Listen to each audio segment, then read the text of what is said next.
communicated that way because that's all they could do.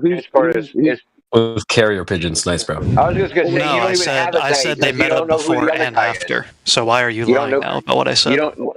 That's weird. You don't know. You don't have a they because you don't know who the other guy is. Yeah, who's the other guy? Why do we need to know the other guy? What was the primary? Because you tried to source that you strawman think our was lying? position. That's why. Is this documented primary source somewhere, or is this just a story you've heard? Well, yeah, sure. All this has been documented. Oh, really? Okay, so what's the primary source? The primary source would be Eratosthenes himself. Oh, we've got his We find that writings. right. With this? Yeah. Okay, could you Yeah, look those plus- in the chat? Yeah, sure. Sweet. Wow, real discoveries so today. confident. It's hilarious. It's Fuck, amazing. dude, you better call the historical society, man. You found what no one else Yeah. could find. He's such They an idiot. can't even find the secondary source, so I don't know how you're going to find the And primary source. bear in mind, this is before he's even got to his argument. I mean, this is him trying to set up his argument. Well, you guys don't have any argument. You just, see, here's you what you got guys that do. primary You source, ask a bud? question, Wait, someone begins to answer it, and then you all laugh, haha, that's fake, and then you move Did on you, to the did next you No, post question. it? that's a straw Hold on, man. bro. We never said anything was No, fake. yeah, you guys have done that like 4 Did you- times. Yeah, no one said the word. No one said the word fake. You said ask the a word question for a Glober to answer. They begin answering it, and then you all laugh and say, haha, that's fake, not Hey, real. Discord. Fake. No, Did no you- one could you said that. post You're thing? straw manning again for a third time. No one used the word Okay, fake. so then you agree that the Earth has been measured. No, No, that's what you're trying to okay, so then demonstrate, everything that I remember? just said is true. Okay, got it. Discord. no. remember, you're trying to See, that's a demonstrate false Yeah, dichotomy. yeah. It's not fake. So it's not fake or true. The dichotomy would be fake or false, or true or false, not true or fake. Well, which is it? Are you a retard? No. Yes.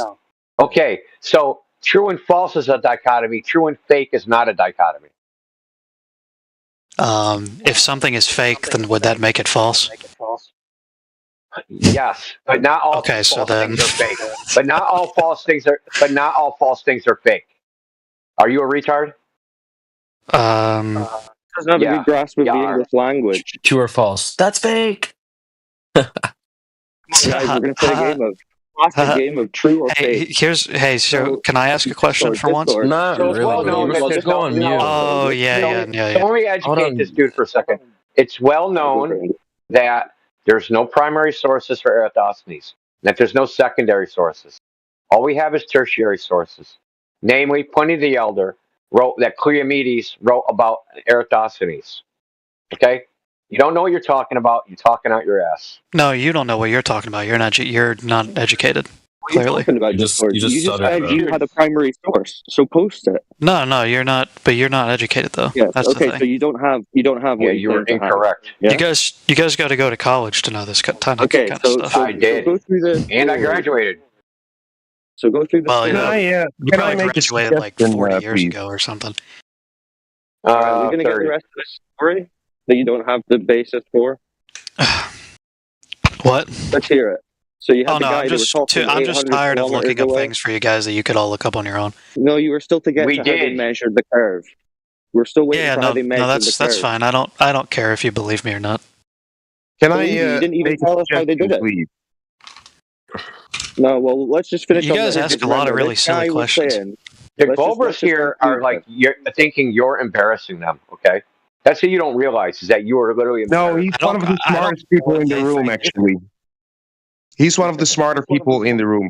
Can I suggest that you look up Amazing. Eratosthenes Batavus? Because Willibrord Snellius redid the whole thing in 1617. Things you don't have parallel. Is it supposed to be repeatable? You lost. So look without up Eratosthenes Batavus, Dude, done in the Netherlands. parallel sun rays. You're done. Well, Willibrord Snellius also measured angles between church towers in the Netherlands, Yeah, so and what? he also measures spherical axes in those triangles. So there you go. Look it up. That's just a lie. That's just a lie, dude. And I'm going to tell you why it's a lie. Because you have lines of sight, and you can't have a spherical triangle, dude, with straight lines of sight. Did he measure curved lines of sight, dude? So you guys don't even understand your own arguments. That's the sad fucking part. Well, actually, for these horizontal measurements, he doesn't use lines of sight because he measures the horizontal angle, which means 2 points on the eye level line.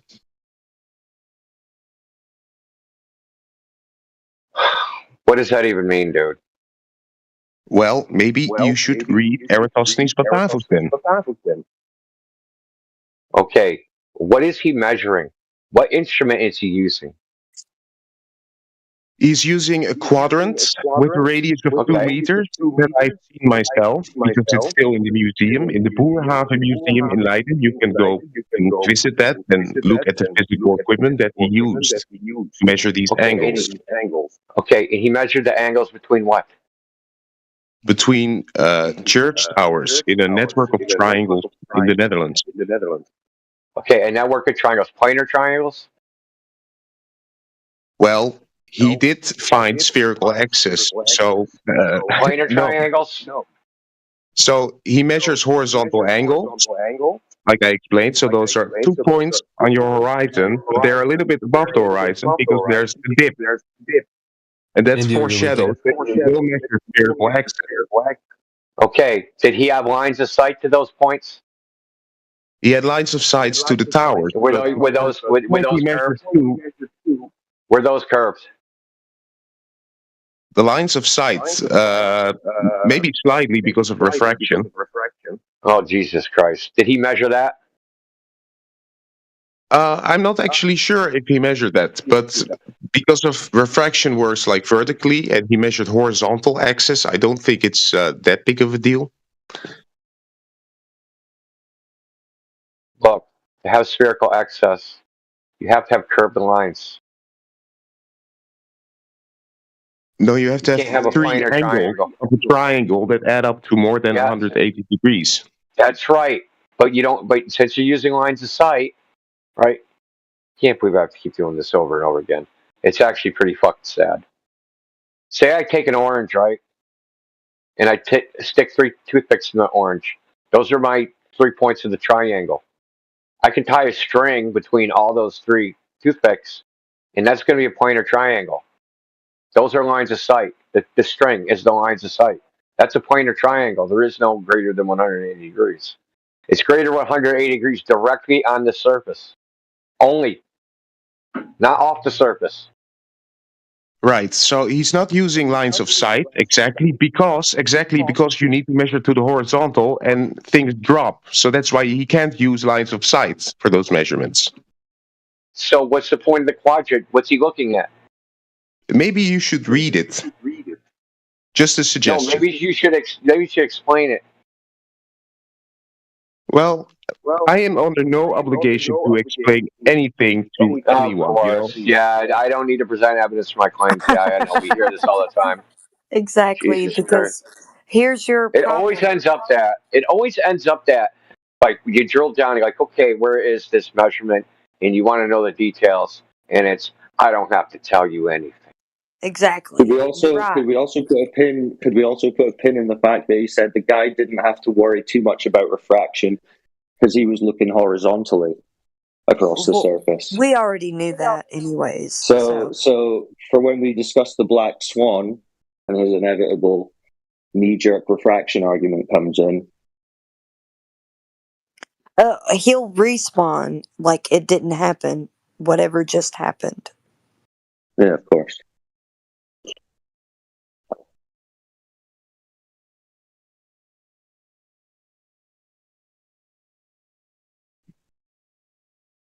So Ice Cube, you just said he doesn't have to worry about the refraction because he's looking horizontally. Yeah, he's measuring horizontal angles. So, have you seen the black swan image with the oil rigs? Yes, I've seen that. So they're looking horizontally. So why is the horizon behind the rigs? Well, the way I see it, I've seen multiple pictures, for instance, from Lake Pontchartrain. No. I'm asking why the horizon is seen beyond the rigs in the black swan observation.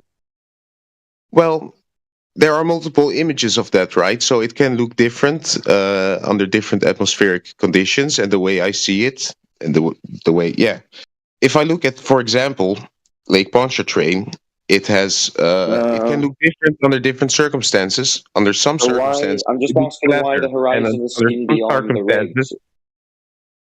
Because the globe says the horizon's supposed to be in front of the ribs.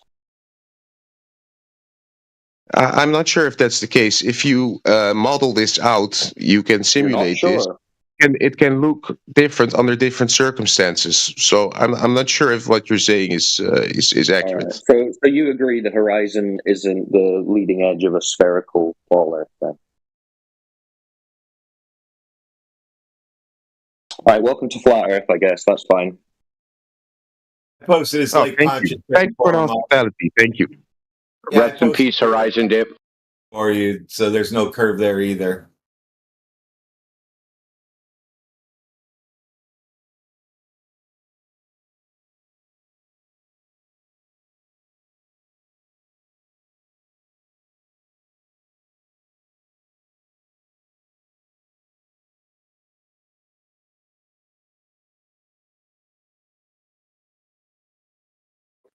Poor little old feller. He's all tuckered out.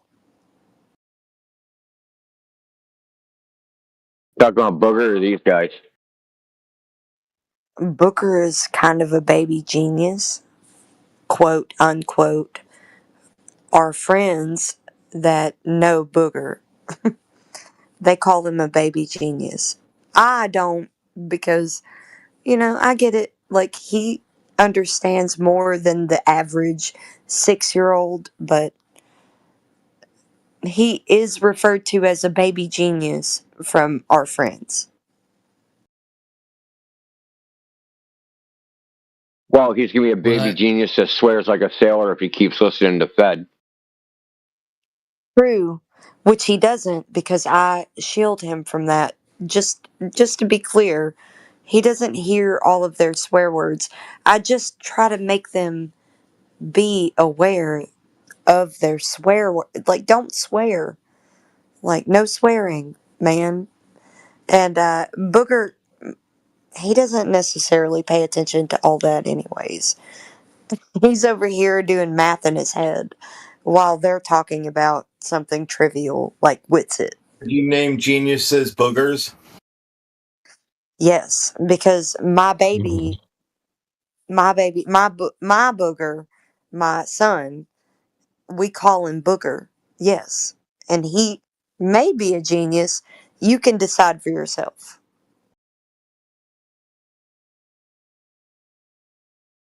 uh, what I don't understand is how can these globers invoke words like horizontal or level if mathematically you know that on a sphere you can never have a true level or horizontal reference point. It doesn't work.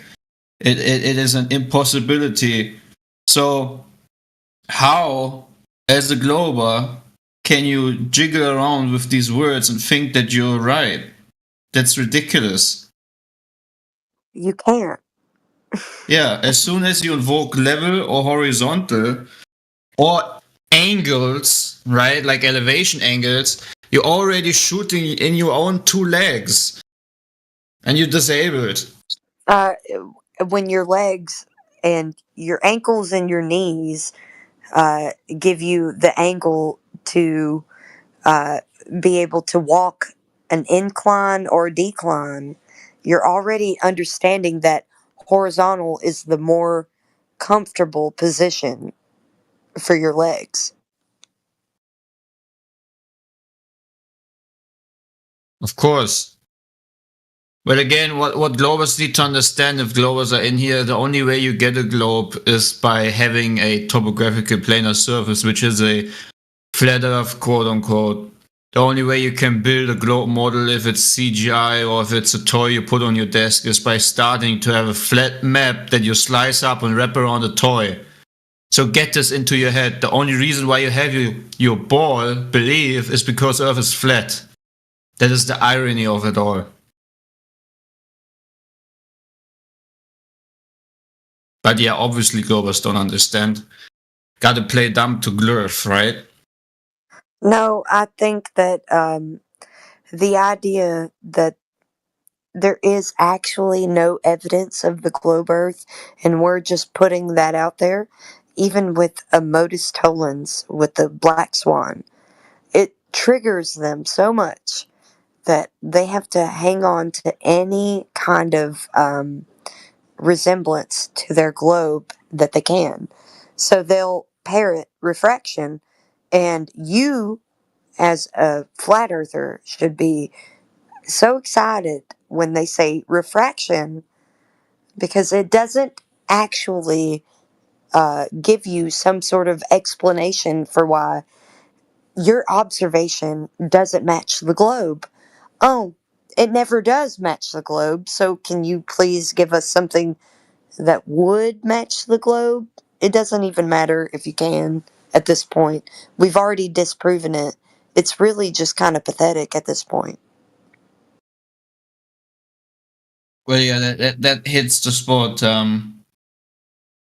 But see, the thing is, what people really need to understand from the globe side, the only way you had some Greek philosophers come up with this cultish idea of worshipping the sun is by making a reference of the sky above. That's the only way you actually get the globe. That's the problem why every time you ask a globe believer how he knows it's a globe, they always refer to the sky. Well, don't you see all the things in the sky?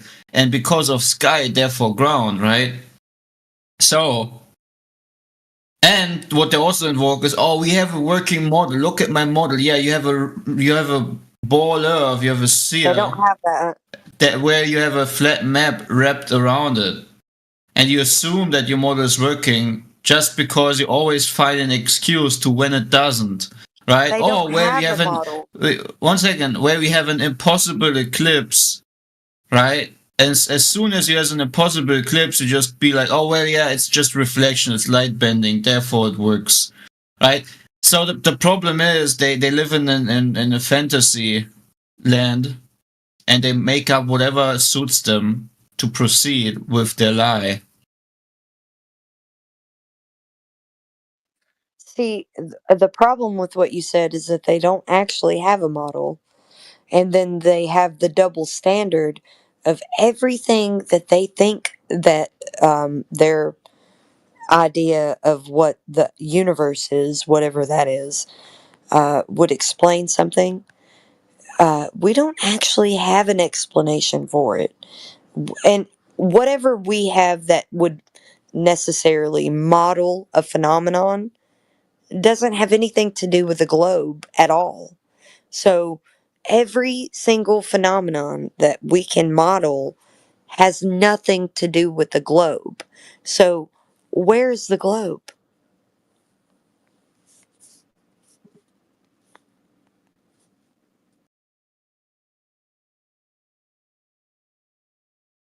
Well, very simple. The globe is only something you get when you have a flat map, flat base grid line.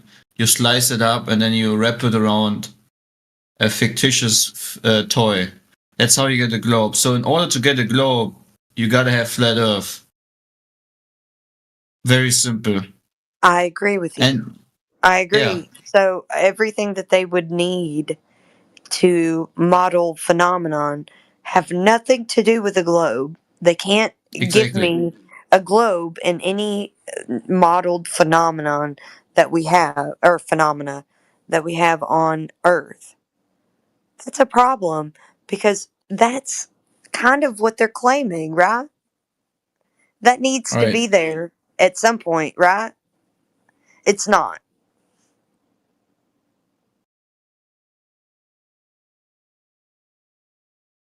So is there any glober who wants to refute my point that in order to get a globe, if it's CGI in Blender or any other computer program, or if it's analog, which is building a toy on your desk, requires a flat map to wrap around and slice it up to make it fit and have then all kinds of distorted continents?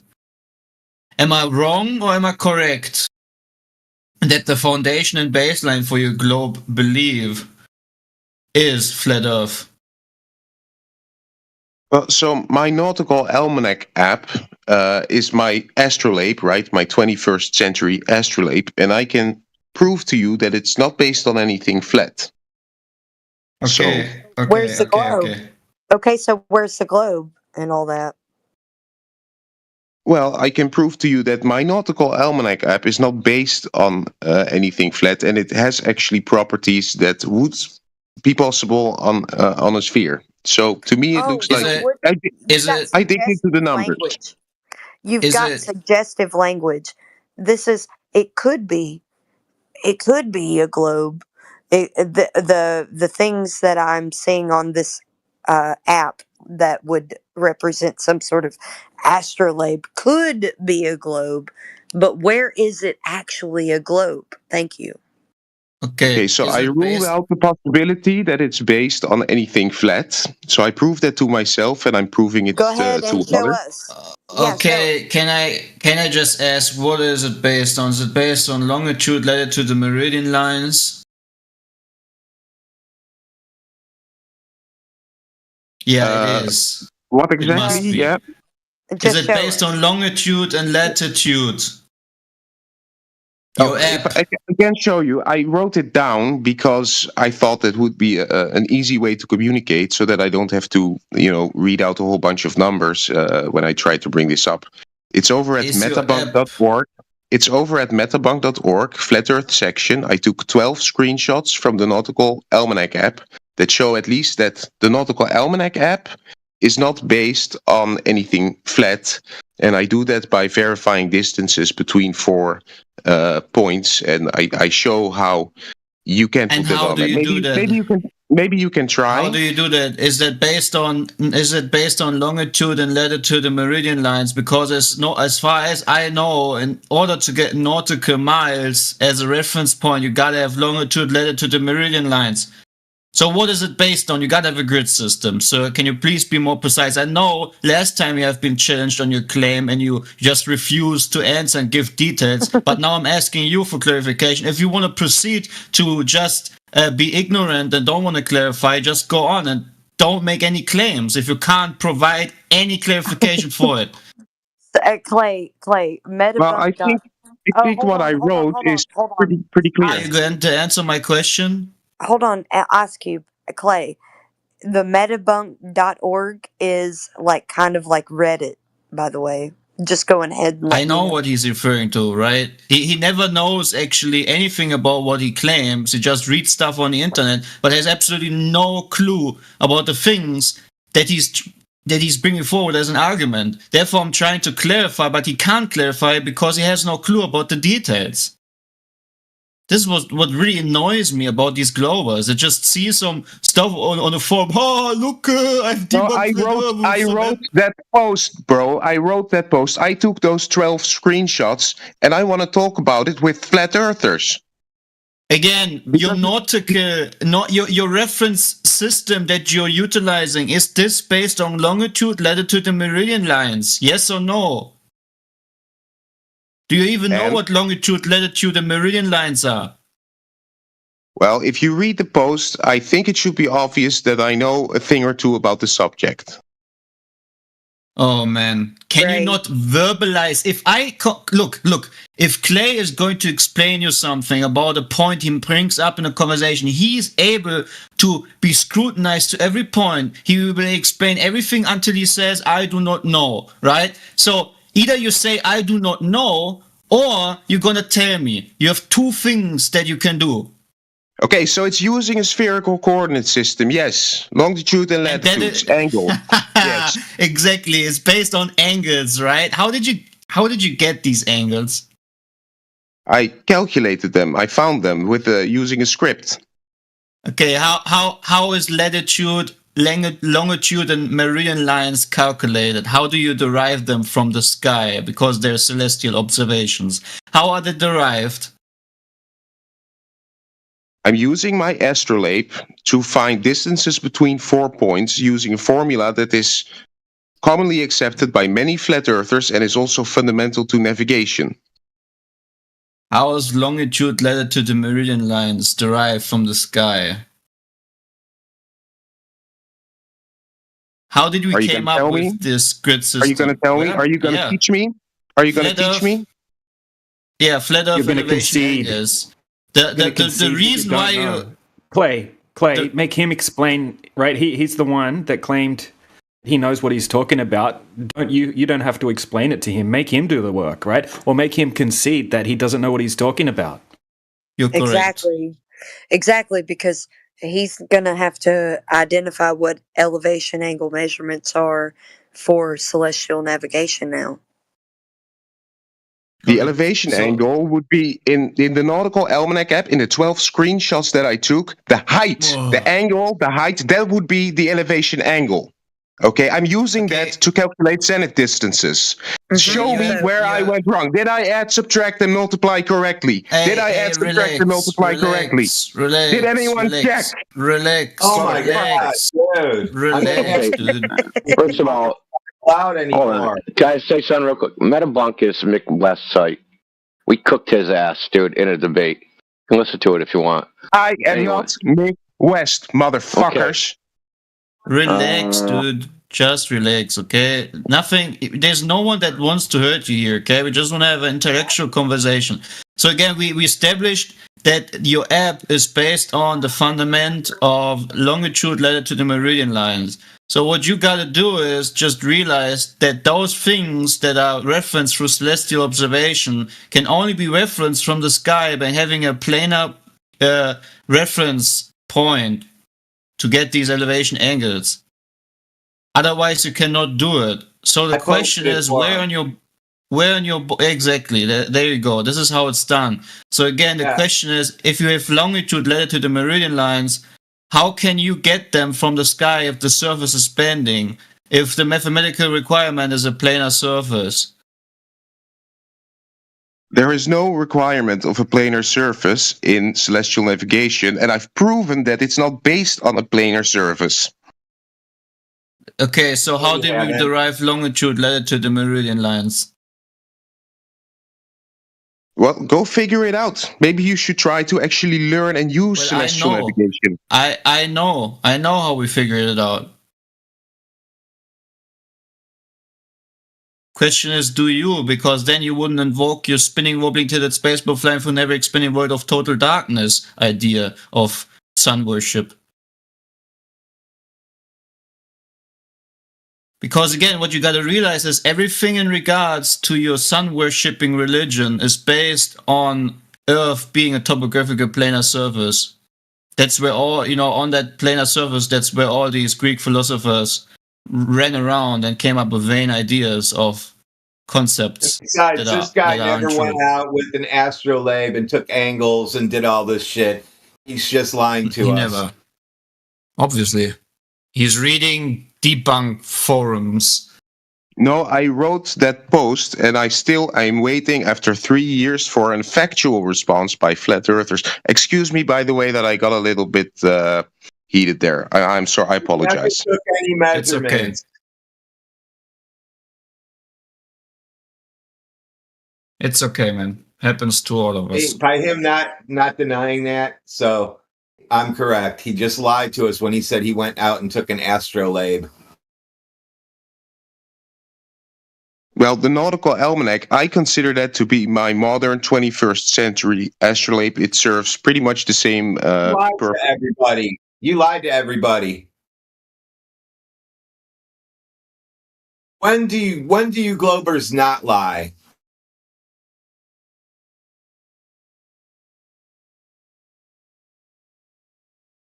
Yeah, you need a planar surface for right angle triangles to be your method of navigation with your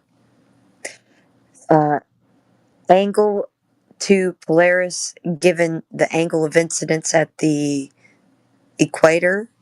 So that these things are all in the sky. What I'm highlighting is their ground position. So their ground positions will give you what we consider the equator, North Pole, South Pole, whatever you want to invoke. You've got all these things with a planar surface at any given time.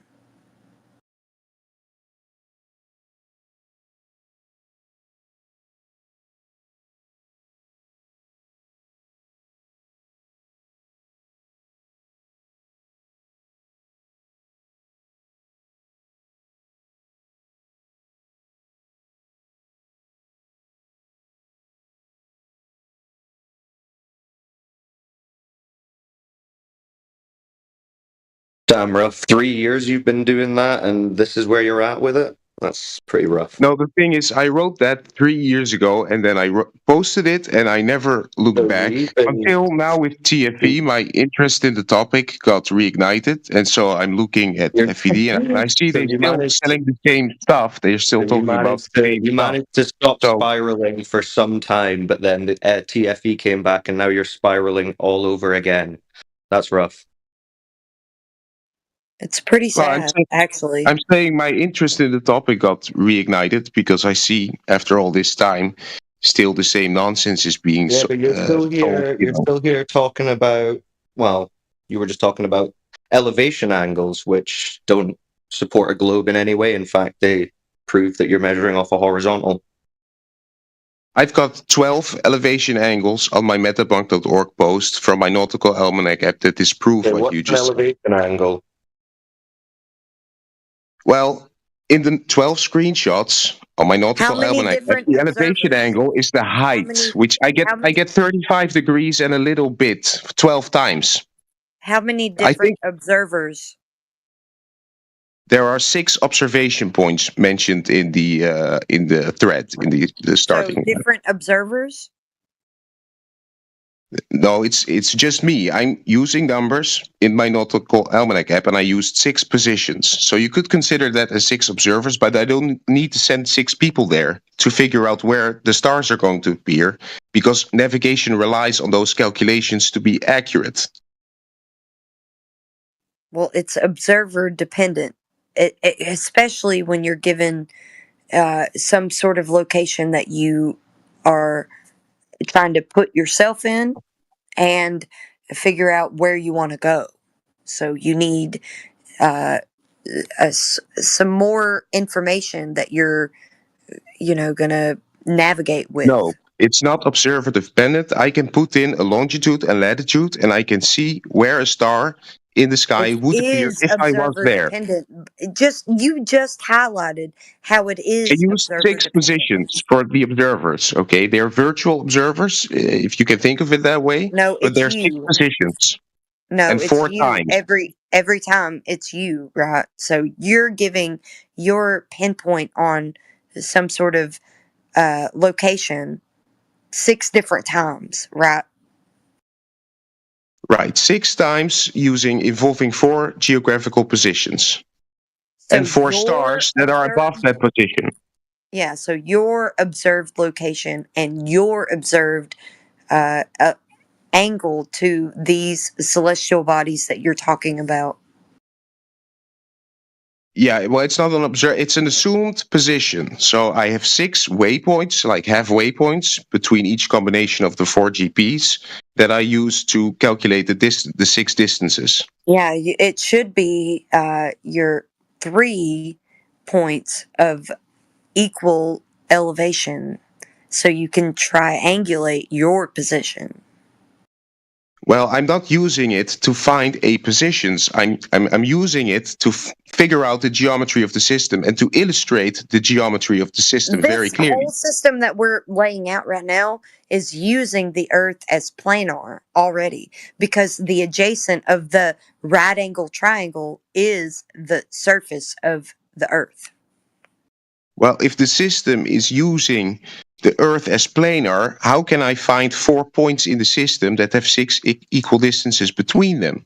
Because it's observer dependent. You're figuring out the ground positions of the star or stars that you're locating in your position and using that to get your location and the location that you're seeking.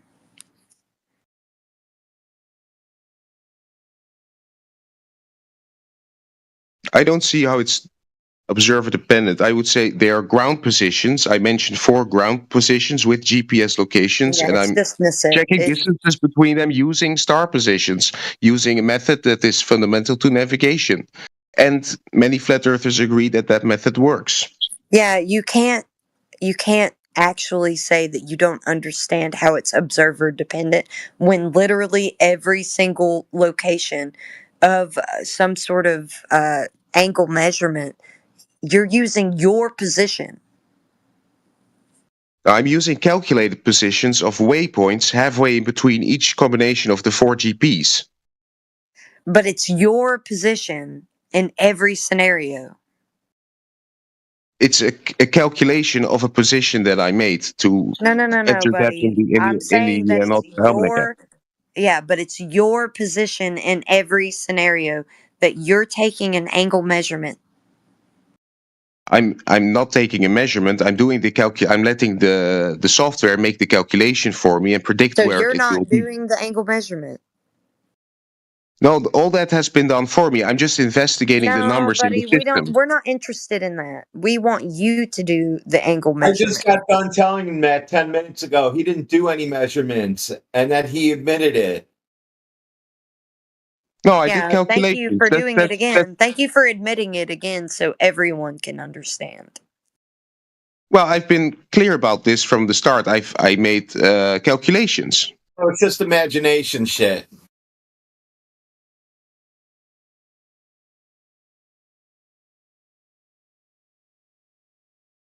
At what point are you going to go out and do this for yourself? Well, I don't have to.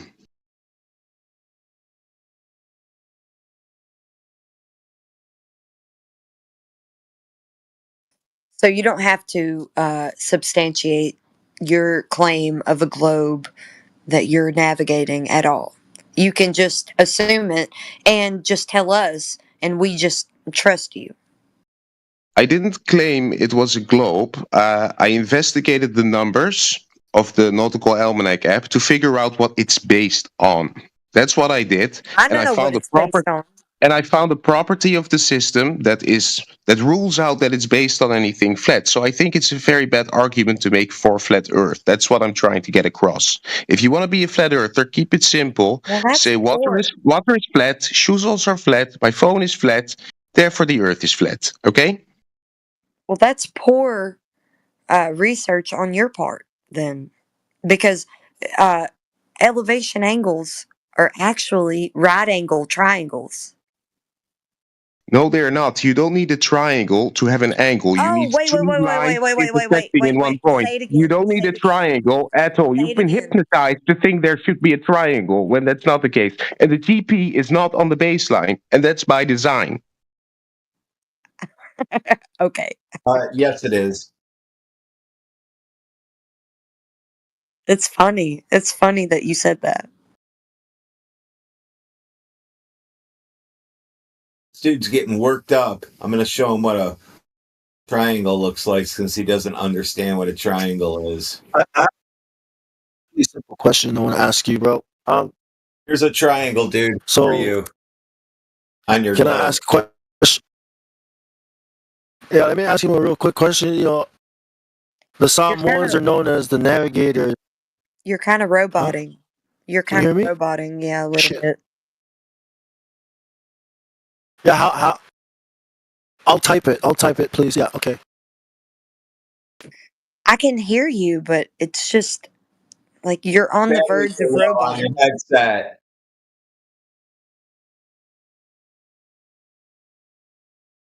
Oh, I posted it for him. Which one is the triangle he's talking about on the bottom there? Are you going to show me the Earth is flat using cartoons? Is that it? Which triangle are you going to pick on the bottom one, the black one, the one on the right or the one on the left? Which triangle do you use to navigate with? There's no triangle. There's just an angle. You just need two lines intersecting in a point. Answer his question. You cannot get an angle from the surface of a ball, so you're done with that one. Now, what are you going to pick? Yeah, hold him to it. You absolutely can. You absolutely cannot. Which one are you going with? Well, if that works for you, keep it flat, buddy. Hey, Ice Cube, Now why are you dodging the because I question? debunked you. I posted my question. If you guys can hear me. Yeah, we can hear you, Bo. The question about the Pacific Islanders? You mean that one? Yes. What is your opinion? I don't know too much about that history. I do know they use things like the stars and other techniques like following the patterns of the birds and checking for reflections of land on the clouds and techniques like that. But I don't know all the details or if they thought it was a globe or flat. So I don't know.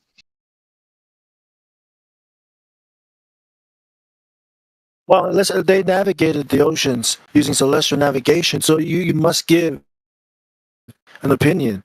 How did they do it? It's either a ball or it's flat.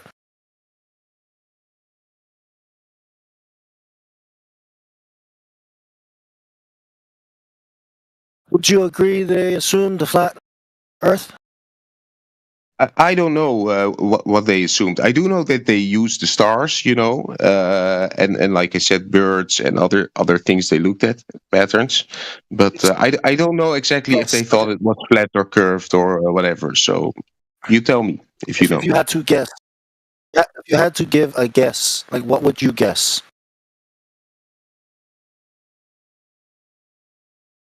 I would guess people traveling long distances overseas would notice mountains disappearing from bottom up, and most of them would understand it's a globe eventually. Yes.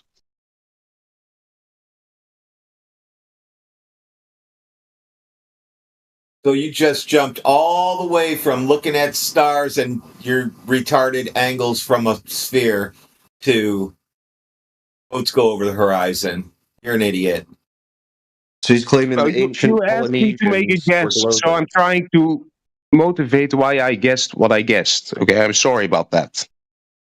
You're ahistorical. Sounds biased, but thank you. Thank you for trying.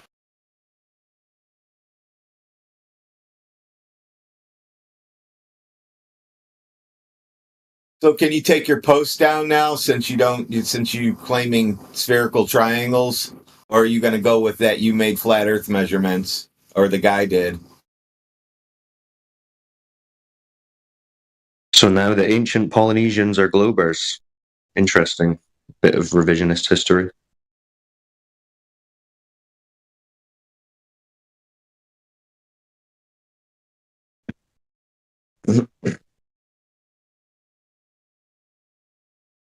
So we got any other arguments for Earth being a spinning, tilting, wobbling space ball?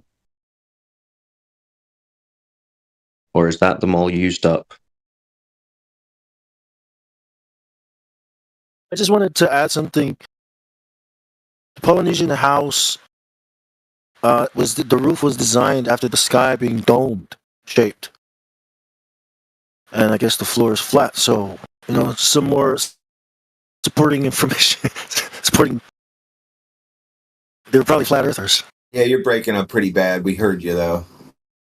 So he got quiet after he realized he can't make an angle off the surface of a ball. It just went ding dong in his head. So that's a good thing.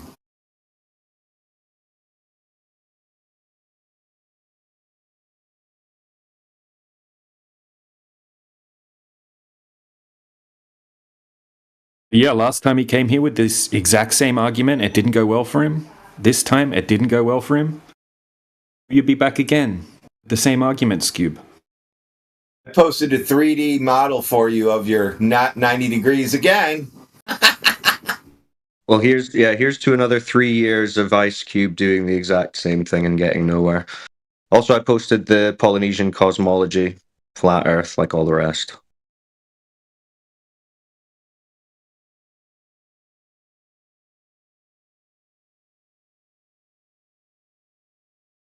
Oh, thanks, man. Yeah, it's interesting. Yep, that's the next, please. Next.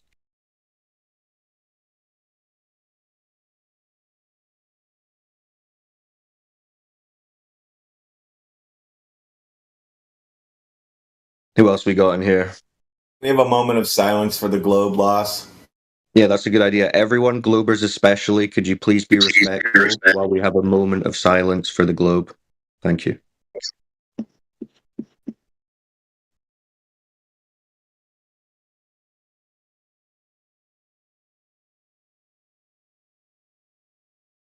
Beautiful. Thank you. Rosie, were you wanting to ask a question? Saw you on mute there. Rosie 333 or 233. Who else we got? Get quiet, don't they? Damn. You Globers are very respectful today. Okay, let's continue the moment of silence for the globe.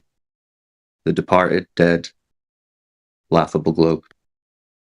And it's Sunday. I'll post a priest for them. Hold on. Yeah, maybe we need to get some globe sermons on today. Who's got that clip of Don Pettit and the other astronaut talking to each other like Homer Simpson and Barney Gumble in The Simpsons? No, I got that. That's a good one. I wish we could play clips in here. I posted their globe leader. Oh yeah, that is the globe leader. It is. Yeah. It's a And interesting stuff. and the co-host for Satan himself. Who can play clips in here? Radwin, Clay, can either of you do clips? Cannot. Yeah. You mean Like an audio. like this one? Was a hammer. Yes. And we had gotten permission from the flight directors on the ground to get out this big honkin' hammer that we have, which we had to borrow from the Russians because they had it on the Russian side of Space Station. And the hammers we tend to have on the NASA side of the space station might be something that a jeweler would use to repair a watch, you know, a very precise little dainty hammer that you could do precision pounding with. But that wasn't going to get this piece of machinery free from its stuck state. So we borrowed this Russian hammer, and we went out on our spacewalk with this big hammer, and we had permission to start beating on this piece of spaceflight hardware. And again, this is a hardware that when it's on the ground, you have to treat it with gloves on. Literally, you have to handle it with gloves. And so we were out there with this hammer beating on this stanchion, and it finally broke loose, and we were able to put it in its final and useful configuration. He sounds like he's borderline, maybe 80%, 80 IQ. Yeah. I gotta agree. Like the guy is really a meme in itself. That's the best of the best, folks. That's the best of the best. I don't know what you're talking about. It was on the other side of Space Station.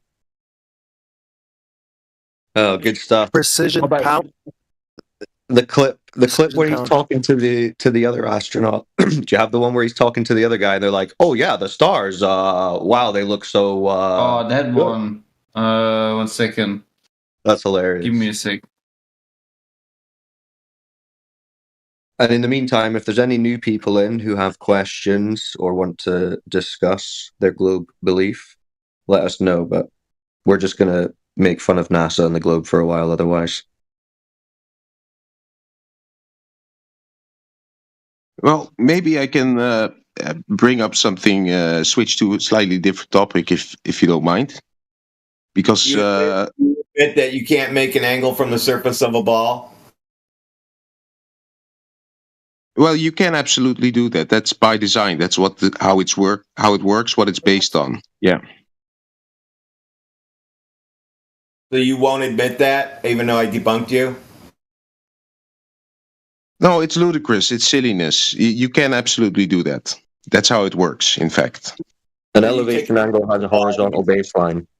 Yeah, you could take a basketball, put it on your kitchen table, and then put a protractor on it and get an angle to your light. Yeah, an angle requires 2 points intersecting. I can give you an example. You can measure the angular size of the sun, that half degree that was brought up earlier. I heard it mentioned today.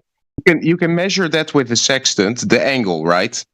From a flat baseline, correct?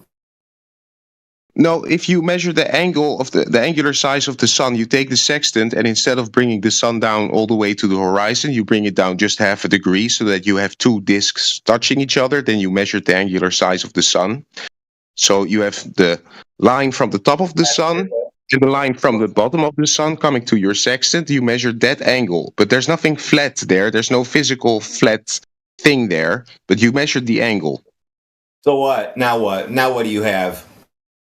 Then you have an angle. What is Without, that? What is that angle? without requiring a physically flat baseline. What is that angle? It's two lines intersecting in a point. What does it prove?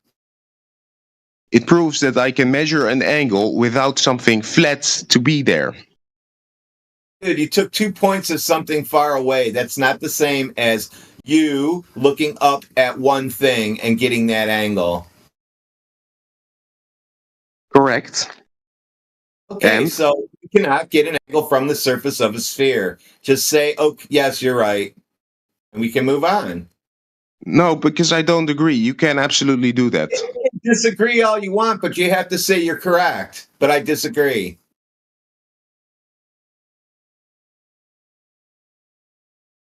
Anyway, what I wanted to ask is, I have a map on my avatar that is the AE map with Antarctica in the center. And what I want to discuss is, can you guys see how this map would work very, very well for, the guys who did TFE when they went to Antarctica? We're not discussing No, your nigga, that shit cartoons. looks retarded, bro. Yeah, we're not discussing your cartoons. We're here to discuss observable, measurable reality. So if you've not got anything for that, then we're not interested. We'll go back to playing Dom Pettit clips. So what I mean is the Tropic of Capricorn would actually work using that map if you were in Antarctica. With the sun going counterclockwise around someone in Antarctica. Can you guys see that? No, we're not. It's not really what we're looking for. We're looking for evidence that the Earth is a giant spinning ball in a vacuum like they're telling all the kids. You got anything for that?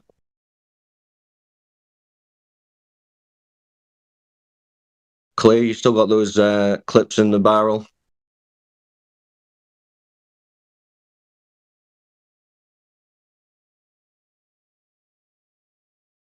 I posted a map where Antarctica's off to the side. So now what?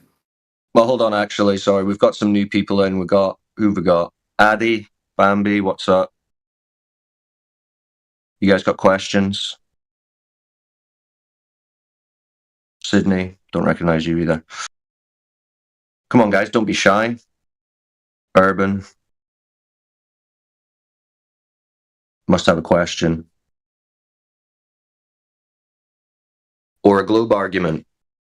Show us some evidence for Earth being a big spinning ball of water and gas in a vacuum. So maybe you could start by showing us a ball of gas in a vacuum chamber to show that that whole concept of Earth being a ball in space is even possible from a gas perspective. What do you think, Globers? Can we have a ball of gas in a vacuum chamber? Number one Glober, you're up, since you've been talking the whole time.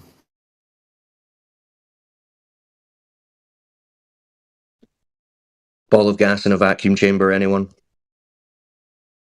Or is that just pure fantasy? Magnetic confinement.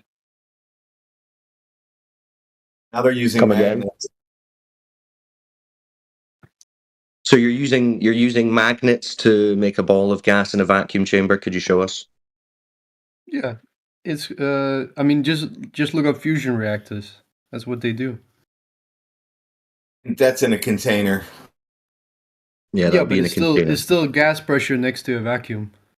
What's the pressure that's measured? What do you mean? You just said there's gas pressure in a vacuum. Tell me what the pressure that was measured in that vacuum. You want a number of the pressure? Yes, I want the number that you measured that you said there's gas pressure inside that vacuum. Why does it matter what the number is? You just debunked yourself. Why? Well, it's your argument, so you need to flesh it out, wouldn't you?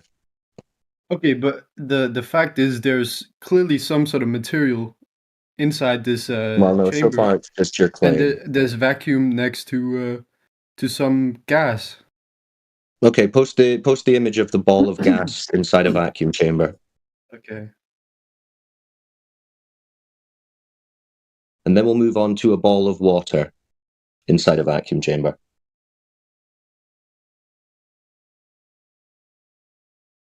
You guys think we can have a ball of water inside a vacuum chamber? Yeah, go with the simpler one. Can you have a ball of water in a vacuum chamber?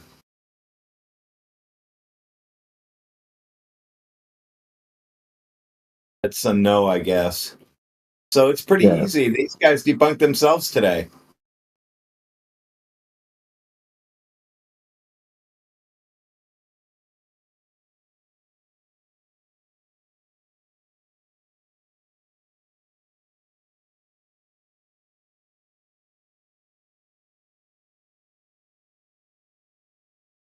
You can see, because you can see the stars. Oh yeah. You know, and pretty much all the time you can see the stars. It's not the cool void. thing. I mean, it's black. But there's all kinds of little polka dots. There's all the stars there, and the cool thing is about it, you can see it during the day. Yeah, you can, and there's more than stars. You can see planets.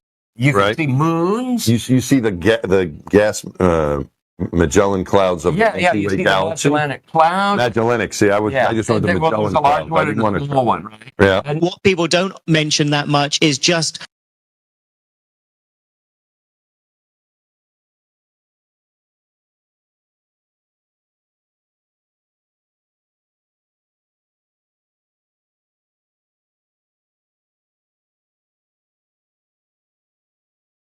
that stuff is flat.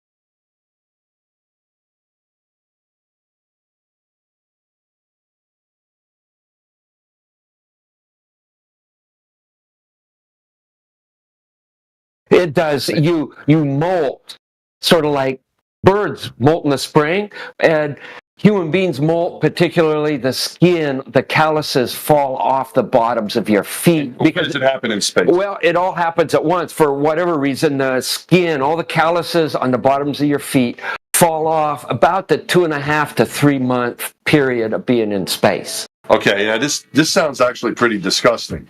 Well, it is. Yeah, but it's part of being a human. I mean, you know, and you're breathing in their skin flakes, and you can get these allergic reactions. Oh, oops, follow me. So you have a whole series of O-rings in here, and a shaft that you rotate. So, I mean, like on the space station, how many of these would you have? 7, because we have 7 windows. What happens if you get a leak on that?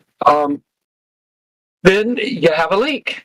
You just have a leak. And what you would do is lose air. Yeah, you would probably seal the whole cupola off.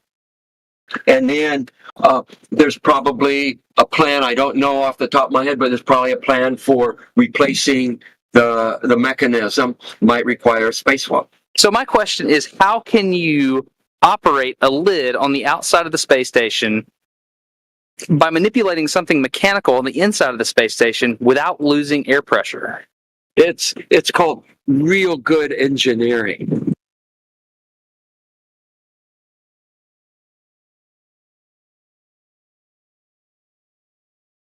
Is there a problem?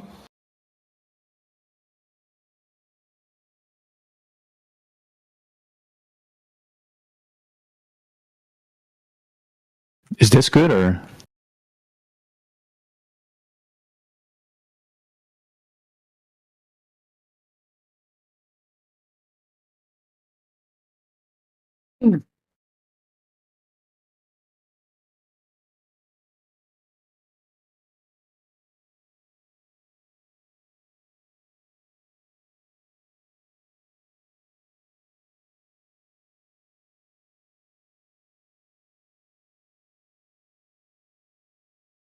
We choose truth over facts.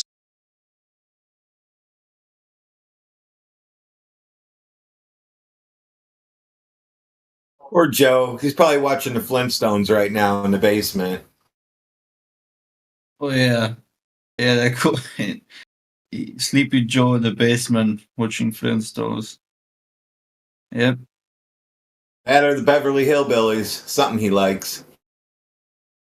But America is now heading the good way again, right?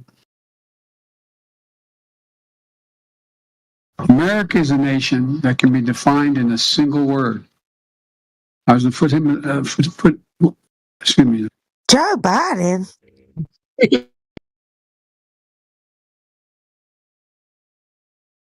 I'm Joe Biden's husband.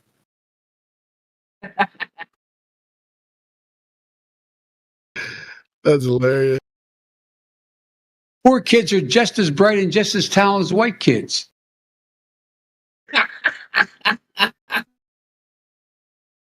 Stop it.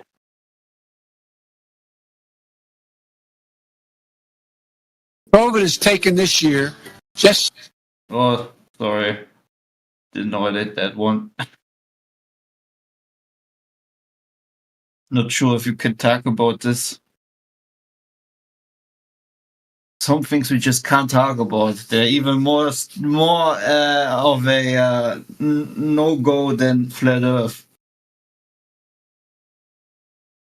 I don't know why you think that. They've already said it all over the news that they were all wrong about it.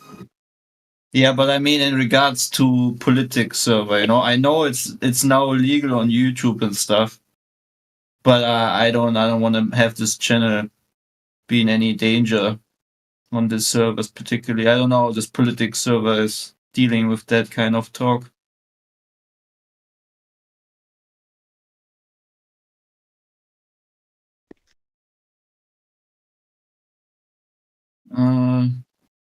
What was this one? oh, it's hard to get any word in with this clown. Okay. Biden can't speak. We hold these truths to be self-evident. All men and women created by go. You know the thing. Okay, that is one of the craziest one. I don't know how a president of a Christian country. But the thing everybody has created. That thing. Hilarious.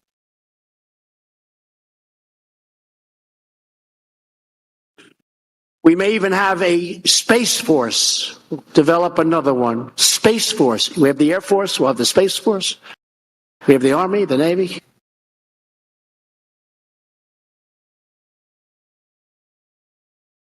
The first man, or I should say the first woman and next man on the south pole of the moon will be American. And what's your timing on that? Well, better not say it. Get it done before you talk about it. Okay. Yeah. Okay. Go ahead.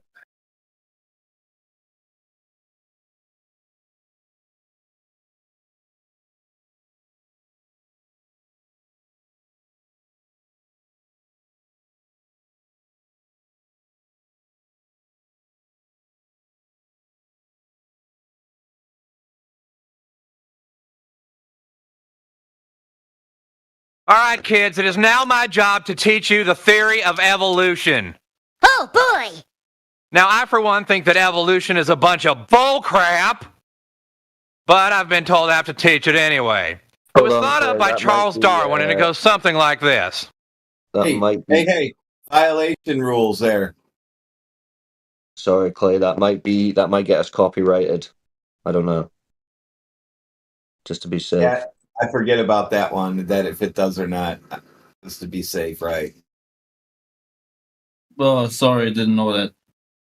Was not on purpose. Yeah, I think we need to keep it to NASA stuff generally, or educational type. Well, I like where your head's at. What is gravity? You have no idea. Okay, next question. No, here's the difference. We can describe gravity. We can say what it does to other things. We can measure it, predict with it. But when you start asking, like, what it is, I don't know.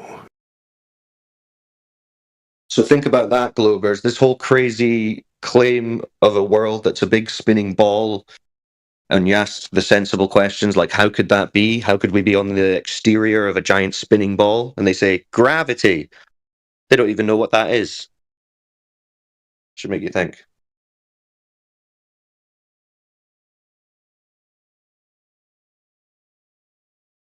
Oh, and like people that have been put on television as your as your preacher, well, as someone you can hand wave because it doesn't really represent you very well. It's also coincidence, right? I always wonder, all the Globers now saying, well, Neil deGrasse Tyson is just an idiot, blah, blah, blah. This is hand wave the preacher as soon as they are not fitting for the job anymore. Pretty interesting how that works. First of all, we have the theory of gravity. Gravity keeps you on this floor. Gravity attracts everything around its vicinity to create gravity around the Earth. Or, as we say in our astronomy courses when we teach our kids, gravity sucks. Gravity sucks evenly. It pulls everything to the center. But then Einstein gave us a different picture. Gravity doesn't suck at all. We tell our students, we lied to you. Gravity does not pull you to the floor. Space pushes you down. Why are you sitting in your chair today? Does gravity pull you to the floor? No. There is no such thing as gravitational pull. We lied to you. We lied to you.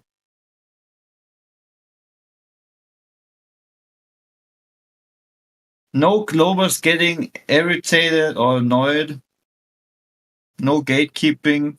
Nothing. What is going on today? Normally somebody's trying to stop this madness.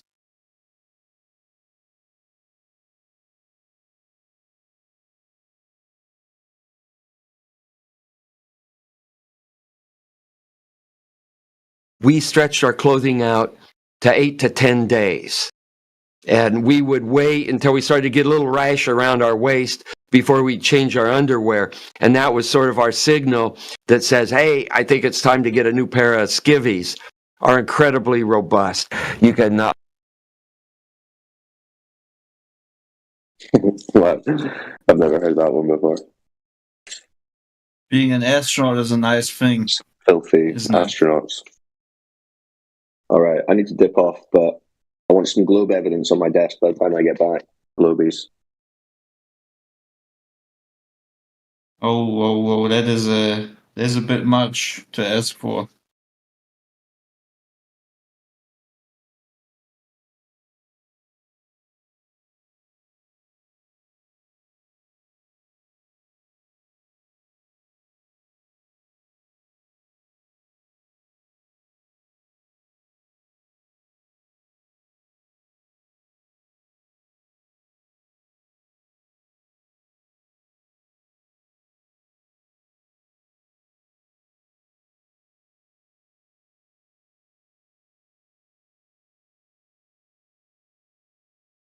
What was the scariest moment of the journey?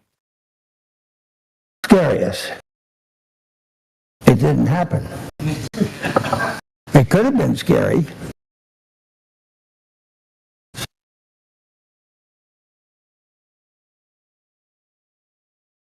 I don't want to be presumptive.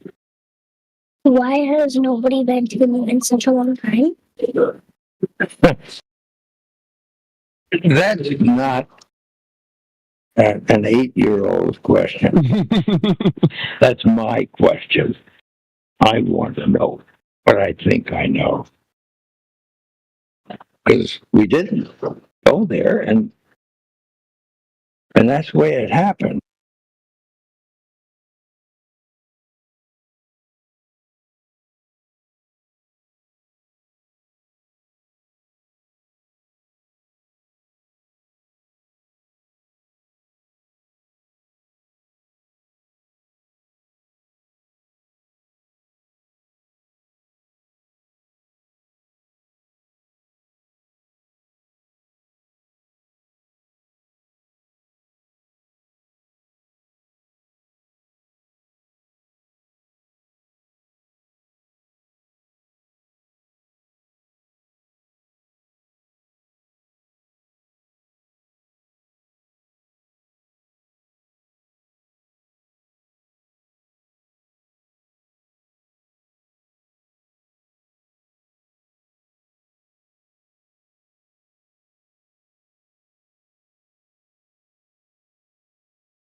And since I ran out of clips, I just want to close this clip playing up with the globe propaganda music that will project a globe automatically into your head when you hear this music, because you have been programmed, right? So even the flat earthers will have a globe rising in their head as a projection, and it will be the spinning, wobbling, tilted space ball flying from an ever expanding world of total darkness. Enjoy.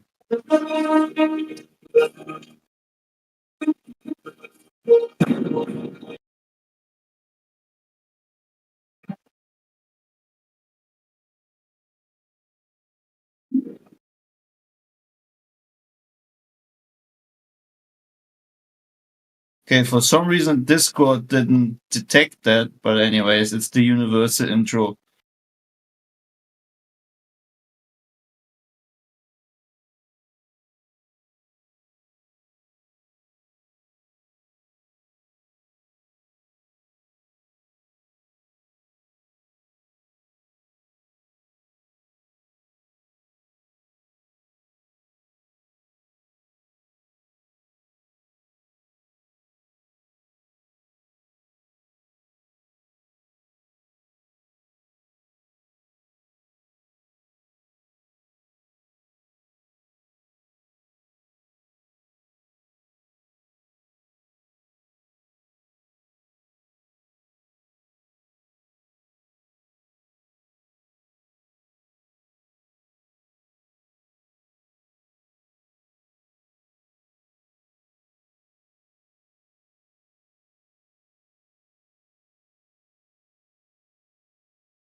Hello.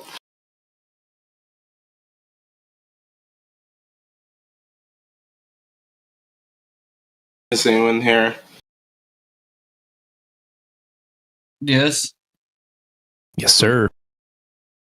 Do you guys think that the Earth, or wait, sorry, do you guys know that the Earth is flat? Yes. No. I don't think it's flat. That's all I'm What gonna is say. it? No, it's a globe. Yeah, I think it's a sphere. Yeah, sure. Know it, or do you believe it? I don't know or believe it. I mean, I think that it's more likely to be a sphere than to be flat. That's all. You're not sure. You're not sure about it. Well, you know, there's like all the theories and like the science and blah blah whatever. You know. Right. So you just believe the math. it is because I don't believe authority. it. No, I never said I don't believe it. It's not like a belief. It's like literally just like, you know, I think it's more likely. That's all. You don't believe the Earth is a globe. I mean, I'm not like in the belief. Do you want? Are you? Do you want me to get this into mindset? Like oh, like it's religious. Like I believe that God exists. No. I believe. I believe Africa exists. There's nothing to do with religion. All right, but yeah, I mean, I don't. I guess like I think it's much more likely because I've never been to space. I think it's much more likely that the Earth is like actually a spheroid, like you know, like obtuse spheroid, whatever the fuck they classify it as. I think that's much more likely, but it doesn't have anything to do with like belief or whatever. It's like literally even like without like going into like whatever evidence of this or that or whatever models and blah blah. It's whatever. It's like you think. Oh, so like everyone on the globe, right? Like, or on this hypothetical globe, everyone in these high positions of power, all these governments, all these scientists, you know, all these pilots, and like that, like literally billions of people, you know, are like just in on this thing. And somehow there's no leaks. Also, there's no leaks, but like they're like maybe like there's some entity that's paying them off or something. I don't know. And like sounds like quite the conspiracy you've constructed in your head. No, I'm just saying like if you really like, oh yeah, NASA's a lie. Why? But what's Okay, all right. So why would you they don't lie? know the Earth is a globe, but you believe that all these people couldn't be wrong. No, I'm not saying it's not exactly that. It's like why wouldn't they like why like okay, maybe they're wrong. They can be wrong. Sure, that's fair. But like why are they lying? If they're why would they be lying, right? If they like most of these people, right, to get these positions that they have, right, the scientists, the teachers, professors, right, they just have to do very, very well at regurgitating the information that they were taught. Okay, to so do that particular job. At a certain point, someone's being dishonest, right? At some point, right? Sure, but What you don't know that the Earth is a globe, right? You experience the Earth as the opposite of a globe. Right? No, A I flat mean surface. actually, like I've traveled around a lot, and I don't know. I feel like even with the time differences and that like it's like literally, and I you know I understand science, I understand physics, I understand a lot of mathematics. A lot of those models work, and they're based off of like there are things that are based off of like certain things that are quantifiable. But like you know, but like even then, maybe like yeah, it could be like it could maybe be a lie. Sure, I guess because I've never actually seen it. You know, but like my thing is like what would be the point of lying about that? Like, what's the point? You know, like there has to be some type of motive. Well, it depends who you're talking about. Like I said, most people aren't lying to That's you. why I got to like, oh, at some point someone's lying. So who's lying? Who is this someone? This like at? I don't know, man. But look, the fact is that when we actually go out and try to put the globe model mathematics to the test, right, they make claims that the globe's a particular size, and that here's the thing with the globe model. Just let me finish. Just let me finish because I let you. Sure. Finish. So if the globe's a particular size, then it would have to have a particular rate of curvature that goes along with that. Well, no. It's not actually. When we go out, it's not actually a perfect. Like according to the model, that's why. Like I think I called it like. I think it's like an obtuse spheroid. Yeah, they claim it's an oblate spheroid, right? Yeah, but they also tell you that the radius value is 3,959 miles, right? And if you have a look at the imagery, because that's also like there's also geological factors too, because like it's like it's like, can you really say the same thing like on like in like the Swiss Alps, you know? And there's like different like types of there's different types of deformities throughout like the entirety of the surface. So no, it's not. I don't even know like whoever said that like, oh yeah, this is the rate and this is like calculable, like either like no, someone either had like a very small grasp of like the earth, or they were in some like some vastly flat, like unusually flat fucking plane, and then they I don't know how they would get those calculated, but that's not a fucking thing. Okay, I hear you, dude. Right. Okay, so they tell us that 73% of the surface of the Earth is water. Right? And they claim that the radius value is 3,959 miles, right? And it's the R value used in all of the globe models mathematics to determine how to get to the moon, to determine the distance. Do you know why people use they talk about altitude relative to sea level? And never mind. I'm not gonna get into this. I don't want to engage. I'm actually kind of high. I took some oxy for my fucking knee. You sound a little anxious or something. Yeah, it's all good. Spiraling. No. Wait, yeah, dude, you are. Yeah, you're having a hard time in here. I'm spiraling, I guess. How do you spiral on a flat Earth? When does you stand and spin in a circle in your room right now? That's what you're doing. I just spin around, just like spinning up. Oh, I don't fall like in a three-dimensional space because that doesn't. That's flat. We're all. You know, honestly, we're all 2D. We're all 2D. See how he went from trying to prove things to now he's just. I was never trying to prove anything. I was just asking questions.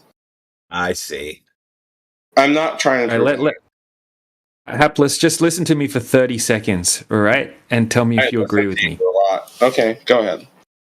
Yeah, I've been listening to you too, but when I let you talk and I didn't interrupt you once, right? So just let me talk for 30 seconds. After that either. The guy just interjected. Okay. Oh, sorry, I interrupted you there. All right, let's just try. Okay, look, if the Earth is a sphere, then there has to be a particular curvature rate over large bodies of water. Right? They give us a formula for this. Okay, so if you have 10 miles, then you would have to have 66 foot of curvature over 10 miles. Okay, so when we actually go out and test for the curvature over 10 miles of water, there's no curvature. I gave you your 30 seconds. That's not my argument. I don't know why you're bringing this up. I was asking you if, okay, so if there has to be curvature and we can't detect any curvature, how can it still be a globe? You said 10 miles? 10 miles, there should be 66 I obviously told you, like, I don't know who came up with that. Well, I think I do. That was like Eratosthenes, I guess. Back in ancient times. I don't know. Maybe he was doing like a flat plane. I don't understand. But like this like whole thing where, this is a constant of the curvature of the Earth. Would you like a citation from the University of Washington? Would you like a citation that clarifies what I just said from the University of Washington? You said you said 10 miles of ocean? Yes, 10 miles. And how much curvature should you expect from 10 miles? 6 foot. 6 feet? And 10 miles? 66. 66? 0.6 10 miles? Yeah. 66.6 feet in 10 miles. Okay, all right. 66.6 in 10 miles in the ocean. And what type of study, like you said, you can't detect that. What type of studies are that, like in the ocean? What type of studies do they use? Okay, so firstly, we have numerous amounts of long-distance observations using zoom lenses, telescopes, cameras. No. Lenses. No. Let me finish. Wait a minute. Let me finish. Hold on. We can go over each one. You just asked me a question. I'm trying to answer it. Then people have used high-powered lasers. Right, literally like $30,000 lasers. Teams of field engineers have gone out and shot these high-power lasers over the surface of these huge bodies of water, a target on the other side of the body of the water, and they're hitting the targets in consistent locations. That's really dumb. They wasted a lot of money. They wasted a lot of fucking money. You obviously need to reference. You explain not the surface, not the surface. You need to reference the bed to bed, and you can use the surface, but you also need to reference that. And there are there are certain calculations that you would have to do, of course, but you still need the not just the surface to another part of the surface, but you also need the bed of that the floor. Dude, nobody knows what you're talking about. To the next to other. I think your pills are getting the better of you. Really, it's literally that's they wasted their time. If what you're saying, people have done this, and you're saying these experiments that they've done, and just the surface, they use cameras, they use high powered lasers, and they use all of this and that to address the surface difference. Well, yeah, that's kind of you don't understand, right? If the Earth is a globe, between point A and point B, it should be 66 foot of curvature. That's like a 6-story building, dude. 6-story building blocking point A from point B. Okay, so when they're zooming in or using the laser to test whether there's a line of sight from point A to point B, there is a line of sight from point A to point B. If the Earth was a globe, there should be 66 foot of obstruction over that distance. I let you speak. You're able to. Oh, you didn't. I don't think you're really listening. The whole time, yeah. Listen, you one time. And I responded to you. That's okay, but just think a little bit about what I said. Do research on why. Okay, what did you say? Okay, something about a bed. What do you mean by a bed? Yeah, I mean the actual the actual. I don't know what to call it. It's not like Earth. Obviously, it's not ground, but it's the ocean bed. You need to reference the ocean dude. Well, he's saying instead of measuring the surface of the Earth, go underneath the ocean and then measure that.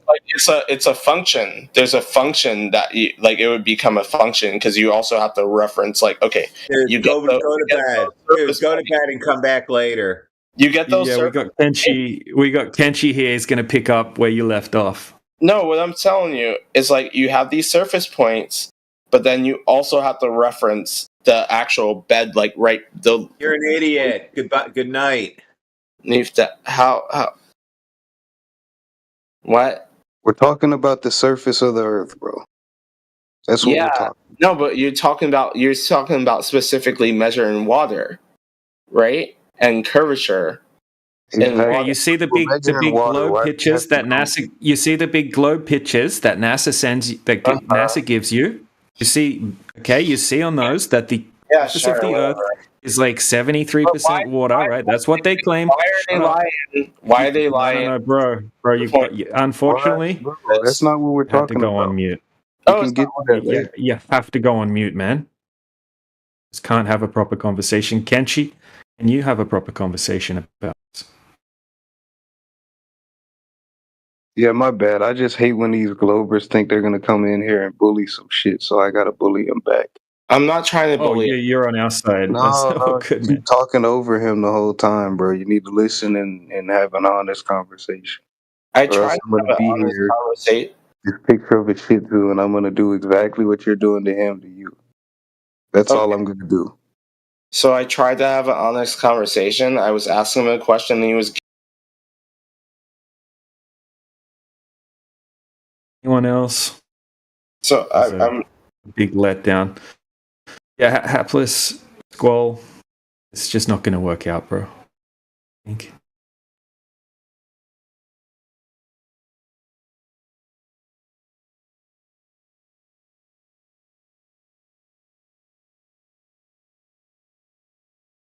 Of the ocean's flat too. Just use Google Earth Pro and you can see that.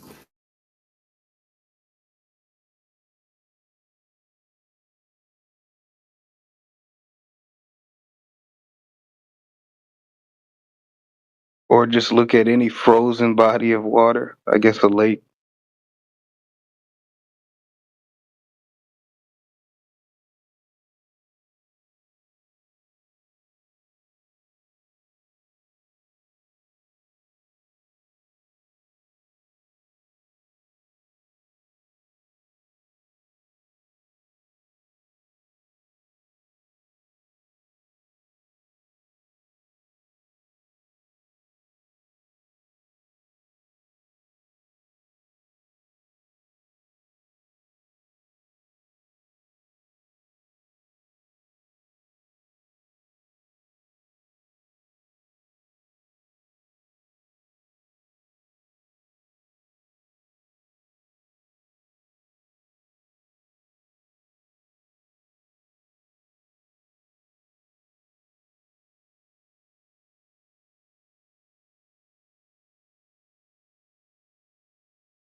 Anybody here?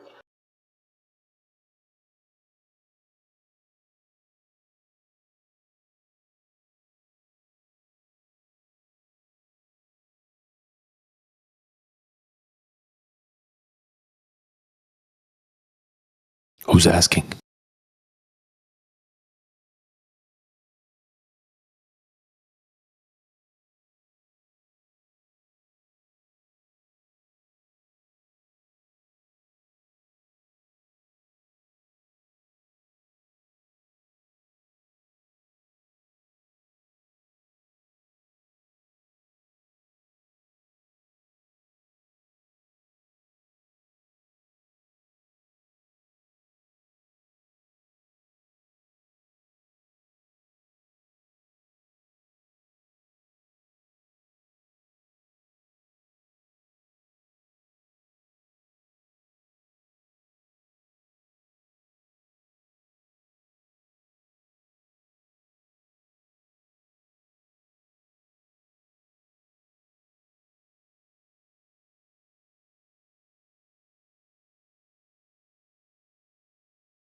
Hmm?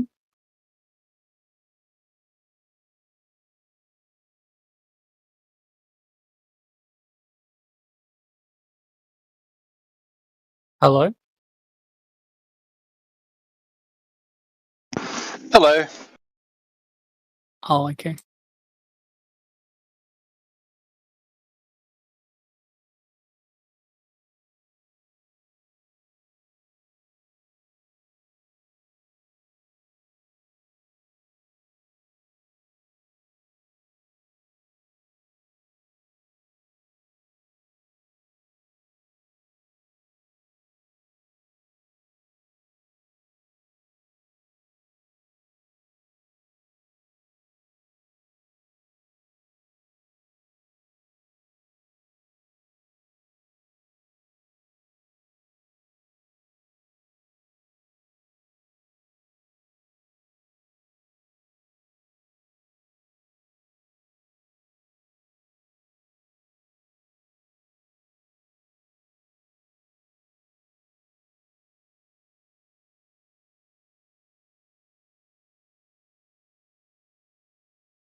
Hello, everybody.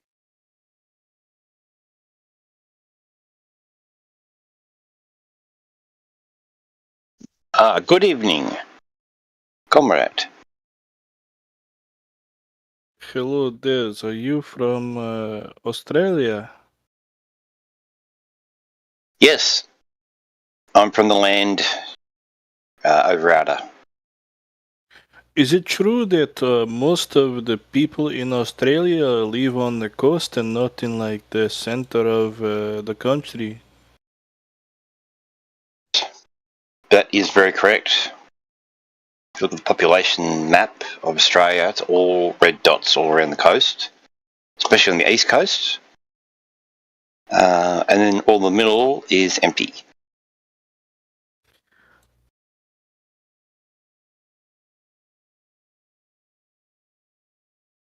So it's all empty, and then if you go to the middle, it's just giant rock. Yeah. So if they were to have irrigation, it rains really heavily in the north. And if they had some irrigation things to pump some of that rainwater into the desert, then they can, expand population places that are more livable than the desert. Yeah. It's interesting.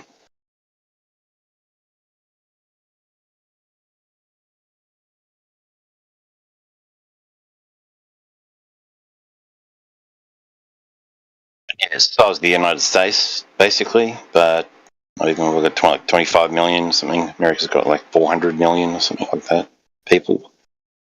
Yeah, big difference.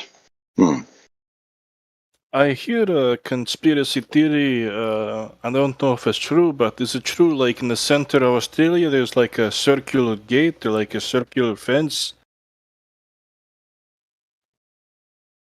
I don't know about that. I mean, there's Ayers Rock, which is, or Uluru, which is giant rock. It's called Uluru? Uluru, yeah. How I spell Uluru?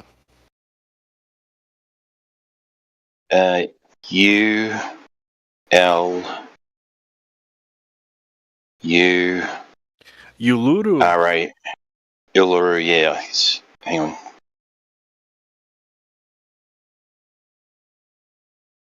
Uluaru,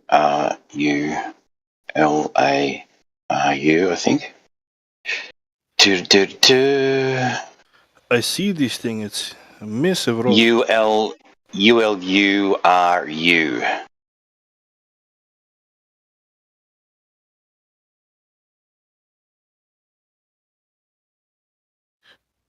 I don't know, but I think there is something special about this rock. Type in Uluru, different colors. And the images.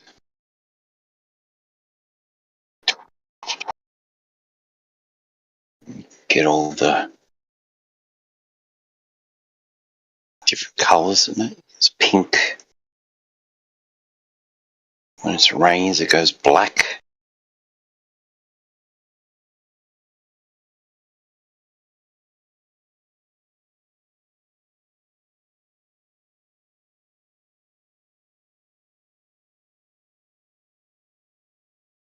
Pink. Have Broad you ever range. seen a kangaroo? Kangaroo, yeah, there's a lot of them. You don't have to drive very far outside of Melbourne before you'll nearly run into one on the road. So you don't have to go very far outside of Melbourne. There's like suburbs in Melbourne that are 25 kilometres from the city. And there's kangaroos jumping around. And there's always kangaroo warning signs along the road to watch out for them. So they're pretty common. When we were kids, we used to go to this caravan park up in the mountains, and there was a lot of kangaroos there, and they used to feed them every night. And the kangaroos are just used to all the people in the caravan park just being there. So they used to just bounce around everywhere, and we used to just feed them, hand feed them bread and stuff.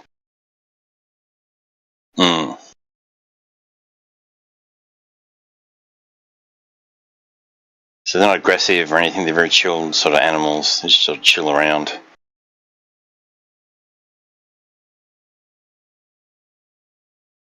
Whereabouts are you? Are you in... I can't remember where you are in. I think you're somewhere in... I'm from Belarus. Belarus, that's right. I was going to say you're from Russia, but that's a bit obvious. So what's it like there now? Is it'd be pretty cold there?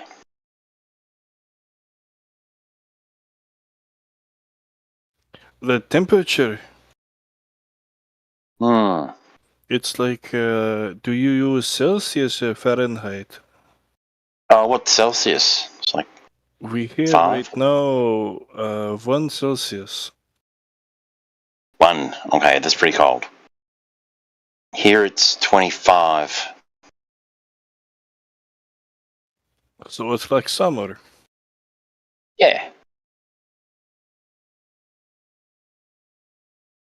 There's a picture of Uluru. There's another one.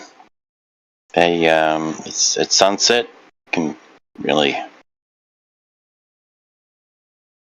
look really spectacular. When I was there was too many clouds on the horizon at sunset, so we didn't get to see that full-on effect when I was there, but that's why.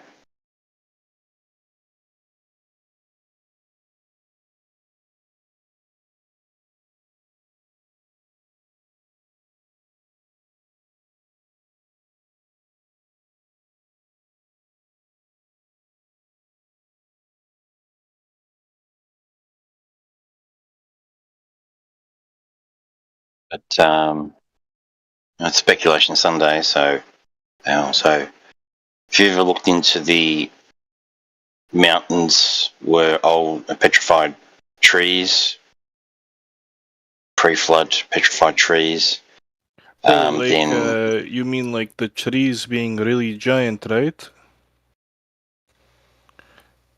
or they're rocks, but they're in the shape of giant animals and people and stuff, and trees like mountains that are flat at the top.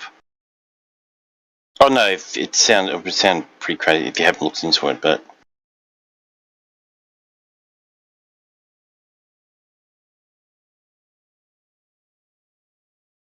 so the idea was, the concept is there was giant trees at one stage, relates to the Bible when the giants were around and they chopped down all the trees, and then the flood came, and then when the flood subsided, you had all this petrified giants and tree trunks that were chopped down, and they looked in the air, so you got all these flat top mountains around. It's really way out. I'll post something.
Hello, Des.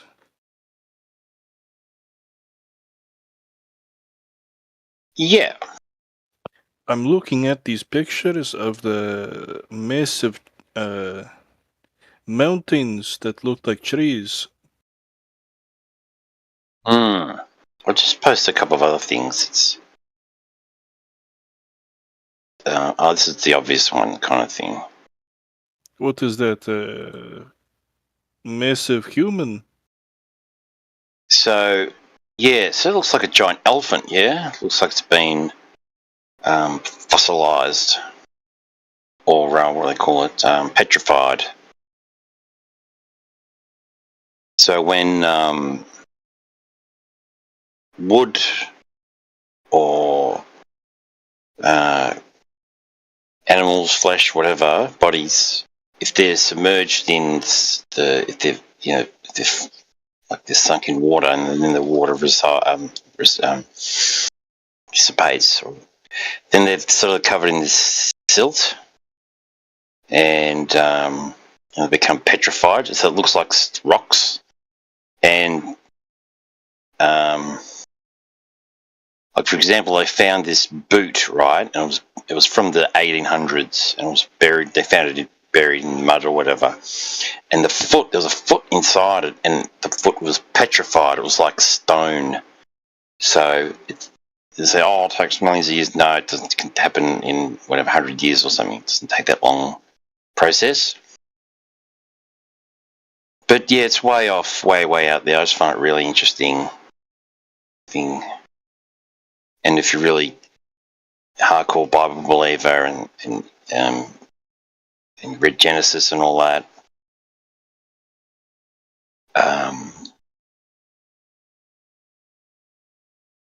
then things before the flood were much different.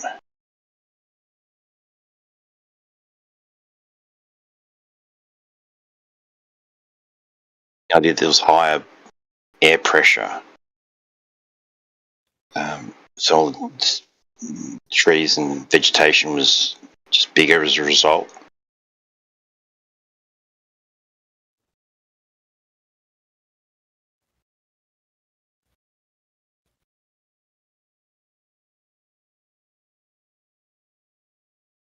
After the flood, there's obviously a whole lot of water introduced into the system, changed the dynamics, cooled it, and there's more water, and yeah, it's changed the system, so it's high pressure. Plants are not smaller than they were, I guess, but that's the theory, the idea. So it's much fascinating as hell. Yeah.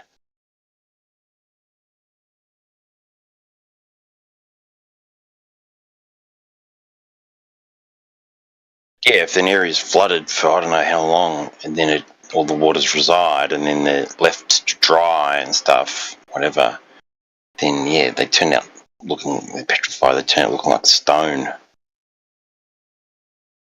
Like the moon rock. Did you hear the thing, the moon rock? They analysed that moon rock, and it was petrified wood.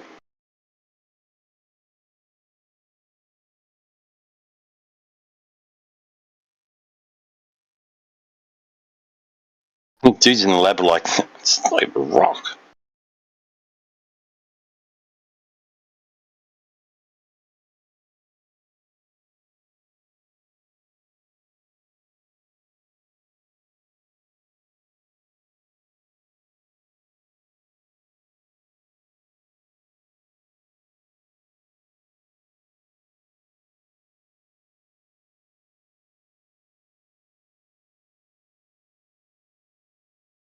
But then it sort of circles back to Uluru, where you've got this giant rock in the middle of nowhere, sort of thing.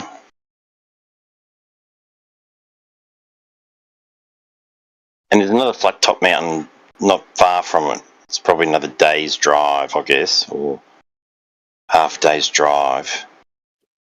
But yeah, there's another very big mountain, and the top is completely so flat. It's Yeah, find it.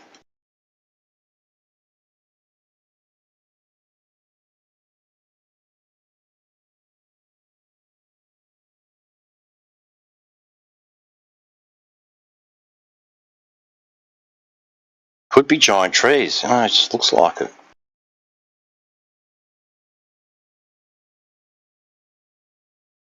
In the Bible, the giants wrecked everything, you know, they chopped down everything, they ate all the people, and they ate each other. Total chaos. Is that the story? From the Bible, yeah. Genesis. They chopped down everything, eat the people, and eat each other.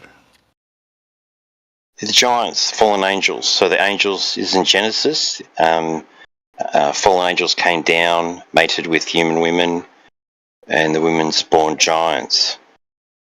And the giants ate everything. And then they started eating people, and they started eating each other. And then everyone's like, and then God's like, I better do something about this. So then the flood happened.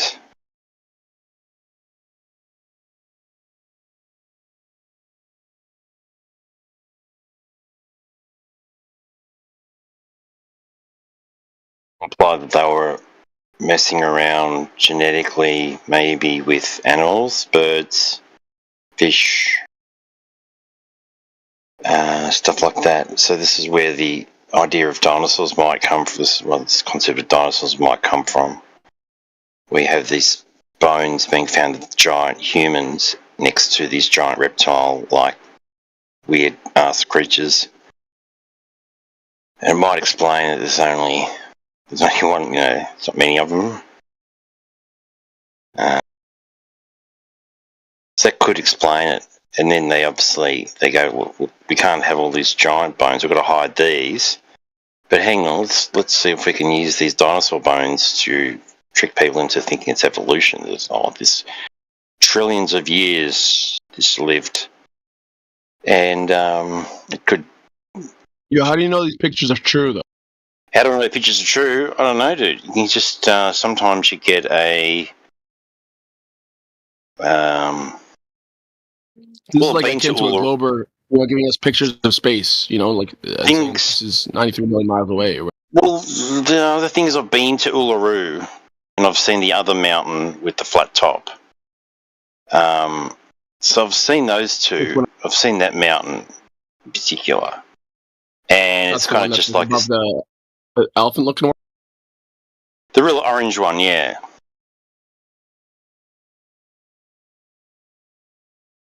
So it's sort of like, like it looks like a giant tree that was. Where is it? So the next picture down the one, there's another mountain in near Uluru that has got a flat top as well, and it's very flat. There's also some other mountains there called the Olgas, and they're also extremely strange looking giant rock formations. But yeah, I mean, some of these could be doctored. Nevertheless, it's really interesting. It's sort of, what's interesting with it, it doesn't really matter whether they're doctored or not in a way. I mean, they're just that one of the elephant that looks like, I mean, it's just a beautiful photograph. It's like, hey, this looks like an elephant. It's like, wow, this looks really beautiful. Yeah, some of them also depend on the shading too, like what time of day it was with. Oh, sure. But it's just like, I don't know, you see things, I guess you see pictures of things in clouds and stuff. You see, oh, look, that looks like an elephant in the clouds. Exactly. But I guess this is more of a permanent thing, like landscapes and stuff. It's like, for whatever reason, accidentally or from some crazy story from history, they just look like humans and elephants and tree trunks and... But it's interesting people point it out and then stick a whole lot of the pictures together and go, well, this is interesting, isn't it? But it's just all speculative. We're in speculation Sunday, so it's just a coincidence, some random act of nature. How do these mountains get formed with a completely flat top? Pretty sure the story behind Uluru is that it's from a volcanic eruption. So there was some kind of giant volcanic eruption that blew all these giant rocks into the sky, and they came down and landed wherever. Hello, I got a question. This is Do you what sound like you're Uluru is. Australian? You sound like you're Australian. Why are you saying it's Speculation Sunday? That's a lie. Well, Spec Sunday goes from UK time. Oh, who decided that? That's in the That's just the panel, guys in the panel, and that decided it. So we have things speculation. So we have a day Speculation Sunday. So you're speculating on the next day. You're breaking the rules. What's that? I said you're speculating on the next day. It's not Sunday for you anymore. You're breaking the rules. You're a rule breaker. Sunday in America. It's Sunday in England. As long as it's Sunday in England, I'm good. Sorry, are you Englishman? No, I'm in Australia, but Speculation Sunday is on but it's on England time. That's the rules. It's on England time. Yes, it is. Where's your evidence? I haven't got any evidence. Just hearsay from other dudes. Exactly. The claim is discarded. AV. I got it from AV. You'll have to ask AV. Carry on. One time accept. So you think trees and that giant trees around, it's just bullshit, or what do you think about it? Just accident of nature? I think it's absolutely plausible. We're missing the transition, Like if these are giant trees that were chopped, first off, how'd they get chopped so cleanly? That's one question. Like if a giant tree got chopped so cleanly, it's probably indicative of a giant man, right? And then also like the transition of its petrification to like stone is completely missing. So it's just an inference, and that's it. What does pyramids, and all that stuff about Egypt and how they were cut, how they found stone that was cut really, really precisely, really massive bits of stone and that. There's heaps of stuff about that, little videos and stuff about, dudes in Egypt going, how the hell do they cut the stone so perfectly, whatever, 2,000 years ago.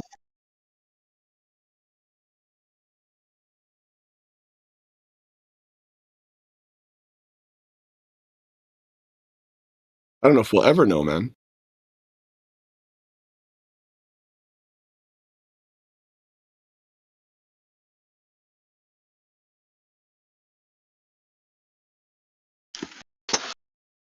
That's right. Things we'll never know.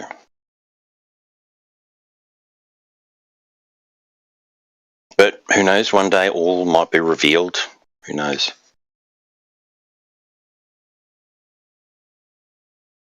But it's interesting to speculate. So it's good fun.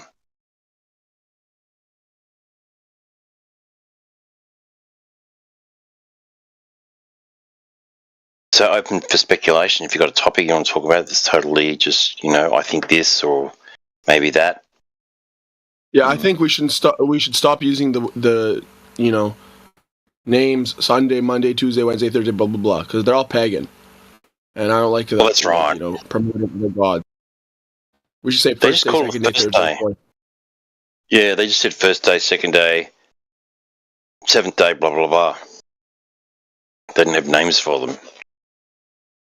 Yeah, that's the better. It wasn't until the popes and all that came along in the Gregorian calendar or whatever, and they gave everything and they named all the months after the emperors, I think, but the emperors were named after whatever, like June.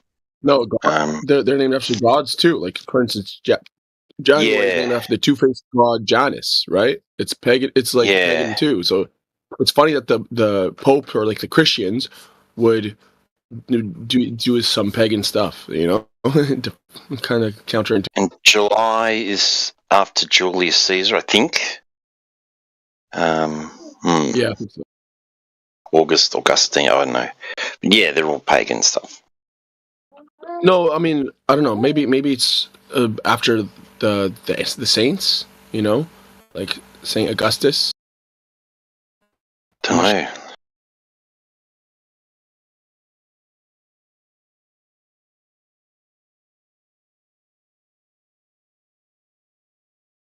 But yeah, speculation first day doesn't have the same ring to it. I know.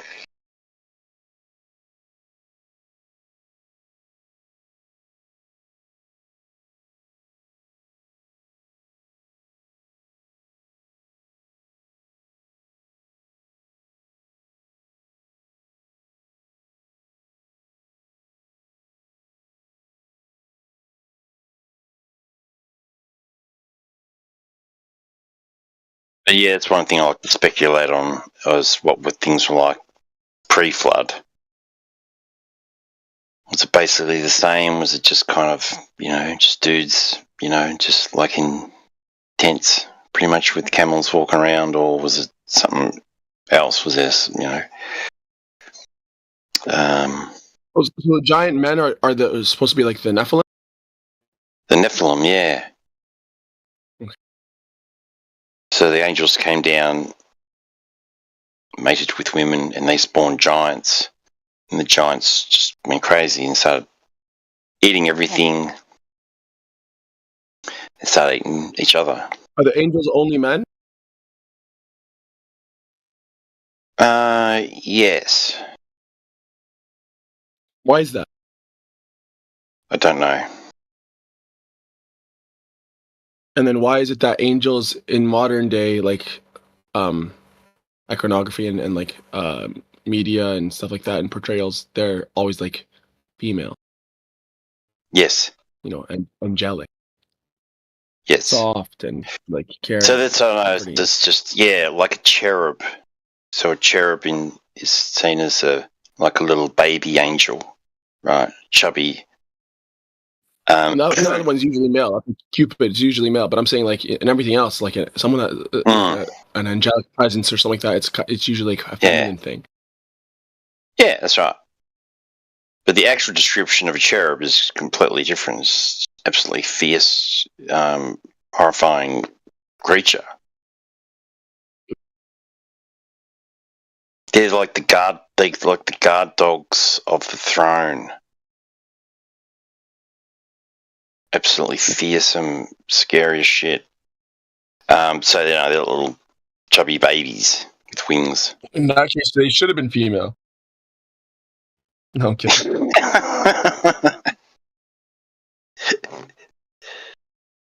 Like, what's his name? Was it Saddam Hussein or Gaddafi? I think Gaddafi had a special forces unit that were women.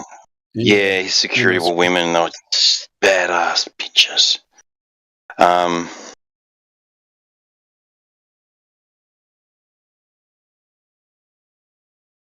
Yeah, so, but I spoke to someone who was talking about it, and they believe that they were in Genesis. So, people calling out because they were getting chased around, eaten by giants, and there was giants that were destroying everything. And the man called out to God. So, like, you know, what the fuck? And then God said, okay, well, let's do something about it. And well, I was saying that they believed that God made all the people that were killed victims of the giants. He made them all messengers. So the messengers. So people will talk about seeing angels that are women or men, but they're not angels, they're messengers. So these people that were given sort of special job to the flood sort of thing happened. It's kind of like God just kind of fixing it sort of thing. Like, okay, this is bad. The angels heard it and they went to God and said, God, we've got to do something. And he's like, yeah, okay, I've got a plan.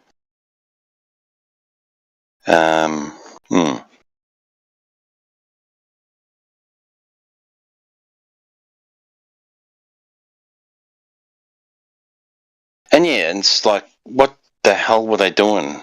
And if it teaches, it's just that they taught people how to make weapons and how to make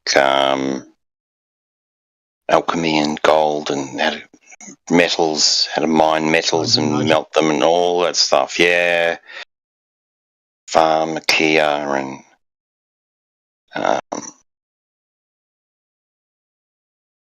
yeah, all these secrets.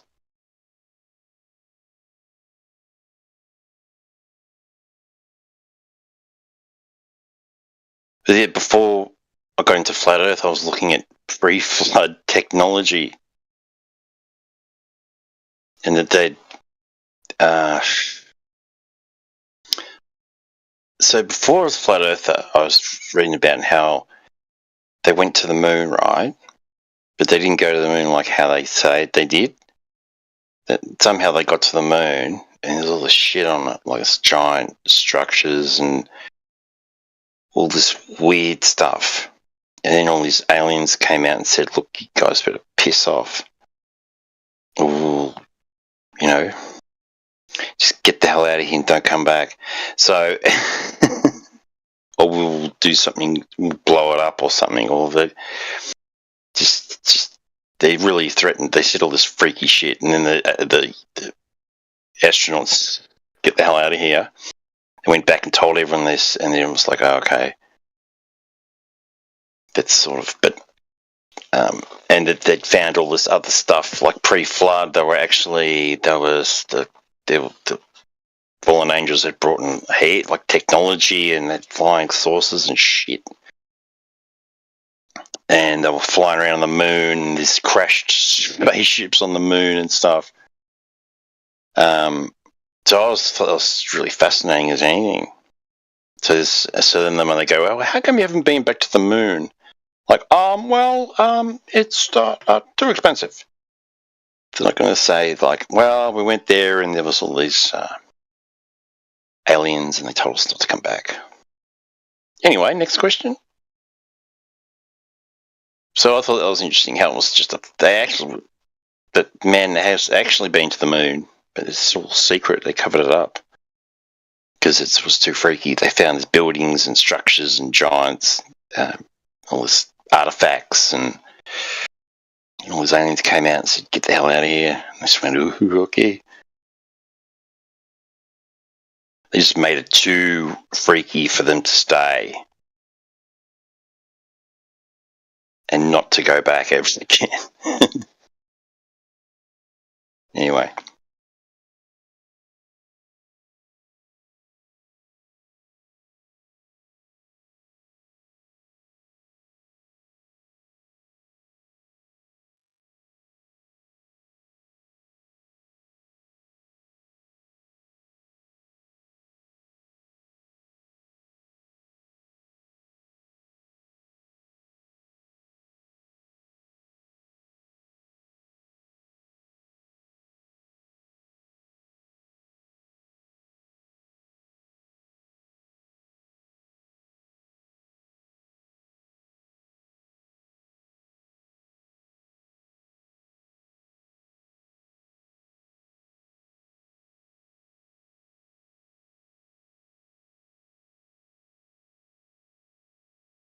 I don't know. But I don't know, have you ever seen something ever happen to you in life that you just like, that was so weird, I can't explain it?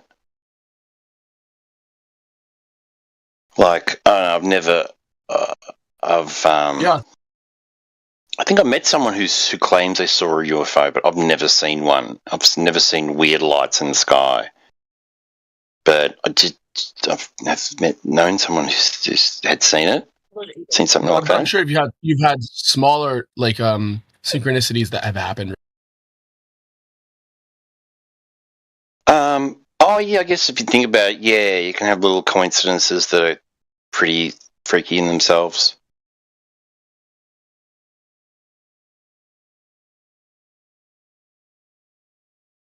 Yeah, like the little kind of coincidences that like that keep on happening.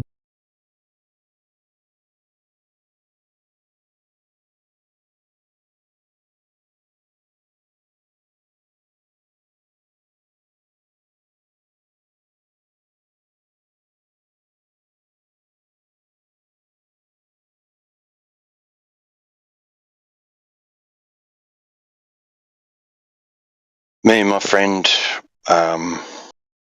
went to see these movies, and they were student films made. They were like graduates of the student college, film college in Melbourne, and there was they were pretty cool. So one of them was really funny. And anyway, so we're walking down the street after watching these films, and they were just walking and stuff, and then we see this girl walk past us, and we both look at her, and then we both look at each other, and we both kind of said at the same time, I was like, that's the girl who was in the film we just saw. And we both kind of went, what the fuck?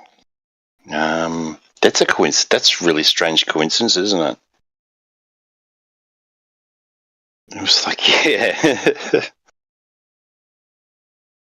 Just stuff like that, I guess, yeah.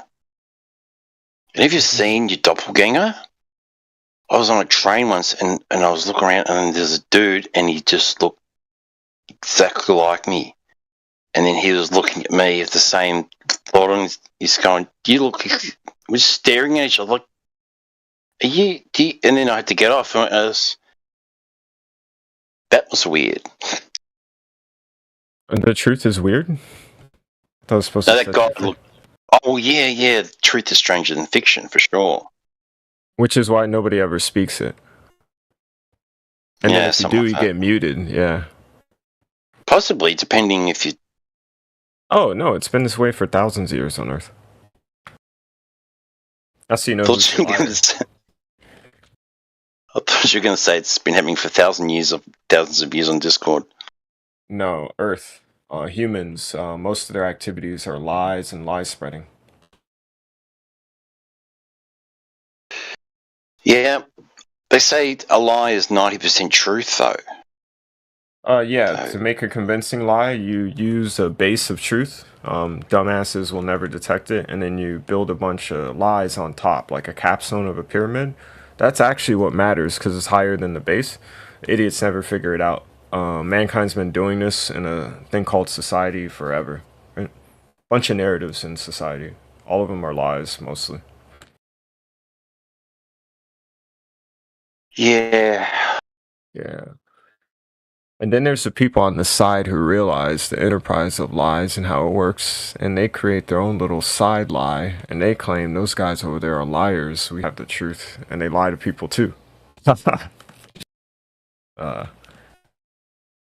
All bases covered. Oh no, I like to think that their time will run out, their luck will run out, and their sort of... Oh, that's because there's things happening everything will above your crumble head. eventually. Oh, well, that's because there's things happening above your head gravitationally all the time that have more causal impact on things. So when you meddle on the surface of a planet thinking you're achieving something, good God, yeah. So eventually that comes back to haunt you and manifest and be your shadow, yeah, and then... That's why you don't lie, but humans still haven't figured it out.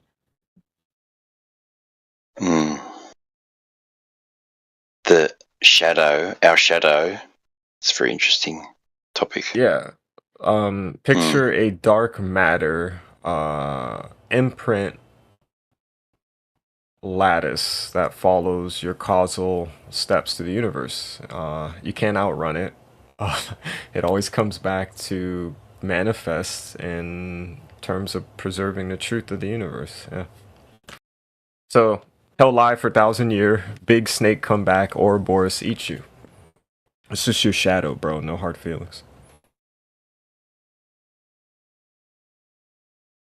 The ancients knew that, but we forgot it. And somewhere along the way, people start figuring out how to lie an enterprise of power into existence again. So, got to follow the Babel, Tower of Babel, all the way up.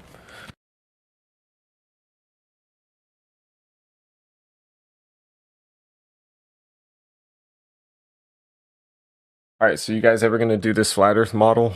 You're just gonna play this game. Flat Earth model. Aren't there any intellects amongst you who argue on your behalf and create a model and convince people and then get followers and stuff? When we get bigger, I guess, when more people find out about it, and as it becomes more popular, we'll have, I guess we will have some flat Earth models. Yeah. Who knows? We might have a Miss Flat Earth pageant. That would be good. Who would be crowned Miss Flat Earth? So just have all these hot Flat Earth chicks all competing to be Miss Flat Earth. Right. And you take man and woman, you go backwards. There will be Flat Earth models out there, I assure you, eventually, if not already. I just want to find. Do you realize how much short amount of time you have? Do you know what it's driven by?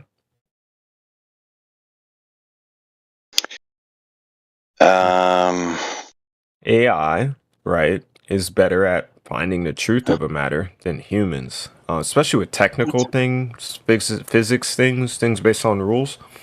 So in less than a year, all of these researchers in AI, with researchers multiplying, are going to get to the bottom of it, and then the people who lied throughout are going to become obvious.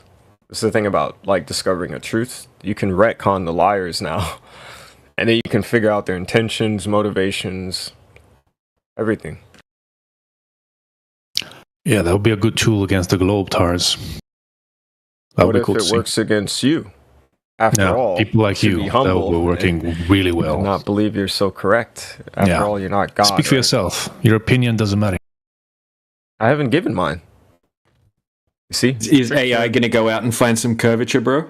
What AI is going to do? No, what it'll do. What it'll do? A robot dog out there, that you're going to talk through, because I think you want to do the deceit thing. You're kind of speaking in a degrading manner here in this VC, like liars and whatnot. You think we're a bunch of liars? Maybe AI is going to fix that. Maybe I don't know. You insinuating that. Shut the fuck up, okay? Yeah. Why are you? We just get fallacies and feelings from you guys, man. Arrogance, fallacies, and feelings. You bring no value in this fucking VC, but just your fucking opinions and shit talks here. Yeah, I'm not a tough guy. I'm just pointing out, letting everybody know who you are. So just piss off. I'm confused. I just got back. What just happened? Another arrogant, fallacious Glober making bullshit claims. 5 minutes ago, he was saying, the gravity is above your head, in the sky. Yeah, man. He was saying all sorts of crazy stuff. He had the hide to call us liars, and that AI is going to expose all our lies. Well, AI only works on the data set you feed it. So if you feed it bullshit data, it might call something truthful bullshit. Exactly, man. Exactly. He thinks it's some kind of sentient, self-thinking, futuristic technology that's going to save the globe.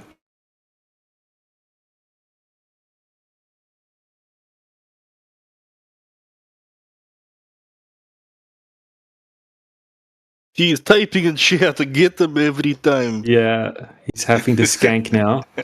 That's skank. Yeah, he comes in here regularly, right? Every time he comes in, he has this arrogant, demeaning tone to his voice. And he doesn't want to provide any globe evidence. He just wants to share his feelings, basically. fallacies.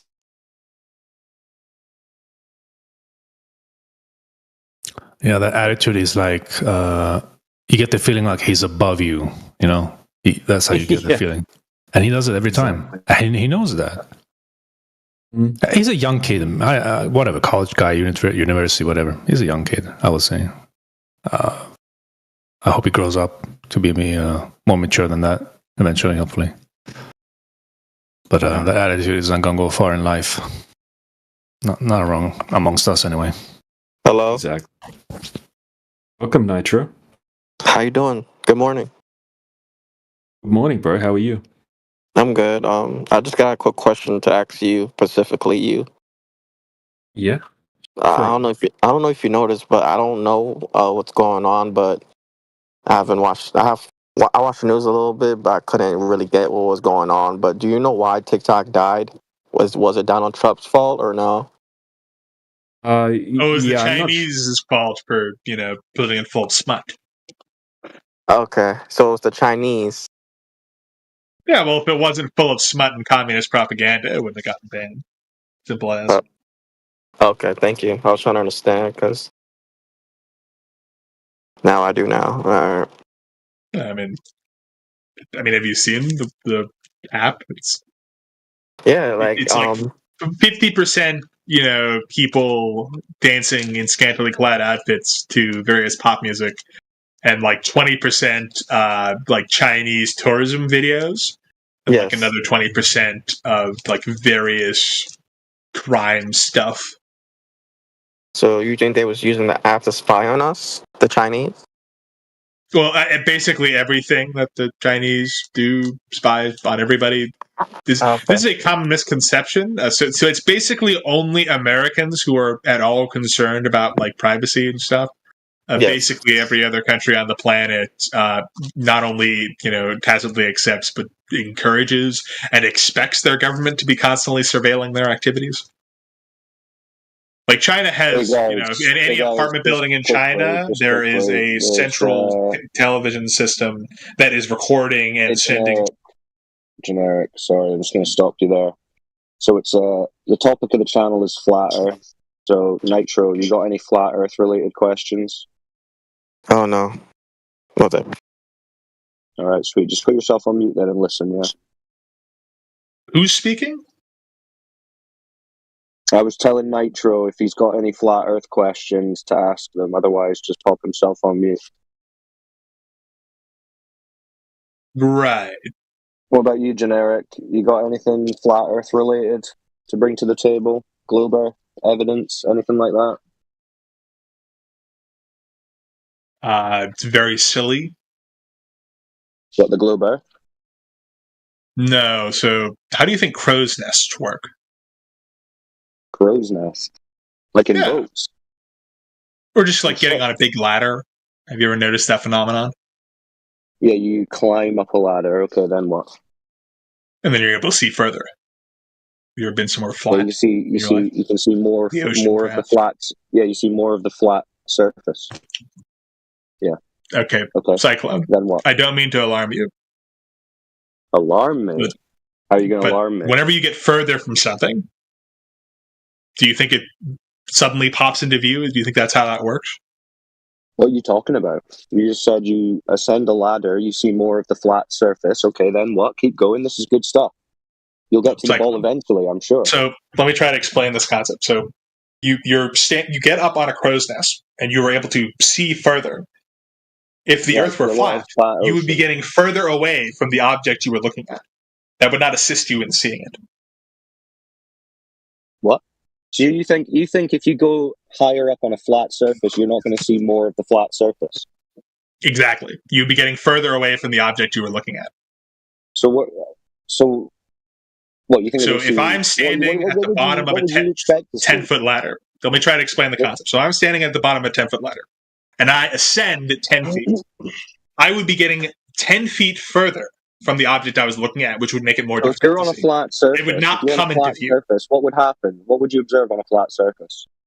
That the object would have gotten 10 feet smaller, and I would not be able to see more things. What do you mean 10 feet smaller? In the context of a flat surface, what would it looking 10 feet smaller look like? Yeah, so I would have already been able to see it at ground level, and while I was seeing it at ground level, when I ascended the ladder, still being able to see the object, it would then be further away, so it'd be harder for me to see. So you think if you are on a flat surface and you climb a ladder, you can see less of the flat surface? Exactly, because I've gotten further. You're just retarded then. Well, so how it works in reality is that whenever I climb, it has to be a bit taller. How it works in reality is if but I'm able to see over the horizon further. You see more I'm now of a higher flat up because it's surface. curved. Wait. So you have a greater line of sight on a flat surface. You see less. Like, how does it logically follow? He says. So if you're in a gym Well, no, hall, so if it were a flat plane, I would have no limitations on my line of sight. No, you just said How do you you see see less less? as you ascend in altitude. You said less. So generic. You're saying if we're in a Yeah, gym exactly. hall, So let me try to explain the concept. No. I'm just No, you sound stupid, man. What concept? So you're saying if we're in a gym hall, a big flat surface, and we have our eyes down to the floor of the hall, and we're just looking across it, and then we stand up, and then we climb a ladder, we're going to see less of that flat surface than we did when our head was on the ground. Is that right, generic username?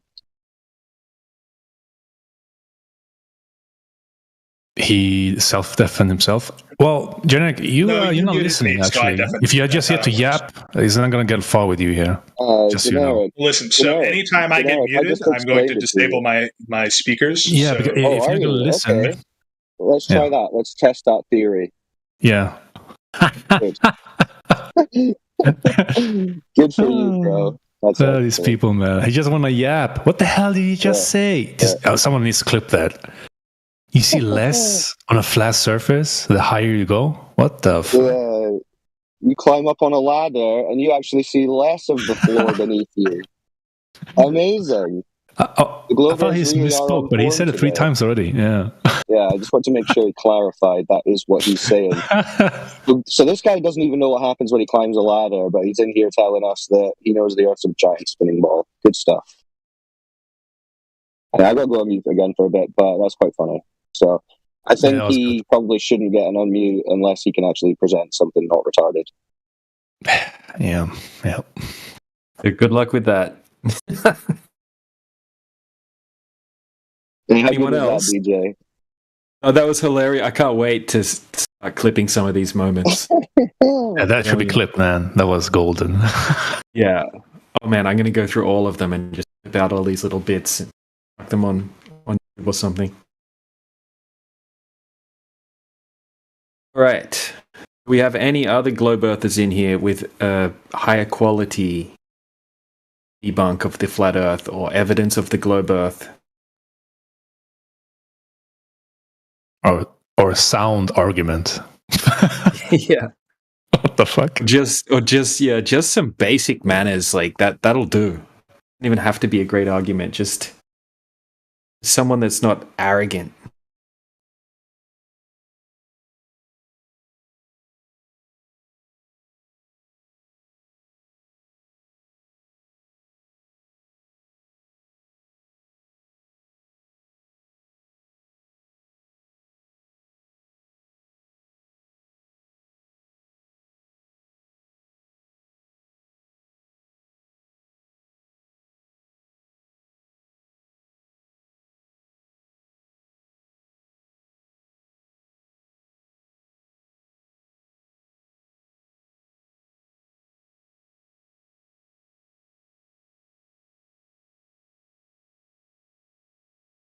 Do any of you here like to play chess? Yeah, I play chess all the time, bro. If I beat you at chess, would you accept the Earth as a globe? No, because I'll just move the gas pressure piece right in front of you, and you lose immediately. It's instant checkmate. Instant checkmate. I'm going to use that. You play chess, Fry? Yes. I am an Indian. Of course I do. Yeah. You guys invented chess, right? Yeah, I guess we did. What's your chess rating? Oh, it's pretty bad. Like 1200, maybe. 500. What, like bullet chess or blitz chess? The 3 or no, wait. I think the 3-minute one. It's the 3-minute chess. Is that bullet? Yeah, on chess.com or Lee Chess? Lee Chess. Is it Lee Chess or Light Chess? Lee Chess. Yeah. All right. Let me log in. You want a game? Yep. Hang on, let me log in. Wow, I remember the password. That's insane. I send me a link on Light Chess. All right, I'm gonna put a link in the side chat, but hold on a sec. I just have to switch to my faster internet so I don't have lag. Oh my god. What a crybaby. Skylink. Go to my Skylink. Hey, can you spectate the games? Send a link if you can. Yeah. I'll watch it. Yeah, you can. Well, I'm on the move, but I'll check in. A lot is riding on the. It would be funny to have a flat Earth, globe Earth chess competition. I'll Yeah. disconnect for a second and I'll come back with the link. Okay. Because if I beat him in chess, it would mean that I'm smarter than him, and he has to agree to everything I say. No, because the fact that you're playing chess already means you're on a flat Earth, because chess is flat. When they come out with a spherical chessboard, then you can talk. Yeah. Oh my god. Gotcha. They say geopolitical chess, 4D chess. It's all chess. It's all flat. It's also 2D.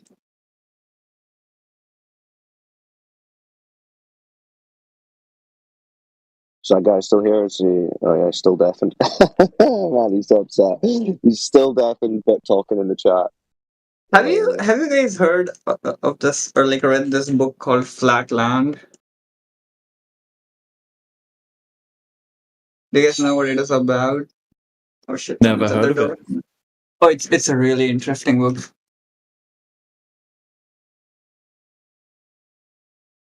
All right, Fry, you want to join? In my link there?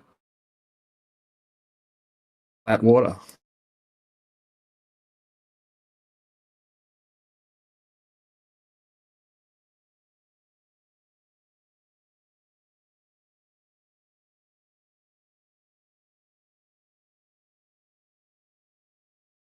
Mic check. My mic working? Probably not. Yeah, Dave. We hear you. How's everybody doing? I want Awesome. to play Glove Hey, good brother. What's going on? I want to play Glove Arthur for a second and challenge somebody, and I want to hear the official response we got. There's a 24-hour sun going around spot in Antarctica, so that means it's a glove. Debunk me.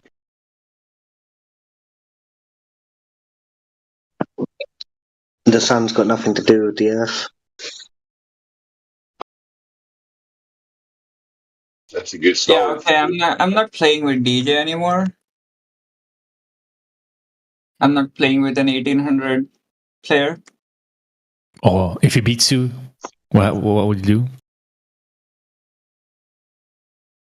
I would just call him like a. You know those people who like fight like under their weight class.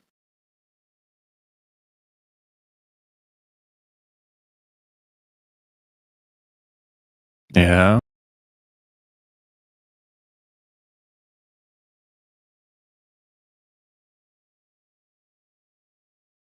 Underdog? Wouldn't that be like overdog? Level dog? Has he scholar mated you already?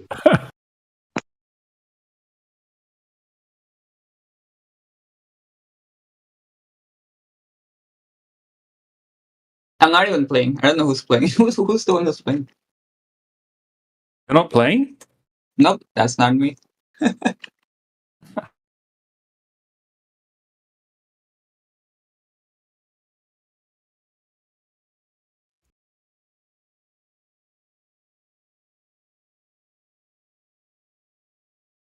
So are we saying the sun didn't make the ocean start curving or anything like that?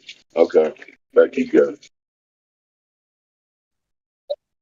No, but you can get the angle to the sun across a flat plane. Whether it does circles, not circles, don't matter. Still do it off a flat plane.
Nice.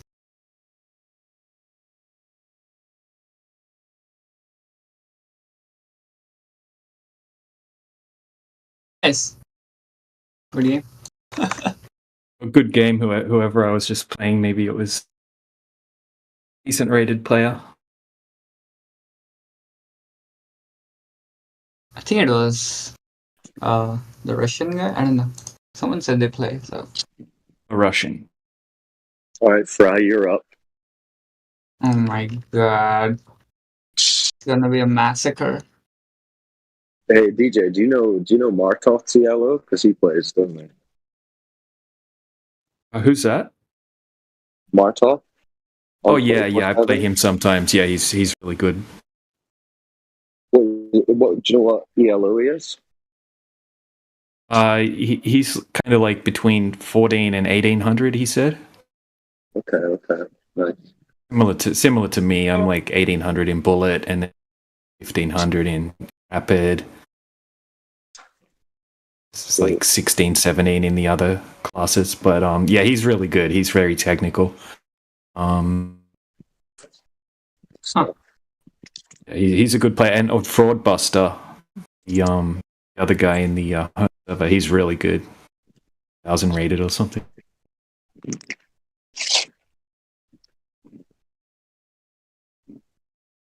Well, let me know when you try. I'll watch if I can.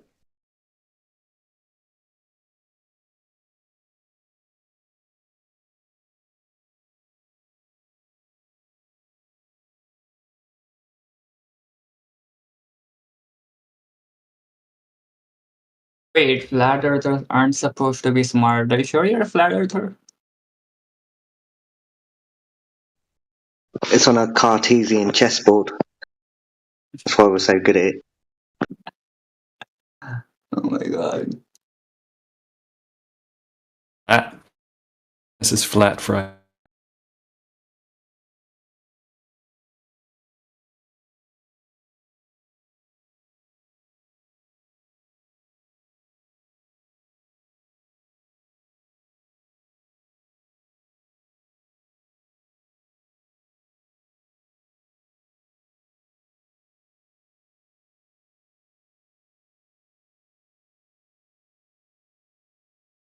Oh, Hush was playing. Who's Hush? I don't know who Hush.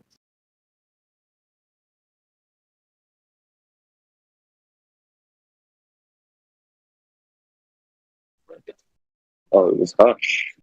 Damn, now he has to agree with us. Okay, that's what was on. Oh, is he a glower?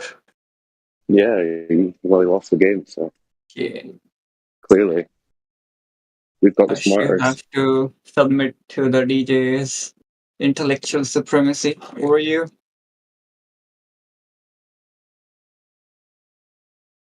Right, it's settled.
So we don't have any heliocentric believers in here right now. Is that correct? Or they just don't want to talk?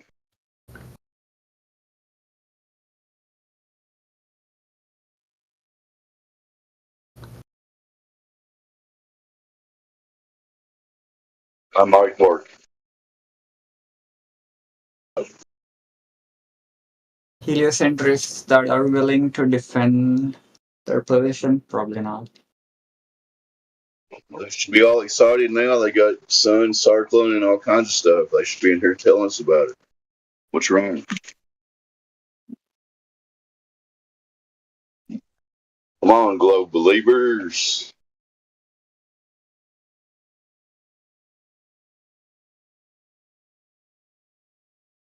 We're kind of late to the party. There were a bunch an hour ago.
Oh, Eric left. I had something to ask to him.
Since nobody's talking, can I throw something out there?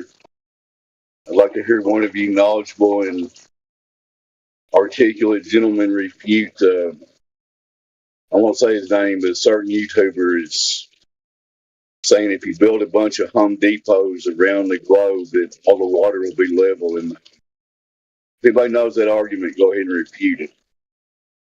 I think you know what I'm talking about.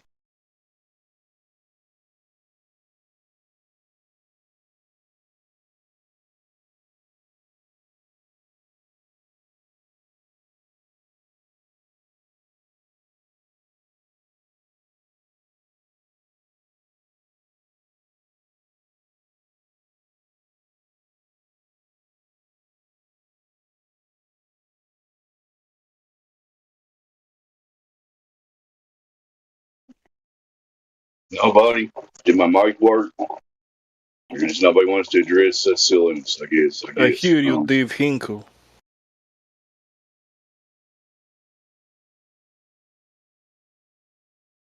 So did you know if you build a bunch of buildings all around the ball and then flood all the buildings, the water will sit level, so it must be a globe? That's basically his argument. So somebody go ahead. Whose argument? I was trying not to name names, but Jeranism. The guy that's thinking about, he saw the sun do something, so now he thinks it might be a globe. He's And that's not his way. in the channel now, is he? He's not in the channel now. I don't think he comes in Discord. I'm not trying to talk about people. I'm just trying to talk about his idea. You know, how silly it is, but evidently nobody wants to engage with it. I'll shut up. Well, it is nonsense.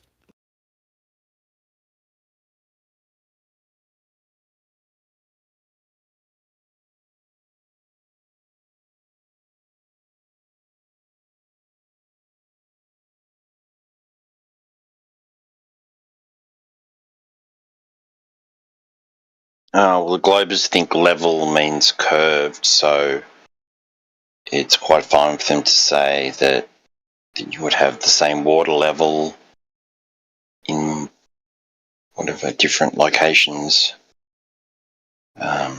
Would mean it's a globe because water sticks to the globe because of gravity and all that. I suppose. Yep, that's true. I mean, he's basically going with the locally flat argument that we've been hearing from these guys for years, right? Everything's locally flat. You'll never be able to tell. Anyway.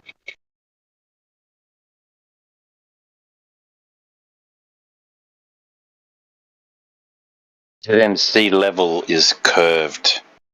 It just means sea curve.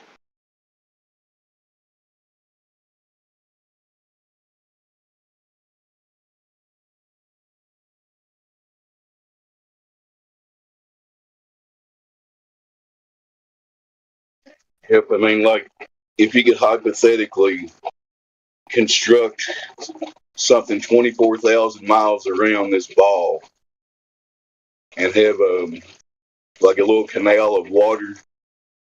Either way you look at it, the water's still sitting there in a curve, and that doesn't happen in nature. I'm sorry. You know what I mean?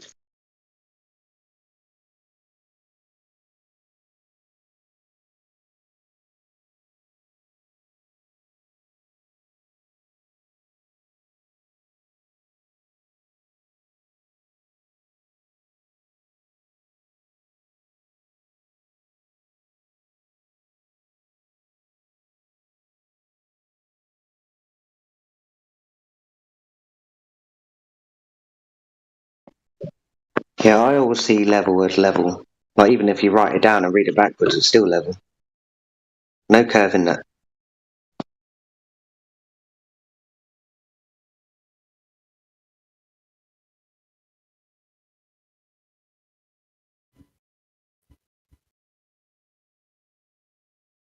Yeah, the dumbest argument I heard about sea level is that it's not level because one end of the ocean can have high tide and the other end of the ocean can have low tide.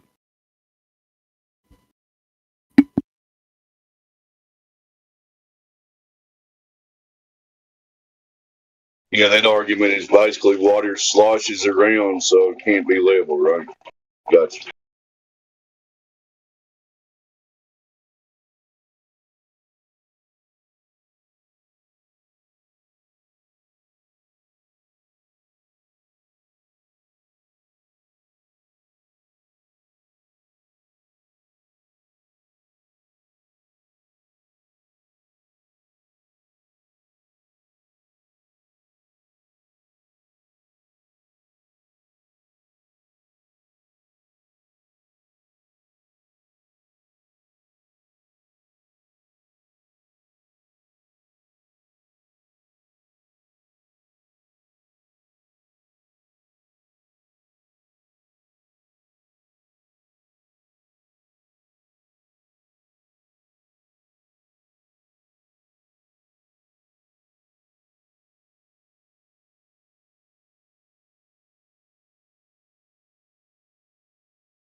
Yeah, one of the definitions of level does talk about conforming to a sphere, something like that.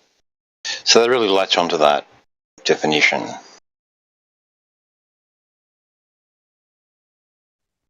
Yeah, it begs the question, doesn't it? If it's conforming to a centre or something that's never been proven. I think it's just if enough people say something, doesn't matter if it's true or not, it will get put into the dictionary.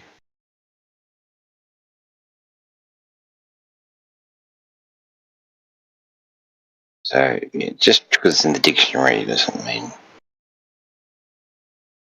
I think Bigfoot is in the Oxford Dictionary. The moon landings are in the encyclopedias. Exactly.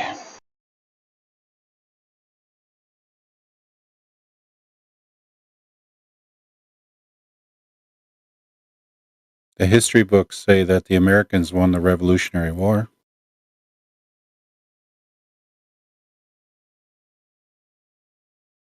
Okay.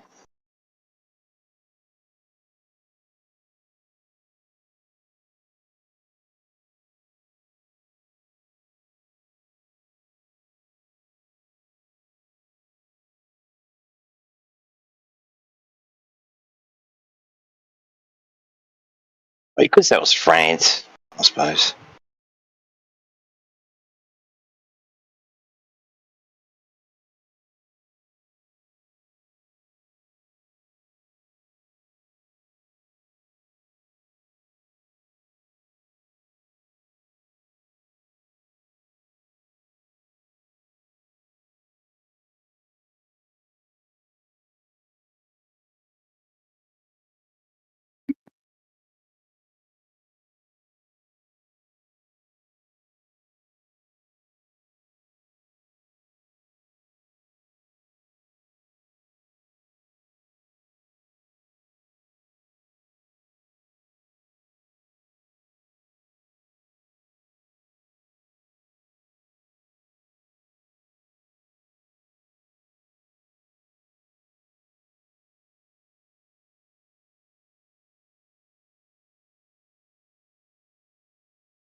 What's up, guys? Do we have no discussion going on?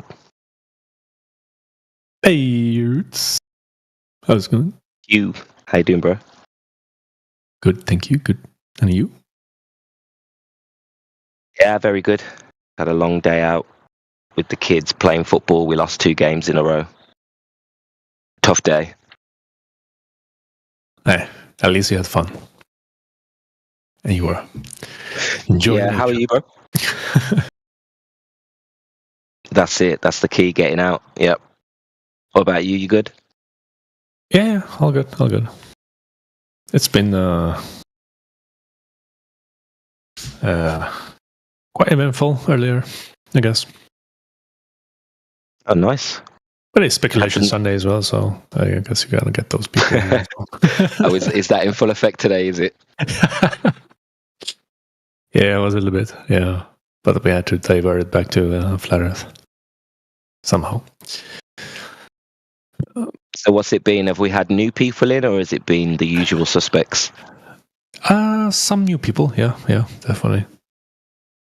We had some unemployed TikTokers here as well. Nice. That's a new element to our society. Yep, great.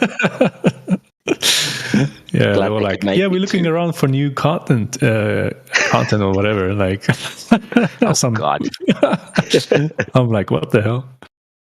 Okay. We just had a guy in that made a really good argument against Flat Earth, though, something we all need to look into, right? He said if you get a ladder, right, and you go up higher in the ladder, you should be able to see less distance if the Earth is flat. Wow. Who That's was this creative. genius? Was it someone we know, or was it someone new? He's a fresh globy. I think it's very new. arrogant, very yeah. sure of himself. His name is generic username. The first time I'm seeing him. So on a flat Earth, the higher you get, you will see shorter distances. Is that his argument? Yeah. That doesn't make any sense. Because you're getting further away from the ground. Less distance, further away from the ground. Okay. Yeah. Another glober who doesn't understand how perspective works. Great. And then the guy before that was saying that we shouldn't be trying to like measure over water curvature. You should be trying to measure the floor of the ocean. Seafloor. Yeah. Are you gonna scuba Calling it dive down the there? bed. What? Bed. He's like, you guys need to be measuring the bed. Right.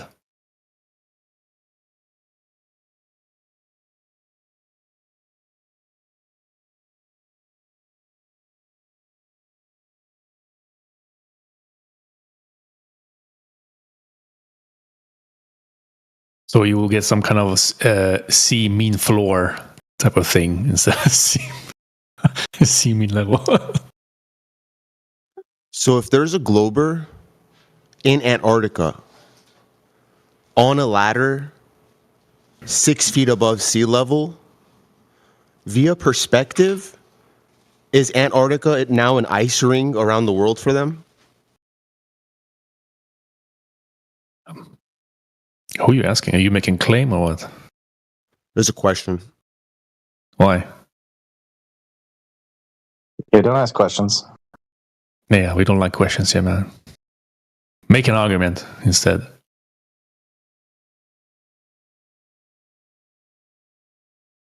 If you were on Antarctica and you went up really high, would you see the ice wall? Or you would not see the ice wall? No, the ice ring. Yeah, that's an argument. Ice ring. Look at this guy. As a glober in Antarctica on a ladder 6 feet above sea level, via perspective, is Antarctica now a ring around the entire world?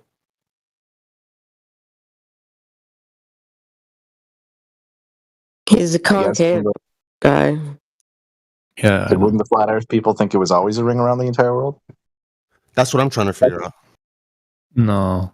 Who built the ice wall? Yeah. What are they Is trying it to keep out of? perspective? Is it like perspective that like makes it change around the whole world? What do you mean perspective? Like people I don't use know, bro. I'm perspective. so lost. I'm trying to research it. I have no clue. Perspective. It's like you see things from your own perspective. Yeah, what do you mean, King Kong? I'm trying to visualize it. Joe.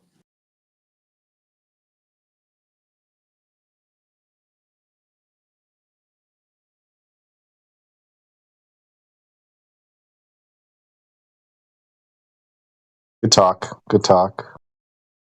I mean, making that type of how would you see the whole thing around you? You have to be in the center. So if you're on the North Pole, you can see the ice wall? I didn't say that. Oh. He said he could technically see the whole ice ring if you're 6 feet above the surface in Antarctica. Where would you position yourself to see that? I mean, I don't think that there's like outer space outside the ice ring, guy. Like it's not like there's just a cliff. Inner space, bro. Inner space. Yeah. You guys on board with inner space? I don't know what inner space is. It's like the sun, the moon, the stars. They're not like millions of miles away. It's kind of like closer inside the containment, if you will. They're inside the snow globe. Something like that. So you're a containment guy, Joe? Yeah, I believe in containment. But how do you reckon they're a million miles away if there's a containment? I don't think they're a million miles away. He said not. He said not a million miles away. Yeah. Oh, not. I didn't hear that word. The sun's like. So then, if you stand on the ice wall and you threw like a snowball, would you hit the containment? I don't know. I don't know. Sphere, half sphere. I don't know. You gotta go there and try it out. Yeah. Yeah. Take a trip over there. Buy a ticket. Throw some balls. Yeah, just throw some balls at it. Draw like a smiley face.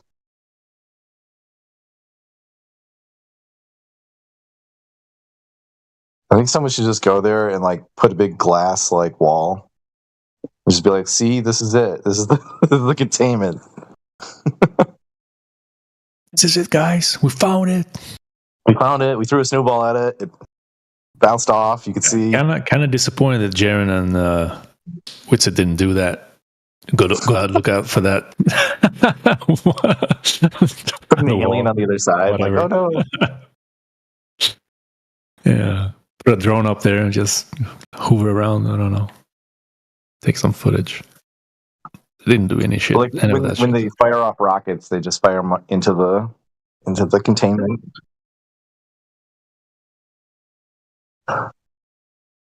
So what's the consensus? Did they go to Antarctica or not? Is it 50-50 in here? No, they just got paid a lot of money. Who knows, man? It doesn't matter because they made a claim. They said the sun proves the globe, the 24-hour sun, whatever, the midnight sun. Well, so yeah, I think if it's real, it proves that Antarctica is not the rim of the world, right? Mm-hmm.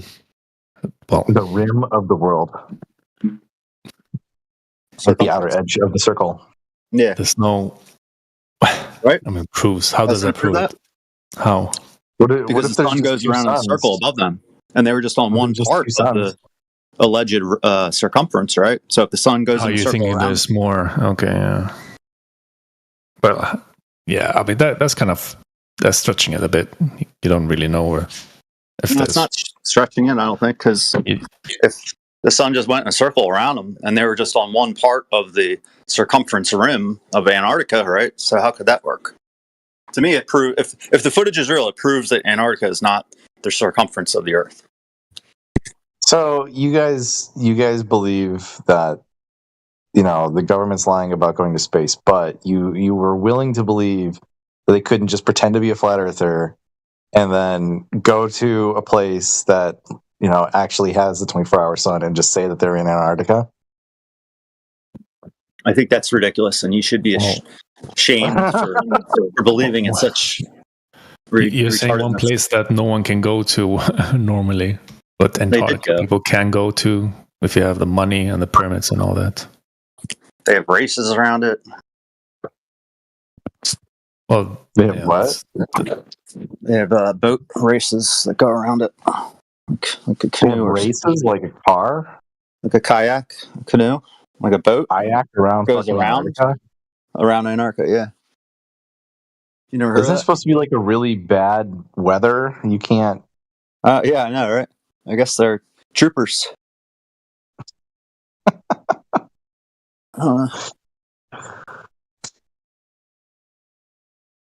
Is that the race around the world that they do? I don't know. Like the sailboat race? Yeah, maybe it's a sailboat race. Okay. I don't think they're racing in Antarctica.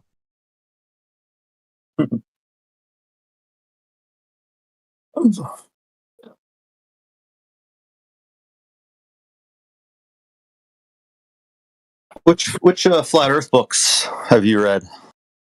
The guy I was just talking to. I haven't read anything. Which flat Earth books have anyone read in this group? None. I feel like you should write a flat Earth book. But you never read any flat Earth book? Like one of these old ones? Never read any flat Earth book. There's good stuff in these books. Like the Bible? No, like 100 years ago, like 200 proofs. 100 years ago? You never heard of these older flat Earth books? You know what I'm talking about.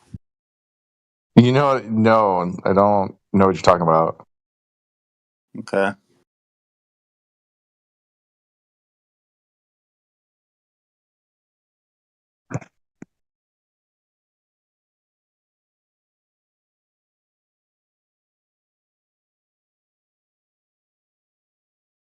What do you guys think about TikTok getting banned?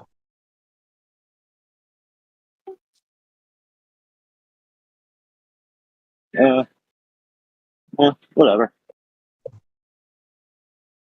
You don't care? You don't think it's like anti-free speech? No. Government cares for you, bro. It's not good for you. That's why porn is free. And it doesn't have to do with the content of TikTok. That's why the content of TikTok is not what's getting banned.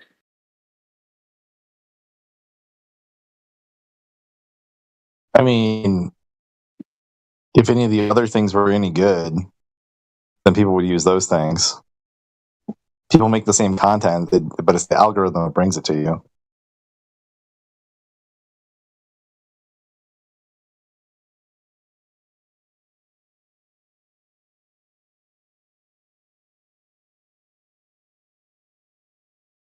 I mean, they just don't want the Chinese government having access to certain information. It's not controlled by Israel, so they gotta get rid of it.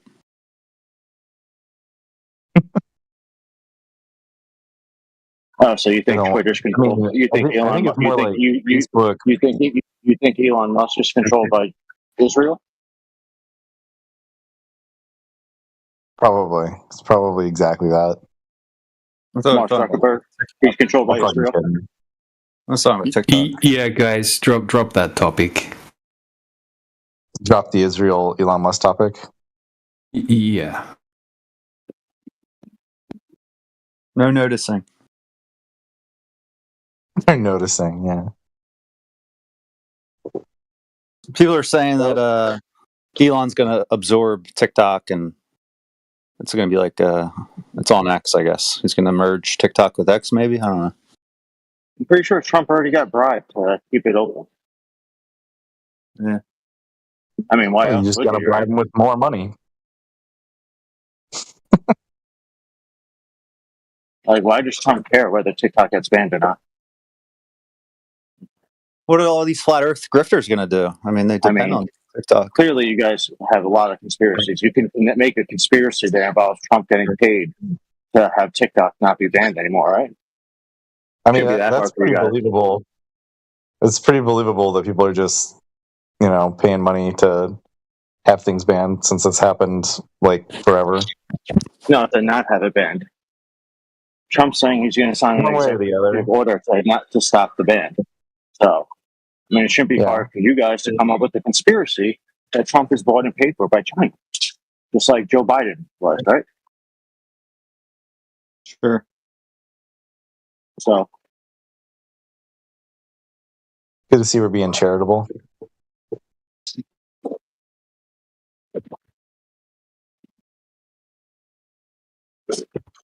well, I think Trump has more of a reason to bend his knee than Joe Biden. The reason is money. Yeah, primarily. I mean, his daughter's got The reason's businesses out always there. money. There's a good question for the flat Earth group. So, follow the money, right? No, a good question Who for the Flat profits Earth off group of, is, where's your map? Where's your map? No map. That's the Exactly. answer. Who profits That's off of it? that's Obviously, exactly. the globe. Once We they don't made have the a map. globe, We they don't claim couldn't. to have a map. I know. There's no That's claim for why a map. I know. That's why it's funny. That's a claim. Yeah, there are Okay, no claims. So because there's no map, it doesn't make flat Earth true. What kind of silly argument is that? We don't need a map. There's actually no real globe map. They're all wrong. All maps are flat. How did they convince the world that we live on a ball? Wouldn't it be easier if the Earth was already spherical, if it had some sphericity involved in it, like the celestial sphere? And maybe they just inverted everything, like they do everything. Maybe they just inverted it. Isn't the Oh, that's a good ball a question. sphere? Look into the history. Yeah. Where they started with the globe and the whole heliocentric model. Did the flat Earth give us all these predictions, like the Saros cycle and Metonic cycle, or was the celestial sphere involved in giving us all these predictions? What is the Sarah cycle? The ancient civilizations came up with the Sarah cycles through the Paran Eclipse cycles, like every 18 years. They wrote down every pattern of this cycles they observed. So had nothing to do with the globe. What is the at all. eclipse every 18 years? What? There's a pattern to the eclipses, and it's about every 18 years. It's kind of complicated, but yes, over the millennia, they wrote down these. Yeah, it's crazy. Yeah, it's good. There's also I saw the eclipse in 2017, and then I saw it again in 2023 or 2022. You saw it full both times? Yeah. Oh, nice. I only saw it partial in 2017, but I saw it full in Texas. Sweet. That was awesome. Isn't it? It's amazing. Just hangs there. Yeah. I forgot to turn around and look at the shadows. They're it's really weird. Oh, yeah. I forgot to do that. It's really, the shadows are really cool, right before, too, because you can see the, little shadows turning into, a crescent. Yeah. Yeah, that's what I meant, yeah. Yeah. The circles. How does that work on a flat Earth? I feel like it probably can't. What do you Circles? No circles on flat Earth. Yeah, you can't have circles on the flat Earth. Doesn't work. Can't make a perfect circle, though, can you?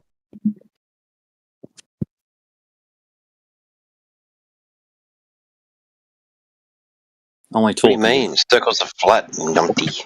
Only Maynard can make a perfect circle.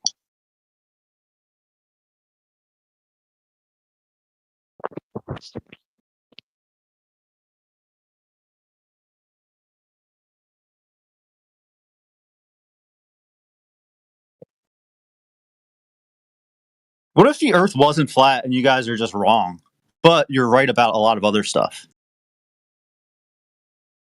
Like containment, local sun stars, Earth not moving. That's a big one. Yeah. We just need to see some. We just need to see some curvature, man.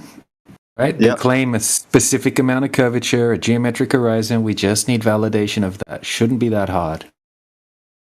It exists. Well, I agree with you. I'm just saying, what if it's also not flat? Then, I mean, why would it? Why would it present Who made the itself poster? as flat? Oh yeah, I made that yesterday. Someone else made the image. I just Brokeback chucked it on Glacier. Yeah, bro. I keep telling people that sorry. they made the documentary came out. Oh my god. Oh boy.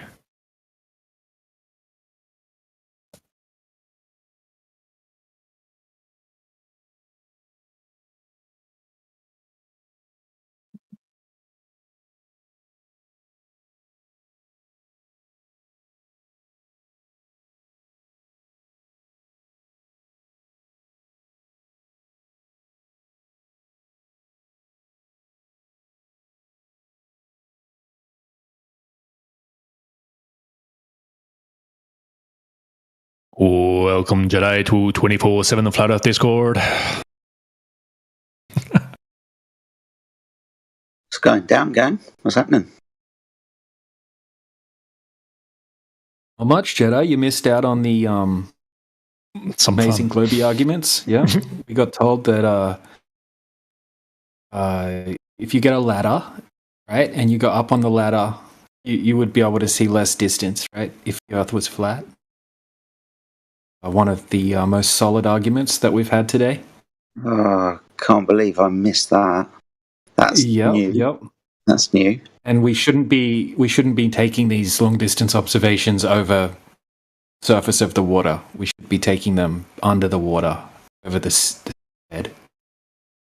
Under the water.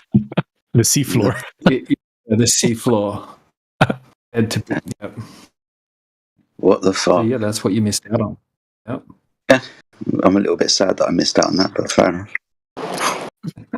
So would that be called floor mean level when you take an average from the bottom?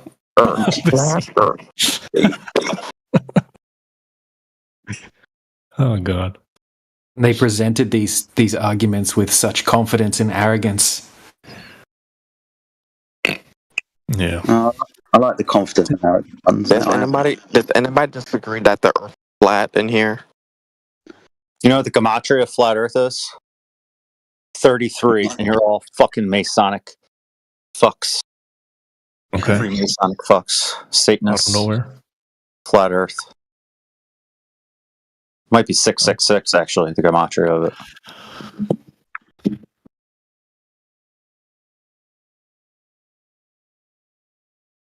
What do you guys think about that? You got nothing to say, do you? No, I don't really care. I think you're an idiot. Yeah, you're an idiot. The Earth is flat. Yeah, we're not Freemasons, dude. If we're Freemasons, would be breaking the oath, talking about the flat Earth and shit. You're not allowed to do that. Do the Freemasons know the Earth is flat? The Freemason told me Earth was flat. Really? Yeah, So I you know it's flat. Go ask them. So you're pro They have- Freemason? Don't they have a club or something? You can just, visit them, whatever, speak to them. No, you can't. You got to be invited. Oh. Yeah, can't just rock up. Well, I don't mean like a club, like, oh, hey, what's up, Masons? But it is a club. Yeah, it's a big club. Yeah, you can. Yeah. If you're in the club, then yeah, if you're chosen Open club. to be in the club, that's not open club, no. Yeah. The thing is, they're not allowed to talk about it. Get in big trouble. So it obviously upsets them if there's a whole shit ton of people all over the internet going, yeah, it's flat. Drive them crazy because it's a big secret for them, as far as I understand. Oh, even the flat part? Yeah. Okay. A Freemason told me You it was were flat. told that? Okay. Yeah. It's in the 90s. Oh. Must be true. Yeah. Well, maybe that explains some of the anti-flat earthers would keep coming back here. Maybe. Who knows? Disrupt them, whatever. Some of these plants could be from, Yeah. Freemasons. Well, possibly, yeah.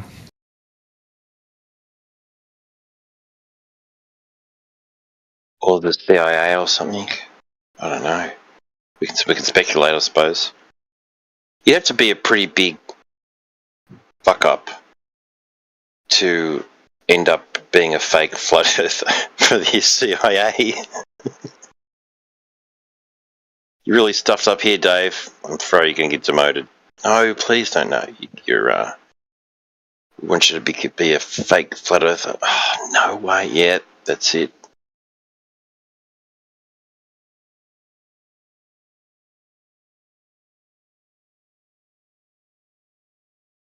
What if the Earth isn't a spinning space ball, but flat Earth is just the sieve for inquiring, questioning minds that question the space ball model? Maybe it's a trap. Maybe you've fallen into a trap. Could be.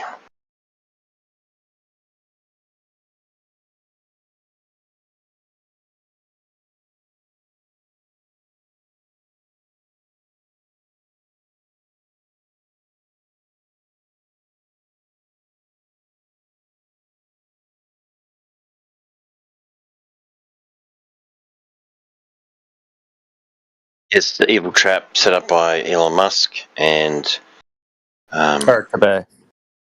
Eric Dubay and Bill Gates. I think he brainwashed all of you guys because everyone has seen Eric Dubay videos and he has such a soothing voice. It's like it takes over your mind. It's like, oh my god, Earth is a flat topographic plane. I mean, he's not that hard to find on YouTube. He's kind of everywhere if you search about flat Earth. Yeah, it's like it's almost promoted. I want you to believe in the thing is we don't have James Bond to unveil, to unmask the supervillain and blow up his headquarters. Unfortunately.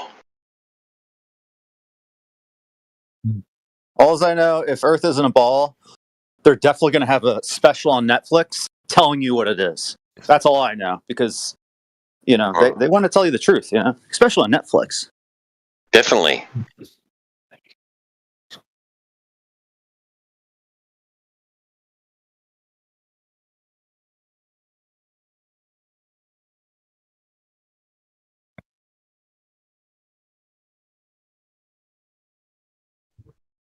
I subscribed to Netflix. It was shit. Like on every movie that you just don't want to see. It's like, I don't feel like no. I don't really feel like no. So the stuff you've seen and didn't like, or just stuff that you're not interested in. I watched a couple of movies, like, it wasn't very good.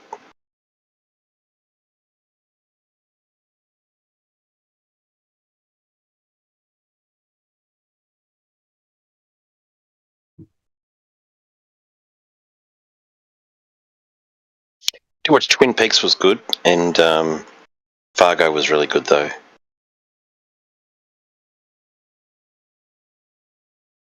Mad Men is the best show ever, if you ever see it. It's absolutely brilliant. It's embarrassing. There's a group of flat earthers in here, and not one of you have read one flat earth book. Well, I don't know. Eric Dubay read them for me, and then sort of told me about them, so I don't have to.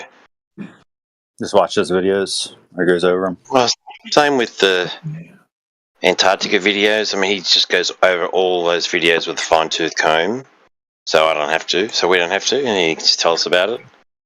Just does your thinking for it. Hey, Joe Dubs, do you watch ASMR videos? No, I know what you're talking about.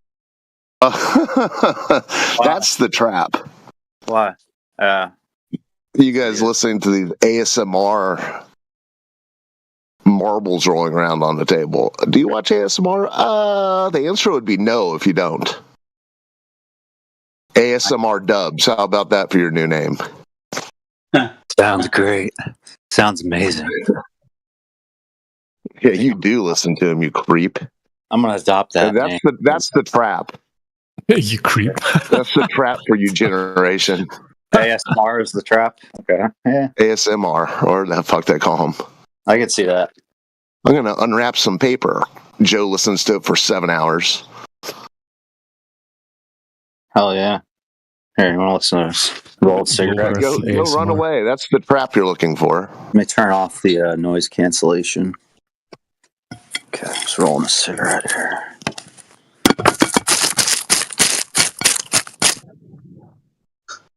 Yeah, that's it. He's a fan, obviously. He knows exactly how to do it.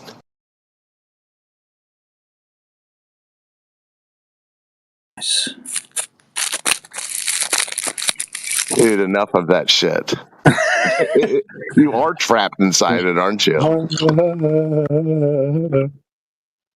Sickening.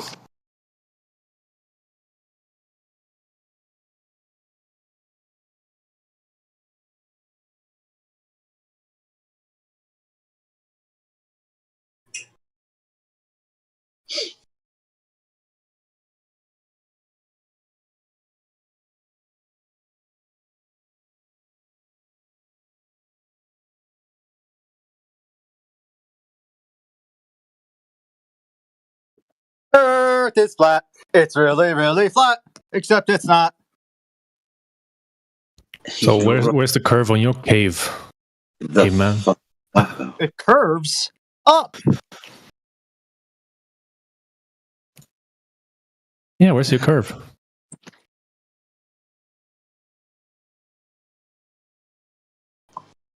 You don't have any? What a bummer.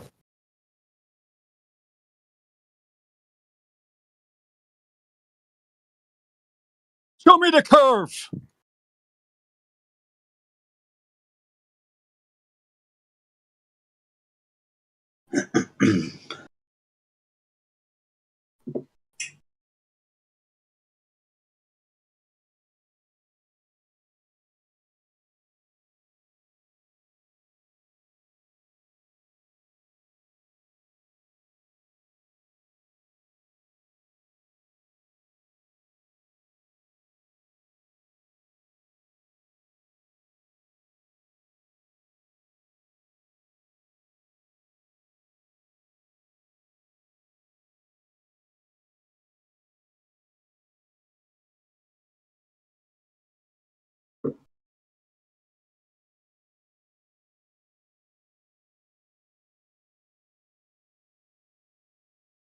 I was watching some show. I had Ryan from The Office, and he was telling somebody in like some hotel parking lot about how Earth is flat. He's like, "It's really simple. Earth is flat." You guys know what I'm talking about, by chance? On The Office? No, I didn't see that one.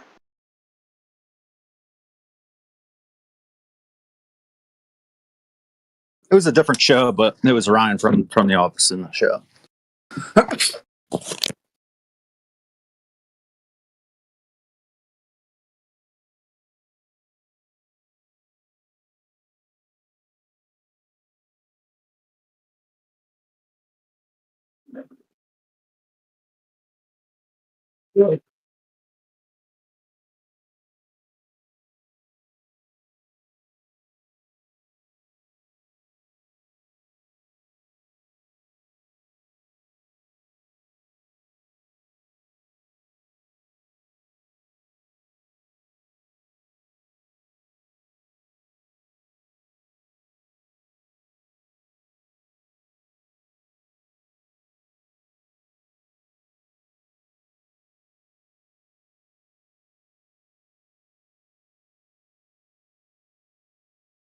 So you only have models?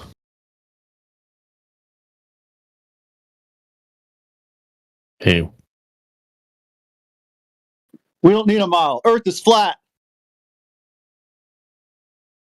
Well, King Kong guy posted some model there, I guess. They're designed to trap your brain to thinking that there can't be more land out there. And it looks like it's distorting the model within itself some way. Yeah, Not they're not accurate. but someone is doing that. And then saying it's concave Earth. I mean, you're still using a model. Where's the reality? Where's the reality that we see it is that way? Exactly. How do we don't measure see in that models. way? They're useless because we don't see in models. Like you go outside, look at the beach. Do you see a model? No, you see flat Earth. Welcome to flat Earth.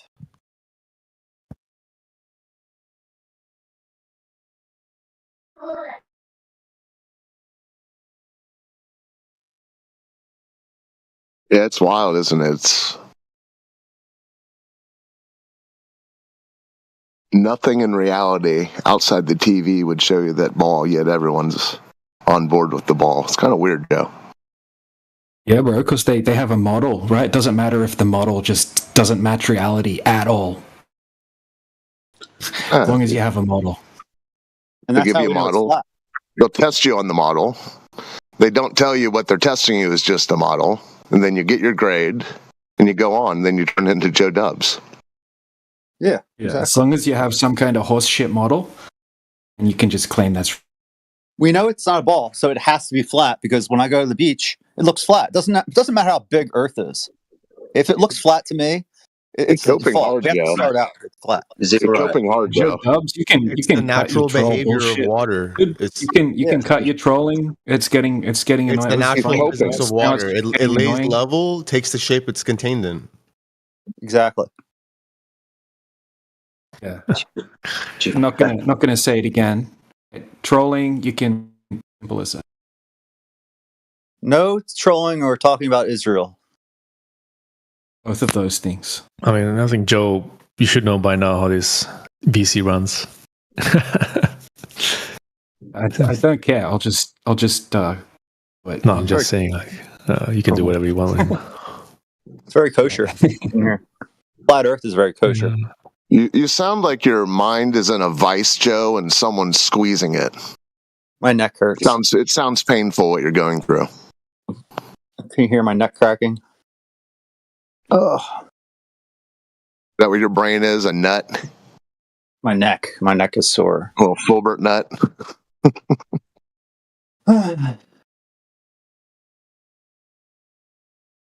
It's got to be flat. It just has to be flat. Well, you sound The ancients- stressed.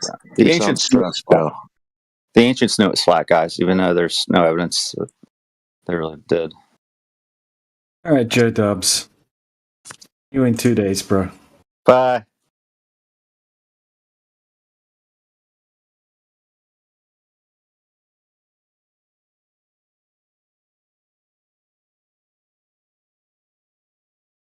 Well, he knew he was about to get out there.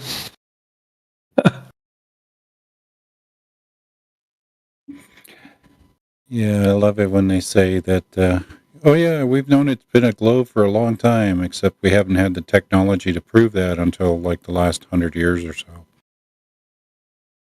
Yeah.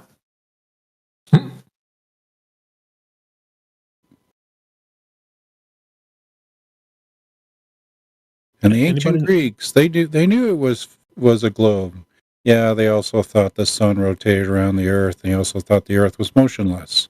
So if they got those things wrong, why would you believe them on the third thing?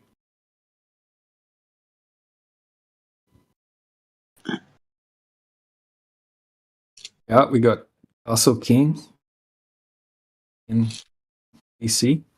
How's it going, man? What's up, man? Good morning. Oh. Man, you love flat earthers, don't you? Yeah. Keep coming I back love everybody. for some more. But you love us more, I know. I mean, I have my time that I spend with everyone. Till my time is up. Oh. I see. I'm saying this is special. This Yeah, time that we have. Trying to wake We people only- up. Yeah, definitely. We only have This is a very special. limited amount of this time. So That's right. And they have Wherever you you, Castle spend it. King. They have you, Castle King, convinced you're hurtling through outer space. Whether I'm doing that or not, it doesn't matter. Well, It doesn't that, matter. yeah, What it does matter because all your precious time is involved in thinking that's what you're doing. No, not really. I've got other things on my mind. Yeah, but that's on your mind as well now. Yeah, but it only occupies less than 1% of brain power. Damn. Believing that you're on a spinning ball, hurtling through outer space, causing your day and night, and your seasons only occupies 1%, less than 1% of your brain power? Yeah, because I'm not in control of those things. God controls all that stuff. Oh, contraire, mon frere. You are in control of what you choose to believe. Yeah, whether I believe it or not, it still just happens. because they fed you a spinning ball, you don't have to give that sliver of a percent of thought to it. Oh, listen, I've got more important things on my mind. Hey, what are you doing here then? Well, he's got I'm saying I like hanging out with you guys. I like hearing you guys trying to convince Globers that this place is flat. I think it's interesting. No, sometimes no. it's comedic. We're not convincing people. That's not the case. Yeah, they'd have to convince themselves. They're lost. They're lost in their one sliver of a percent of thought. We are here to help people to convince themselves. Oh, Inception. Whatever you want to call it. Yeah, I was just watching this movie. Leonardo DiCaprio. Tom Hardy. Yeah, it's about 20 minutes too long. Yeah. You thought so? I enjoyed the movie. Yeah, maybe 40 minutes. I only saw it in the theaters. At the moment I was about to walk out, it ended. Wow. It was that boring? I wouldn't say it was boring. I thought it was just repackaged former film ideas. Nothing new. Really? What movie did it fight off of? I don't know. I'd have to go back through my film history notes, but I don't think it was that grand of a film. I liked it. I mean, Pulp Fiction was more impressive, as in playing with the timeline, than that was. That's one of my favorites. Well, Pulp Fiction just told the story in a very simple, mixed up, yet complicated way. And all Inception was complication upon complication, riddles upon riddles. No, was it? Yeah, sure it was. No. Well, you know what? I can't say that. Everyone's different. Everyone's viewing experience is different. Well, I mean, it was basically like at the time, it was basically just like a watered down poor man's version of The Matrix. Right? I mean, it was like a Matrix for normies. People who didn't like watching people in tight latex suits, they just put Leonardo DiCaprio with some Asian guys and march them around a building for 3.5 hours. Some Asian guys? There's only one guy who's Asian. Okay, one Asian guy. Oh, man. You see how we can view the same there was one Asian guy in The Matrix, so... I'm saying, do you know... Okay, what about the movie? What about the movie? What? What do you mean, what about the movie?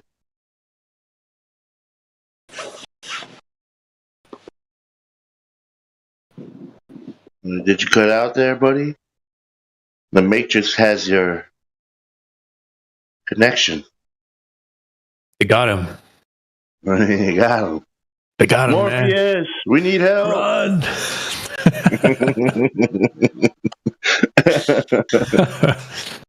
Man, do you think The Matrix was a documentary or just a movie, whatever, for you? The Matrix? Like any other movie. No. The Matrix is a special movie. Yeah. I love that movie. Yeah. Yeah, it's a good movie. Movie, documentary, whatever you want to call it, but yeah. What do you mean, showing you how the system is built in a way. Oh, how systems are built to keep people in place and under control? Yeah. Control power and such. Uh-huh. Yeah. You don't think the same, or? Yeah, I mean... You live in? Yeah, the difficulty is, how are you going to change the whole system now that everyone's so accustomed to it? You know, that's what they're talking about. If you try to change it, the people of the system will actually fight you to keep it the same.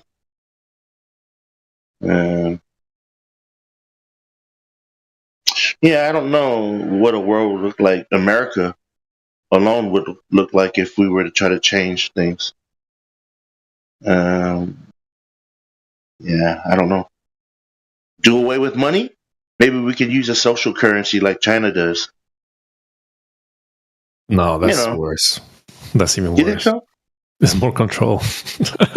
I'm saying if you could be judged amongst your peers in your neighborhood and the people who know you as being someone trustworthy and honorable, then you would get more benefits. But if you were known as someone who was like a troll and a detriment to society, then you would get less opportunities in life. Yeah, kind of like that Black Mirror episode. You seen that one where they use social credit through the phone? Have you seen that one? I'm saying since everything's going digital, it might end up turning into that. I mean, everyone's got a smartphone. The phones are always on and watching us, listening to us. So, yeah. Seems like a natural step in the way we're going. But why would you advocate for that? I'm just saying I'm going by what I'm looking at. Okay, so you're not advocating for it. You're just saying, oh, this seems inevitable. Yeah. I'm just saying, it seems like it's heading that way. Right, sure. Yeah, as we're using that way. We're using a lot more plastic now than we are cash. So microchips and things. Yeah, I don't know, man. So would you say that you feel like existence itself is spiraling and spinning aimlessly and pointlessly, similar to a ball in space? No, I wouldn't say that. There's definitely a point to all of this. That much I believe. Like you mentioned God a few times, right? Like, what do you think God would think about the idea of how the globe is and outer space? Like, it seems very meaningless, right? Say that one more time, bro. You're coming in a little low for me. Sorry, just like you said God a couple times. Like, what would you think about? Does that really jive with like the idea of what God is and stuff like that? Like, outer space and just spinning ball and stuff like that. Well, for all I know, God could be in some other dimension, something that we can't even detect with our eyes or any instrument that we create. I don't know, man. I just know that there's something out there that is greater than us. That's all I know. Okay, that's fine, but you live in reality right now, right? Yeah. Yeah, I do. I think that's why I like to show up to these chats all the time, just to confirm that I'm in the same reality that I was in yesterday, last week, last month. The fuck? You think you're in a simulation or what? I'm saying, if I show up and there's completely different people and I don't know anybody and nobody knows me, that would be strange, right? Yeah. That's why I don't change my name. I've been Castle Kingsize since 2004, and I've never changed it. I've never used a different name on the internet. Consistency, my friends, goes a long way.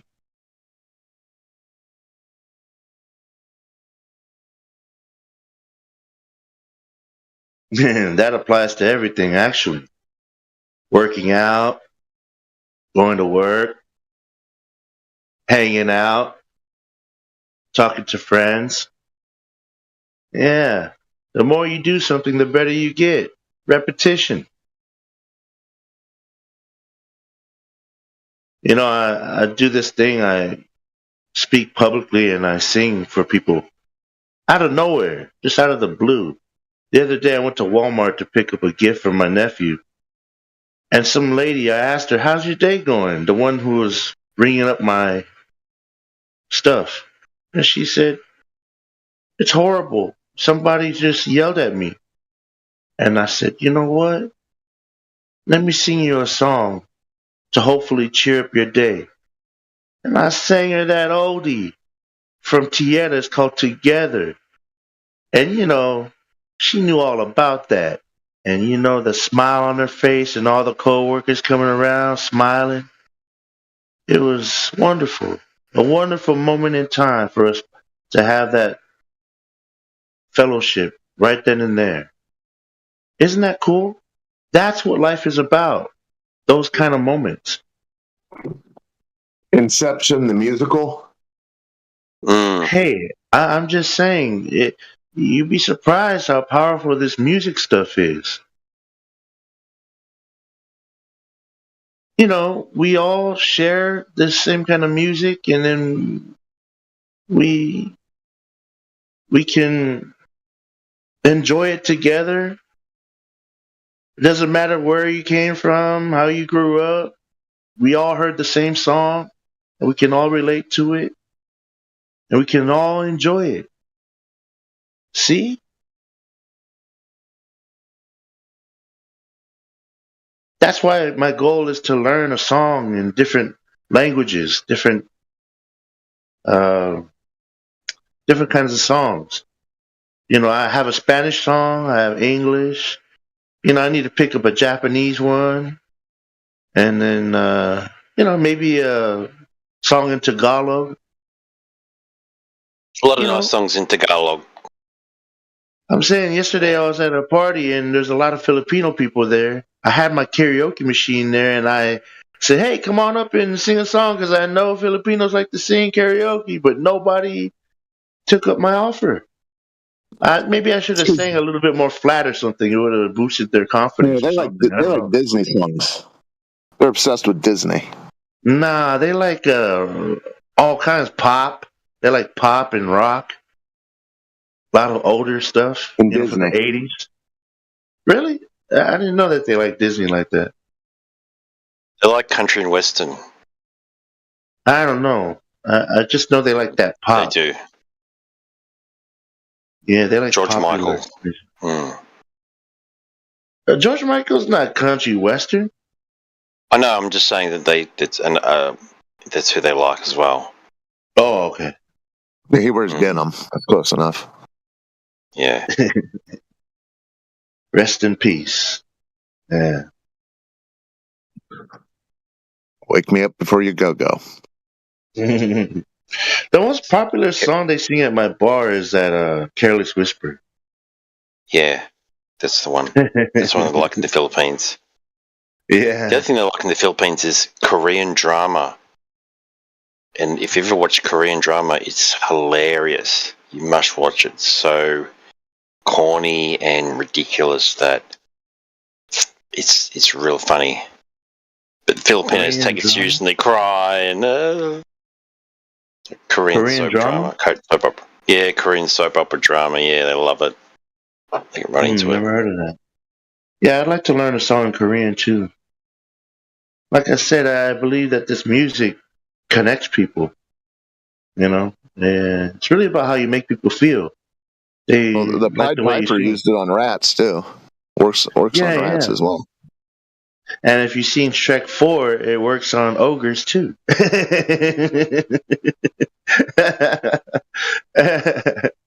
I'm just saying, man. And I haven't seen Shrek 4. Sorry. Oh, you gotta watch it. It's good. I didn't like Shrek 3. I probably have to see 2 and 3. I barely remember 1, so. Yeah, I didn't like 3 as much as the other ones, but yeah, Shrek 1 and 4 are probably my favorite.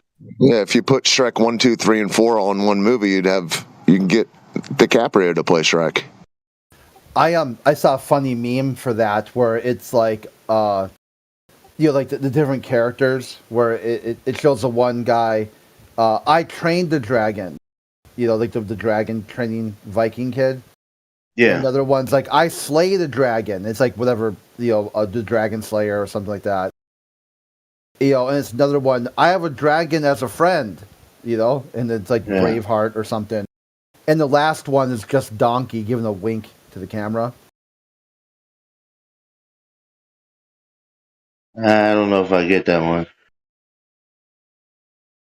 Okay. I mean, you don't remember what did Donkey and the Dragon end up doing? Yeah, they ended up having kids. Okay. So what did he do? Oh, okay, I get you. Okay. Oh, right. Now I get you. Yeah. Oh, okay. Yeah, it's fun. It's kind of funny too because you think about an Eddie Murphy's voice. You know, it's a little bit even more funny. Yeah.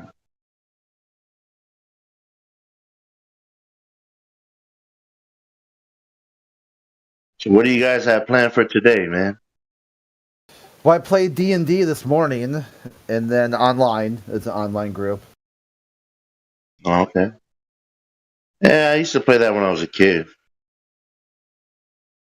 That's fun, using your imagination. Yeah, it's a blast. Who's your DM? I do it. I'm the DM. Oh, okay, cool. Now, I was curious about that. So, do you actually write out what you're going to do and what happens? Because it seems like it's kind of on the fly. You just kind of go. No. I got a whole story planned out. I've ran the same campaign like 8 times, so I've kind of perfected it over the years too. So, okay. yeah, and yeah, a lot of times people play Dungeons & Dragons. They focus on combat, like, hey, there's a monster you have to kill or defeat, and sometimes the monster might have some special ability you have to overcome. How I play it is there's puzzles that the characters can solve in many different ways. Violence is only one option. They can try to so it's a pretty high level game that I have really experienced players who are playing it. Now, how does that go? Like, say, for example, okay, Castle, there's a monster in front of you. What do you want to do? Like that? Well, it depends on the situation. Like, say if you've got a dragon that's terrorizing the countryside. You're like, oh, this dragon's evil. You have to go kill it. Oh, why? Maybe because it has a cold. Give it some eucalyptus or whatever, and like it's spewing fire out because it keeps sneezing. Something like that. Try to think of all possible options instead of just the dragon's terrorizing the countryside. Go kill it. That's kind of where people start off playing D&D. Go kill the monster, loot the room, get the treasure, go fight stronger monsters, loot the room. But eventually, at some point, that gets pretty boring. So I want a more inclusive game that covers all possible ideas. Lots of different. Like your characters are interacting with the world, making the world a better or worse place by their actions. Yeah. Castle side could go out to the hills and create like a castle. What was it? A Captain Tennille type supergroup. Or just hitmakers. Yeah, think of. Are you familiar with the Tron franchise?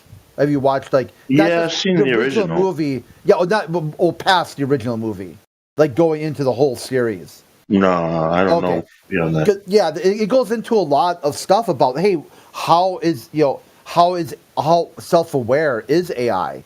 How much rights do they have? A digital persona of yourself, whatever. So it goes. The series asks a lot of questions about what is a soul.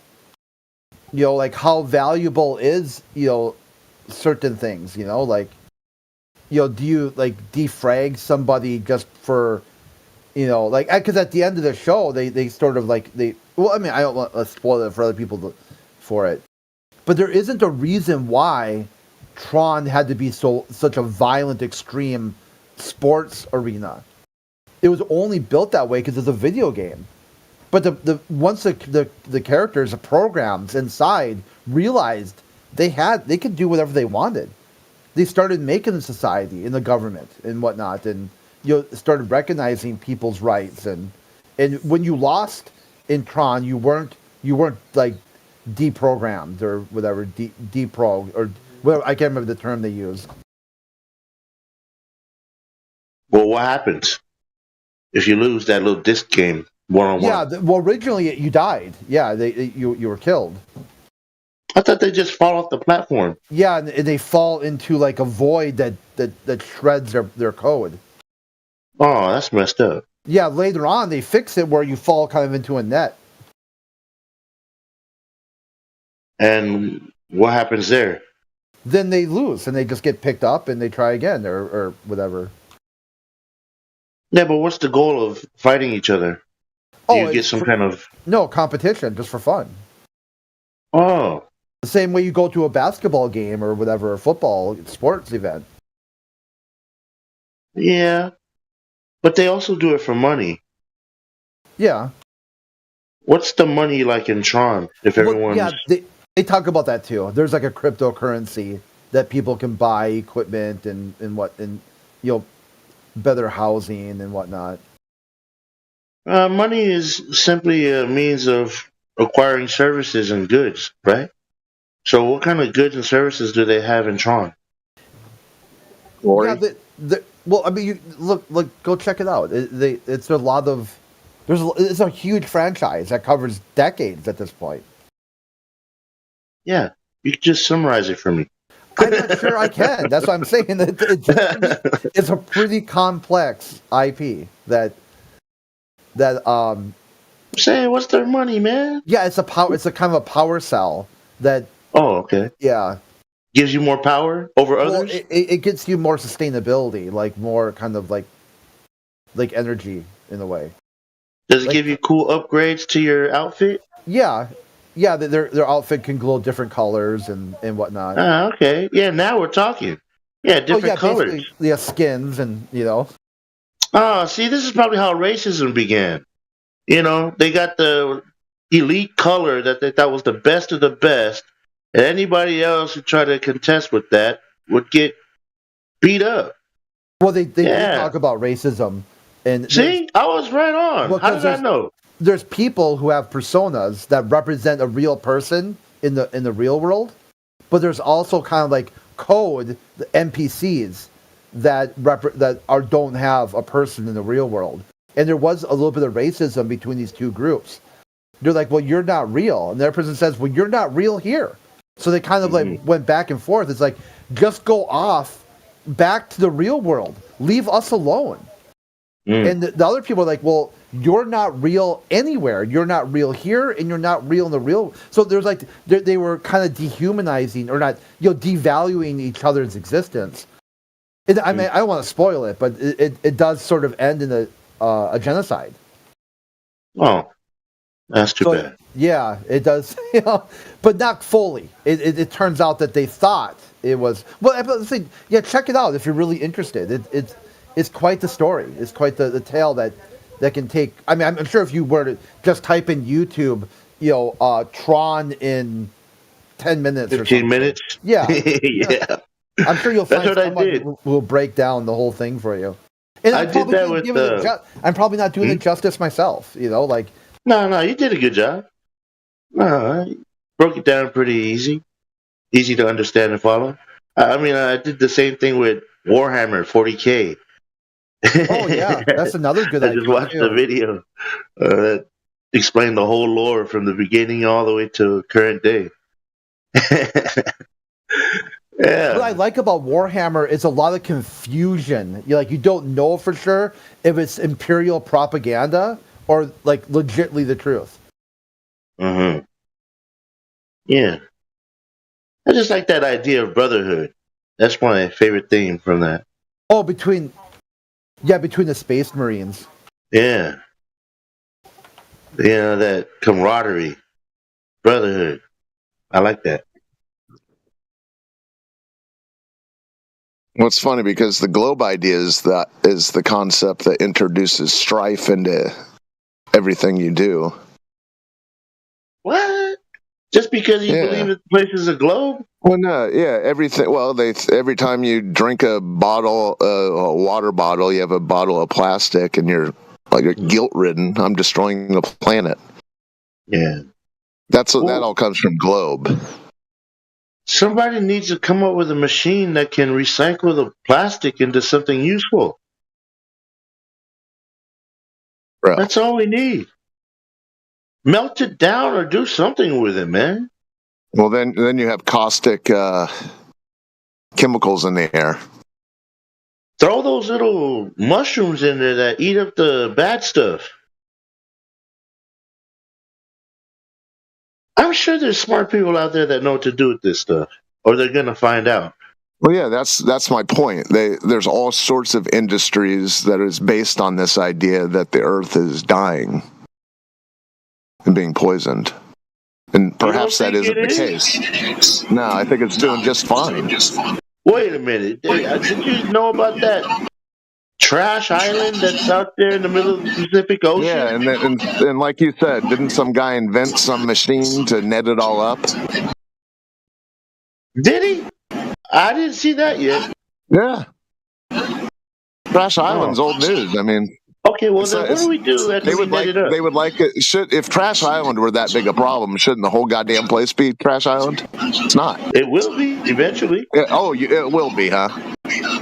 Yeah, if we don't start doing something about it. If we don't save the planet. You hear yourself? Come on, man. Captain Planet. They made that cartoon for a reason. To teach the kids to be more mindful about the environment.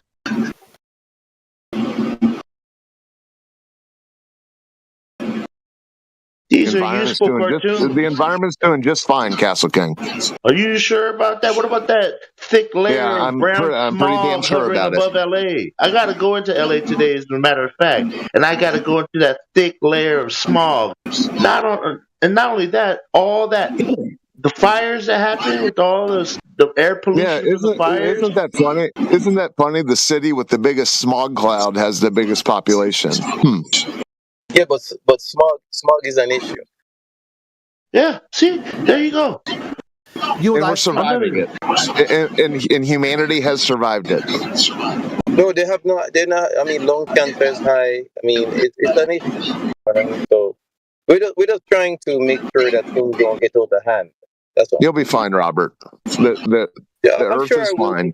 Mother Nature's fine, guys. Calm down. No, we're very calm. We understand that me and you are fine. You started talking for Castle King. I get it. Nah, he's good. The epitome of calmness. Yeah. I mean, there are people that I know. Mr. Robert here is the chairman of the globe. He speaks for everybody. The planet's dying, brother. What lung cancer is on the rise in the area.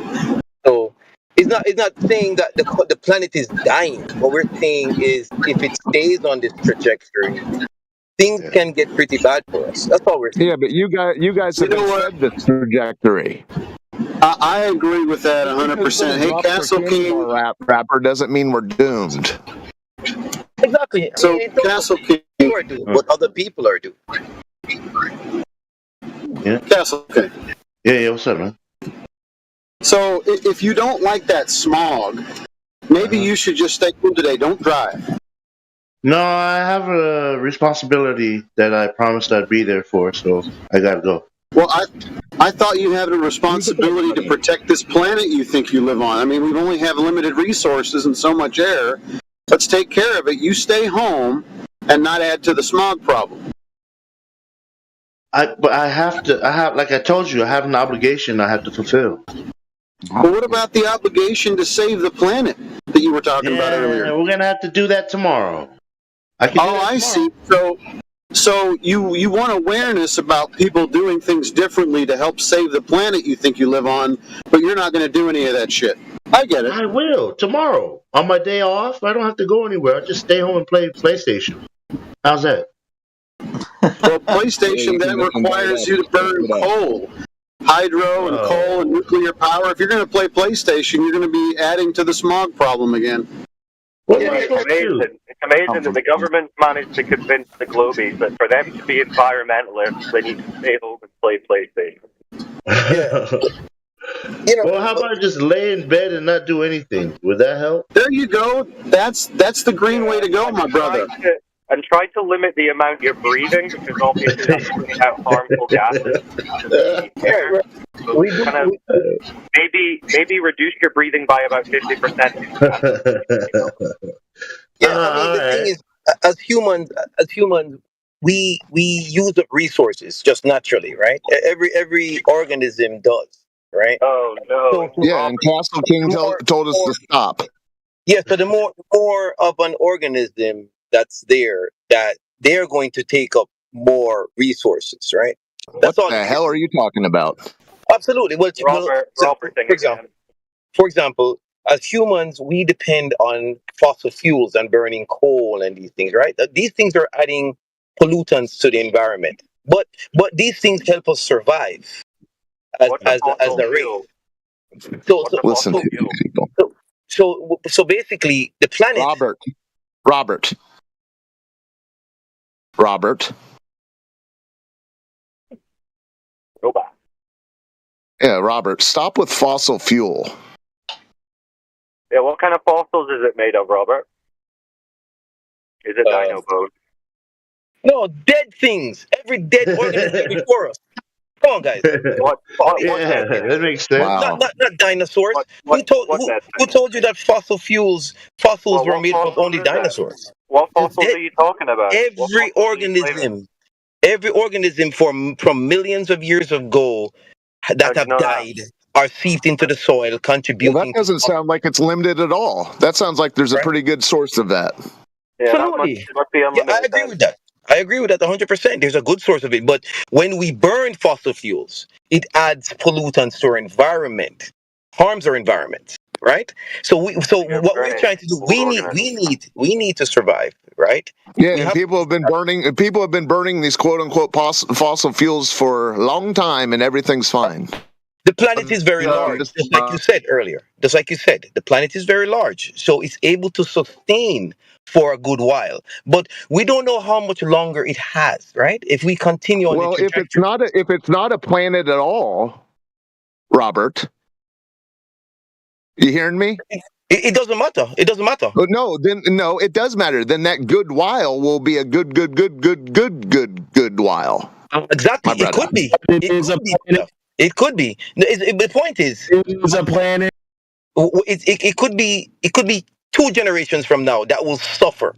It could be. Yeah, it could be 400,000 generations from now. Exactly. Okay, so the point is, Robert, you got no idea. You got no idea. We have no idea of a planet. I agree with you. We have no idea, but what we know is that we're adding garbage to the environment. We know that. That's what we know. Yeah. So what we have to do is try to limit it because we know they are harming the environment. Well, you know what? Here's my idea. I've got a good environmental idea, right? Because the Globe scientists and the people on the TV, they've got everyone convinced now that to be an environmentalist and to fight for the environment, they should be staying at home, playing PlayStation, maybe gluing themselves to a road and blocking traffic or something like that. This is what environmentalism looks like nowadays at the behest of the Globe elites on TV. My idea is that if you were a government that really cared about pollution and waste, you would do mass cleaning up exercises. So they should be hiring people just to boat down rivers with bags and cleaning equipment and just clean up the rivers. Why don't they do that? If they care about the environment, they're not doing that. Absolutely, they are. Yes, they are. Yes, they're programmed to do what you're saying. Thank you. So thank you, brother. So get involved. Get involved, brother. Appreciate you. Appreciate you, brother. Which governments? Which Western government that we're talking about is doing that? The United States, Canada, Mexico, they're all doing it. Yep. All right. Who are they paying to boat down the rivers and clean up the rivers?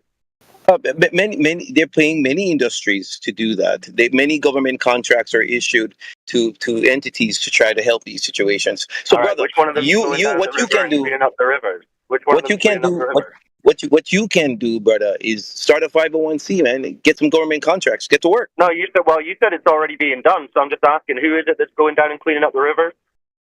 Again, it's being done, but not being done enough. So your idea, you can jump into the mix. There's space for you. There's space for you. Show me. Maybe it is being done, but show me. Put it in the chat. Do a link to the people who are doing it. Why do you want this? Is this a new idea? Because you're saying I'm wrong and that they are already doing what I've just said. I didn't say you were wrong.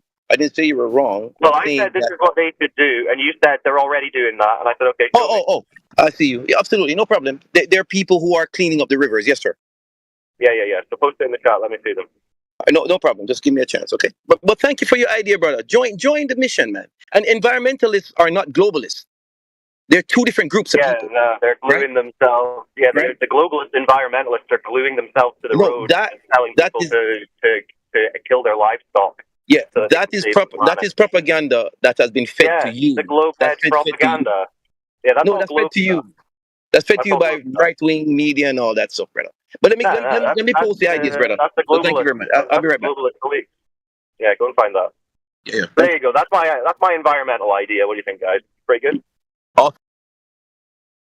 You know, Robert, are you still there, or did you go?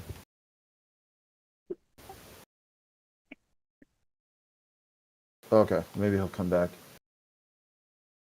I've sent him on a fetch quest. Yeah, outstanding. More globalists do need fetch quests.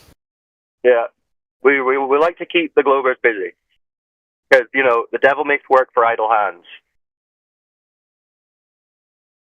You need to keep them distracted, or they'll go and fuck something up.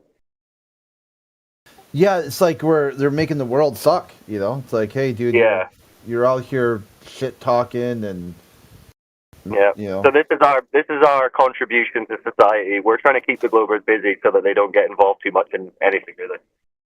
Yeah, be here online calling me a retard, so you're not out there actually bugging people who give a shit. Yeah, and you're not out there joining a gang or anything either. Yeah. We're taking the slings, we're taking the arrows for you guys, so I hope you appreciate it. Yeah, all of society. Can you imagine if these village idiots were out there actually engaging? I mean, just think of the rise of the Karen and, like... I love the idea. We're just getting, crime stats down and people's general happiness index is going up because all the hardcore globies are distracted. Only they'd be out there causing issues. So. They're contained here, trying to find Earth curve and people cleaning rivers and whatever else we send them to do. Good stuff.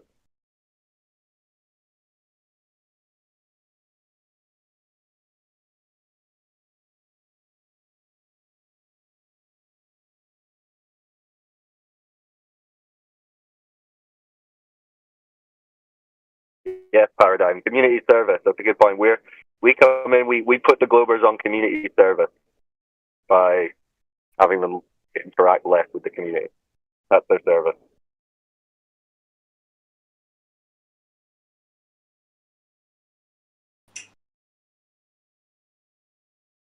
I like the garbage. Well, two things. So if you wanted flat earthers to help out with climate change and global warming, you shouldn't have had Obama walk on national television and say, fuck you. Do you think someone wants to help after you tell them to fuck off? We got no time for the meeting of those flat earthers. They can just fuck off. All right, sure. Can you please just fucking swallow? Please. Yeah, I can. We got another triggered guy. Swallow your fucking saliva before Can you swallow? Speak. Yeah, Mr. Bad X, take the marbles out of your mouth. Jeez, what a trigger. Just takes one fucking gulp and you won't sound like a retard. Yeah, do it up, dude. Swallow up. You would know all about that. You know what I'm saying? You would know all about that one gulp. Retard with a... If only your mother had done that one gulp, you little shitbag. Yeah. One gulp more when you would have been here, mate. Look at all these flat earthers. And we wouldn't have to deal with you away, man. You guys like them fucking globe balls, don't you? All right, well, just because he's upset and mad, this will be fun. This will be fun just because he's upset and mad. Let's see it. All right, upset guy. All right, upset guy. I'm gonna take you off mute in a minute just so that you can give us your one best globe proof that convinces you you're on a giant spinning ball in space. Go. If you need proof that the Earth is a globe, you're a fucking idiot. Right, okay, so that's not a proof that the Earth is a globe. I'll give you another chance. So we're looking for actual evidence that the Earth is this cartoon spinning ball they're telling us. Go. Just like we don't need evidence that you take dick in your ass. You're a real scholar, Mr. Dadex. Okay. So you're saying you don't have any evidence that the Earth is a spinning ball, is that right? Somebody with an extra chrome. Okay, so you're really struggling here. That's weird. Do you want to Google it or ask someone nearby? Maybe your carer? Maybe your carer knows. Say, carer, once you finish wiping me, can you please tell me why I believe the Earth is a globe? Hey, why don't you turn your camera on? Oh, turn my camera on. Wow. Is that how you prove the Earth is a globe? By getting my camera on? Turn your camera on, you pussy. Damn. Yeah. I mean, damn, Mr. Tough Guy over here. he wants to take it out on a date that fast. Yeah, you're gonna be a pussy. Why don't you turn your camera on and show me who's a real man? Why don't you just tell us why you Stand believe behind the Earth your words, you fucking. Yeah, I'm standing behind my words. You don't know why you believe the Earth is a spinning ball. That's why you're upset. That's why you're being a pussy and trying to insult people instead of coming up with an argument. Come on, guy, try. Just try. Start with, I believe the Earth is a big spinning ball of water in a vacuum because... Because what? Turn your camera on, you fucking... Wow. You really want to peek, don't you? On camera. That's weird. Okay, so if you don't know why the Earth is a ball, when I unmute you now, avoid the topic again. Why is the Earth a ball? Stand behind your words, you... Okay, cool. So that's a concession. You don't know why the Earth is a ball. Very good. Wow, these Globers are zesty today. Yeah. Brother Cyclone, I posted 2 companies that are involved. Yeah, real quick here. I just unbanned him not even a minute ago, and he instantly rejoins the chat. Instantly freaks out. It's like they're just waiting for like the unlock icon to appear, and then rejoin, meltdown, spaz out. Nothing new under the sun. Oh, that's this upset guy? Yeah. I literally just like mere seconds. I just typed the unban command, and he joined instantly. Wow, so he's been rising out all day, just waiting, seething, just waiting. hoping. Yeah, just sitting there hovering over the channel, just waiting for it. Hoping and seething. That's a painful combination. Upset guy. I hope you're okay. We hope you're going to be okay.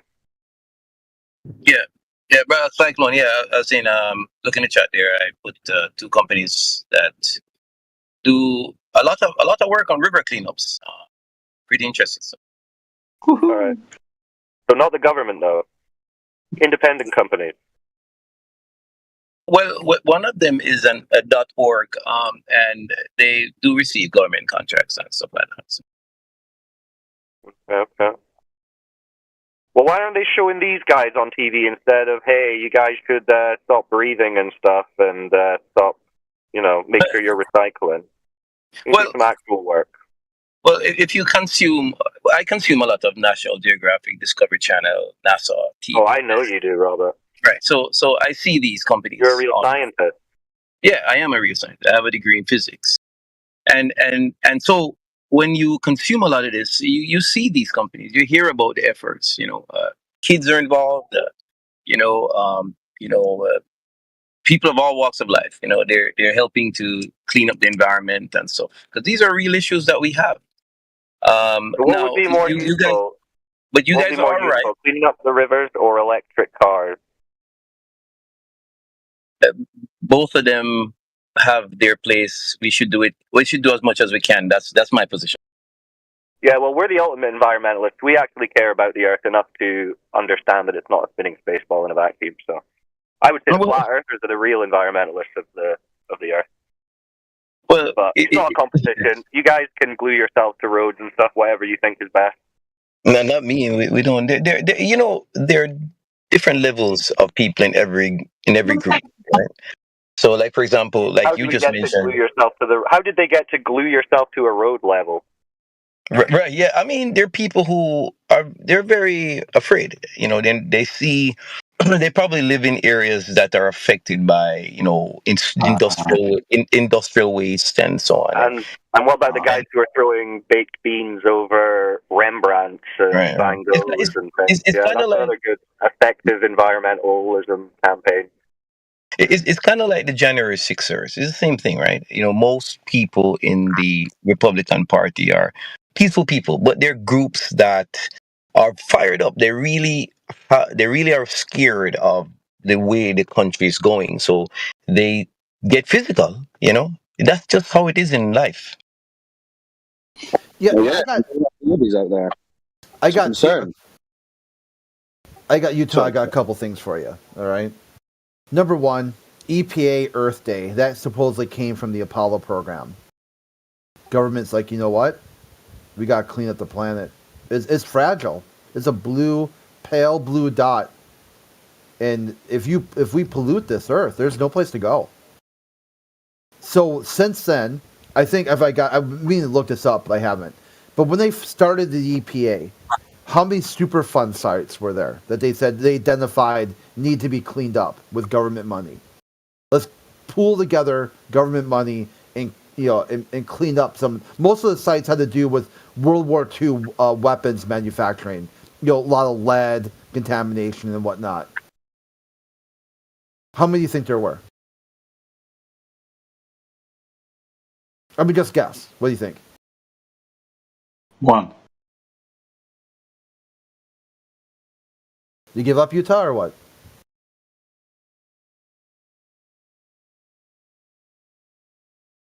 Did they leave?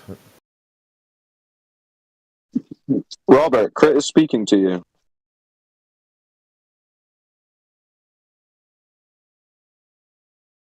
Is he muted or what? I'm No, tapped out. Sitting there. No, he's just sitting there. I don't know. Okay. Well, anyway, here's a joke. It started off with 12, and now there's like 1,000. So not only have they not cleaned up any, over the years they've added, hundreds.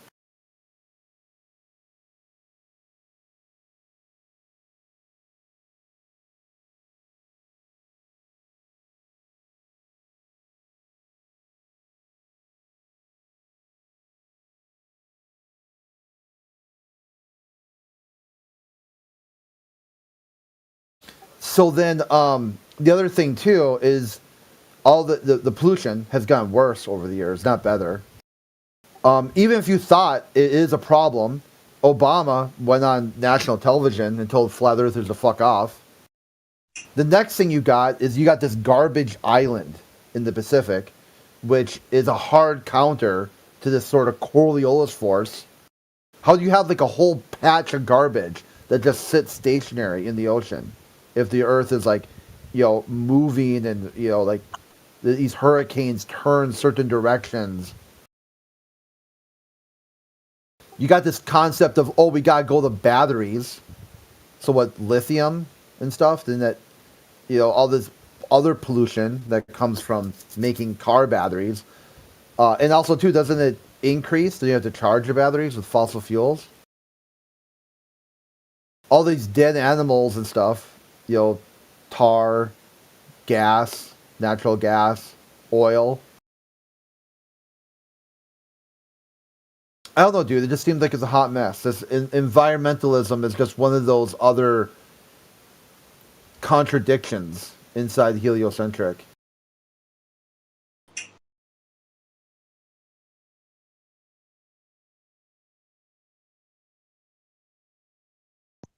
Is that what you think?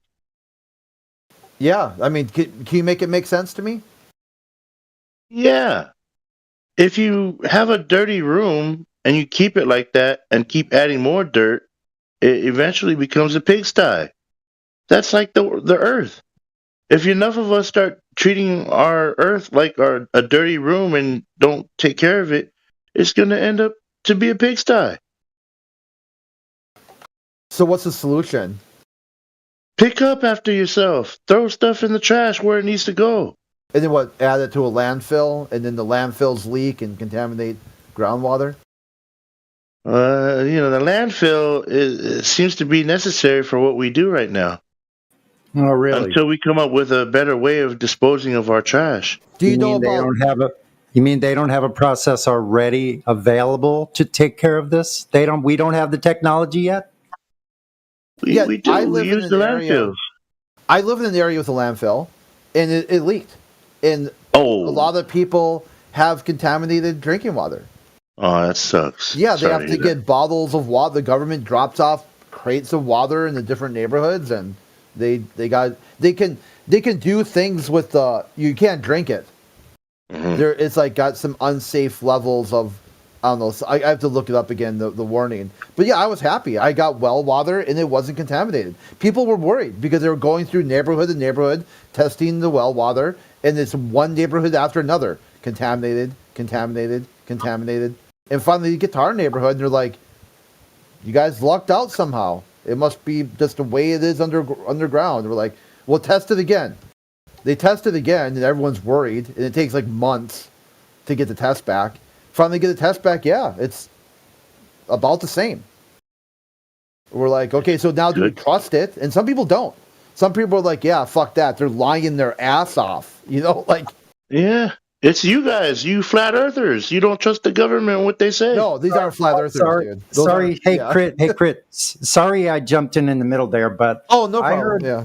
I heard what you were saying, Castle King, and I want to tell you personally, I have a huge problem with people like you saying that we have to clean up when we just went over the landfills, and that about the technology to clean up the trash.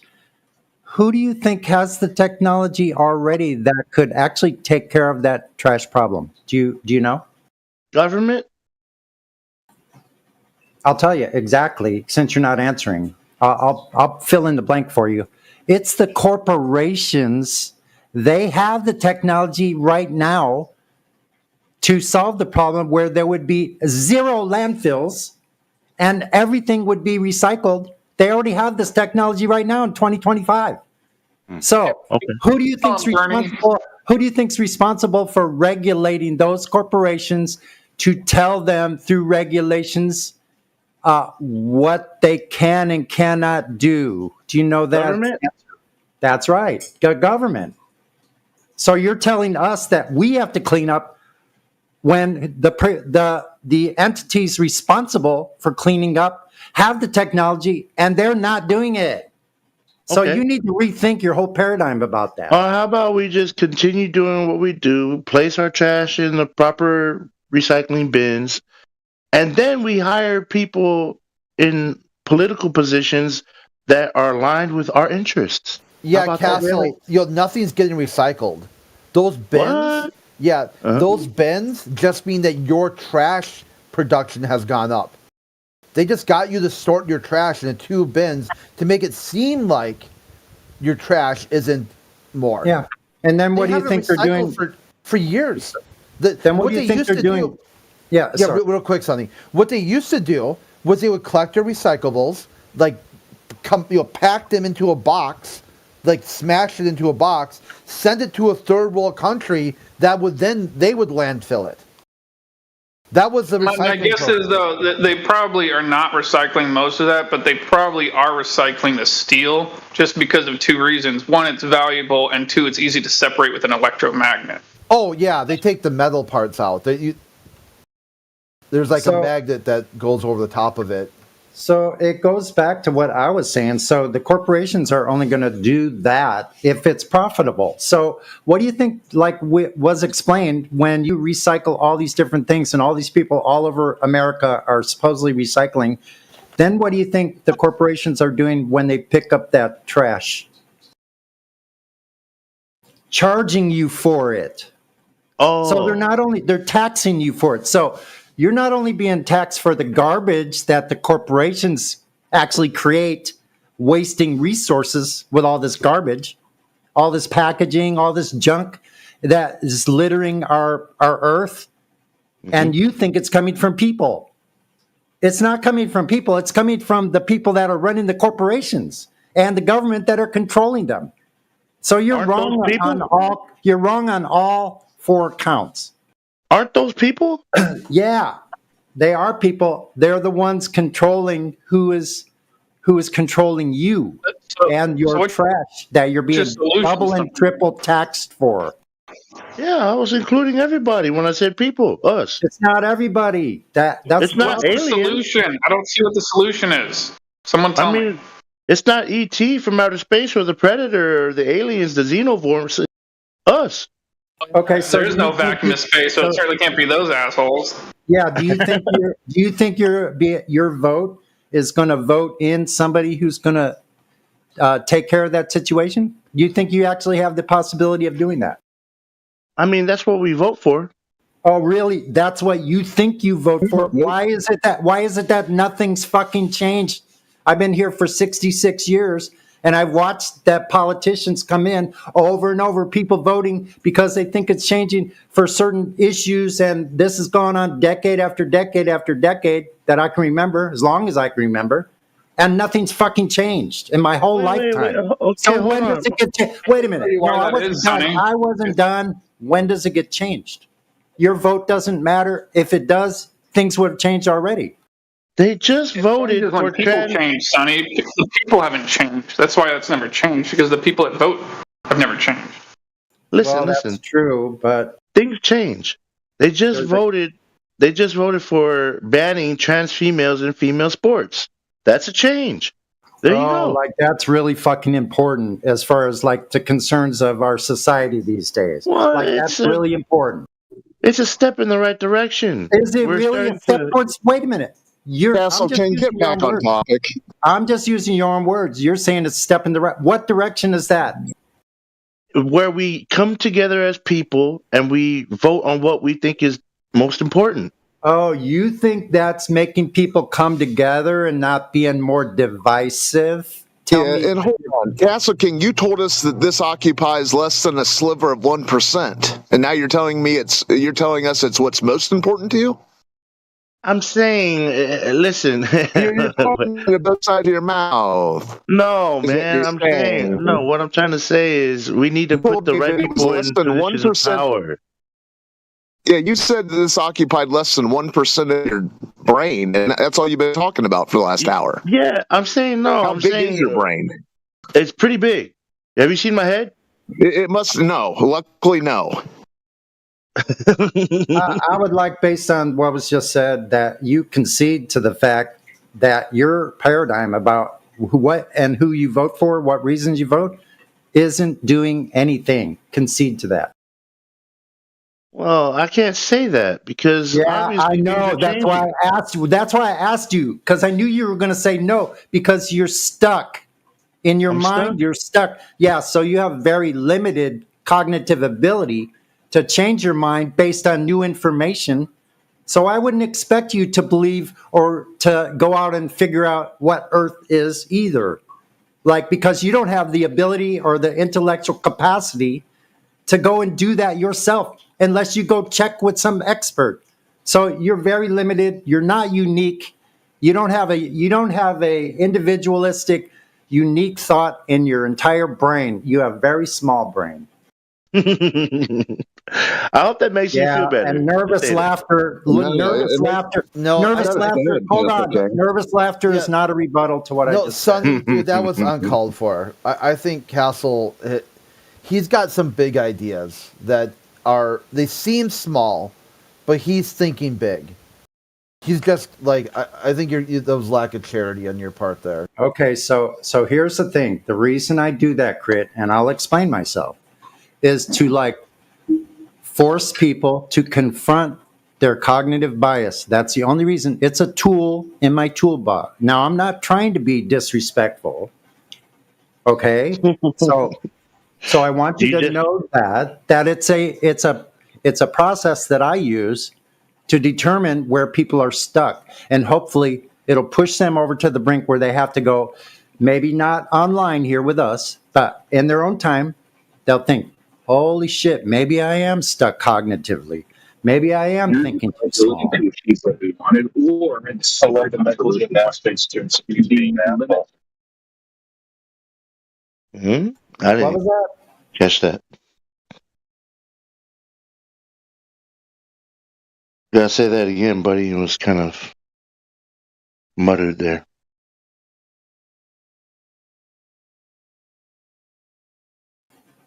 Oh, I'm the one being whatever. I won't even try to guess what you were saying. But anyway. Ask that question. I said, I like What to do see you- your message of messages. Someone's hot mic in there. For being here. So diplomatic. I don't know who's hot micing. Hey, what do you think Castle's cognitive bias is? I think he's stuck with the paradigm that, for instance, the voting process and the power that those entities above us, or supposedly above us, the ones that have control, I think he believes that they have our best interests somehow. No, it's not that. It's just that I was born into a system. This is the way the system has worked since I was a kid. And until we change it, it's going to remain this way. That's all. Okay. Now, I've been alive, I'm just guessing, but I've been alive a lot longer than you have. So you said it yourself. Now, let's go. You said you were born into the system, and you said that it's working as far as you can tell in your lifetime. So No, what that's I not what he explained said. to you is that it's Okay, not you missed working. You missed it, Sonny. No, he said he's trying. The system isn't working. He wants to change it. Okay. Yeah, that's funny though, because he just told us the solution is to. He called electing people hiring them, but he said that just vote for politicians that have your vested interest in mind. So that sounds Yeah, they're like the same. That's the cognitive dissonance. That's it. That's the problem you're looking for. So when you told him he's got small ideas, that was unfair. You're like, dude, you've got trust in a system that you think is broken. That's how you could approach. That's what I'm saying. I thought you were being kind of uncharitable. Okay, so I'll concede to that part of my point. Okay, that was not my intention to maybe it's my choice of words. So I'll back off on that part. And the last point that was just made is really a better way to put it. So thank you. But what's weird is if he thinks that's the solution, what's he doing in here belly aching to us? Wait, what? You're cutting out there, buddy. What'd you say? Yeah, I was belly aching? Yeah, if you said that the solution to all of this is just to hire, I think you meant elect, politicians with your vested interest in mind, then that's the solution. So what are you doing belly aching? To us. I'm not belly aching. We're sharing ideas. No, you're belly aching, bro. Am I? I'm not gonna play. Look, I just told you I gotta go into LA today. Okay, I didn't really want to do that, but I have to. Is that belly aching? I don't know. Maybe it was. No, you telling me? Yeah, you telling me that the globe occupies a sliver of 1% of your mind, yet all of your quote unquote ideas that you're sharing, that comes from that one little sliver? Yeah. Do you know? I think about a lot of other stuff too. Yeah, Lisa Stansfeld, I know that much. Yeah. Do you know how many songs I have in my brain that I learn every day? I learn like a song a day. I've got a lot of music in my brain. Yeah, I think that occupies a lot more space. 2 songs in here. You know the song "Don't Worry, Be Happy"? Yeah, of course. That's kind Bob of what Marley. you need to do for the, for like flat earth and stuff. Bobby McFerrin. No. Yeah, that's Bob Marley. Oh yeah. No, wait. You might be right. "Don't Worry, Be Happy" is Bob McFerrin. I was thinking about another song from Bob Marley. What part of the Three Little what part of the system do you think is broken? What part of the system you think is broken? Where people put money over people. They put profit That's over the whole system, isn't it? That's the whole system. Yeah, we need to I would change say, that. Castle, my take is that the system's not broken. It's working disagree. as designed. This is I think the money over people part is actually the part that gives us any wealth to begin with. I think he's completely wrong. I think we would be in a third world country like North Korea if we didn't do that. I think he's wrong. Okay. I think the problem is that there's just too many stupid people There's just too many people that vote that are uninformed, uninvolved, and comfortable with it. And many of these people vote. That's the problem. If you can change that, then maybe the world won't suck so much. But being in denial about that being the cause isn't going to do anyone any favors. Orion, voting out of spite is not helping either. I agree with what Orion said completely, because I don't think it's necessarily our system. I think it's that there's people that are really don't care, and they would rather have somebody just tell them what to do. So they're being led around like a dog on a leash, and as long as they're comfy in their little house with their little cubicle and their TV and their email or their social media, they're fine. They think everything's great as long as they have that. They don't really care.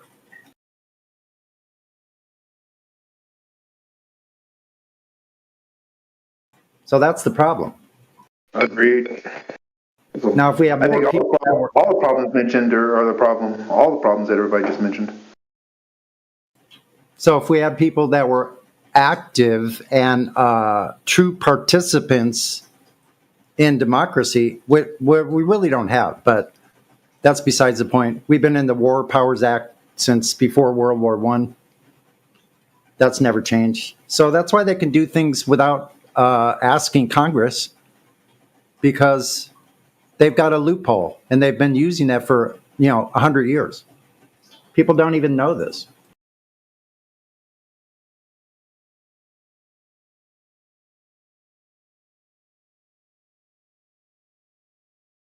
And a lot of it has to do with the 70 some odd years recycling bankruptcy that America's been in since actually the time of the revolution. America's been bankrupt and goes through a war every 70 years. Count them all the way back to the revolution, and this is going back to European powers, but we won't go to there that far back. But we can just take American history. And you got to wonder, why is there a war almost exactly every 70 years? Hey, what do you guys think of for the news of the day? Which GIF is better? I feel like the bottom one's better, but the top one's a little more funny. Are you saying that? What did you say? The news of the day? Yeah, space news of the day with the GIF to pair with it. Oh, wow. So the news of the day is This Week in Space Podcast, episode 144, The Great Lunar Armada. Oh my God. So 2025 is going to be an armada of spacecraft flying to the moon, apparently. If you believe them. Their story. So this is the year, finally. It's been since 1972. Mm-hmm. Yeah, I agree with DJ. I think the bottom one's better. The top one's kind of more funny because it's got the bigger sort of capital ships and whatnot. Yep. So opening a new era and very highly advanced CGI techniques. I mean, this is what we have to look forward to, Castle King. You're paying your taxes. A lot of that money, I'd say a large chunk of that money, is going for NASA to fool people that they live on a spinning ball in outer space that has limited resources. That's the system. Yeah, weapons. That's what you got. Yeah. And that actually is the cowbell right there. And that's the part that is that's part of the problem right there. The heliocentric religion is the problem. Like with almost all of it. If you really want manned spaceflight, get government out of the way. Adding layers and layers of top-down federal bureaucracies doesn't make things easier. It makes it almost impossible. Yep. So where they should have been going out exploring the rest of Earth, which has not been done, or if it has been, they've bilked your tax dollars into doing it behind your back and then not telling you what the results are.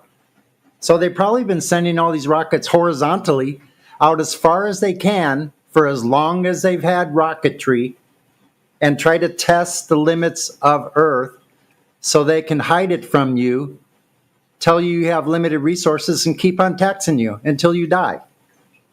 So that's probably what's going on. I know that's just subjective a little bit, but or presupposition on my part. But I think I have good reason to say those things.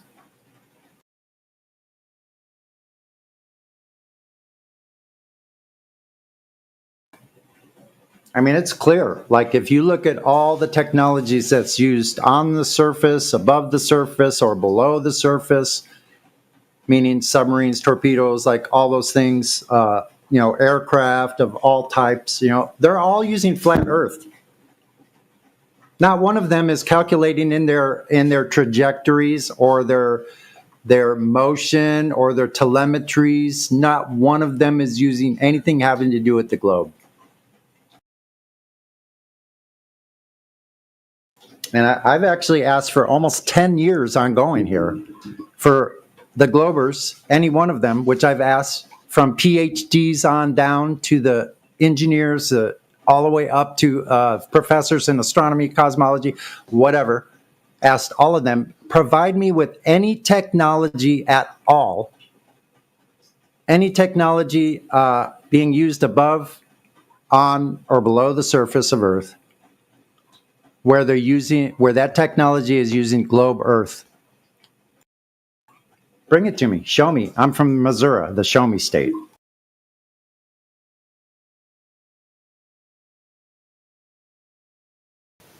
No, you're not. That's fake news. What'd you say? So you're not from Missouri. Yeah, I grew up in Missouri. Oh, I didn't know that. I thought you were joking around. No, I grew up in St. Louis until I was 15.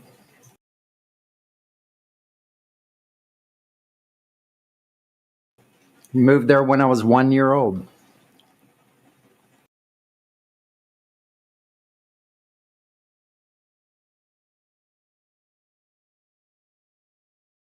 Well, the reason you don't get an answer is because there are none, and that's why they go back. They complete the circle. They say, "But we're running out of fossil fuels." And then we begin this 1 hour conversation again, where we. So yeah, their best evidence that we're on a ball is some story about dinosaurs' bones and ferns being oil. Yeah, exactly. And this Sticks and Shadow guy from 200 BC. I mean, that's the best they've got. It's absolutely ludicrous. Yeah, my favorite part is these people who mock the Bible en masse use someone that predates Christ. Exactly. And they're telling us that we are archaic. That's hilarious. I'd like to bring any one of these people that put those things, those little disclaimers up on YouTube, bring any one of those people that have responsibility for that policy or implementing the policy, or anybody above them, to come in here and tell us how Earth is a globe and how they know so, to prove to us that flat Earth is actually archaic and not the globe Earth that's the one that's archaic. Please, get in here.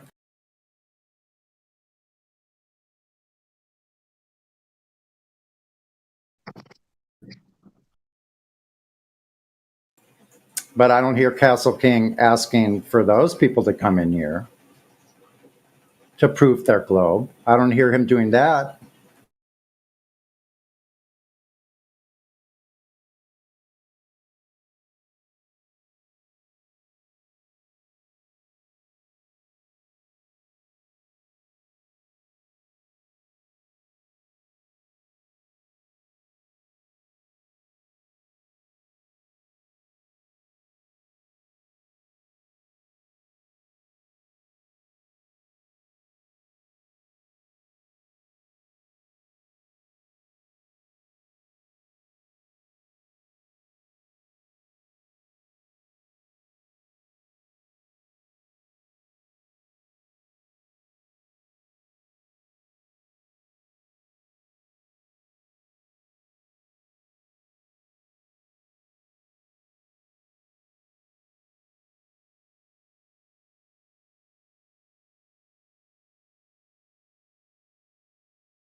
Well, guys, it's a beautiful day out here in foggy California.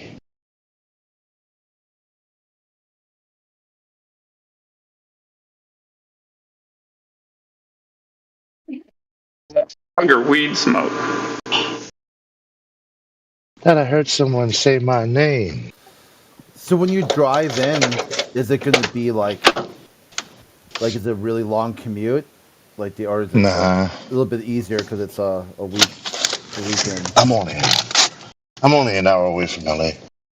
Isn't it funny that the mamas and papas, when all the leaves are brown, well, they weren't in California, and the skies are gray, and then they're California dreaming, but now you're telling me that the California skies are gray. Yeah, a whole different direction with that. I thought you were gonna say so when the leaves are gray, or when the leaves are brown and the skies are gray, it's because the leaves are dried up and the skies are gray because of all the LA fires and the leaves are gray. Yeah, well, that's what I'm saying. They must have been in the Midwest or the East Coast on some sort of tour, California dreaming, but now there's no respite from it now, according to Castleside King. Yeah, they were somewhere else, obviously, but actually, no. California is quite green, I have to say. So it's rare that you have.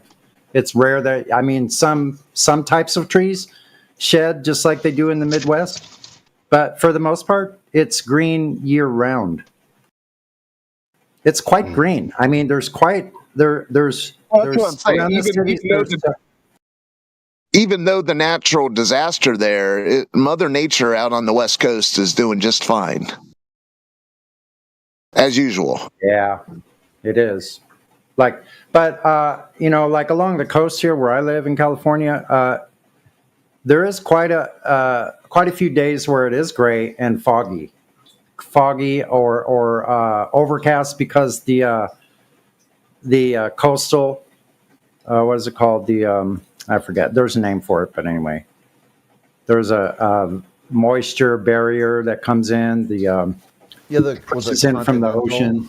Yeah, well, they get that like when the Giants would play their baseball games, they would call it the claw. It would just start. It would show up at night. You know what I'm saying? The games that went deep into the night, the fog would start rolling in.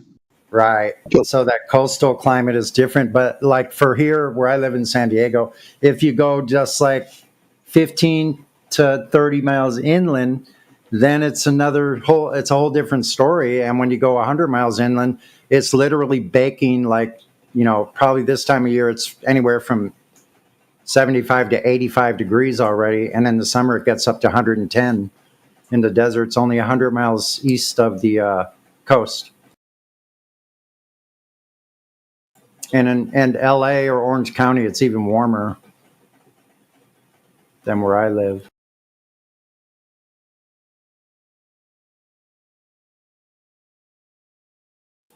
But it's been down to 39 degrees lately, even where I live on the coast. That's about as cold as we ever get. Right, Castle? I guess he's... Yeah, I would say that. No, I'm driving. That's why I had to... Oh, all right. Oh, no problem. Don't want to bother you. No, it's all good.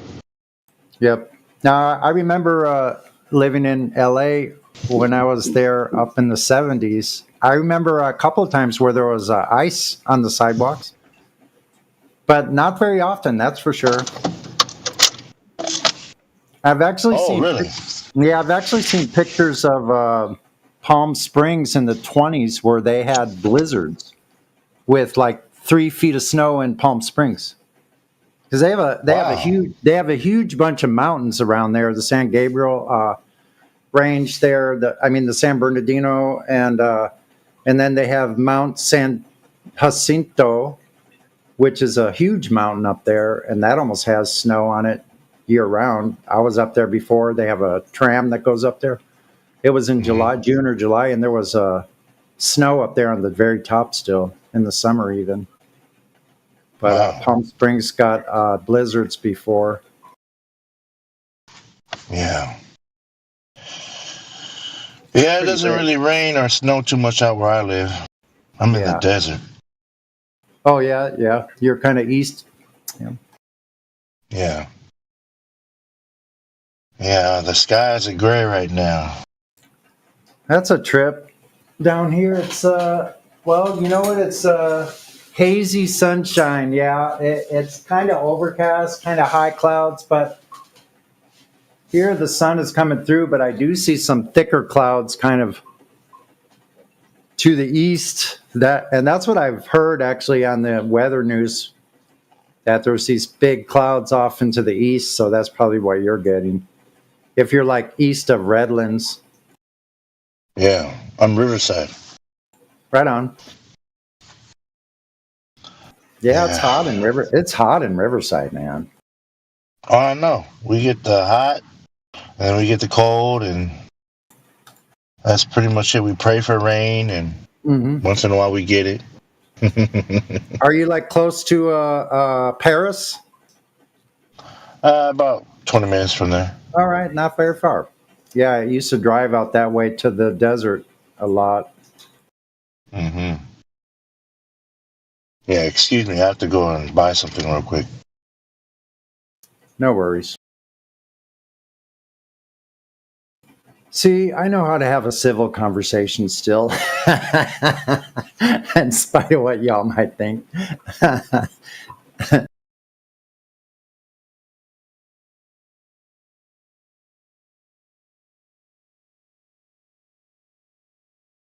Yeah, I agree. Yeah, I don't mean to be harsh to people. You know, I like I said, though, sometimes I think it does kind of like help people to, well, maybe not. I mean, I could be wrong, but I think it's something I use. Like I can use my personality as a tool, like different methods of conversation that kind of will force people to think for themselves. That's all I try to do.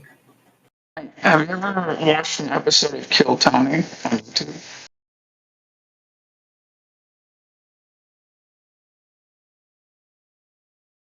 You know what that show is?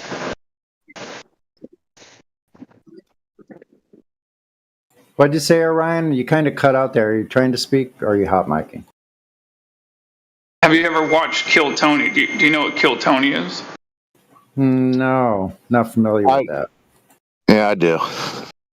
You should go and look it up, Kill Tony on YouTube, and you should watch the most recent episode. It's a really good one. I think Whitney Cummings and Cam Patterson were the guests. Two good comedians.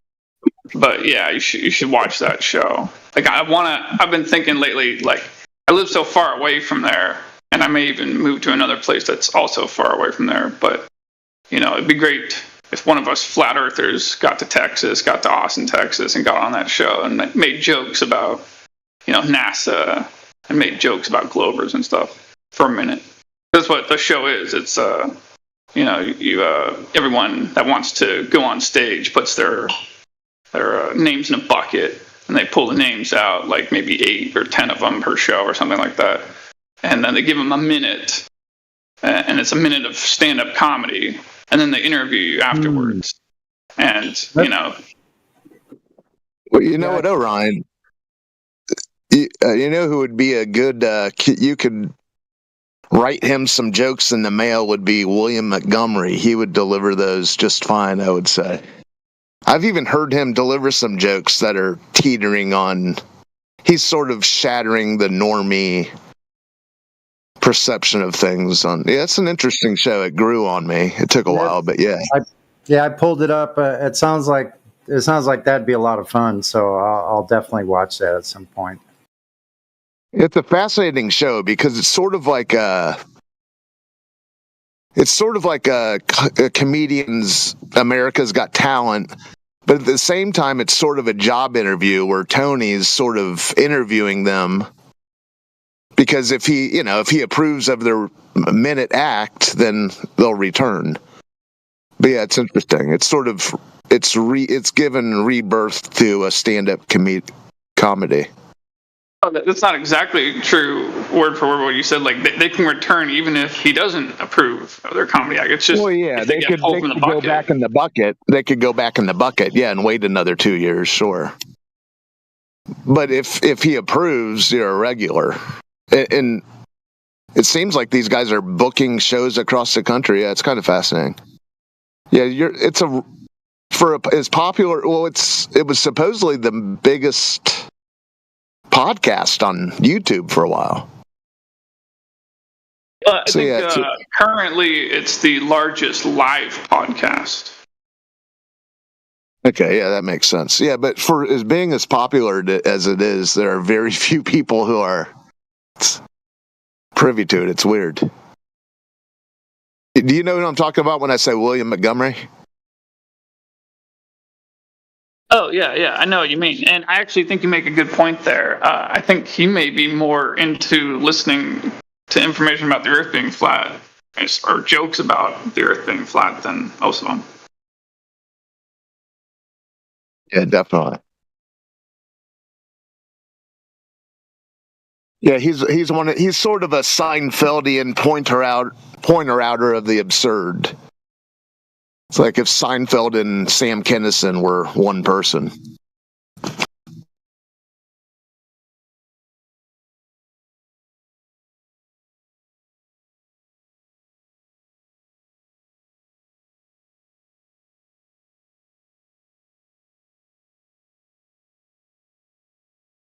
But speaking of comedians, and there's two weird videos. One's older than the other one, but the old one is Bill Burr talking to Conan, and Bill Burr's mocking the idea of flat Earth and ice wall. And then there's another one recently of Pauly Shore on Theo Von's show, and somehow they cram into the conversation. Theo insists that the limit that a human could see is 3 miles. So yeah, there's the gatekeepers amongst these comedians, these popular. Well, we've seen it with Rogan. But yeah, someone's out there floating the idea to mix that into their podcasts / routines. It's weird.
Yeah, I posted that the Bill Burr Conan one. That's from 2021.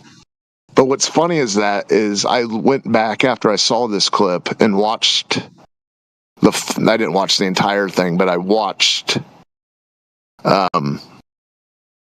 where this was pulled out of. And he starts in the little clip, he says, "Yeah, I don't listen to anyone's theories anymore." But the funny thing was, and then he bashes flat Earth. But the bigger context of the thing, he bashes something else that we're not allowed to speak about here. But yeah, he doesn't realize that the globe is the theory. It's really weird. It's either these guys that get too rich. What's his name again? Well, there's two conversations that I found recently. We were talking about a show called Kill Tony and Comedians, but this is Bill Burr and Conan O'Brien. I made the segue over to that, and Bill Burr's mocking flat Earth and mocking ice wall. I put the link in there, but there's another weird one of Theo Von and Pauly Shore talking about the limit to how far a human can see. And on that show, for their audience, they they impress everyone with the idea that 3 miles is the limit. So there's weird there's weird efforts out there to undermine the whole flat Earth thing. Bizarre. I just want to say one more thing about the Kill Tony thing. If you guys, anyone listening to this, if you want to figure out the best show I think I've seen, just figure out which show it was that was right after the first debate with Biden and Trump this previous year, but then before Biden dropped out.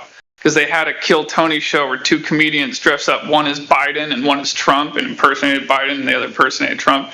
I think that was the best Kill Tony show I've ever seen. Like, honestly, the funniest. You gotta figure out. It was in July. Oh yeah, Shane Gillis says Donald Trump is something to behold.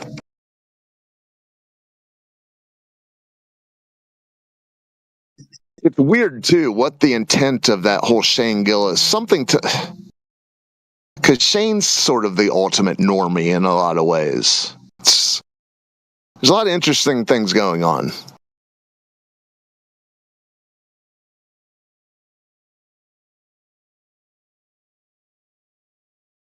Yeah, because Shane sort of elevates Trump, and he also denigrates Trump in the same.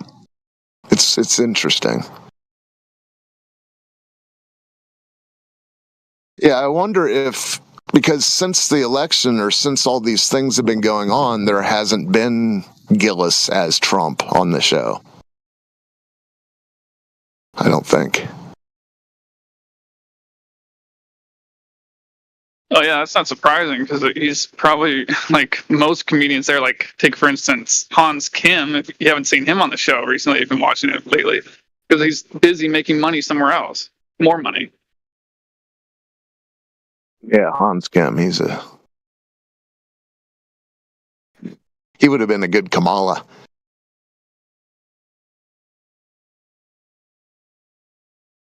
It's weird. It's weird. This comedians on Kill Tony is. Tony described William Montgomery as you either love him or hate him, but it's kind of the way with all comedians. Especially, I find my way on that show. I mean, certain people I just fast forward through, and then certain people, I could watch the William Montgomery 24-hour stream. Yes, there is one. It's an interesting show. Because the whole era we just went through where everything was, remember Nan on Netflix? It was like it was the stand-up act of the year they promoted, and it was the opposite of funny or comedy, just feelings. But yeah, it seems to be back.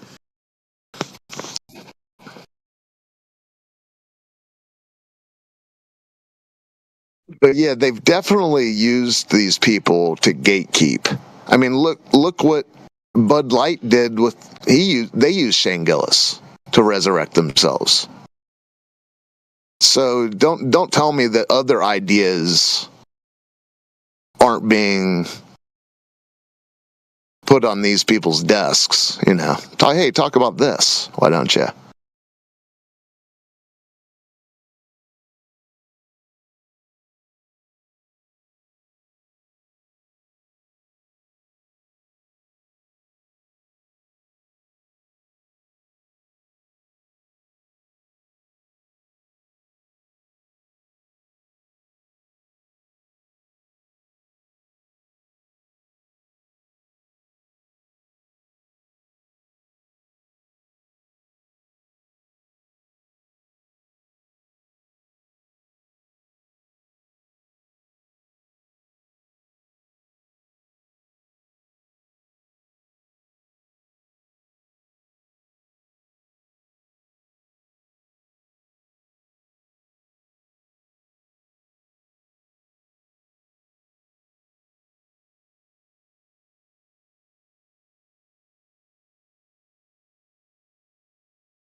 Are we having quiet time? Anybody think they live on a spinning ball? Go ahead. I live on a spinning ball.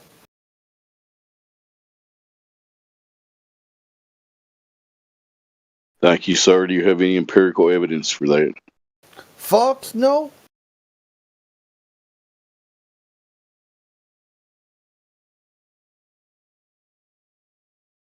What about the sun? When the sun does a circle in Antarctica, does that make the water curve correct?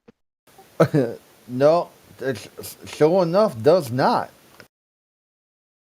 That just makes the sun do an arcing path above your head.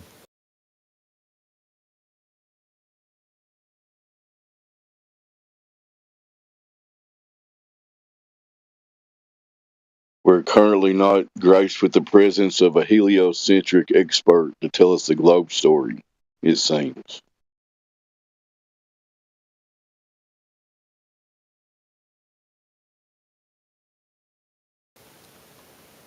Well, according to the news today, if you listen to Space Podcast from scienceatspace.com, episode 144, we'll talk with Rod Pyle and Tariq Malik.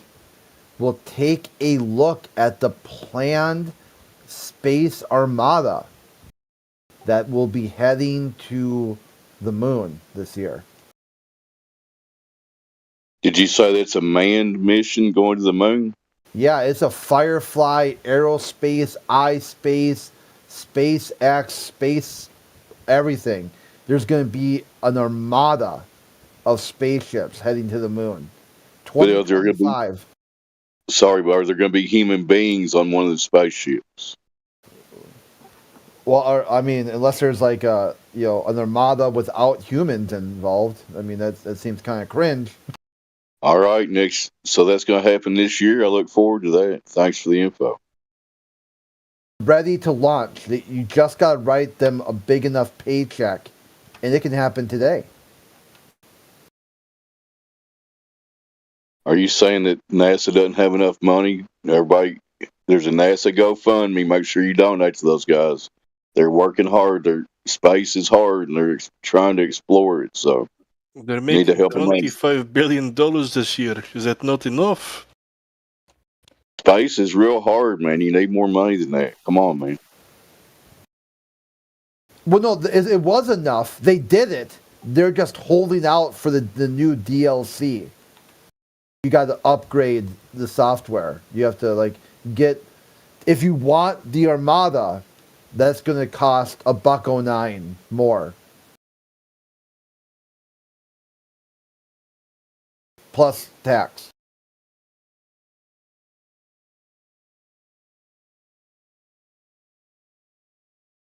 Well, they're trying with the Space Armada. We just need to give NASA a little bit more money. I think we can all chip in now. Come on, guys.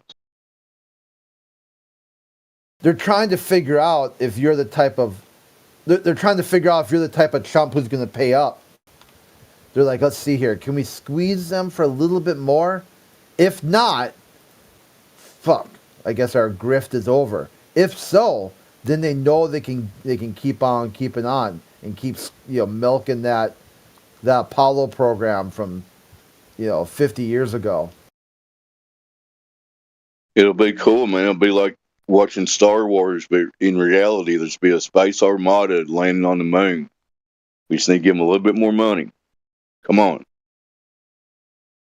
They're going to need about 1,000 new graphics cards too. So that's going to be a hefty goal. I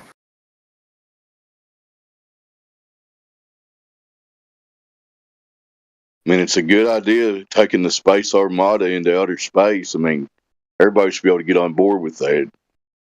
We all love space, right? It's really cool. Space is so cool. Like, not cold. I mean, just like, it's wicked. It's so fun and exciting. There's aliens and rockets and fighter jets and X-Wings. There's like robots. There's all kinds of cool shit when you start talking about space.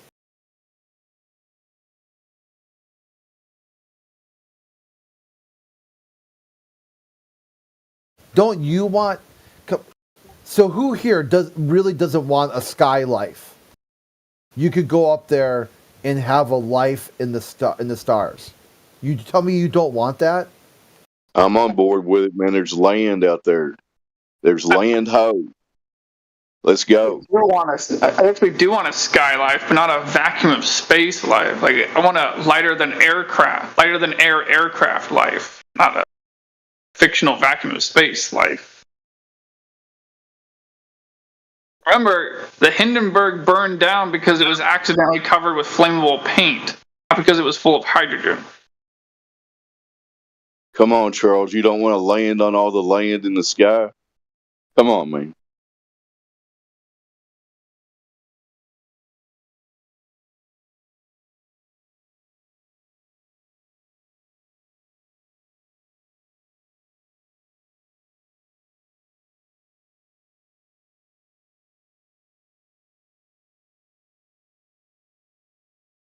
We've solved the problem here. We just on a GoFundMe for NASA and a little more money. We got the Space Armada. According to Crit, the latest news there, we're going to the moon. Let's do it. Tune in to that podcast and make sure you support all the sponsors. Buy your energy drinks and your Palo beef sticks.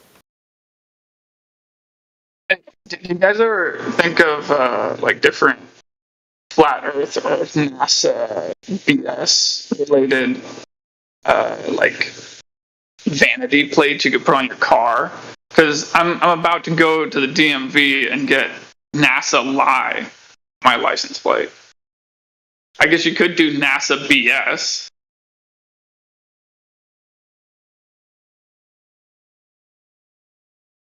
Isn't there a fee for getting a vanity plate? You're going to pay to get a NASA BS plate. That's a pretty cool idea, though.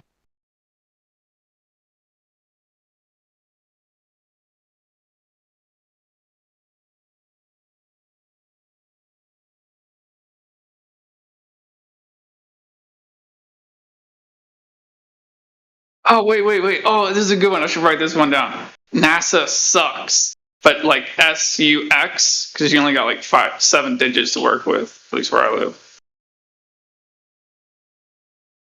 What if we do like a NAS and then just does it have to be all 7, or can you cut it short? I don't know if it's different in other places, but here in Oregon, it's just 7 digits to work with. Can you do lesson, or does it gotta be 7? Wait, what word?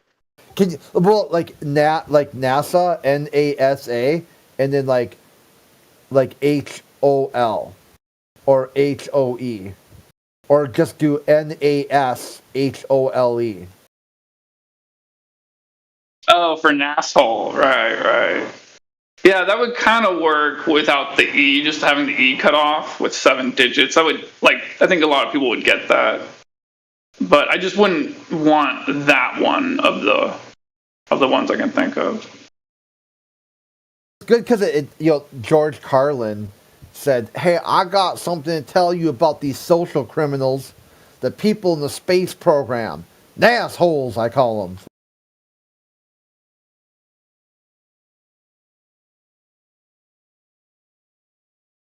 It'd be great if you had like a George Carlin bumper sticker to go with that plate. Oh, yeah. Shout out to George Carlin. That was in the 70s, and he was out there speaking the truth, man. Shout out to Carlin. I think that combination would work perfectly for you, Crit. Like you should take the initiative of getting a bumper sticker like that, even if it's custom made, because you can have these done like anywhere or whatever. And, yeah, for sure. With like George Carlin's face on it or something, and then like that next to the license plate. That's the thing too, like with people like from the 60s and 70s. I mean, atheists were they were the vanguard, calling out Nixon and his bullshit. It's like, then you talk to atheists nowadays, they're all worked up over flat earth. I'm like, you guys used to be great. You used to speak truth to power. You're constantly calling out religious crap in the federal government. And now you're triggered by flat earthers. Like, what the fuck happened? Like, the CIA completely demolished your group of people. And you said thank you. And you licked their boots. Yeah, I like to say that, you know, because it's true, you know, it's a shame that a lot of younger people these days, they're like the opposite of the woke people of the 90s. They're like the opposite of Rage Against the Machine. Instead of, fuck you, I won't do what they told me, it's more like, fuck you, do what they tell you.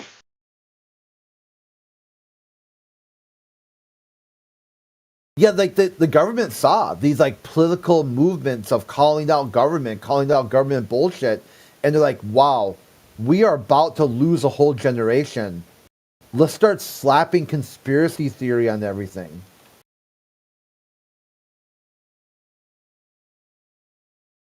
You guys are free to do as you're told. Correct?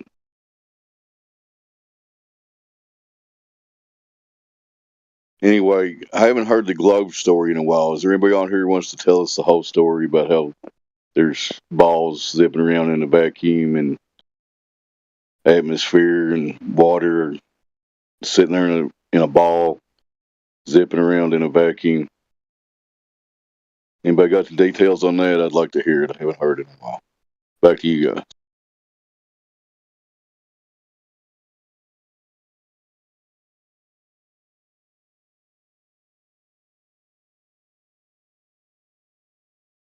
Well, yeah, the last two that tried to do that, they started talking about dinosaurs. So you might be waiting a while. Well, you know, Old Hoss Dinosaurs is a cool story too, so I guess we could listen to that one. I want to hear one about the fish turning into monkeys. That's a good story too. But anyway, go ahead.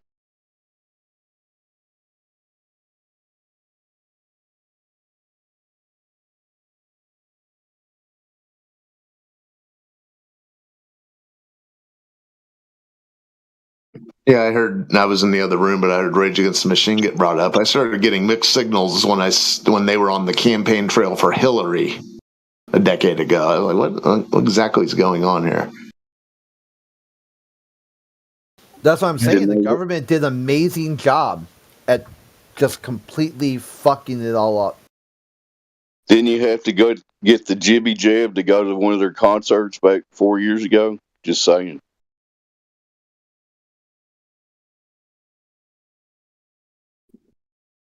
Yeah, Morello's got some explaining to do. Him and I was just going to say it was the same thing with Foo Fighters. They did that. And now I can't even listen to anything from them. Yeah, girl is, if you look up sellout in the dictionary, there he is, Dave Grohl. No, not the Foo Fighters, man. I like some of their music. Come on. I did too. I saw the Foo Fighters on their very first tour, which was a very small concert. You know, the songs about cows and things. Yeah, I still love Nirvana, and I love Dave Grohl as the Nirvana drummer, and yeah, I like Dave Grohl's a sellout. Used to be like being sold out was like a good thing. Like every standing room only. It's like everyone here, like you can't get a ticket. They're sold out. And now it's like, oh, they sold out. That's why they're full. Like they just basically got, you know. Yeah, his thoughts come from somewhere else. Yeah. Like they completely bastardized the language.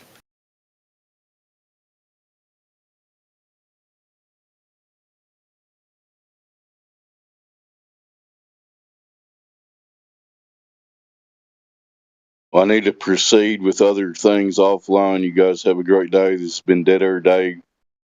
Still need empirical evidence of the globe model, starting with curvature. You guys know this. Continue. Yeah, I'll definitely send them your way if anyone comes by with some ball shit that, you know, at least it'll be entertaining to hear.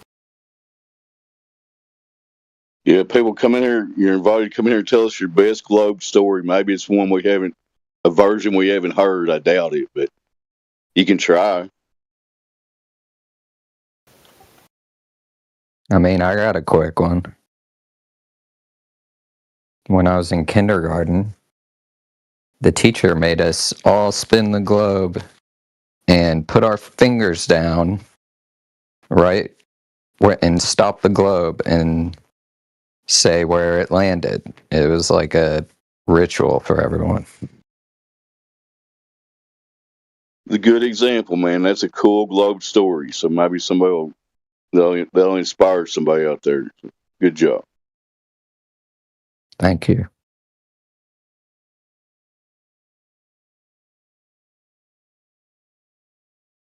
My quick classroom globe recollection. I literally pointed at the bottom and said, "How's this doing Australia upside down?" And she said, "Gravity." And then I said, the bell rang and it was recess time. So there you go. No one is upside down on Earth on a sphere.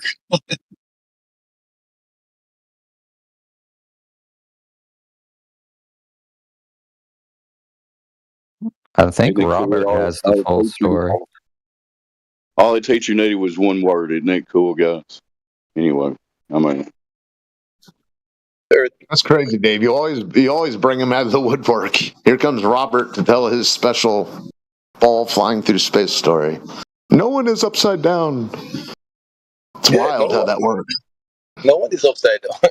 You're on the spheres. That's what spheres are. When you stand on one side, you're opposite to somebody else that stands on the other side. That's just how it goes. Yeah, and that person opposite to you is antipodal upside down. No, they're not. Yes. From your perspective, they are. But from their perspective, they're Yeah, not. no shit. That's what we're talking about. Right. But in relation to one another, one is upside down from the other. Right. But nobody's complaining because they're So they are upside down. You're the one that's complaining that people aren't upside down when you think they are. I'm not complaining. I'm just saying their orientation. They're perfectly fine. Yeah, they're perfectly fine, and you think they're upside down. No, they're not. You think they're upside down. They're not antipodal from you on a ball. They're antipodal, but they're not upside down. Okay, upside down. They're not upside down. We're both shooting towards the center of the planet. Oh my lord. That sounds painful. It does. It is. If there was no crust and no mantle, you would crash into the inner part of the planet. Yeah, they'd be standing on top of one another's feet. Right, but they can't. Yeah, one would be upside down. No, they would not be because there's no dense stuff keeping them pasted. Their feet is not strong enough. The middle of the planet, brother. Right, their shoes is not dense enough to keep them stuck together. Okay, so no, they're not stuck. They're balancing. So gravity will be pulling you towards the center. What happens when you get to the center? Which way would be what direction is up, down, left, right? Well, there are no up or down in reality.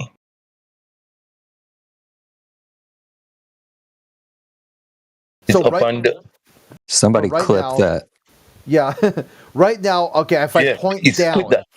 Okay, if I point down, you're telling me that's not down. What's down? Why I'm pointing down right now. I'm pointing down. Towards your shoes. No, you're pointing to underneath your eyes. That's what you're doing. So that's clip that. Yeah. Yeah. Clip that. That's Everybody. down. No. It's just where your eyes are, or let's say your head. Where your head is, right? The floor is under that. It's down. No, it's just under it. That's and the down. clouds. So you've officially relinquished up and down. He doesn't believe in up or down. That's what he's talking about. Yeah, I only believe in God. I don't believe in up and down.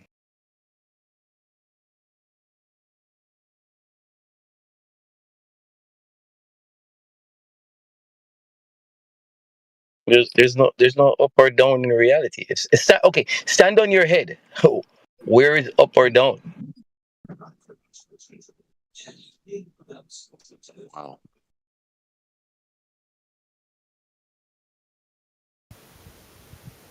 Okay, so I do a headstand or a handstand, and you're trying to tell me now up or down just disappears? They're flipped. No, down is I went upside down, but down is still down, and up is still up. No, upside down. Thank you for saying that phrase. Yeah. So I'm upside down. My upside is down, and my downside is up. No. Yes. No. Yes. No. Your shoes is still under your head. That's still down. That's up. My shoes would be up. No, your shoes is just underneath your head. Yeah, which is up. Well, why? Point up to my shoes. But why are you calling that up? Did I'm you get upside dropped down. on your head this morning, Robert, or what's going on, bro? No, I thought you were some sort of educator. Yeah, I'm educating you guys. In space, there's no up or down. No, we're talking about on Earth. The people that you think are antipodal, you're in denial that those people are upside down. It's weird. All right, they're not upside down. They're all welcome to flat Earth. We're all shooting to the middle of the planet. Doesn't matter. We're on a sphere. That makes absolutely no sense. Yes, you're on a sphere. All shooting towards the middle of the planet makes no sense, bro. Yes, you're falling. You're falling all the time. All the time you're falling. It's just that you're, through millions of years of evolution. And it rains diamonds on Uranus and sideways glass rain on some exoplanet, blah blah blah. Yes, and that is true as well. That's all true. That is true as well. Wow. And your Uranus smells like farts, and yes, sulfur dioxide. Yes. If you're hypothetically right, someone's on the moon and they have some amazing type of telescope, and they zoom in. People, right, that are from their orientation on the top of the globe, right? They zoom in and then they pan down the camera. You're going to see upside down cows and upside down airplanes and upside down waterfalls. Upside down reference to what? Exactly what I just said. If hypothetically someone's standing on the moon, they have some amazing type of camera where they can zoom in close enough to be able to see the cows, right? They zoom in on the top of the globe from their orientation, the top, right? And then they pan the camera down, and then they see upside down airplanes and those things I just mentioned. Both of those could be the top. Both of those could be the top. Yeah, in relation to the person that's zooming in, right? They're standing on the moon. They zoom into the top of the globe and they see people upright, and then they would zoom in. If they panned the camera down, they would see upside down people relative to the way they're standing, right? Well, it depends on what part of the moon they're on. Yeah, the part that the top of the whatever part of the moon that makes them upright, and the northern hemisphere of the Earth is up. You're always they're upright. Looking at the Earth, it's at the top. You're always upright. Do you not understand what I'm saying, right? If they're on the moon and they zoom in, right? If they're standing upright and they zoom in on the Earth and they can see the people standing in the northern hemisphere, in Alaska or something like that, right? They're going to be orientated the same way as the person zooming in. When the person zooming in pans down, they're going to see upside down waterfalls and upside down planes, upside down cruise ships. Yes. In that case, yes. So if the person on the moon it's hard to wrap your head around, isn't it? Because it's really crazy. Well, you did say the clarification.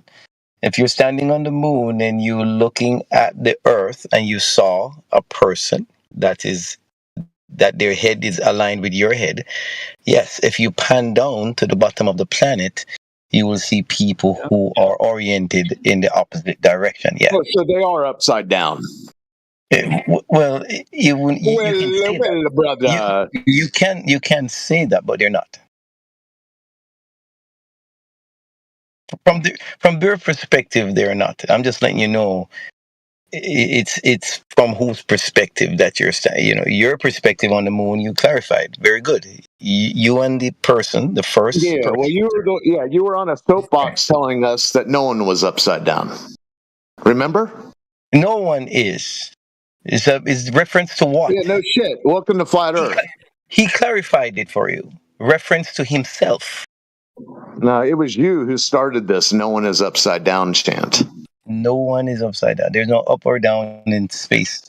No. No. You don't believe in up or down. That is what you said. Correct. You don't believe in up or down. Correct. And so life must be very difficult for you. It's the opposite, brother, because you're trying to you're on these absolutes. No. He's on his tippy toes in the morning, reaching upward, trying to tie his shoes. Well, that statement doesn't make sense. Yeah, how does Robert Utah change a light bulb? He pretends he's tying his shoes. Well, if I'm standing on my head, yes. Well, then you would be doing it with your feet. Right. It'd be a different punchline then. Yes, I agree with that. Yeah, you don't like it when he doesn't like it when the absurdity of the antipodal people gets pointed out. It's not absurd. It's not absurd at all. It's absurd to you. Okay. Well, you're the one denying it. If it's not absurd, then people are upside down. No, people in relation to you if you're on a ball. Well, in relation to you, that's the key. Well, do you have to reach up to change a light bulb? In relation to, do you need relationships? That's why you can't detect that the earth is turning. There's nothing to relate to. Listen to him run away. You don't believe in up, so you can't reach up to change a light bulb. Because the light bulb is not up. Okay. Somebody clip that. And you've got a light bulb on the floor, friend. Don't trip over it. The floor is not down. It's just where it is. You sound nuts, Robert V. Utah. No, I don't. As scientists, we understand what we're talking. What do you have, a mouse in your pocket? Make sure it doesn't fall out when you're doing your handstands, changing your bulbs. Right. Fall is not like I said yesterday, fall is not a nebulous word. Well, talk to the mouse about a question. It would be on the floor. Question for Robert. Robert, have you looked into all the laser tests? Right, we've been over the long distance observations, and you said they're all fake. All the ones I've showed you. Yeah, the ones you showed me, yeah, but they're not all fake. The ones that line up with his worldview aren't fake. Oh, so some are due to refraction. My favorite is the Pic Gaspard observation. I like that. That's refraction.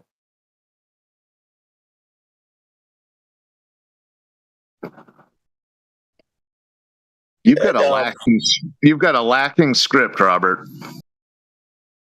Like that Rosenbaum guy who did that, observation in England very many years ago. I call him Rosenbaum. That's not his name. Yeah, that's refraction.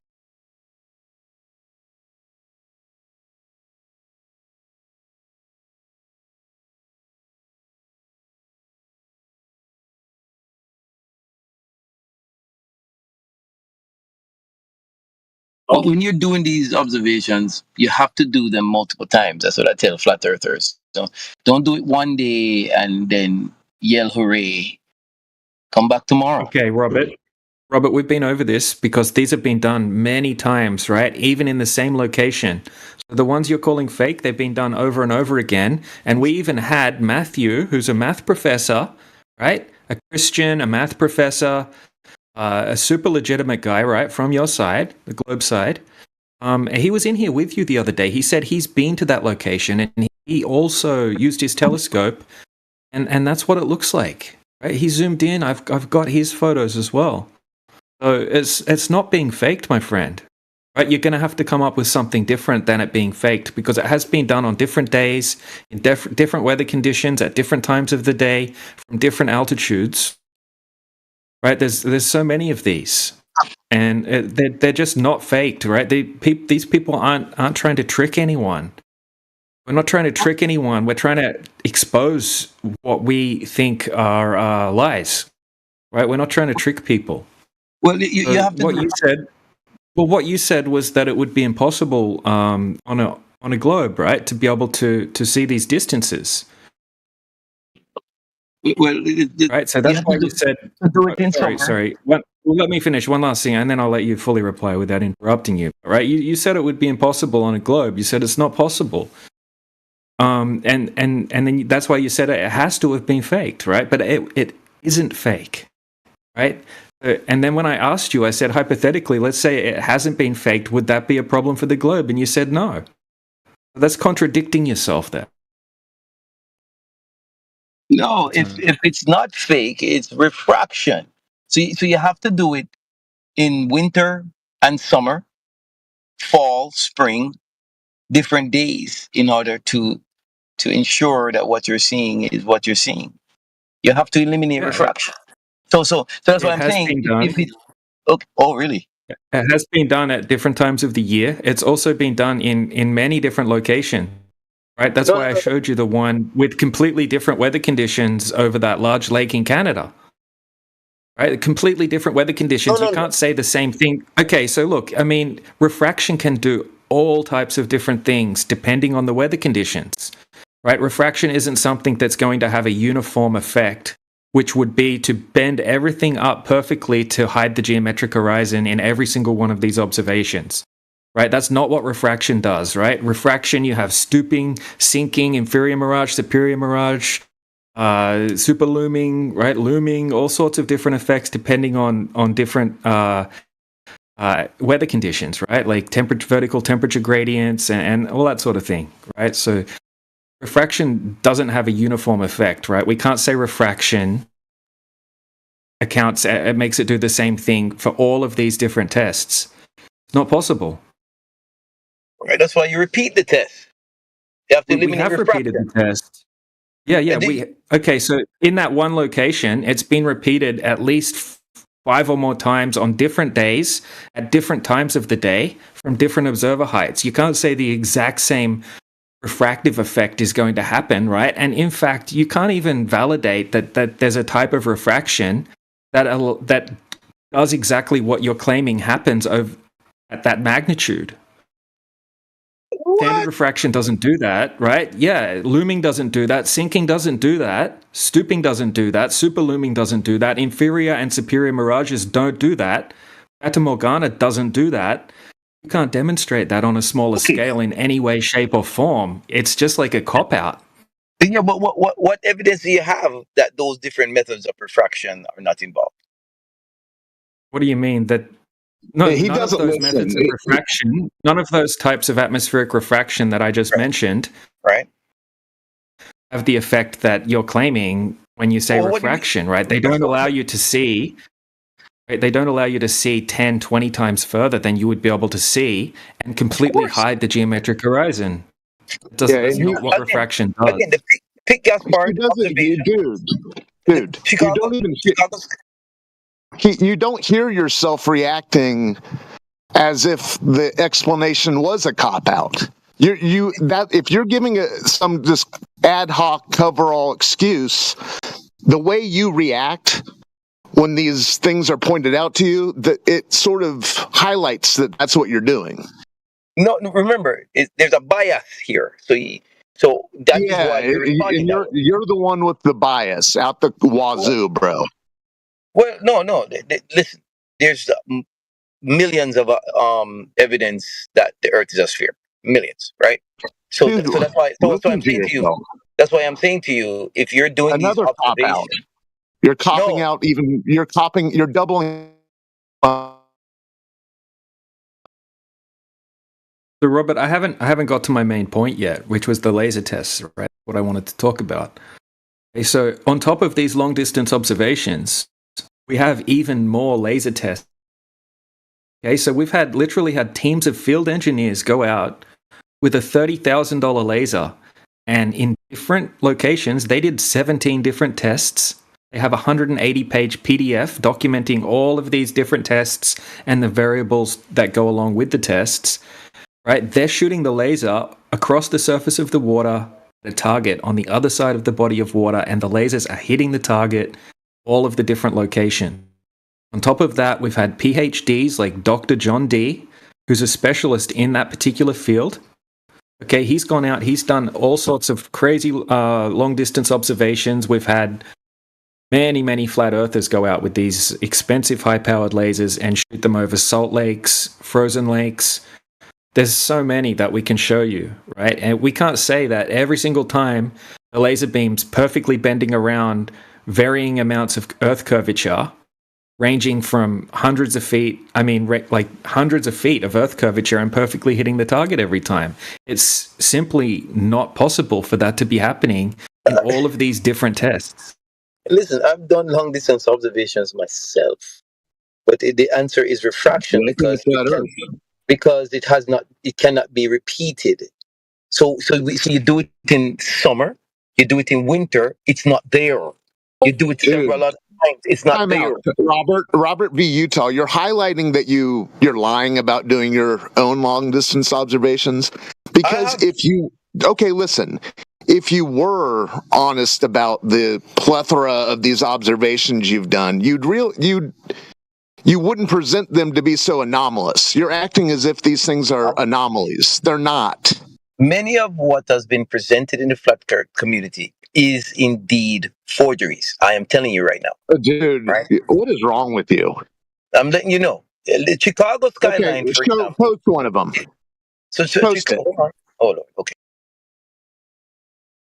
Yeah, dude, you just backtrack. He just ran away. Ridiculous. Yeah, he's dishonest. He's a liar. Yeah, he's extremely dishonest. He thought his cute little accent brudda thing was going to carry him a little further than it did. I mean, I think it's unreasonable to debate with somebody who doesn't believe in up or down. Yeah, I forgot about that. He said it twice. We could kind of move on to that. Yeah, he's nuts. Said, clip that, man. We just play it over and over again when he comes in here. I've had globe earthers that are on the fence messaging me in DMs after we talk to this Robert guy. They're like, what? This guy says he has a PhD or whatever in physics. He's saying he's a physicist. They're like, what the hell? They're like, he seems like his arguments are full of flaws. It's like this. They're telling me like this guy is leading me more towards the flat Earth side. That's awesome. That's a good thing. Yeah, he can come in here as much as he likes because he doesn't do what he thinks he's doing. He thinks he's coming in here defending the globe. All he's doing is reinforcing flat earthers into their position even more, even stronger than they already are. And he's showing the globe side that just because you have some kind of qualifications doesn't mean you're able to crush or whatever in this discussion. Yeah, and whether he took one semester of astrophysics or years, they all build off one another. The 100 class is laying the groundwork for the bullshit they're going to peddle in 600. Yeah, but it wouldn't surprise me if he does have some certificate hanging on a wall. Yeah, absolutely. I thought it was just memorization. It's memorization and regurgitation. I mean, it comes like some people have really good memories, right? They can remember a lot of information. But at the end of the day, that's all he's really doing. Just regurgitating like a really advanced parrot. But my problem with him is his dishonesty. Like he was calling me a liar, saying that there's no definition of gas pressure that says that a container is involved. And then even after I post it, he still keeps calling me a liar. He also turns the VC into a nonsense mockery event instead of days like Speculation Sunday. Talking to new people, maybe bringing new topics. he's here to no end until someone like him takes the takes the wheel and keep going with the same nonsense. Yeah, you're right, Jim. It's wasting time for new people and for everyone. I've noticed a lot of the time when we're having a really genuine conversation with a new person that comes in, all of a sudden people pop in here like Brenda, like Robert, and Robert is one of the ones that will be here Robert's the latest hours one. to no end. Yeah, Robert's the latest one. But He gets mad and he begs people to be conversation, any conversation, any, until he gets muted or banned. Well, that's when he showed up today when we were talking to Castleside Kingside Castle. Well, Castle is like his little brother. I mean, Robert is like Castle's twin brother. It's basically the same thing. It did I don't know about Castle. I feel like Castle kind of. I mean, he comes here just to like hang out, but I feel like he's kind of like absorbing some of the things that we've said to him. Castle knows better, but after he told everything, he said the other night, I feel like when I talk to you guys, it's like I'm talking to the transgender community. All right, Well, he I brought take that it up back. again today, too, so. This. He said that when he speaks to the transgenders, it's like he's talking to us. Like we cannot comprehend reality. After he's heard everything from everyone, and he only says like, "What? What do you mean? I wonder if Lisa Stansfeld knows what he's up to. I've been to Samoa. What do you mean? It's not a globe. I've been to Samoa. It has to be a globe. I went to Samoa. That's his best argument. But it's another mockery. Probably worse than the other one, than Robert. They're in pair, hand to hand, almost.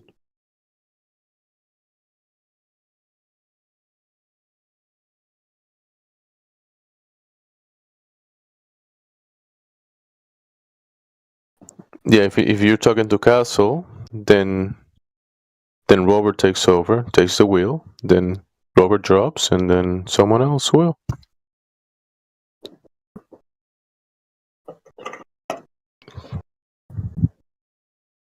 It's good content. It's 24/7. Jimsy, you were spot on there with the doing the impression there. Oh, really didn't try, but he's actually pretty obviously trolling. You just need to start singing. That will make it perfect. Start singing. Yeah, right. I could do it.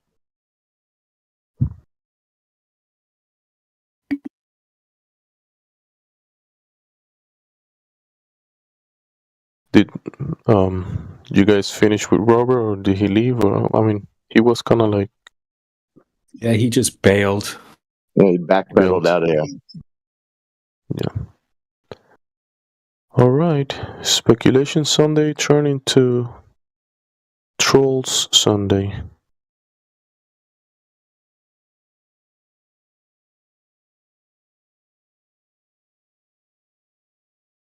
Feels like a troll. I don't know why.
Robert said that he's here to educate you guys. Robert is hilarious. I'm here to educate you.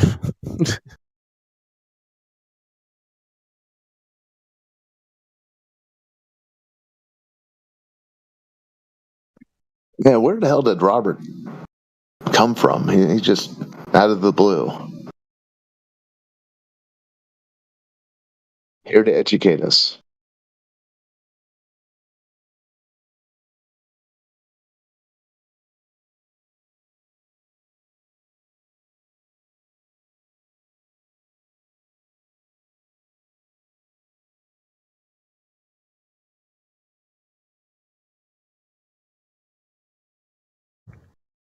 I remember Brenda one day joined the VC, and I think it was before the 24-hour sun.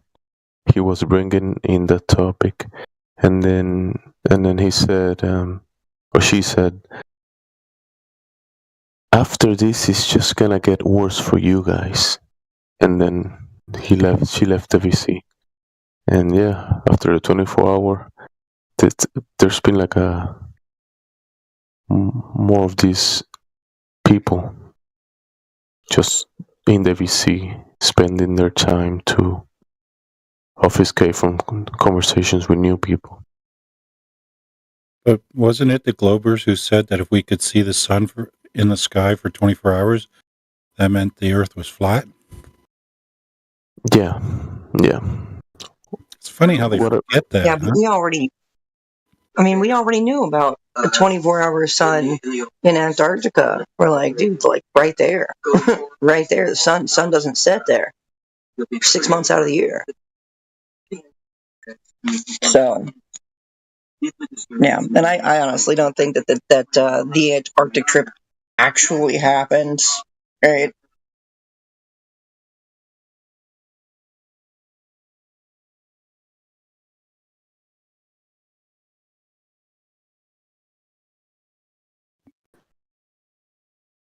People don't go down there, you're saying?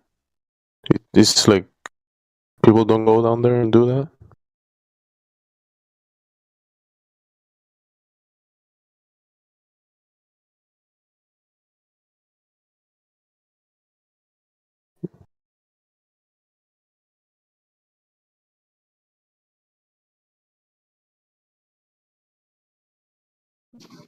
Well, if we learned anything from that whole thing is that dudes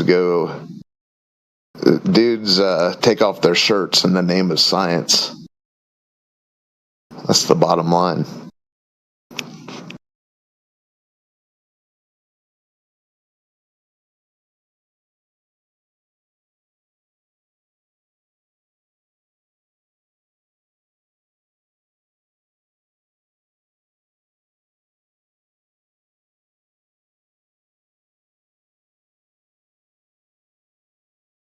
On a pastor's field trip, nonetheless.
I have a question.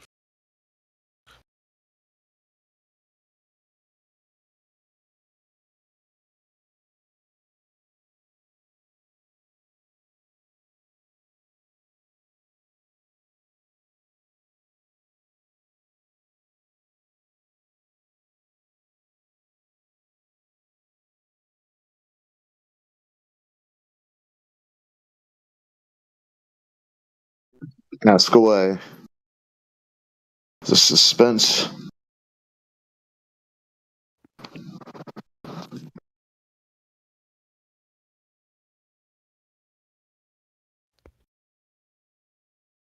When are we going to become a space civilization? You know, go to the moon, make the moon base.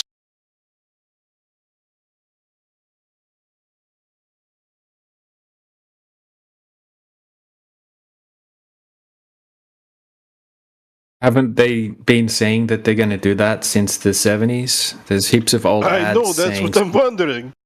They keep saying it, so why not now? They destroyed the technology. You can't do it. Yes, they're making smaller technology like cell phones, and they cannot remake the technology to go to moon. Very smart.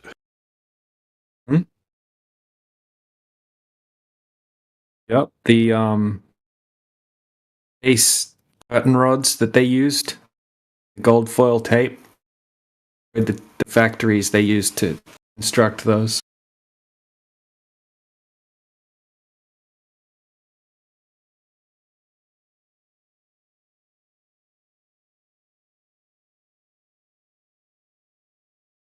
They don't manufacture Willys Jeep frames anymore, so they can't make another moon buggy.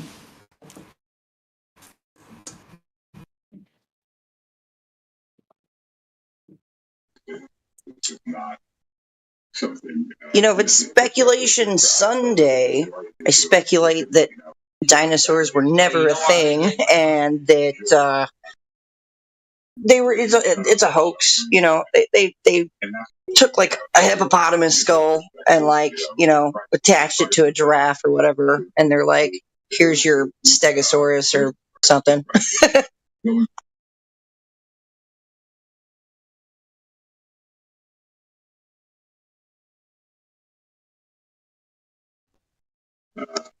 ITIR says I need to ask the dinos. I need to ask the dead dinos about a cataclysm on Earth. I think that's funny.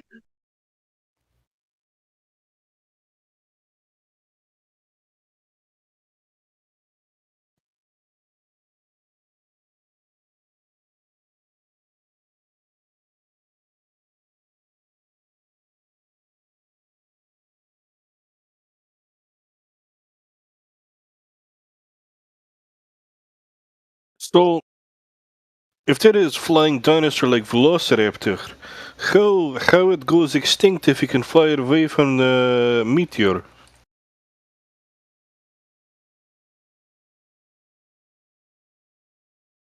That's a good point. Just fly away. Yeah, who was it? He said that dinosaurs were just birds. What?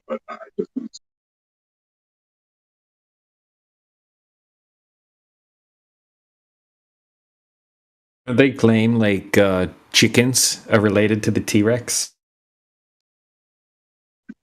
Yeah, something like that.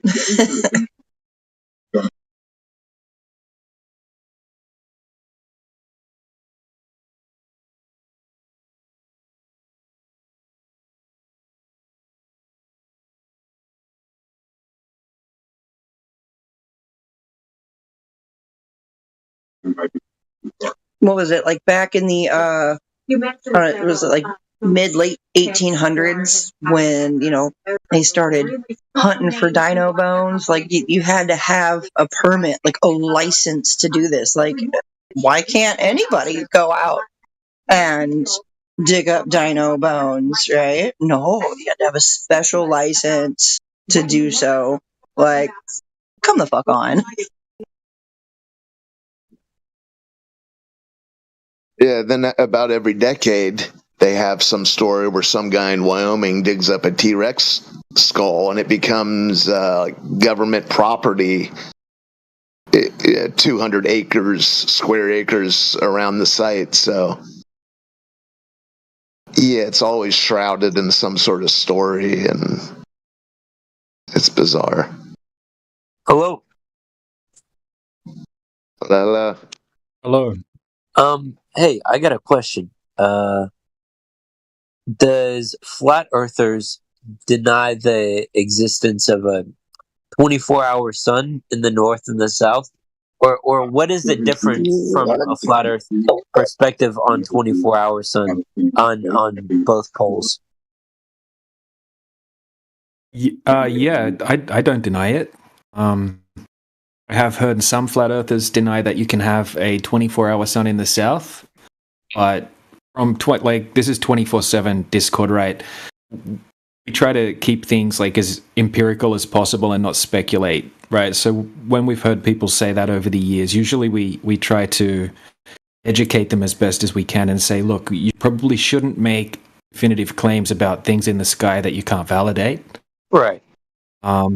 Yeah, so I mean, this 24-hour sun thing has shut down some of those poor arguments from certain like YouTubers that talk about flat Earth, or TikTokers talk about flat Earth, that they try to make a model, right? And they'll say, oh, on the flat Earth model, and then they'll use like a globe map, like a Gleason map. They'll say, this is the flat Earth map, and this is how the sun works over the flat Earth map, and it circles around, and you definitely can't have a 24-hour sun in Antarctica, and blah, blah, blah. We would say that's a terrible argument, and we would never use that argument. We try not to make claims about things we can't validate. So yeah, yeah, I would agree that there is a 24-hour sun in the north, and evidently there is one in the south too. Okay, cool. That's all I wanted. But what's interesting about it is there weren't any time lapses of the 24-hour sun in the south until Flat Earth got popular, and then all of a sudden time lapses started popping up, and they had been edited and proven to have been basically faked. That's why a lot of people did have that opinion. And then we had some guy in an interview who said that he spent 18 months in Antarctica, and he said there is no 24-hour sun, right? He seemed quite legit. So I'm not sure what the deal was with that. Okay. So that's why some other ones were saying it. Yeah, but that's all I wanted to know. Yeah, no worries, man. Thanks, man. Hey, God bless. Have a great day, all right? Yeah, you too, man. Catch you later.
Hey, not everybody at once now.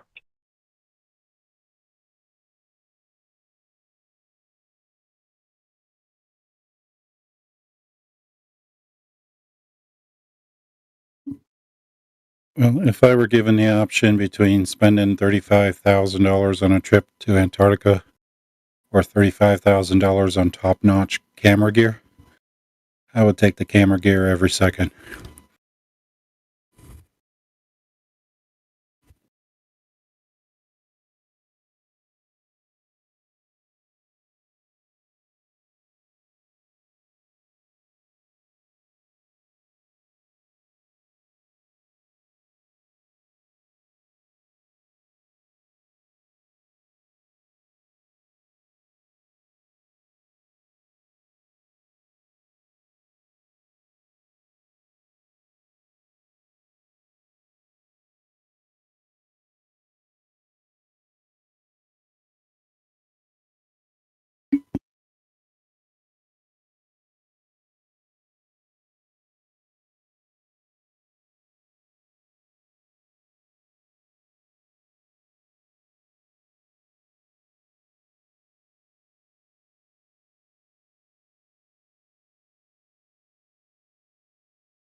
Right, seeing it's speculation Sunday, anyone have any thoughts on Antarctica actually potentially being just a continent,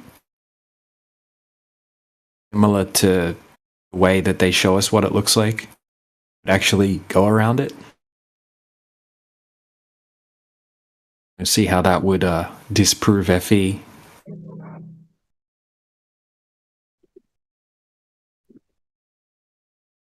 I mean, I've always said it. It could be something like Hawaii and no one would know the difference, because Hawaii, as small as it looks on a map,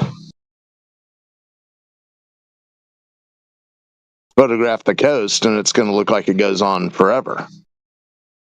Now, you could even get an elevated shot and frame it as such that it looks like a vast place. Yeah, I mean, it could even be as big as and if you look at, yeah, and there's so many little, like I have a map. I got a map at a thrift store that was in a folder of maps, and it was like I've got it. Well, I don't even have it with me. I have it in storage, but it's beautiful. It was never unfolded. It's printed, the ocean's printed this dark blue I've never seen on a map, and it's Antarctica, and it's like from 1940, mid 40s.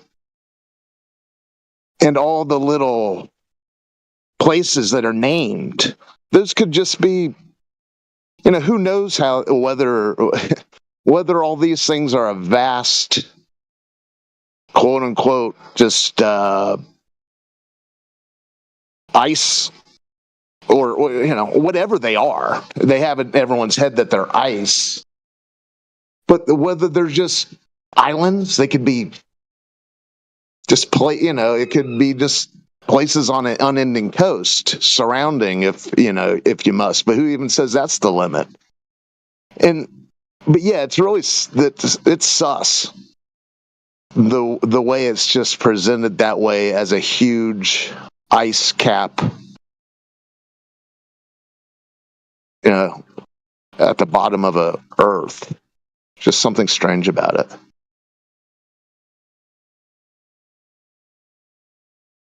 Yeah. Because it's interesting. Someone brought up that there's quite a lot of people that claim to have sailed around it. Yeah, and it takes an inordinate amount of time compared to if it were an ice island, right? Well, when you look at Cook, right, like that's the Cook thing that flat earthers talk about, is like, Cook tried to circumnavigate it and it took him 60,000 miles and all that. But I think there are people in recent years that have tried to do it, and have a look at their paths. Right? It's just literally a circle that goes all the way around Antarctica. So, I mean, I'm not saying they did actually do that, but there seems to be quite a lot of them. I think it's maybe worth looking into their footage and see how much evidence they have that that's exactly what they did do, and how long it took them, and what type of boat they had, kind of thing.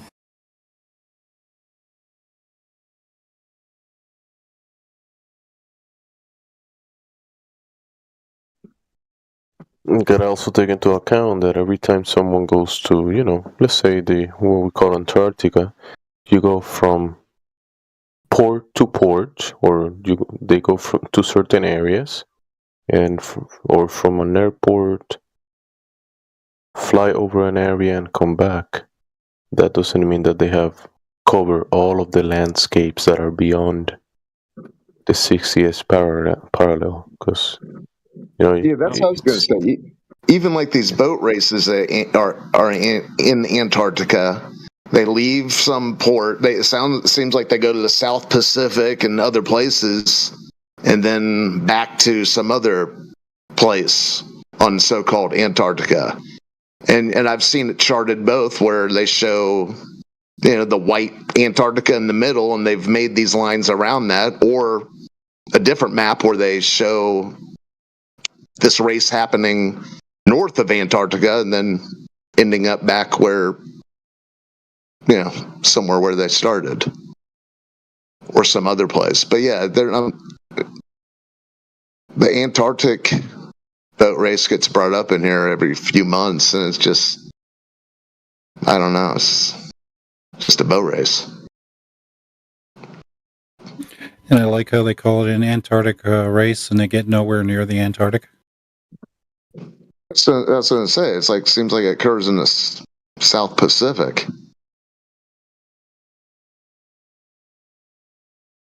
Or below Australia.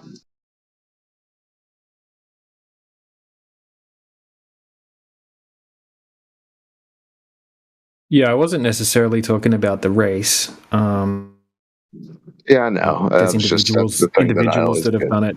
Well, I'll post some of the people that have claimed to do it, and I'll post like their claimed paths.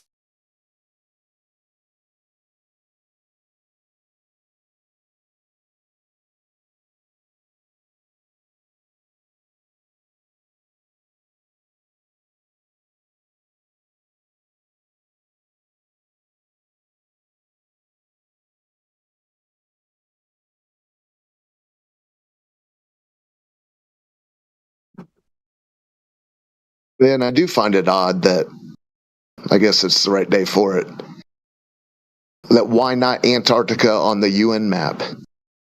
If it's some island like Australia,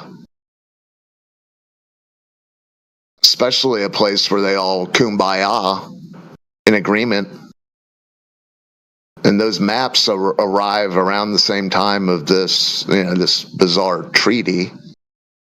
Not to mention they start banning Chilean sea bass fishing. Just another layer of reason why they can say, hey, turn your boat around, or where are you going? Where do you think you're going? Just sailing the seas. It's interesting.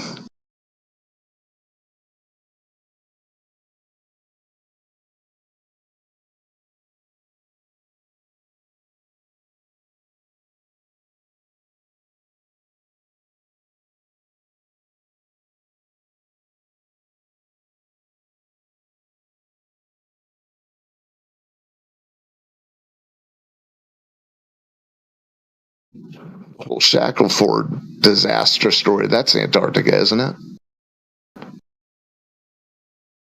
Where the boats get iced in.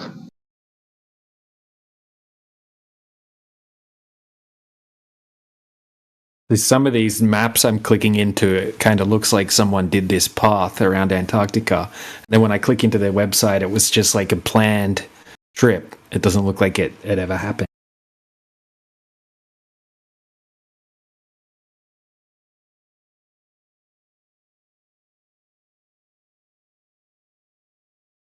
first one I just dropped in the side chat.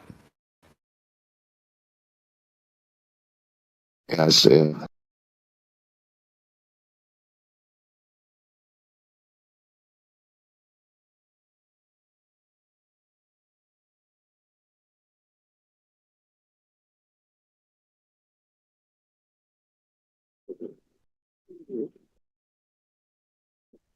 And NASA gives us so few. You know, these people want to say, "Oh, Himawari this every 10 minutes." The images of Antarctica being some polar cap island are they're very far and few between that they even give us, and the ones that they give us just they're better with the drawings. The drawings are sell it. But yeah, that's sort of like the way those. I don't know. I'd have to look into the whole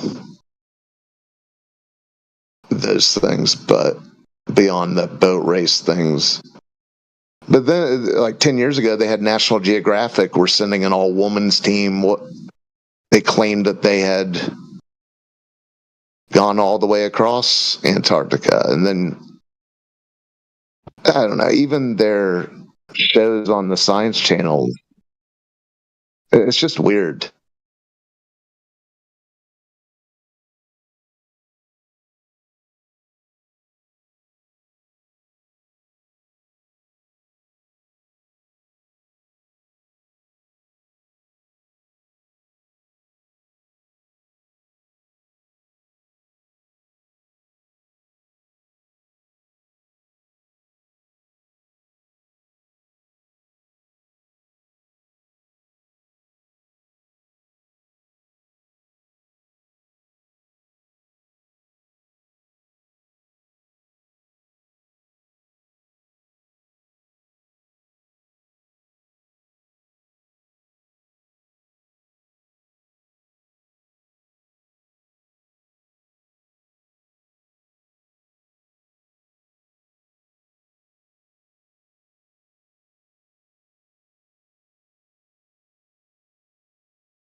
Why doesn't Alaska's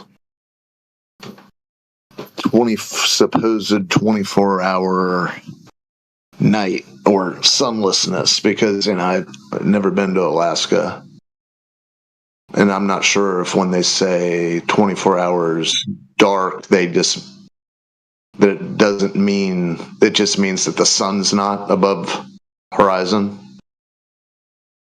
Yeah, if that's generally accepted and non-controversial that there's 24-hour sunlessness in Alaska, what did they think 24-hour sun? What would be so spectacular about that? Like, why doesn't the Alaska darkness thing ever get brought up?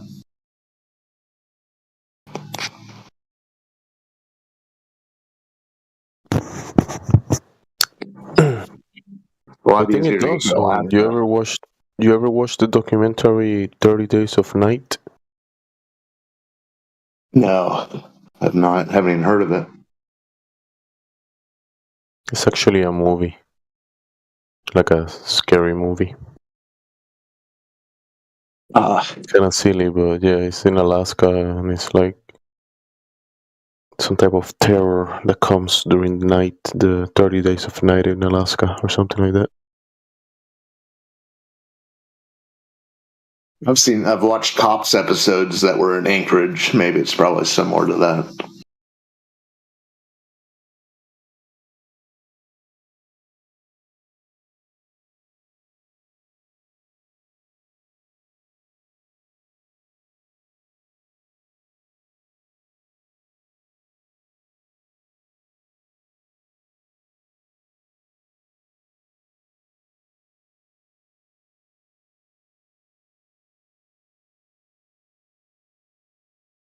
I mean, but if that was their logic that showing 24-hour sun equals globe, wouldn't 24 hours dark do the same thing for them? They could just get like a Red Roof Inn up in northern Alaska or wherever they need to go. They wouldn't have to put on such a presentation. Don't they say that light refracts to the atmos? How can there be night if light is going, refracting through the atmos? How can there be 30 days of night? I say that the light curves.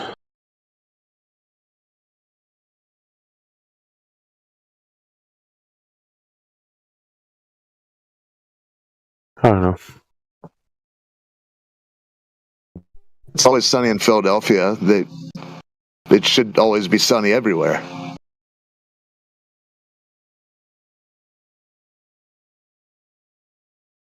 And how do we ever have a sunset with all that refraction?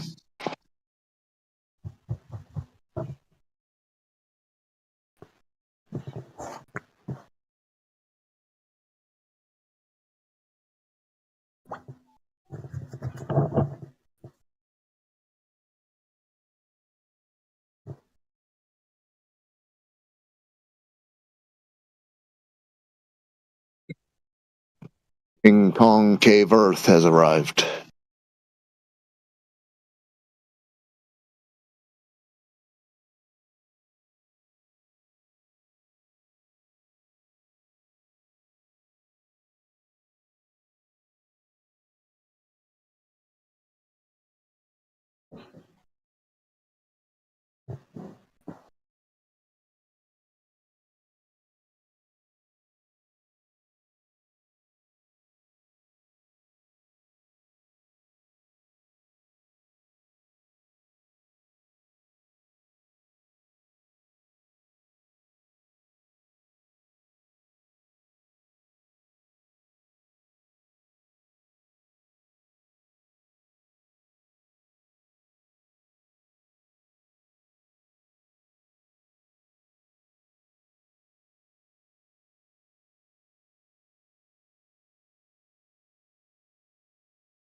look at this. What Itair posted. He showing elevation and the consistency of the air we breathe.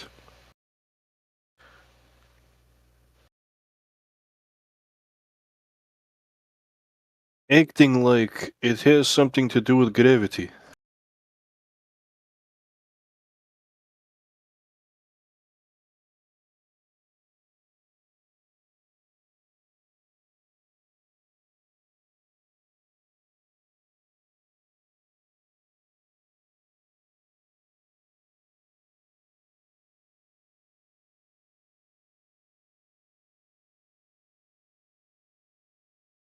Yeah, they can't demonstrate any of their claims about gas pressure without begging the question. That's 100% confirmed.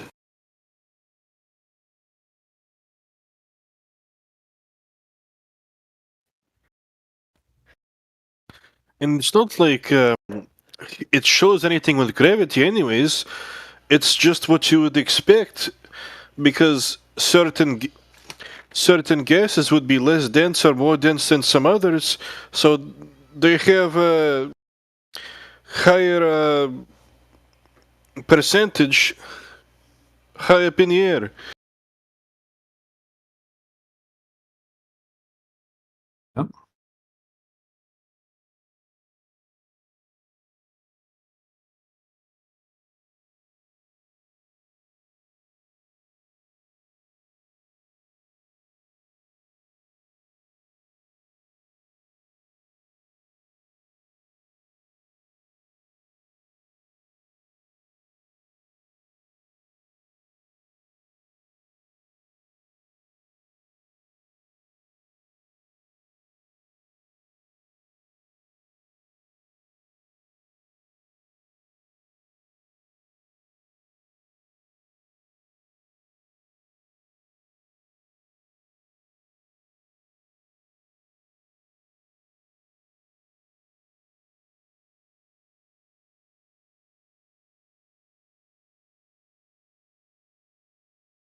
Hello? Hello? Why is everyone here muted? Why is everyone here muted? Hello, do you have any proof of curvature of the Earth? Yeah, it's flat. Will said.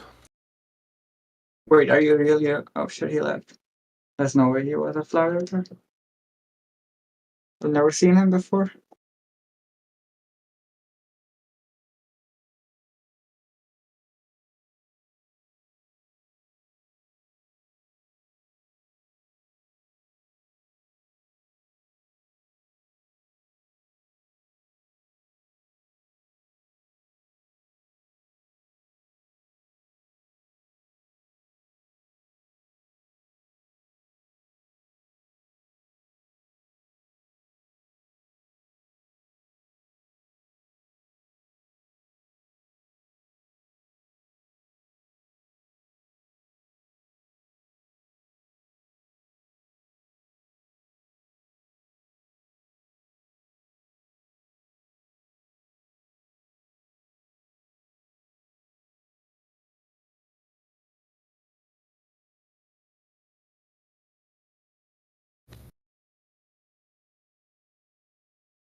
Hamburger, can you mute?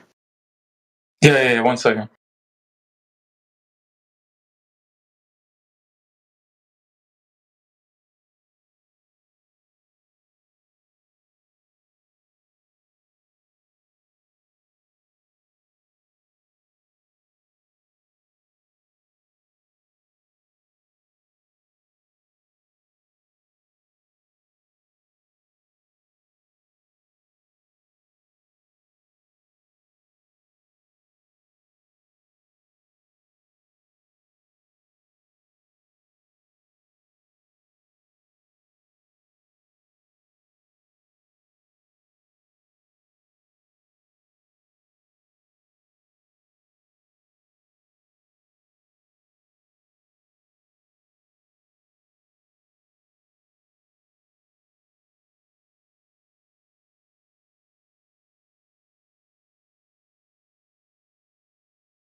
Any globers with evidence of any curvature anywhere?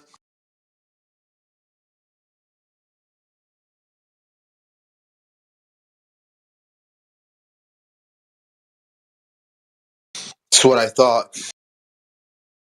Wait, are you a concave earther?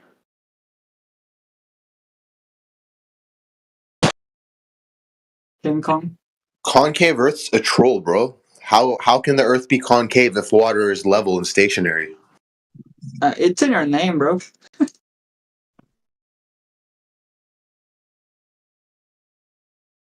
No way, bro. It can't be concave because the concavers have perspective incorrect. They think the ramping up of perspective to converge to the vanishing point of the horizon, they think that it's actually curving up. Can you imagine that? It's hilarious. Funny. Pretty funny. Well, why do you have your name as King Concave Earth? It's an inside joke. It's an inside joke. Yeah, because well, I would say inside the game of King Kong, the floors are sort of concaving, are they not? You're just stuck inside the game, King Kong. Is there a better game than that? It is pretty legit. Super Mario Bros. Yeah. King Kong Before I was have sort a of look in the side beautiful in chat. its simplicity. What's happening? Here's a concave Earth GIF. Okay.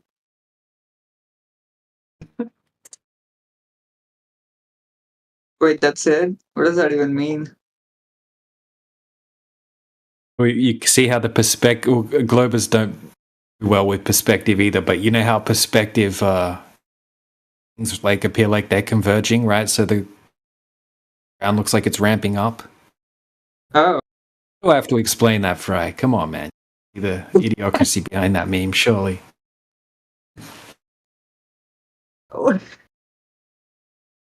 the fuck? Oh, is that like the horizons? Yeah, they're saying that ramping up. you can see It it should be going like up, lower. right? If the Earth was flat or like round, it would be lower. I guess so. How that would work with perspective, but no. It's so funny. It is. Wait, is this actually a thing? Like, I'm gonna guess this is like a even smaller minority than flat earthers. If right, I've got. I saw a poll the other day on X, right? Mm-hmm. So some lady did a poll. She has 30,000 followers, and she doesn't post any flat Earth content at all. Right. She did a poll asking if the Earth's flat or a globe. Guess what the percentage is for that poll for flat Earth? You could guess. Okay, I'm gonna guess. Okay, hang on. Okay, so wait, so she never posts anything about flat Earth? No, not that I could find. What kind of a following does she have? Like, who is she? Is she like a celebrity? It's kind of like political stuff, right? A little bit alternative style political. Where does she lean, thing. left or right? Right. 45 flat, 55 globe. Okay, so if she leans right, and like, you know, especially if she posts alt-right content. It's just posting like random stuff as well, just random interesting stories and like that. But yeah. To find this. I would have guessed. Okay, like so the answer, you got to. What's your guess? 20% flat. 90% flat on a neutral platform. No fucking way. What's that? I don't know. There's no fucking Is that your way. guess? Is your guess 90% flat, 10% globe? No, I said 20% flat. 20%. Okay. Yep. Find it. Wait, so it's 90% flat? No. That's what you said. No. Oh my 70. God, no. Anyway, it was I think it was 67% flat, and that was over Really? 11,000 votes. I see. There is a possibility of people just trolling. Many depends on- people just trolling. Yeah, Yeah. people do. I mean, I'm not saying, you know, There's a lot of examples of these polls that have been done over the years. They always come up with pretty high numbers saying it's flat. Haven't seen one that high before. pretty sure. But yeah. Yeah, it is high. I'm not. I mean, if you think of that same poll, right? Just say she did that same poll like pre-2015, 2010. Same thing, 30,000 followers on Twitter, right? Mm. Have been 67% flat. No way. Yeah, flat Earth is winning big time. It's I was growing. thinking earlier today, it's been half a decade since the globe side gave up their geometric horizon. Yeah. Sure. That's still early days. I mean, 5 years in, they give up their geometric horizon. I mean, it's been a hard spiral since then. I think a lot of people can come to flat Earth, like if they actually look into it.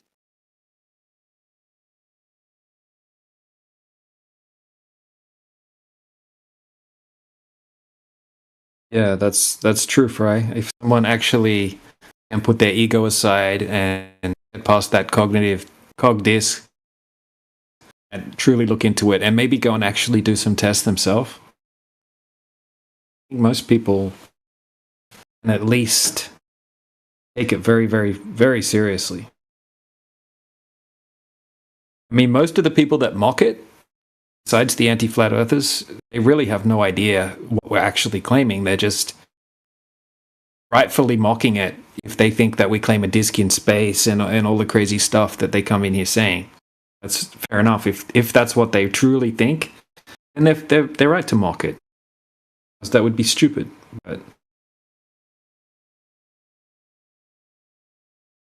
yeah, I hear a lot of people come in and they're like, wow, I wasn't expecting you guys to be like presenting like practical demonstrations and explaining everything in detail like this. I thought it was going to be a bunch of crappy information. They're like, this is surprising. Look into it further. I think they were expecting us to wear tinfoil hats. Yeah, yep. I think a lot of people just look at the NASA fakery and then they just come to the conclusion that, yeah, it must be flat. Because that's kind of what happened to me. Yeah, that's like step one, I guess. Free Yeah, I do agree that that's a good in. Like, if you're new to this, so I often say, like, I think we spend a lot of time talking with people about geometric horizons and the long distance observations, which is correct. But if they've got that NASA faith, you're almost wasting your breath. So it's a good idea to remember to address the NASA issue, and they're so easy to expose. And it's hilarious content listening to Globers try and defend the obvious special effects, green screens, harnesses, all this kind of stuff. That's some of the best content, just listening to them quote endlessly. But yeah, NASA's a good one to kind of get you into this. You're right, it doesn't tell you that the Earth is flat, but it certainly should make you think, oh shit, if they're faking this, they're really the only direct evidence that I've been shown of this globe Earth. So it definitely make you take a more in-depth look at the topic.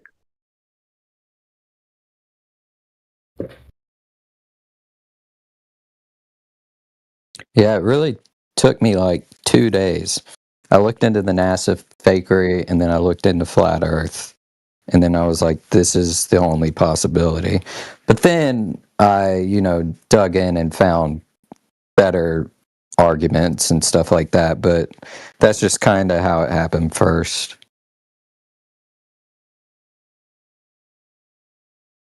Yeah, that's the amazing thing about flat Earth, right? You never know what it's going to be that's going to spark someone's interest. And I think a lot of the time, the best thing that we can do, really, because we're not here trying to convince someone what to think or what to believe, but there's always a hook for someone, and it's different for everyone. Like, some people are going to be interested when they realize NASA have been faking everything.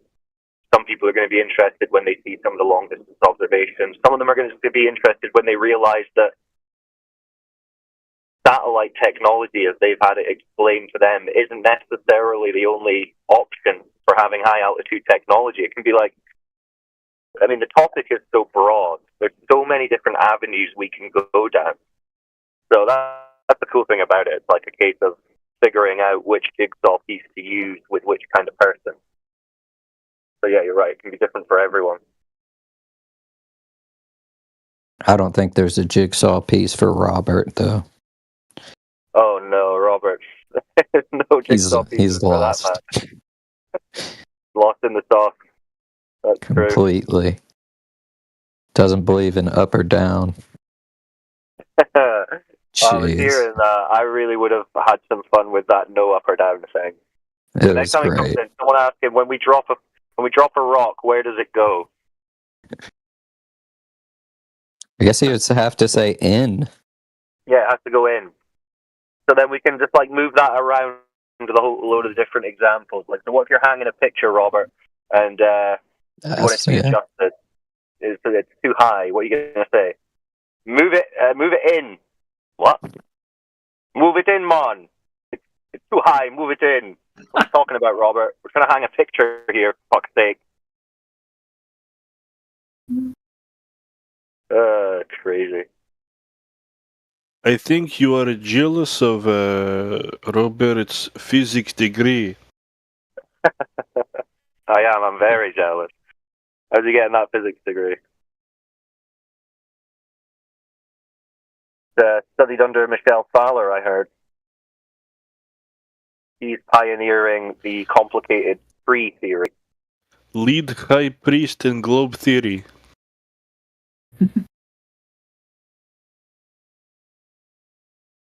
Well, I don't know how he would get it because he would have to go in the building to study.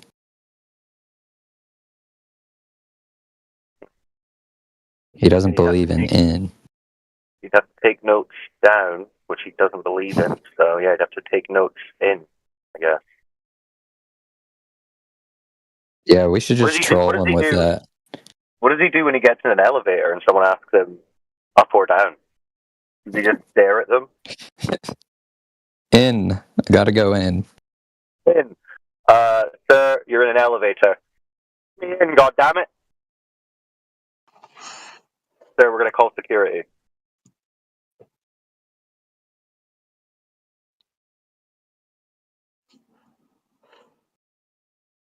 So for any of the Globers in here... Huh?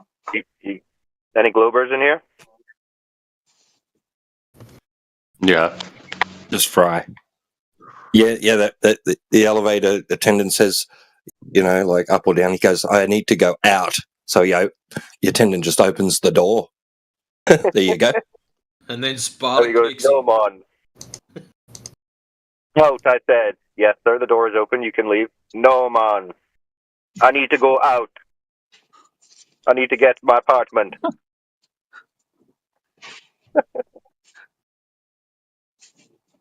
Because you Globies don't have up or down. That's a joke.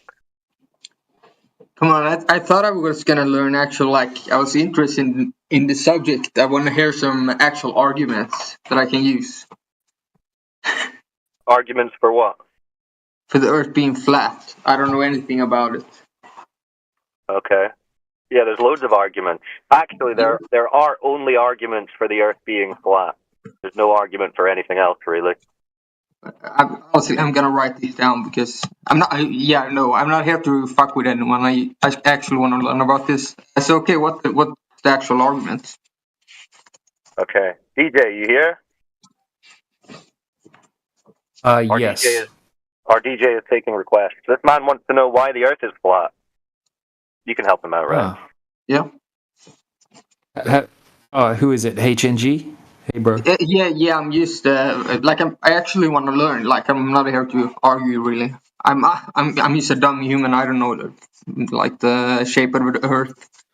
Well, the idea comes. Go ahead, King Kong.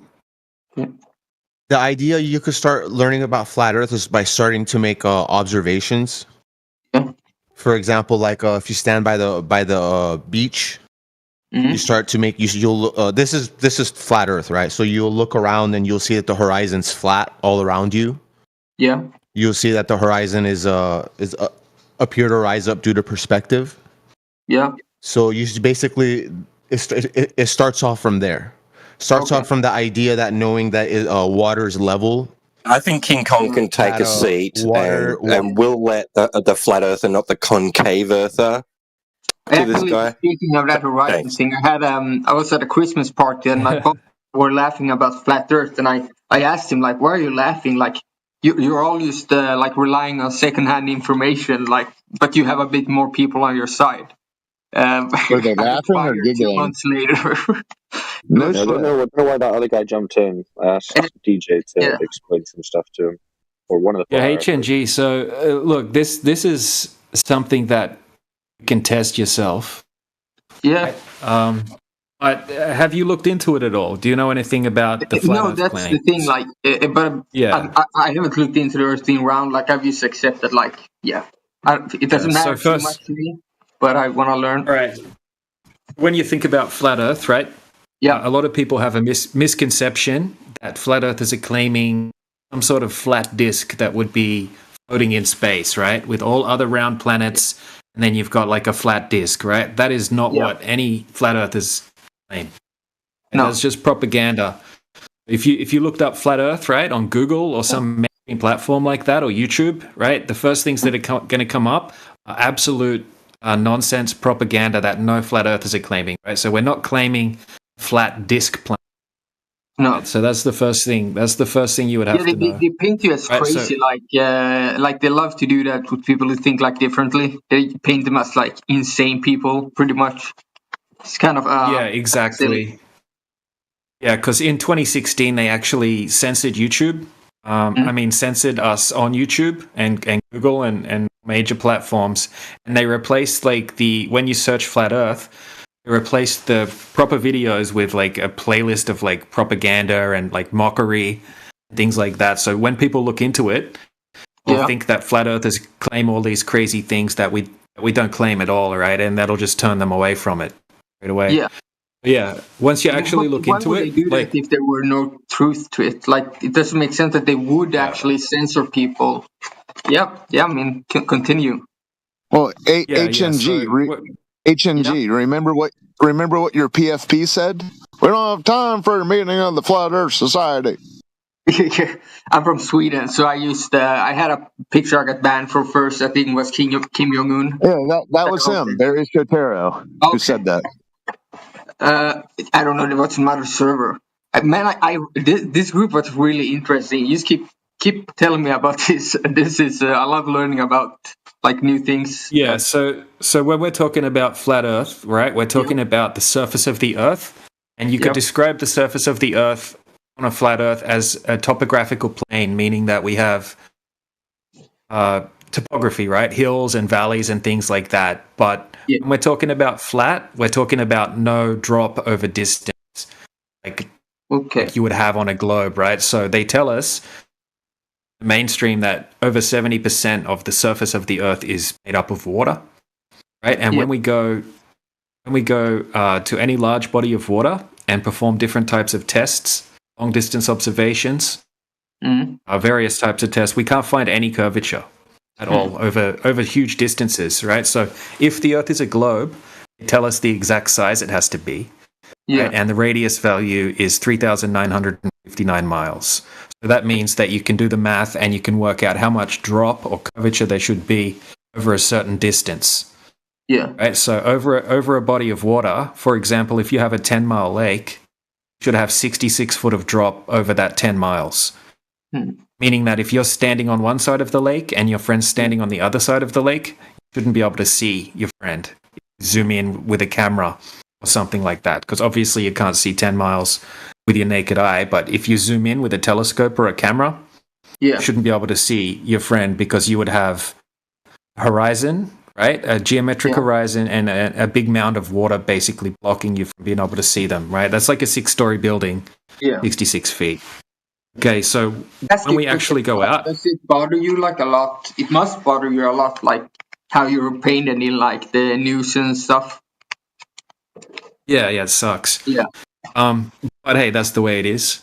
I mean, I didn't take the vaccine and I was treated like a fucking, people were so passionate about something that is like this, for example. Who the fuck cares like if let's say like Earth is round, like why would you care if someone says it's flat?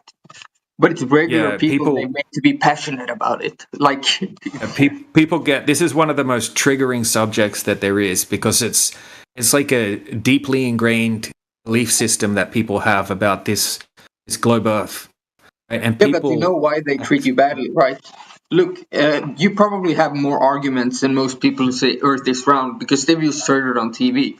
So when you explain to them, they feel stupid. But instead of feeling that towards themselves, they cope and think, "Oh, I hate this person." It's the same with in many cases. Yeah, there's a bunch of reasons, right? But yeah, look, back to the main thing is that you should have curvature over distance. And right, what we can do, right? I was giving you the example of a 10-mile lake. You can go and set up a camera just off the surface of the water, and you can zoom in and see the shoreline on the other side of the lake. Can I see this YouTube and stuff, or do you have any? Yeah, I can show you a long distance observation right now if you want. No, I actually want to see. Can you see the side chat there? I do it myself. I'm too lazy for that, so I want to see someone else do it. Yeah, there's so many that we have, but this one's a good one. So just a second, I'll just paste it in the side chat, and then I'll explain the math. I also just ask while we're speaking to HNG and he's interested. HNG, I sent you a link in your DMs to a server that we run where we've got terabytes of resources. So join that when you get a chance and check out the additional information section. It's all alphabetized. Okay. And I hope it's okay. I join it. Like I don't believe in either side really fully. I'm just interested in both, I guess. Just a place where there's resources that you can research. So I'm just letting you know. Okay. Sorry, DJ. Continue. Yeah, you're right. Okay. Yeah. So have a look in the side chat. Yeah. Let's see. Right, you'll be able to see like some oil platforms. Did you DM? Oh, in the one we were talking about in right now, like a chat here. In the side chat. Yeah. Can you see it? Yep. Okay. Right. So this is an observation taken off the coast of California. Yep. Okay. So we've got some oil platforms you can see there, right? And we've got that's just a GIF out of the video that I posted beneath it that you can see. Yeah. So this is just a little clip above it out of the video. Okay, so basically with this observation, we're testing the geometric horizon that you must have on a globe.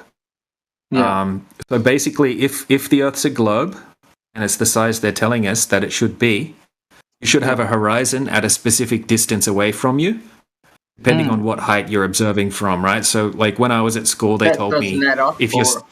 Yeah, it doesn't add up by magnitudes, right? So, so in this one, the horizon should be at 3.5 miles, right? Because the height of the observer is 8 foot, right? He's just standing a couple of feet up the beach a little bit, and he's zooming out. So basically, I want to do the the math. How does the math? So it's 8 meter above ground, or feet, or 8 feet. Yeah, 8 feet above the surface. That means that on a globe, it would have a geometric horizon at 3.46 miles. Right, so there's different ways you can do the math, but you could check it on like an Earth curve calculator, where you just put in the numbers and it will tell you the distance to the horizon. So the distance to the horizon is 3.46 miles from 8 foot observer height on a globe. Okay. You can double check that later if you need to, but that's the correct answer. I believe. Yeah. So if he was just looking out right at the horizon, without any distance markers, you wouldn't know how far away the horizon was. It's impossible. Well, I did it calculation. You're exactly spot on with the numbers. Not that I was doubting you, but yeah. Yeah. That's good to double check. Okay, so we have the oil platforms are just there as distance markers, because we wouldn't know how far away the horizon was if we didn't have some kind of distance marker. Yeah. So the second oil platform, you can see the furthest one, called Platform Habitat, and that oil platform's 10.1 miles away from the shore. Yeah. In the video, if you do watch the video afterward, you can check. He shows you on Google Maps, and you can check that yourself. That it's 10 miles away from the shoreline where he's standing. Okay, so we can say definitively that the horizon line is behind the oil platform. Yeah. Yeah, we can see it, right? Okay, so yeah, that's the main problem for the globe side is they have to have. I mean, I've never heard these type of calculations from people who believe the Earth is round. Like, either way, like I do like math. E currently it's like second last. Like, and this is like this. Yeah, good job. I guess. Yeah. Most people from the globe side, right? They've never really doubted the globe, right? So they're not aware, right? They've never had a reason to. And they used the argument, do you know better than a scientist? It's like. Exactly. That's what they kind of teach in this mainstream education system is to appeal to authority and don't worry about it. We know all the answers. That's that kind of thing. So once you actually look into it. Now that they don't talk about, like, they have stuff that would be chaos, I guess. Kind of if you just found out randomly. Most people think, right, the Earth's so big you can't see the curvature, but they don't realize that you should have, over 10 miles, you should have 66 foot of drop. Right? So even that second oil platform, right, that should be hidden behind the horizon. The bottom 30 foot of that oil platform should be missing behind the horizon. But we can confirm that it isn't, because we can see the horizon behind the oil platform, and we can see the lights shimmering off the water that are on the oil platform as well. The globe side, right? We keep asking, how can they confirm that the horizon is geometric, right? Because that's a necessity on a physical on a globe. Guys, like one or like have I seen like expert, like how do they explain this? Yeah, I'll get into that in a second. Yeah. Okay. So what they're doing to explain it, right? They'll just sort of throw out the word refraction. Okay. So what they'll say is that really there is a horizon there at 3.46 miles. But we can't see it because everything behind the horizon is being refracted up, make it appear like it's just flat. Yeah, the everyday person will buy that, I guess. Yeah, continue. Yeah, so most people, when they come in here, they'll just dismiss it, right? If they've looked into it, they'll dismiss it and they'll just say, "Oh, refraction explains that," right? Yeah, but they don't even know anything about word, and it, yes, sir. I'll just sort of throw it out there without really knowing anything about refraction, right? If you look into refraction, it is very complex and it can do all sorts of different things depending on the weather conditions and the temperature gradients. And more factors than that as well. Yeah. Right? So they don't even know what type of refractive effects are happening on this particular day, but they'll just say, "Oh, refraction explains it."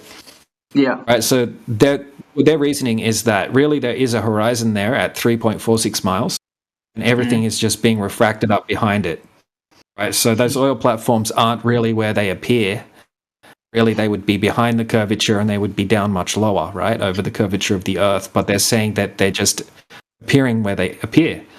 Yeah. Okay, so even if they want to claim that, it's kind of an outlandish claim because these observations have been repeated in countless amounts of different weather conditions in different locations, right? And the same thing happens. They'll use the same excuse, right? If like I could show you another one that's done on a freezing cold lake in Canada.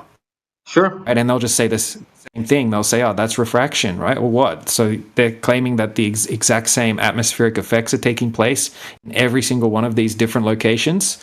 Because this person that did this observation, right, he's done it on different days from different observer heights. And you can consistently see magnitudes further than you would be able to see on a globe. And there is no type of refraction, once you really look into it, there is no type of refraction that can allow you to see that much further. Right? It's a really crazy claim. All the time. People don't think they can lie about this. It's funny. Man, this is fucking interesting stuff. Yeah, well, most people aren't lying. I mean, professors and whatnot, right? Teachers and scientists and people in the government. Just repeat what they're not lying. Yeah, they're just regurgitating information that they were taught, and they've never had a need to test the Earth or to question the globe model. No, it's not something that has affected their life. That have like different opinions with the vaccine, for example. Like my fucking family were yelling at me, threatening me. It was scary. So I enjoy when like. Yep. Yeah, it's interesting, man. So on top of this, we've got countless more of these long distance observations, and then we've taken it to the next level as well. Yeah. Where we've had professionals go out with high powered lasers, very expensive lasers, and what they'll do is they'll set the lasers up over the surface of the water, and they'll shoot them across huge bodies of water, like 20, 30, even 40 miles in some cases, at a target on the other side of the body of water, basically. But yeah, there should be hundreds of feet of curvature between point A and point B. But the lasers are hitting their targets, right, in all these different tests, different spectrums of lasers, different locations. They've done it over salt lakes, over frozen lakes, over regular lakes. What is this water seeks? I'm looking at like various arguments for like flat Earth. And there's like observation of flat Earth, and then it says what water seeks its level. What does it say? Yeah, so basically, if you have a body of water, firstly water needs a container, right? And then the water will conform to the shape of the container, right? Because of the viscosity of the water and because of how fluid behaves, right? It will collapse on itself. It will fill the available container, and then the surface of that container will be flat, right? So if you have a big lake, it's just a bigger container, a bathtub or a pool, right? It's very obvious that the water needed a container, right? Because if you have a bucket of water, obviously, if you remove the bucket, the water will just go everywhere, and it will seek the low spot in the land, right? And it'll make like a little puddle, right? And then bigger than a puddle, you've got a lake and a pond and all that sort of thing, right? So if you look at a lake, on a still day, you'll see a perfect specular reflection on the surface of the lake, right? Like a mirror. Yeah. So that's what it means. Like the water is flat, right? Like, and the term level in this situation would mean like if you want to level out some land, build a house on, right? You're going to make it flat. You're going to level it out, right? So that's where level. That's what we're talking about in relation to level. Surface of the water, when at rest, doesn't curve. Right? If something's not curved, therefore it's flat. Yeah. When you're talking about a surface of a water. And if I may, in addition to that, right? As I said, like I do a lot of math. I'm getting just exhausted by it. Quickly, in addition to what DJ is saying, the dynamic behavior of liquid as well. So if you poured some out on a really large flat area, right, it's going to spread out until surface tension kicks in, and it's going to form like a puddle without walls, right, without a container, right, just on a flat surface, and it'll form this like large flat area of a puddle, like it's raised up off the surface, of course, because meniscus is like thin and it can withstand the tension, right? Yeah. And so if you tipped that flat surface at an angle, it's going to begin to flow. So liquid flows when it deviates from horizontal, right? Yeah, that I have to. I didn't get that exactly. Deviates from. I'm dumb in some aspects. I don't know some words. Yeah, I got so caught up in this and donated 30 pounds to something called Flat Earth Rise Again. Some organization. Let's see, what did you say? Me? I was just saying that, like, uncontained, water will flow when it deviates from horizontal. Yeah. All I was saying. Yep. Yeah, so water will seek its level, basically. It will seek the low spot in the land, right? And the surface of the water will be flat. Yep. I would use the word flat rather than level to avoid confusion about definition. some people like nobody was different correct. definition of level, but yeah, right. So on top of that, right. So what now, right? We have these observations, we have these laser tests. They've been tested, repeated in different places countless times. Okay, so now we start looking to the globe side. What do they have? Like, what evidence do they have? Surely someone throughout history, surely they should have their own practical demonstrations or some sort of empirical. Imagine if you sat one of them down like this and told them this stuff. They're easily convinced by complicated things. Like, and this makes sense. Like, I like the calculations. So I mean, I guess if all people listening to this, like, probably most people would believe it, because the other argument is just each round. Yeah, well, I mean, what we encourage people to do is not trust anything we say, and then go and do these observations yourself, right? If you want. Yeah. But there's a lot of evidence. I mean, they're very well documented. All of these practical demonstrations, right? And then when we look to the globe side throughout all of history, right, look for someone that's actually done something similar to validate that there is curvature. Yeah. We get things like Eratosthenes, things like that. I don't know if you've heard of Eratosthenes, like a Greek guy. And, what you'll find is, like, people have just done what are claimed to be experiments, but... Yeah. Okay, so it's just like calculations, right? So they will make assumptions, and then they'll do math, and then they'll say that is evidence of a globe, right? So... Right, he measured he made an assumption, right? He already thought that the Earth was a globe. Yeah. Right, and then he assumed that the sun was infinite distance away, so the light rays that come in from the sun are parallel. And then he measured a shadow. In 2 different locations. In one location, he was directly under the sun, and there was no shadow. And then in another location, there was a 7.2 degree shadow.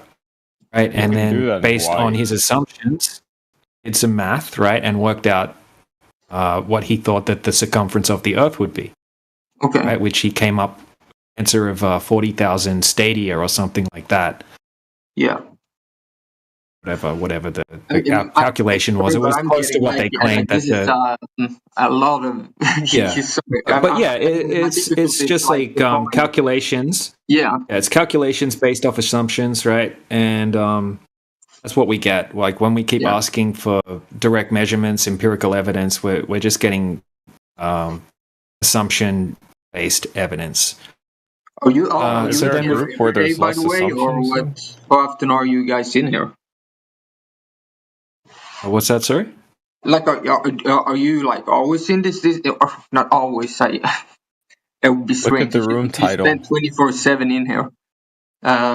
We've got a home server. Like, is it normally this many people in here?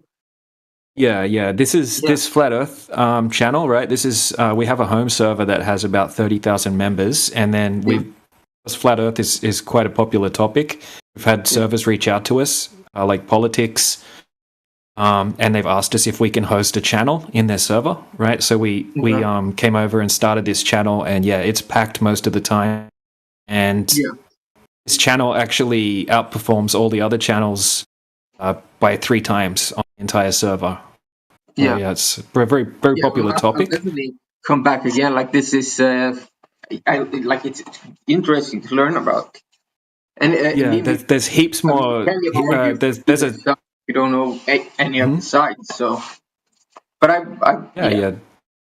There's a lot more to it, right? And each of these topics, you've probably got 100 questions, and then each one of those questions would be a lengthy conversation, right? We could talk about the lack of evidence for the Earth rotating and moving, right, in the vectors and speeds that they claim it is through space. And then we've got the gas pressure argument, right? We have gas pressure here on Earth. In the globe model, they claim that outer space is a 10 to the negative 17 Torr vacuum. Basically, right? So they claim we've got a high pressure system adjacent to a vacuum without a container, right? They're saying you've got a vacuum chamber. What about the magnetic field? Well, hold on 1 second. I'll just finish this point, right? So this is what they're claiming, right? You've got a giant vacuum chamber, and then you've got a little ball, which is Earth, in the vacuum chamber, that has a gas pressure gradient around the ball inside the vacuum chamber. It's impossible to demonstrate on a smaller scale. Right? They're left to have to beg the question to be able to demonstrate their claims. Wait, how did you leave out the all list? The list goes on and on. Okay, I would like to address that list straightforward because there's a lot you left out. Magnetic confinement, and the Earth is. So that guy comes in every single day and acting very rude. Usually, I didn't mute him; someone else muted him because he interrupted the conversation that I was having with you. Yeah, I'm sorry. I got work tomorrow, so but I want to say it like this bit was interesting. I'll come back tomorrow. Come back anytime, man. Thank you for explaining. A lot of people come in very hostile, very emotional, very arrogant. So I appreciate you coming in respectful and listening. And awesome. I mean, but you know the people who treat you like that. Like, have you ever seen a happy person treat someone else like in any sort like that? They're probably not happy. But I appreciate guys as well because I mean I didn't take the vaccine and I got fucking almost killed by people. So I know. Yeah, man, you're not the only one. But we can't talk about that in this channel, unfortunately. But I get you, man. We all agree with that as well. So yeah, HNG. Just so you know, we don't talk about that subject in here. Normally it's just insta-ban, but because you're brand new to this room, I'm going to give you a very nice warning. Please don't discuss the events of the last 5 years, okay? It'll probably do you a favour. Well, as I said, I donated. I got carried away. I donated £30 to some flat Earth charity thing. So I'll see you tomorrow. All right, man. Have a good one. Thanks for stopping by. Catch you next time.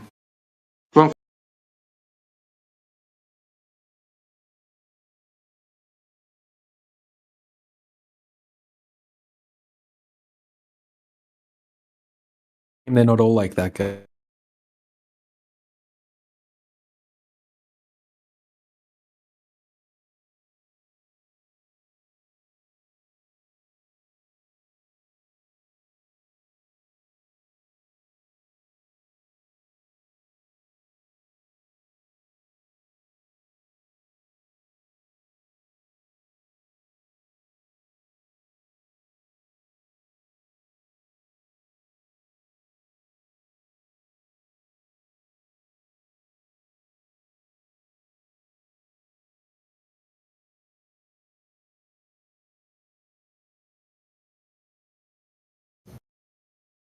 First time I've seen a glober receptive to flat Earth.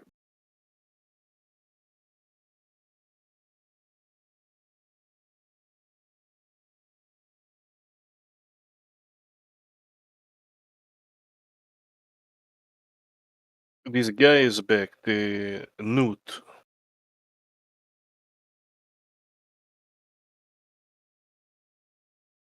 What did you say? This user Newt, he's back. He was here earlier trolling, saying stupid things like the gravity pushing, gravity going upwards.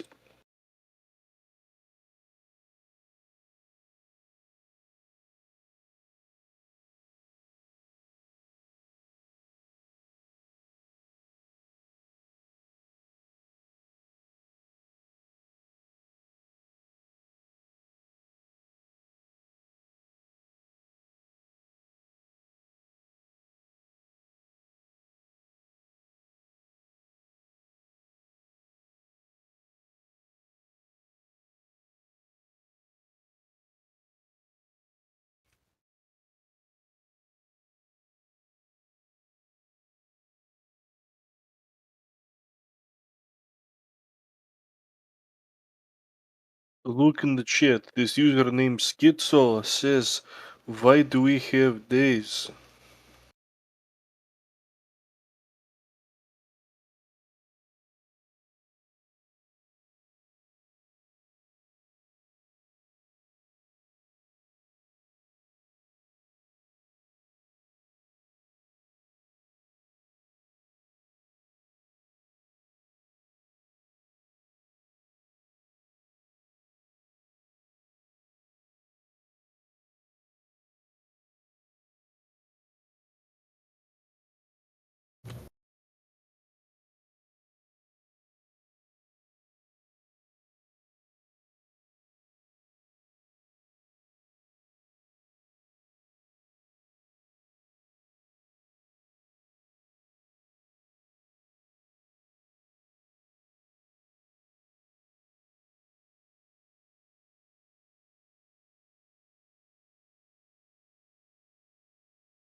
This guy Schizo is just trolling the chat.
Yeah, what's the opinion on a flat Earth map?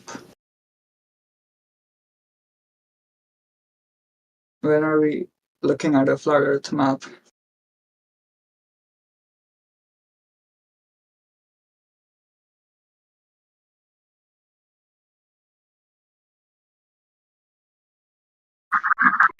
They're all flat, Fry. You know this. I don't know why you're doing this today. Wait, what? Are not all the maps flat?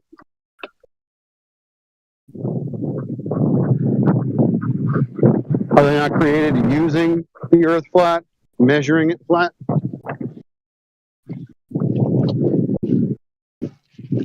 Huh? Isn't aren't those globe projections? Yeah, they're projections, but they measure the Earth flat to make those projections. So those are flat Earth maps, are they not?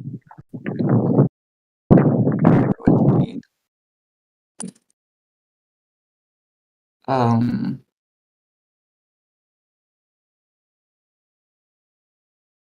like if I were to put it together, how would it look?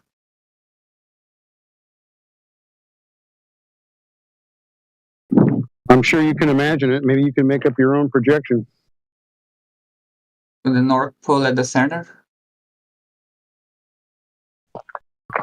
Is the North Pole at the center?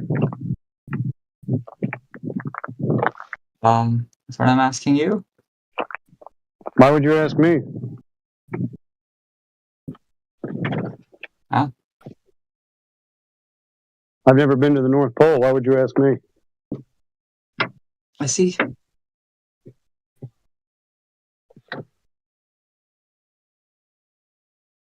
Wait, doesn't the sun go around the North Pole?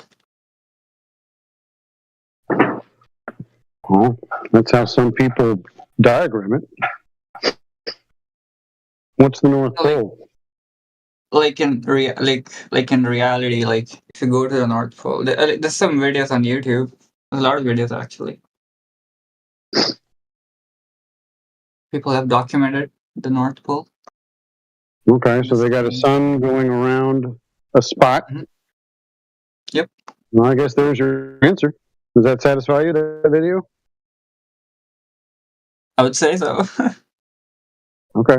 Does it not satisfy you? I don't really care. It doesn't have anything to do with the actual topic, whether or not the Earth is flat. How come you guys always think that something to do with the sun or moon has something to do with the Earth?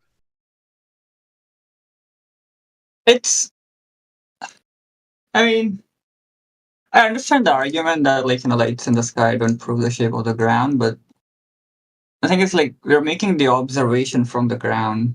That's the difference.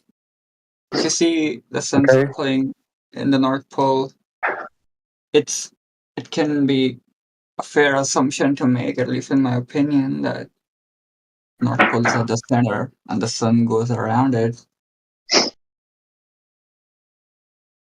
I mean, maybe.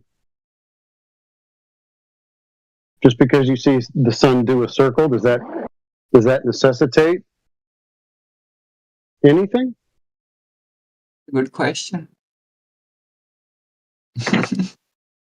I mean, the observation is that the sun goes in a circle. Okay. Well, now what?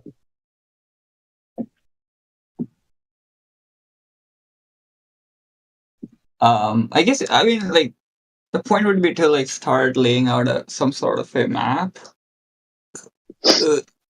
Why? What's the sun? Can you tell me what it is? Oh, I mean, I have globe answers, so my answers will not really. Yeah. Well, I don't have any of those answers either. I don't know what the sun is. It's a really bright light in the sky. It does all kinds of things. In certain places it circles, in other places it just goes from one horizon to the next. Right.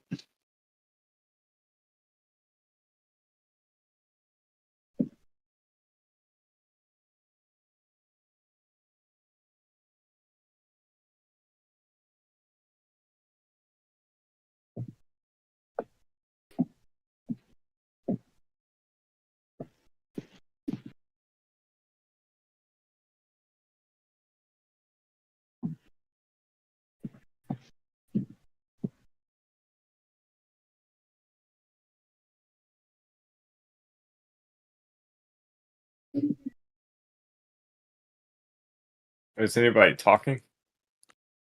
We really can't talk. Everyone just gets muted for some reason. Tried a couple times, honestly. Because you most likely are trolling the chat, so they mute you. No, wait, this hang wasn't on, about me. hang This on. was the response to the gentleman who was asking why. I'm clearly not muted. Wait, no one was talking. No one was muted. King Kong, Yeah, I you're can try to free. have a serious conversation. I hope I don't get muted. Yeah? Well, I kind of recognize your voice. She'll probably get muted pretty quickly. See? All right. Yeah. King Kong, be honest. Are you a flat earther or are you a concave earther? Who's that to? King Kong. King Kong cave earth. Can you respond? Hello? No response. Really, there's no such thing as a glober or a concave earther. Everyone's naturally a flat earther. It's hard not to be a flat earther when water, you can observe and measure water laying stationary and level, no curvature. Could look at water in your cup, water in your swimming pool, water in a river. It lays level, and so. So you are a flat earther. There's your answer, mate. I see. Why don't I believe you? No, you sound suspicious.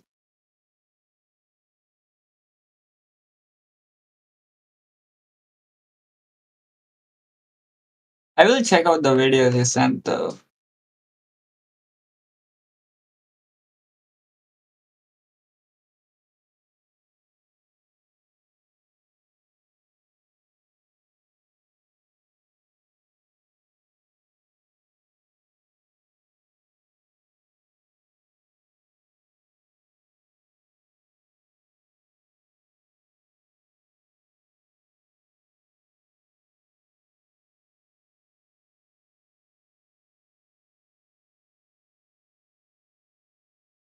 Knew it. What was it you wanted to talk about?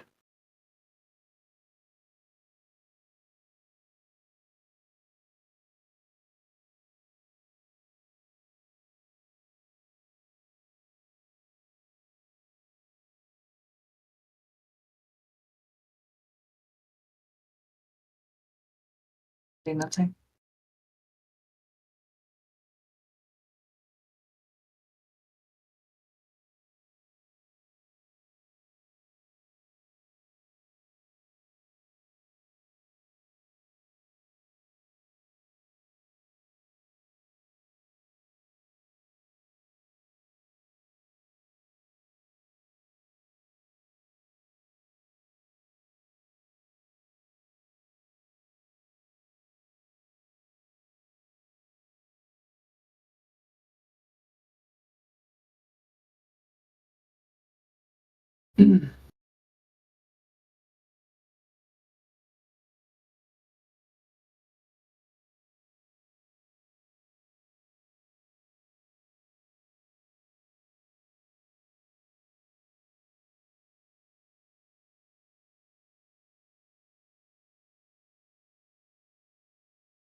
Dude, you could see like the outline of the Milky Way if you look at the sky and low light pollution.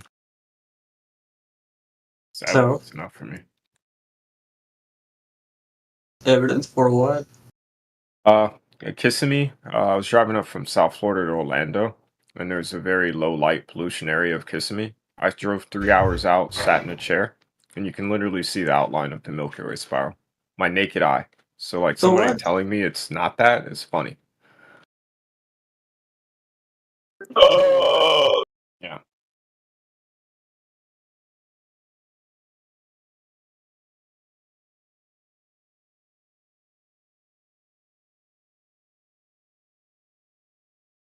Don't you know lights in the sky cannot prove the shape of the ground? It's about what you see in the outline, in the macro. Things far away can appear small. I'd like to bring some info to I the can table, see the whole guys. detail of the Milky Way with my naked eye. Somebody saying not about things leading to it is absurd. XP. Wait, someone interrupted you. Why are you a Globey, XP? I'm just speaking about the observable. Are you a Globey? Globehead? Globber? Yeah, he's a Globey. Can you explain the globe model for me, please?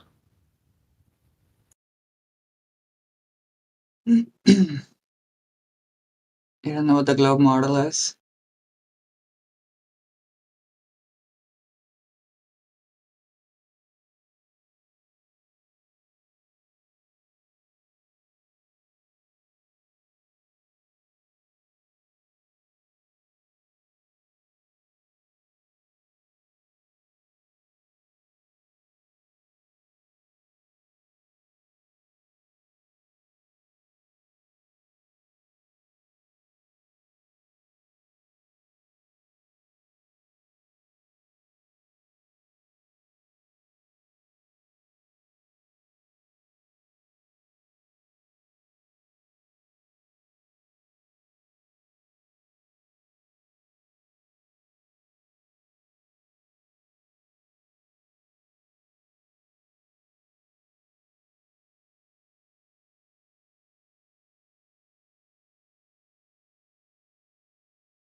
What's with all these numpties in the chat? Like, open your mic.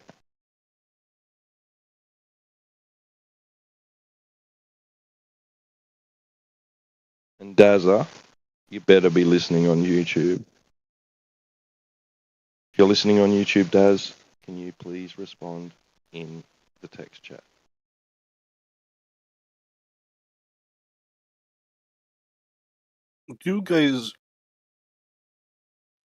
Do you all see this guy named Schizo in the text chat?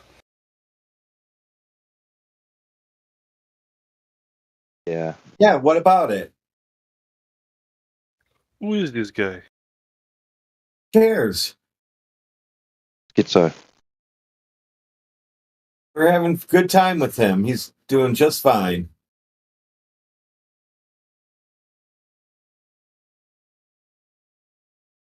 He's making new flat earthers just by being here.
Flat Earth.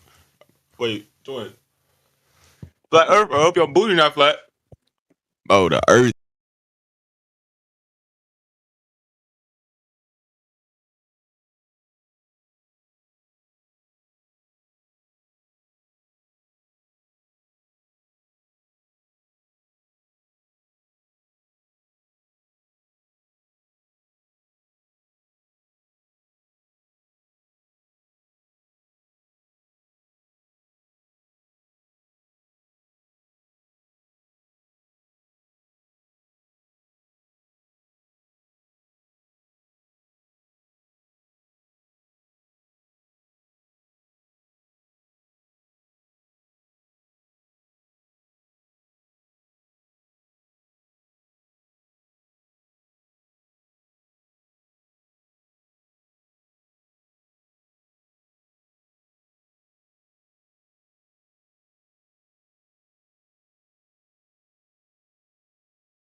The Earth is flat because.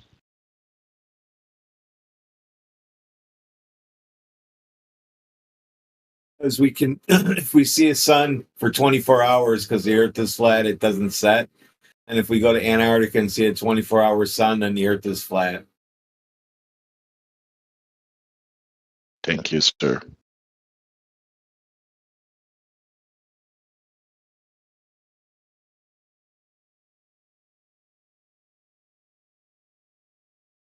Has anyone been to Antarctica?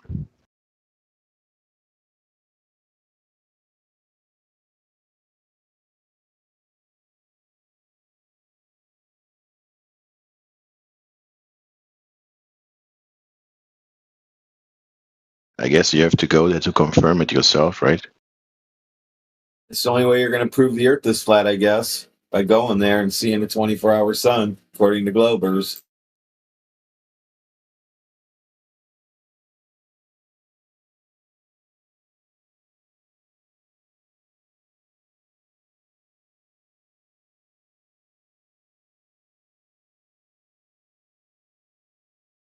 Looking top down on the let's say looking top down on Europe.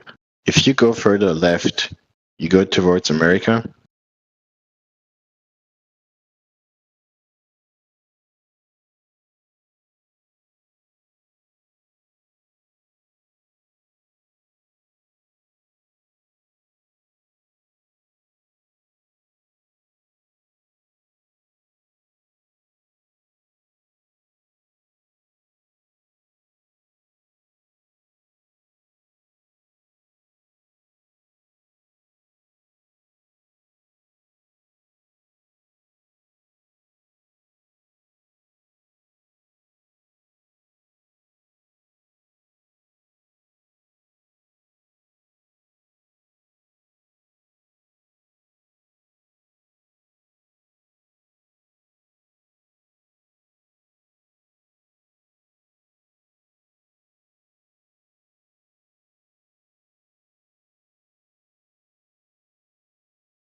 Hey, so I got a question for the flat earthers.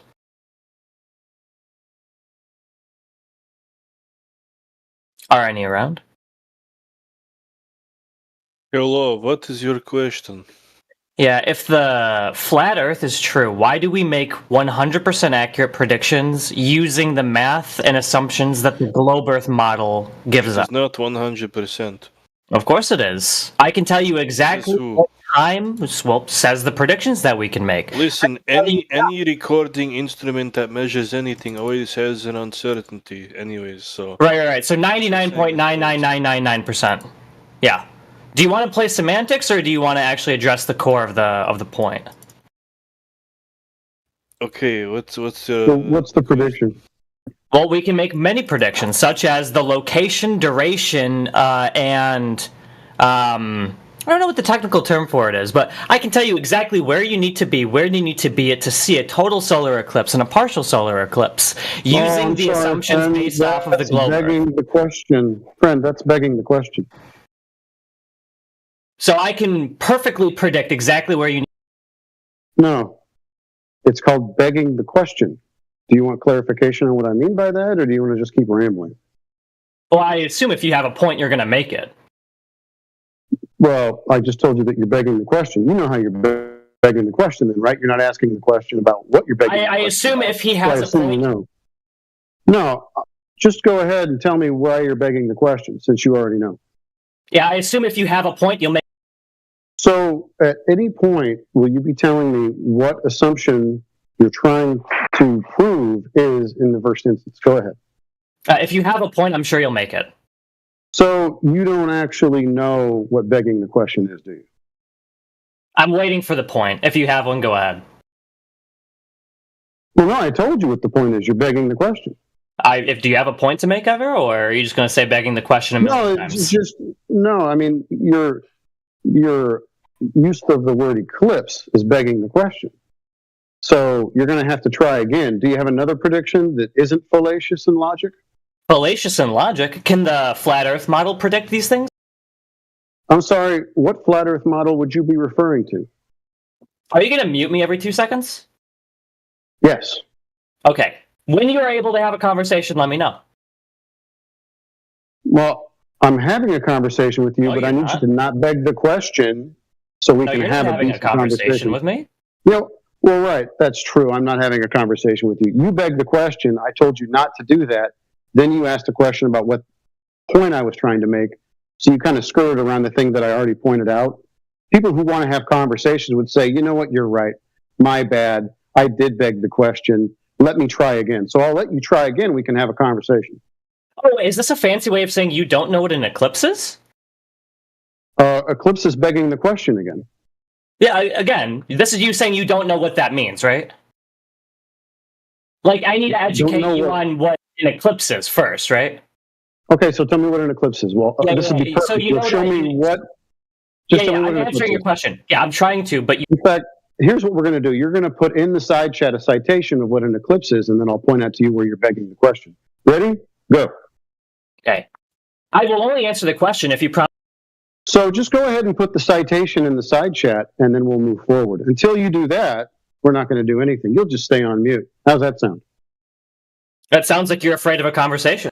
Okay, so you're going to stay on mute because you won't actually tell me with citation what an eclipse is. I guess you don't know what an eclipse is, apparently.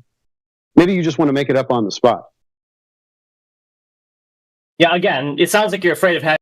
Okay, so it sounds like you're afraid to provide citation because you know that I'll expose you for being fallacious in your logic. So when you put the citation in the side chat, then we'll have the conversation.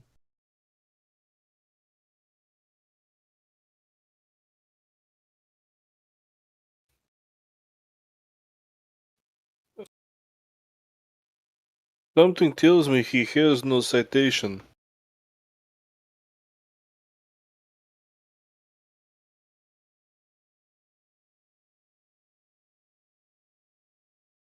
No, he doesn't have a citation.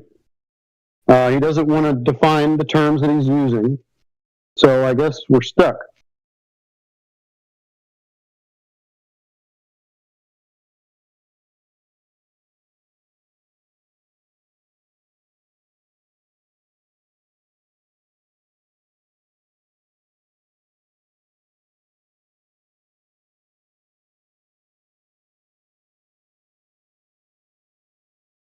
Dancing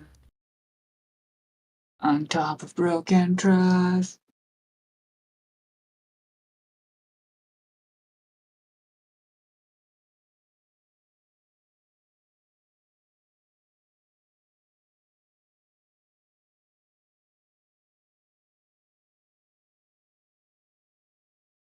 Maybe Jar wants to jump in here and have a conversation.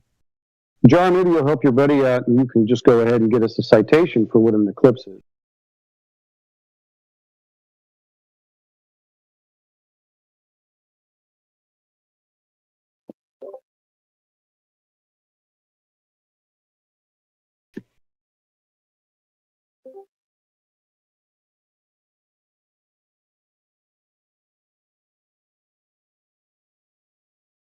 I don't understand, Trump supporter. I told you, just get the citation. We'll continue.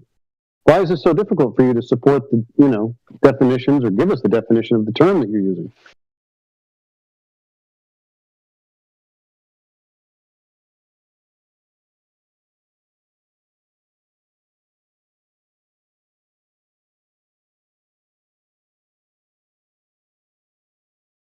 Why do you guys want to side chat anyways? It's so inefficient.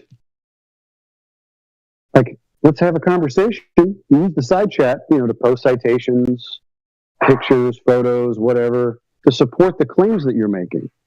Not really to have a conversation.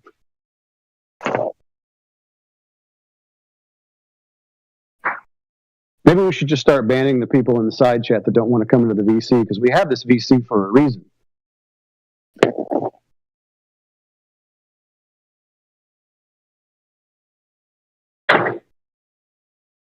I haven't muted you, Jar.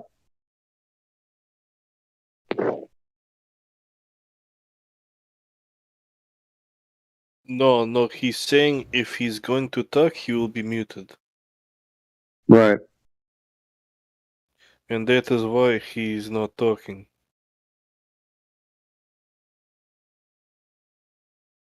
So he's preemptively muting himself? That's a good plan. Preemptively refusing to engage in logical discussion. Right. It's a form of protest. Well, it's not very effective since he's not getting any of his points out. He's not proving anything. He's not having an efficient conversation, where we talk with our voices. Basically been doing this since the beginning of time.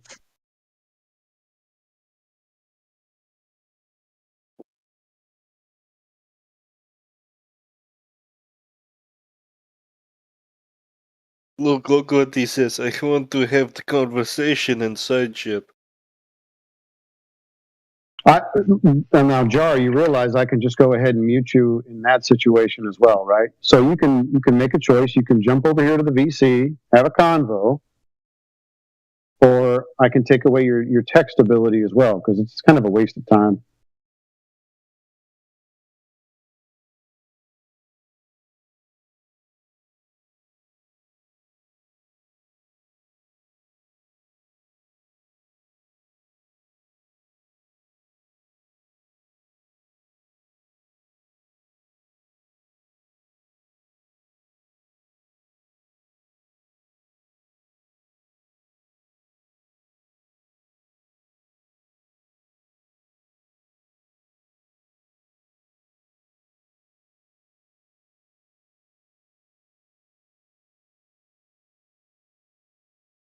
Man, this Jar guy is really scared to talk.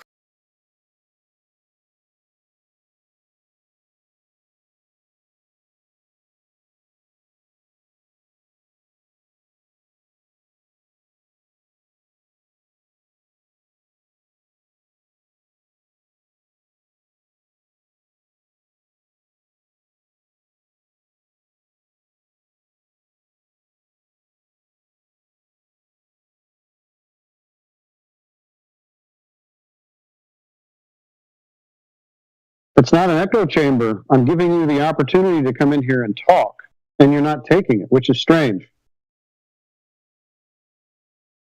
See, an echo chamber would be a place, where you're not allowed to talk, where it's just us kind of saying the same things to one another. Here you get an opportunity to speak. So I don't know why you're not taking it.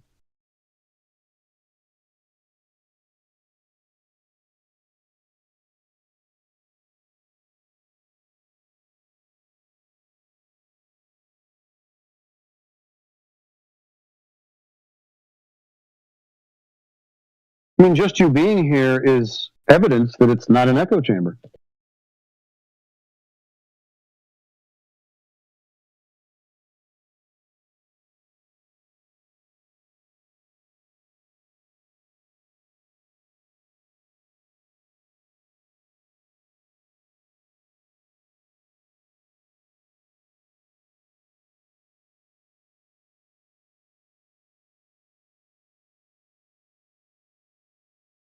I mean, just earlier, Fry was here for it, and Fry's not even a flat earther, but he heard a great conversation between DJ and an individual that just came in and had a nice talk. And the guy asked questions. He asked some what about questions. It was a great exchange. Most of the time, it's usually because of your guys' attitude. You have a bad attitude, Jar? It seems that way.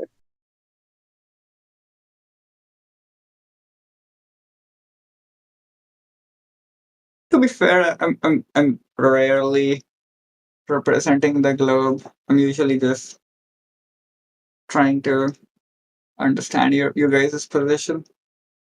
Sure, but you wouldn't call yourself a flat earther now, would you? Oh, I wouldn't. Yeah. I don't deserve that title just yet. He's a local flat earther.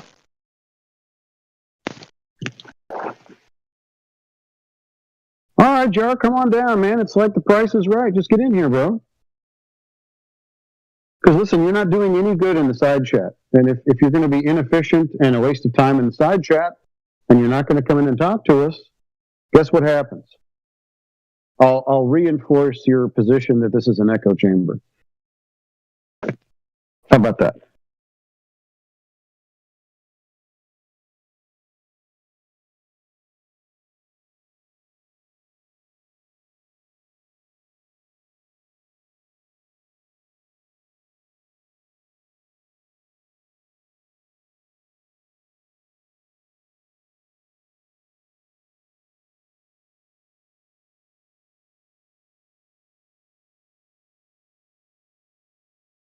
Yeah, Jar, you're making a lot of great points for the globe.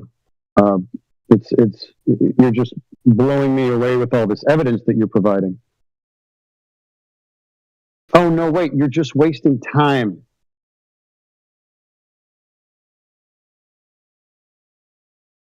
What a weird little tactic. I don't want to talk because you'll mute me, so I'm going to mute myself. You're taking away your ability to present your case. It's the most bizarre tactic.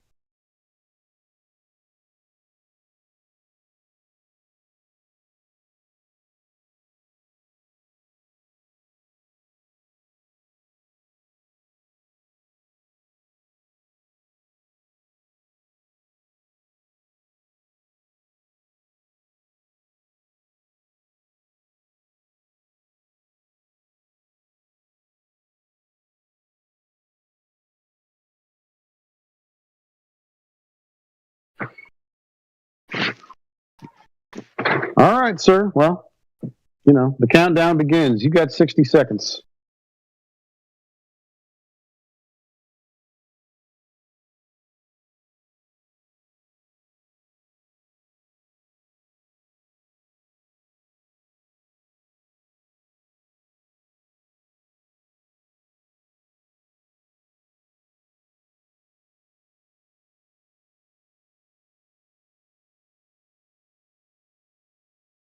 Are you going to run away, Jar? Not going to give me the satisfaction, are you? Oh, okay. Yeah, no, definitely I will be doing that. Yep. Since there's no globe evidence for you to provide, I guess bye-bye.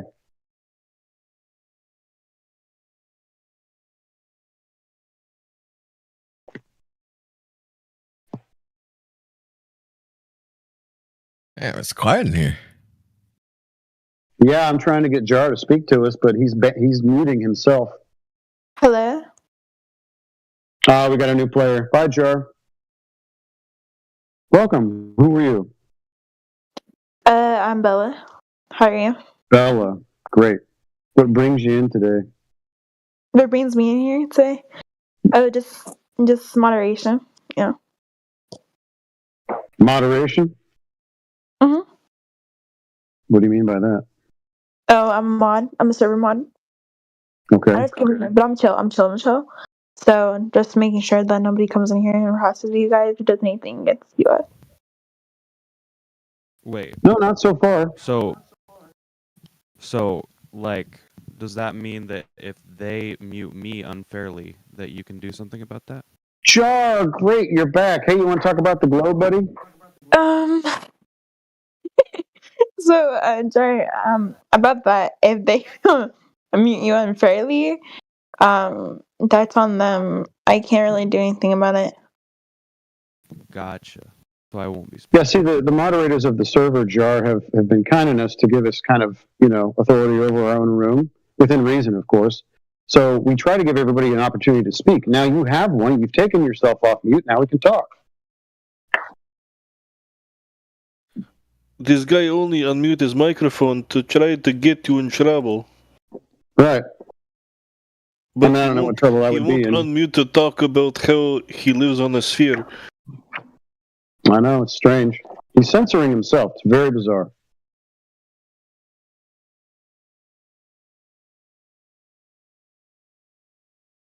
Look in shit.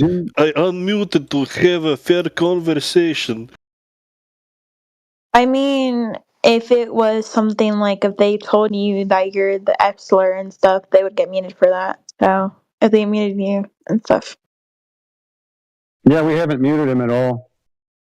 He's just hanging out in the side chat. Is he he's trying to get you guys in trouble for something? Yeah, there's nothing to be in trouble for. He's just kind of whining. We're trying to get him to speak in the VC. He doesn't want to do it.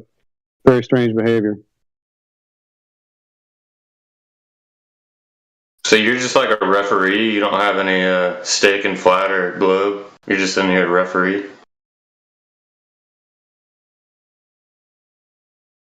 Well, she's a server moderator, so she's making sure that there's no silly business happening in here.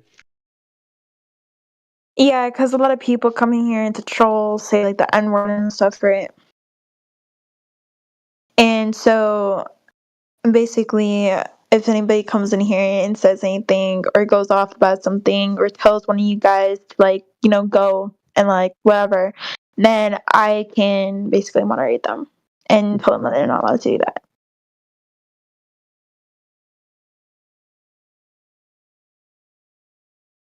Yep, she's here to make sure that no terms of service violations are occurring or, someone asks us to unalive ourselves. Yeah, and also, by the way, with certain things like this, if it's something like a slur and stuff, if somebody says a slur and they accidentally do it, if you guys you guys will get like a 5-minute mute if it's like that, or like a 5-second mute. And if you know like what you did wrong and then like you're perfectly fine and like you don't do it again, then I'll unmute you. So like I'm a very fair person when it comes to like moderating. Right. You're amazing. No, I'm just talking about like having a conversation about flat Earth and a globe Earth, and like if I present my side of the position and they mute me because I'm presenting my side, you can't do anything about that, right? When did that happen, even? So why are you such a crybaby, bro? Just present your side. It didn't happen today. It's happened to me before. Okay, stop crying and present your side. If a person, mutes you because of like your opinion, I can't really do anything about that. So like, yeah, which is why I won't be having a conversation here. Hey, Jar, can I have a conversation with you if you don't mind? No one's gonna mute you. I can talk to you.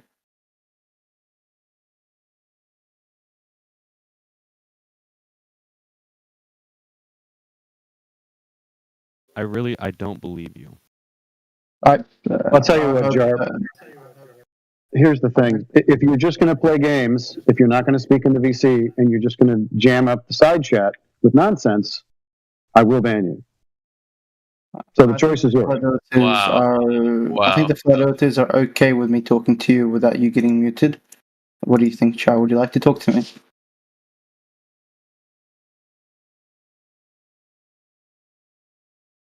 Jar? I think Jar is here for only to speak about meta. He's not here to actually speak about the topic. I agree. think I've made my decision clear. Okay, you can leave the channel, Jar, if you are too scared to discuss a simple topic with a simple man like me. He doesn't delete the channel. He could just stay here, but he doesn't. He just doesn't want to speak. Doesn't want to speak. That's fine.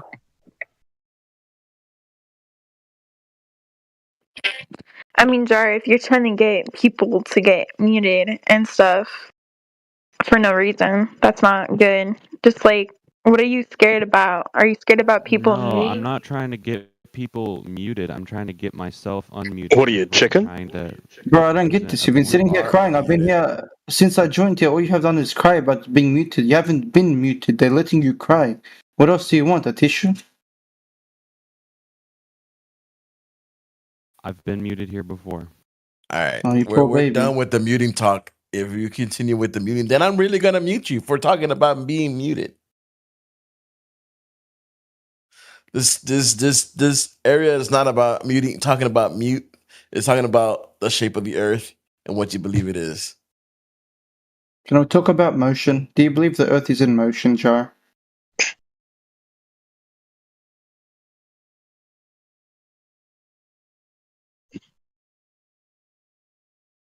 Hey, Jar, can you please use your voice? I don't want to talk to a side chat warrior.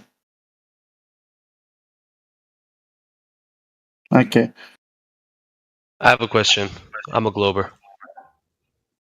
Terrific. It's just a question. It's not a debate. What's causing things to fall down to the ground on a flat Earth?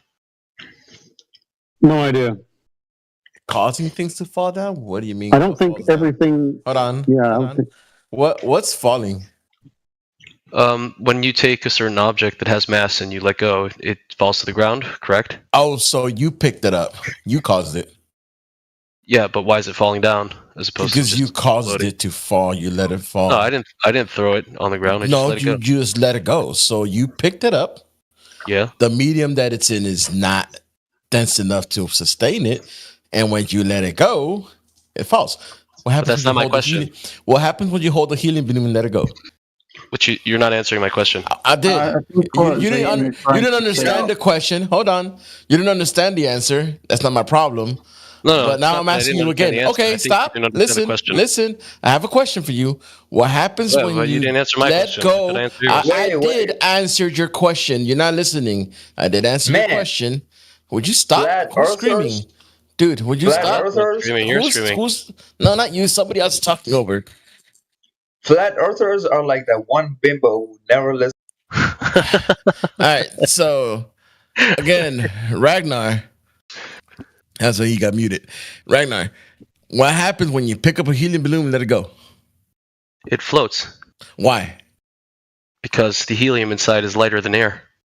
So it's a lot less dense than the air. And then what happens when you pick up a rock and let it It's go? not denser than the air. Hold on. It's a lot less dense than the air. Okay. Right. So what happens when you pick up a rock and let it go? It falls down to the ground. Why? Yeah, but if it's because it's denser than the air, why doesn't it? Because Why? It's denser than the, Okay. There you You're go. not- no, That's no, your okay. answer. You're That's not your listening. answer. Why are you shouting over me like a retard? Let me answer. I'm just giving no, you you're not your going back answer, forth. and you're you're just shouting answers, and then you're not letting me respond. giving you your answer, and you're not taking it. No, you're shouting Yes. answers like 50 times, and you're not letting me Well, respond. I'm If asking you you, want to but talk, you're- then Hello? shut the pie hole after you answer, Dude. and let me Dude, answer. are You you respond. Okay, Over me can I ask? You're just not gonna be telling me. No, you somebody just. I don't want to debate you. Let me debate someone else because you're too retarded to fucking answer Sure. questions. Can I want to make. Yeah, sure. This I might am not. be a. I'd rather talk to you because this Sure, guy's. I'm going to speak for myself, though. Wow, so I'm going to. Not So I'm gonna interested. speak No, for my- TV. No, Sorry, shut up, not dude. interested. No, you're not gonna talk. I tried to. Somebody muted you, and I tried to mute you at the same time, and for some reason, I got. Wow, you just proving got what Jar blocked. said all along. Do you mind You're if a I engage dumbass. this player? Thank you for proving Jar's point. No, you're a Thank you. dumbass because I'm You're the answering epitome your of a fucking question. dictator. Living fucking The earth is flat. Shut up, dude.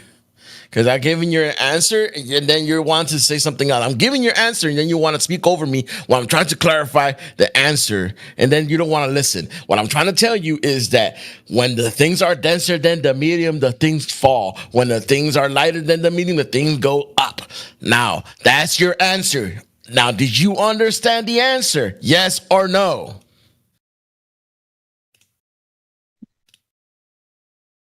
You didn't understand the question. That's why you're answering like an idiot.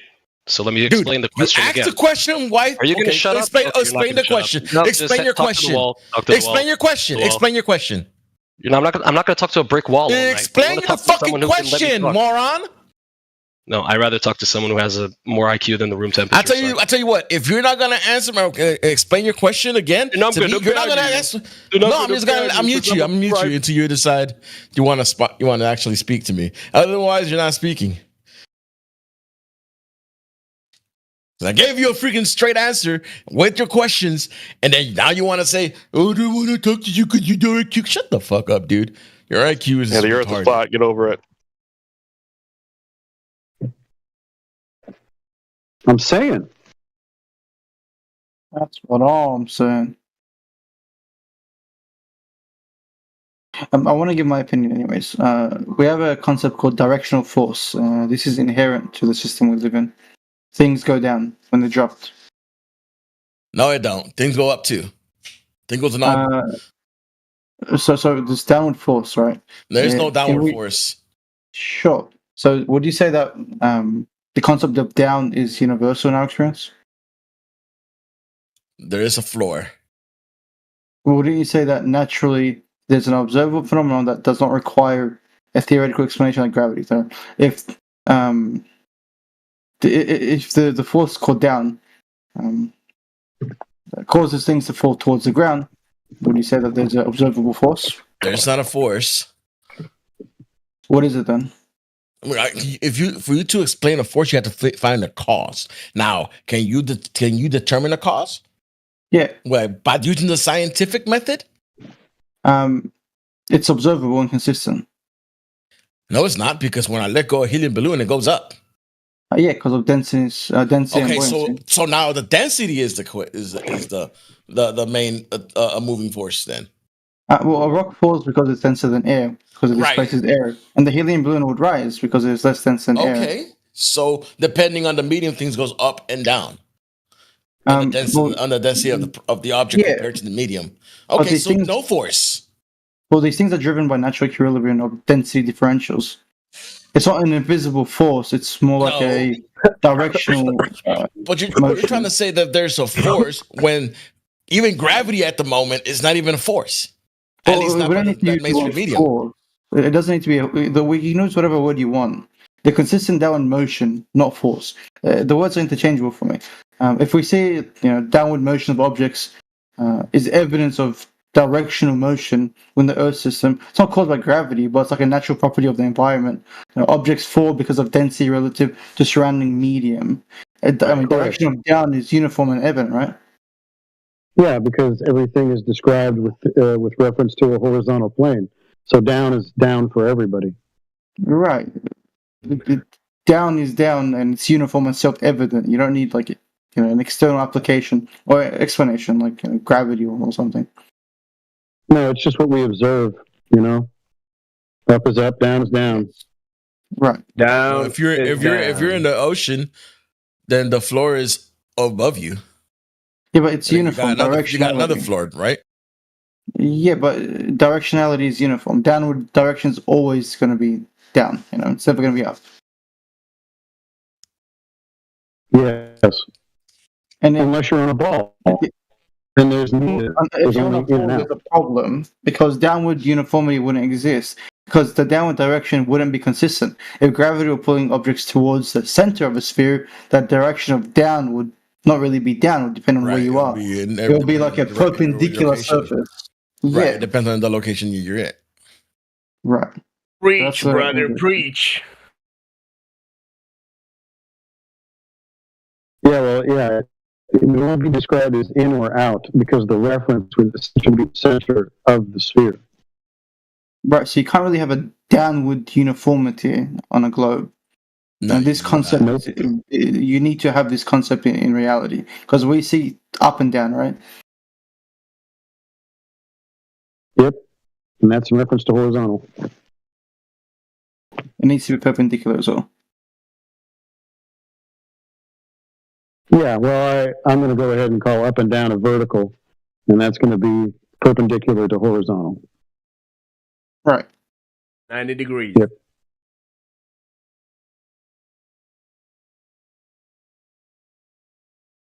And you don't have perpendicular to a point.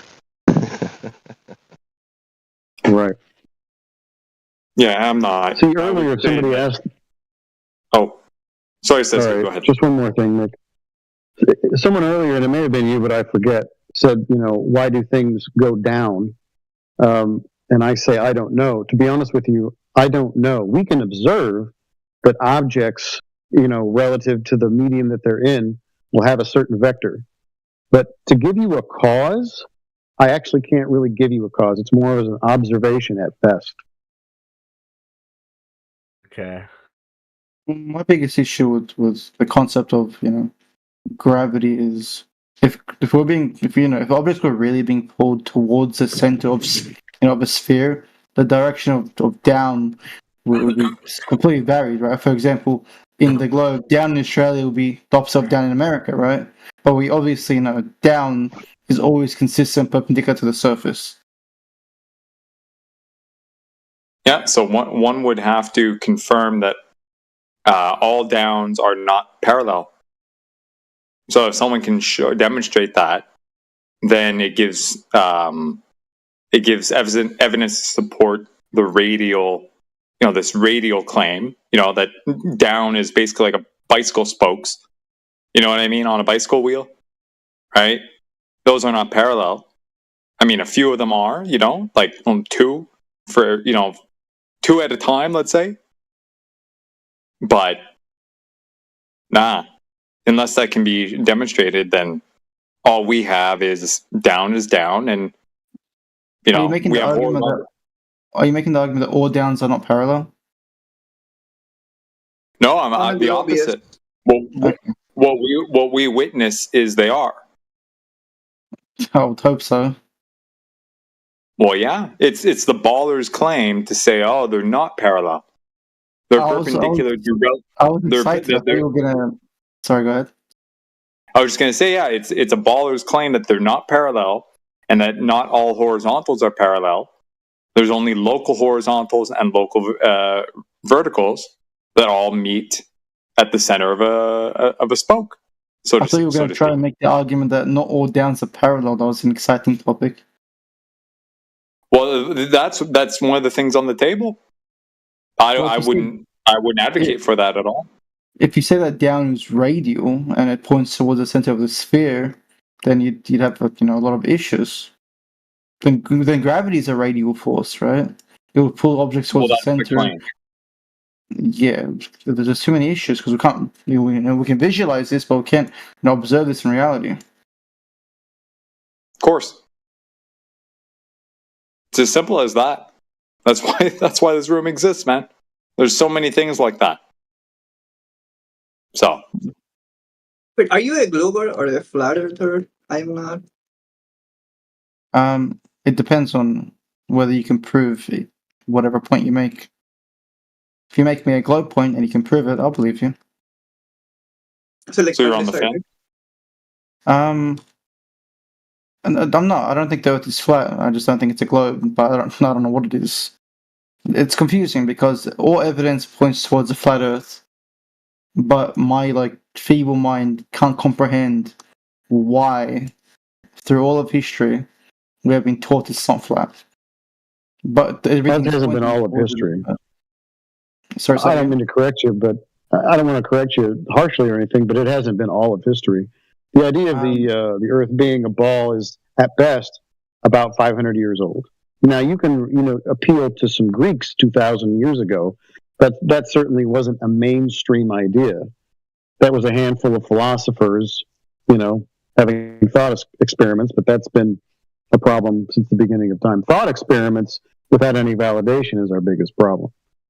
But a mainstream idea of the Earth being a sphere, to be honest with you, is about 100 years old. Well, we have ancient observations of Earth's curvature and ships disappearing, and all these concepts are very ancient. And we've got Pythagoras, Aristotle, all these people that have made all these claims and ideas of it. And for me, my claim that all of history, the Earth has been shown to be a globe. It's a very long concept. Since the 15th century, we've kind of really been told this. maybe a bit earlier, and then we've been led to lead. I think 500 years is a significant amount of time. Because I mean, before that, humans were really, we weren't really doing anything great. Before the 15th century. Would you be surprised to know that even in the beginning of the 20th century, in schools, the curriculum was still teaching flat Earth? I don't know about that. Okay, well that's the case. In fact, there was a gal that was 100 years old, and this was, I don't know, maybe 5 years ago. She was being interviewed by maybe a bigger bald Dave. She was in a nursing home, and her first-hand account is, when I was a girl in school, turn of the century, early 1900s, she was taught in school that the Earth was flat. Don't get me wrong. There are also ancient beliefs that the Earth is flat, and in a religious context, and in the Middle Ages, and in modern history, 19th, 20th century. But my main, issue with it is obviously as we progress, we're realizing more and more that the system is rigged against us, and everybody lies for gain and fun, and no one will ever tell you what you want to hear that benefits you. They'll tell you what you want to hear to disadvantage you. For me, it's I can see that obviously it's on a ball. Everything points against the ball. I just don't understand what the benefit is. And for me, I mean, obviously it doesn't need to be like a consistent answer. I just have a hard time, wrapping my head around it. Obviously, people lie because they lie, and they're human, and they want money and power and all this stuff. But it just seems to me there has to be some underlying reason. Like, what is that? I guess we can never really know everything, and that's why I'm just all over the place. Yeah, we can't know everything, but there are certain things that we can know. And the knowledge is independent of anyone's motivations or why we could conceive of their motivations. If the Earth is measured to be flat, then what does it matter what anybody's motives are? It's just what it is. Yeah, that's true. I mean, that's the greatest hurdle that sometimes I think we face, because a lot of people come in here and we just point out some simple things to them that they sort of already know to be true. And so they start to think about it and they go, well, then, it's kind of like, yeah, I guess so. I guess I do treat the Earth as flat. I guess it is stationary. I guess we do have this gas pressure. So, well, then the next question is, well, why would they lie? That seems to be the thing holding people in that paradigm. Just this idea of, well, what would their motivation be for such a lie? But that's totally independent of the knowledge itself. My issue isn't the lie entirely. So, observations. 1 + 1 is 2. We know that the Earth isn't moving. We know that the Earth is visibly flat. We know that gas pressure would obviously leak out of the system if there was an ever expanding space. We know these things. This is obviously true. What I don't know is what's at the edges, what's at the corners, what's everywhere. What don't we know? Is there a civilization behind the edge? I just want to know everything before I be like, yeah, it's definitely flat. The niggas are hiding shit from us. We don't know this. We don't know that. I don't know. I need a bigger picture before I can, consciously say this is this and this is that. Well, that's fair. That's your prerogative. I'm not going to try and talk you off of that. The problem is that you may never get those answers. Probably. And if you don't get those answers, will that still change the fact that you use this place, you measure it, all those other things are true? As long as I live my life knowing that we are stationary, there's no horizon that's going to obstruct me doing this or that. The Earth isn't, no one's going to tell me that, hey, get on this rock and go to space. I'm going to get on a big ship and end up dead.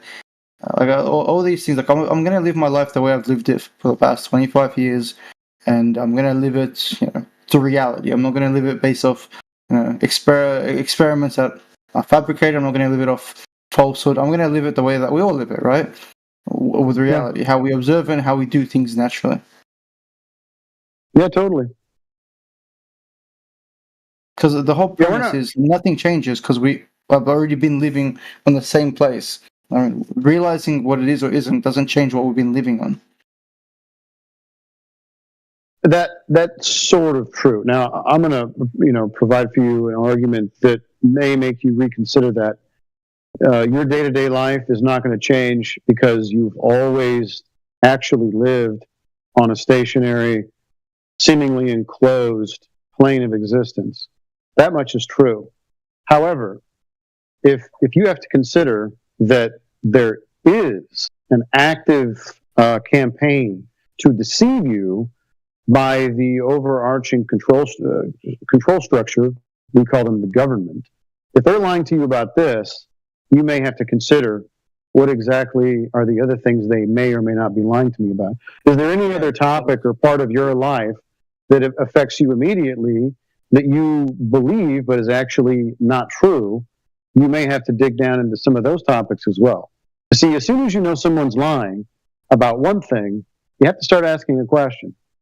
What else are they lying about? Well, we really have to consider everything on a case-by-case basis. We can't really just believe what we're told, right?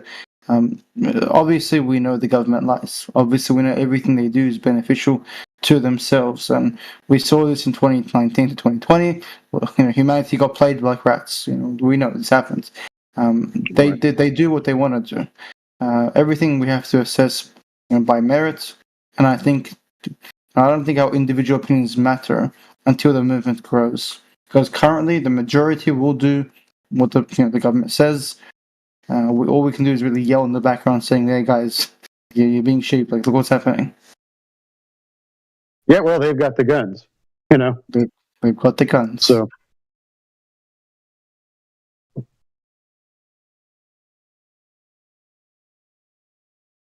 All right, I have to go. It was nice talking to you. All right, brother. Take care.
So, Hush, I'm curious, what is the hypocrisy in regards to water on the earth? I want to get caught up to speed here.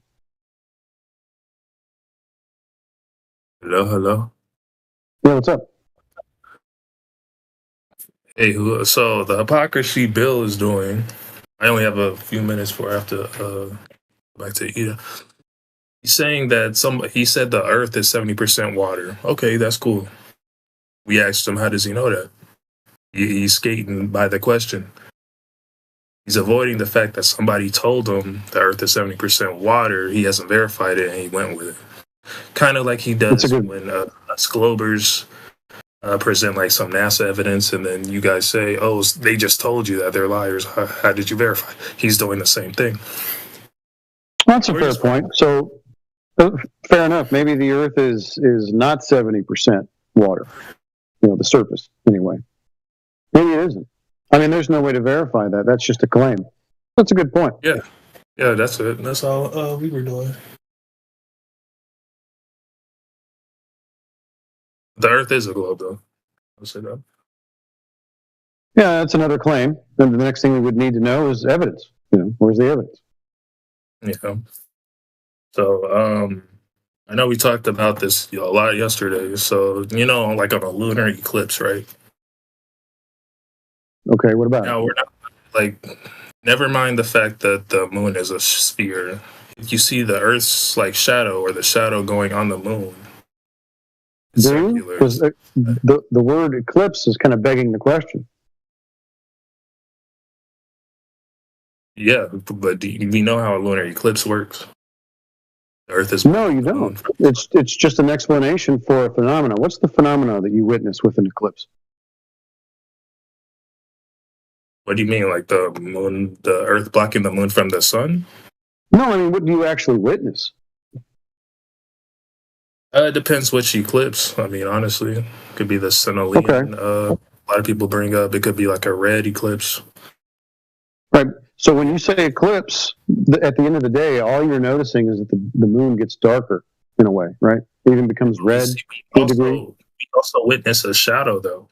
We see a circular shadow as it gets dark. Why is it a shadow? How do you know it's a shadow? Because we know how shadows work. No, it just gets darker. It's not a shadow. It as far as I can tell. darker. Sure, it does. It just gets darker. You want me to post what I like? You want me to post it? Hold on. Yeah, go ahead. I mean, in the moon phases, we have the moon getting darker gradually, right? Even in a circular, we'll say a circular way, right? But it's not a shadow in that particular instance. No, moon phases is different from the lunar eclipse, but yeah. Right. So you observe the moon getting gradually darker. You can't just assume it's a shadow. Yeah, but that's phases. Phases is different than the 2 to 3 minute event that we witness. Either one. We have a darkening of the moon in a gradual procession. One takes a month. One takes 5 minutes or an hour or whatever it is. We know the reason it takes 5 minutes. But friend, it's just getting darker. You can't even prove where the light source is coming from. It's coming from the sun. And how would you verify that? Remember the 70% water thing? You got to verify that claim. Sure. So if you have a friend on the opposite end of the planet where the sun is, ask him where the sun is at. Yeah. The planet? So you're assuming Earth's a planet. Well, I'm going to need the evidence that the Earth is a planet. I mean, on the other side of, I'll say a planet, yeah. On the other side of Earth. So can you get me the radius measurements of this planet so we can go ahead and confirm? But even if I say other side of the Earth, even if the Earth is flat, I can still say other side of the Earth. Yeah, you could say other side, but you said planet. So now you're begging the question with that word that the Earth is a sphere with a radius of 3,959 miles. You'd actually have to prove that claim. Yes. I think one of the evidence, though, like I said, is the lunar eclipse shadow that I posted. But you see how this is all circular? You beg the question that the Earth is a sphere. You beg the question that the sun is a particular distance in relationship to that sphere. You beg the question that the moon is in a position relative to the sun and the Earth in that scenario. So all of this is circular logic. You're making a bunch of assumptions when all you actually see is a darkening of the moon. We see a shadow, a circular shadow. You see a darkening. If you want to call it a shadow, that's your prerogative to beg the question of a shadow. Yes. Who cares? It's just darker. It's a big deal because if it's curvature, then it's the Earth's curvature. It's not the Earth's curvature. You haven't proved that yet. You're just assuming it. I have to prove the shadow shape of the Earth. You have to actually prove it's a shadow to begin with. Oh, it's easy if you know how shadows work, like I said. No, you have to verify. Yeah, show us a red shadow, but also verify that the Earth is the thing blocking out the sunlight. You'd have to verify all that, just like the 70% water. I mean, you already did technically, but you don't believe like the images or videos of satellites. Right? That's the only way you'll view it is getting high, right? Well, that's begging the question again. Are you saying that the satellites are orbiting around a spherical Earth? I think so, but yeah.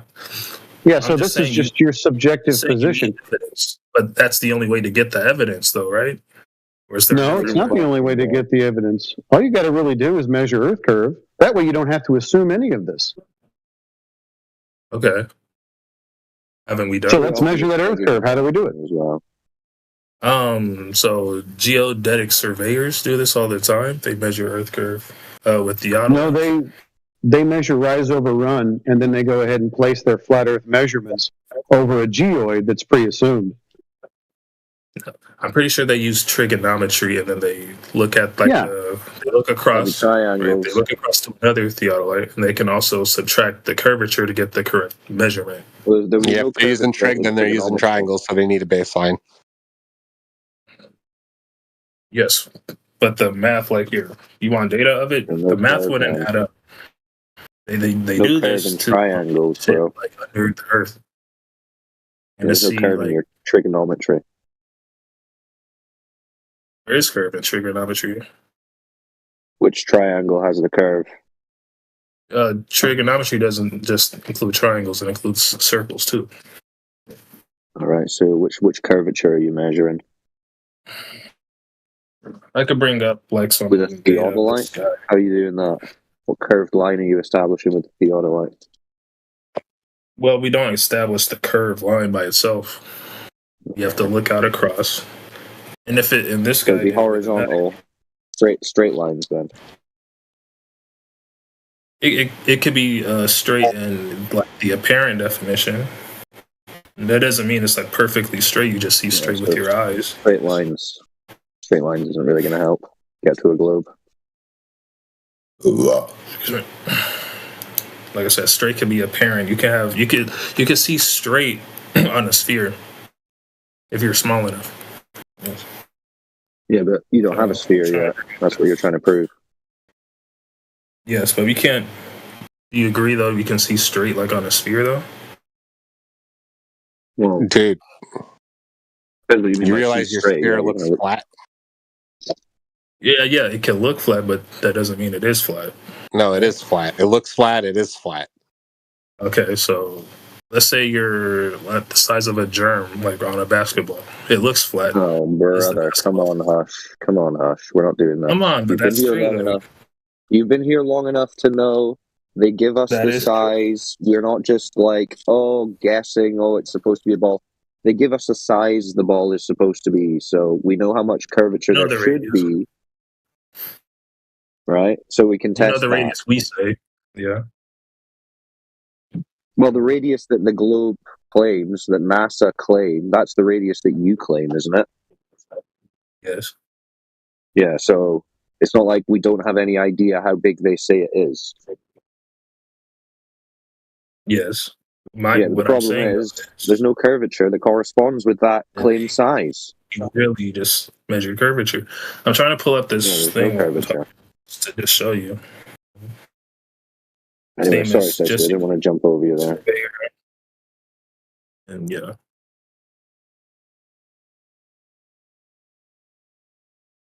So you're still here? Sorry, I didn't want to jump over you.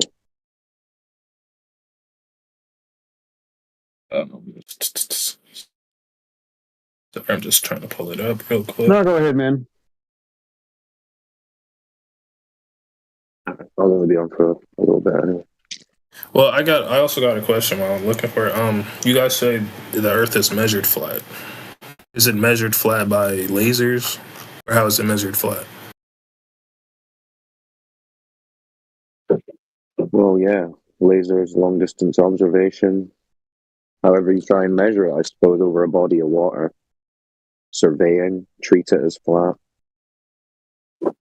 Celestial navigation, elevation angles, horizontal baseline. You said surveying measures it flat. Got that right? Yeah, the surveyors aren't measuring curves. I mean, I'm not a surveyor. I'm not doing this myself. But as far as I understand it, they're not measuring curved lines. Surveyors will tell you that every state has their own level grid where they base their elevation profile off of 0. That's for like hundreds of miles. They're using the same benchmark. Yeah, look at some elevation profiles. Yeah, you want to take a topographical survey, you're treating that benchmark as 0 for hundreds of miles. And that's what a regional map looks like. Is a states that is 0 different from another states that is 0? You know? Just like when you say level water's level, the level of water is different depending on the ocean, right? It couldn't be like the 0 be different in each state. Hold on.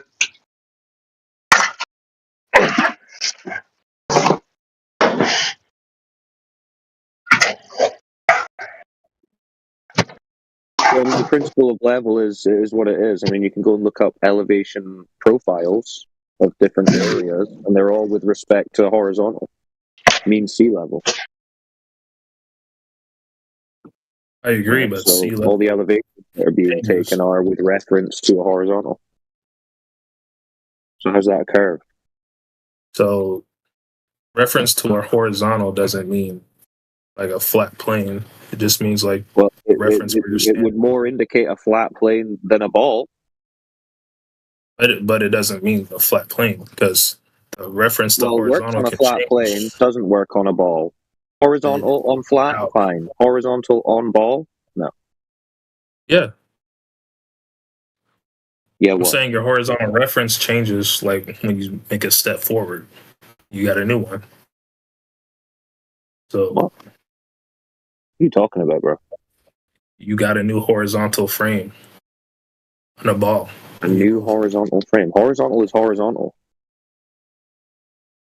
It doesn't have to be universal. What do you It can think just be horizontal paired. means?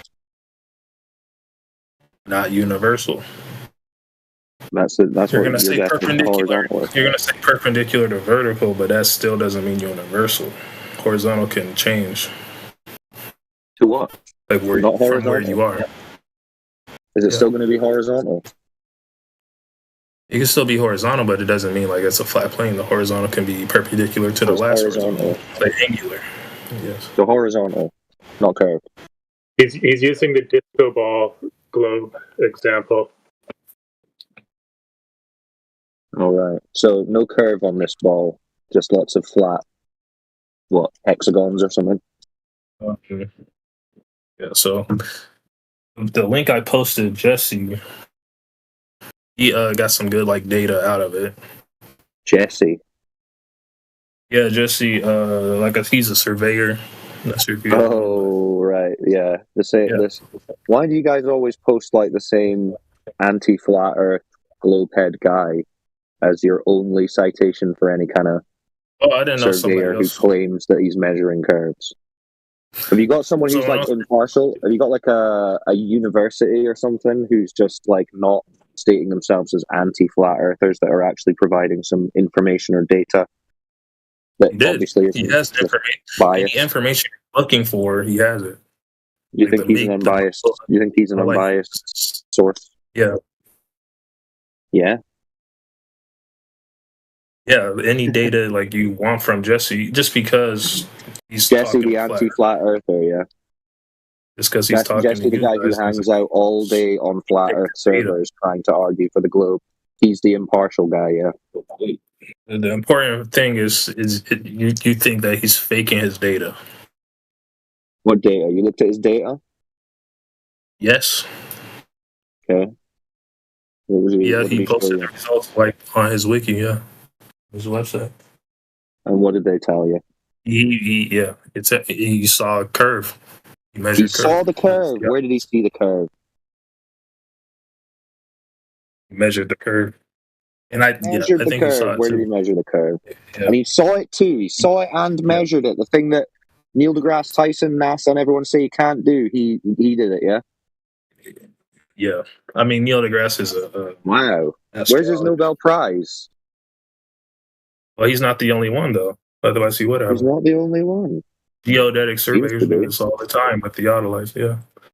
So he observed and measured curvature from the ground. Yes. Yeah. Wow. Messy. Story, bro. You're a mess, man. You're so messy. Stop. God. He's on fire. Pick it up, What are you talking man. about? That's what he God did. damn, man. This guy sucks, man. He's killing it. He is absolutely killing it. I'm almost convinced. I'm trying to find another Essie one for you. saw and measured curve from the ground. How did we miss it? How come we haven't seen the curve? Gosh, what Well, are we none of missing? you are like I've been none of to the you are beach. in his profession. So, does the profession give him a different pair of eyes so that he can see things no one else can see? No. See, he has instruments which our eyes can't detect. Oh, he has instruments That's why that the we eyes use can't instruments. detect. So, what instrument Yes. did he use to see Earth curve? Theodolite. How did he see Earth curve with a theodolite? Okay, so it's a Is that what process. It means- theodolite is for? Is that what the tool is for? Sees Earth curve? It's for a lot of things, but Including seeing that's Earth one of- curve. So if I look up that is what a definitely- theodolite is, it will say this allows you to see the Earth's curve. No, it actually says it presuppositions that the Earth is a curve to begin with. No. Hush here that said what it that you said? could see it. He said you've got this instrument that you can use which allows you to see the Earth curve. It's a Must have a precision special instrument lens or used for something, measuring right? angles both horizontally and vertically. Yes. Angles Clearly- horizontally and vertically. Wait, that doesn't involve a curve. What are you talking about? Yeah. Well, you can still measure angles like on a sphere or a. But you said it allows us to see curve. Yes. So when the angles do not match up perfectly as So you guys would horizontal and vertical. suppose, right? Angles from horizontal and vertical isn't a curve. Yes. Yes, what? But the angles doesn't mean flat either. You said it lets you see a curve, and then you said you get angles with respect to horizontal and vertical. Yeah. Okay. So if I could continue, the instrument is used for measuring both horizontally and vertically. So what that Angles. means is if you look, yeah, angles. So not curves. If you look out straight with a theodolite, Looking out straight if you again. have another one, yeah. Curve. And when I say straight, perpendicular to whatever vertical is at your like Or a parent horizontal, location, perpendicular to the horizontal that you're looking over. to the vertical, perpendicular to the vertical. Parallel with the horizontal that you're looking over. And because on a sphere, vertical is on different angles. That's It's and it can measure that. Yeah. So this man is a woman. That's what you're saying, right? Well, I guess his name is Jesse. No, this woman is a man. That's what you're saying, right? That's a what good you're one. saying. Yeah, that's what you're saying, man. You're That's saying not this what- dog is a cat. You're saying this dog is a cat. This tree is a. You know what I'm saying? Just know he's a woman, but he looks like a man. But if you get a theodolite bong, then you can see that he's really a woman. It's the tool that's required. Yeah, that's what theodolites are made for seeing. What? Yeah, these women dressing up as men won't fool us. Now we've got our theodolites and the right tools to detect it. Can I actually have y'all ever used one? No. Surely I've a not flat used earther has theodolite. used one before. But they're not claimed to let you see curvature. I don't know where you're getting that from. Have you used one? They are. No, theodolites are for measuring elevation change. Could you show us, get us like a manufacturing,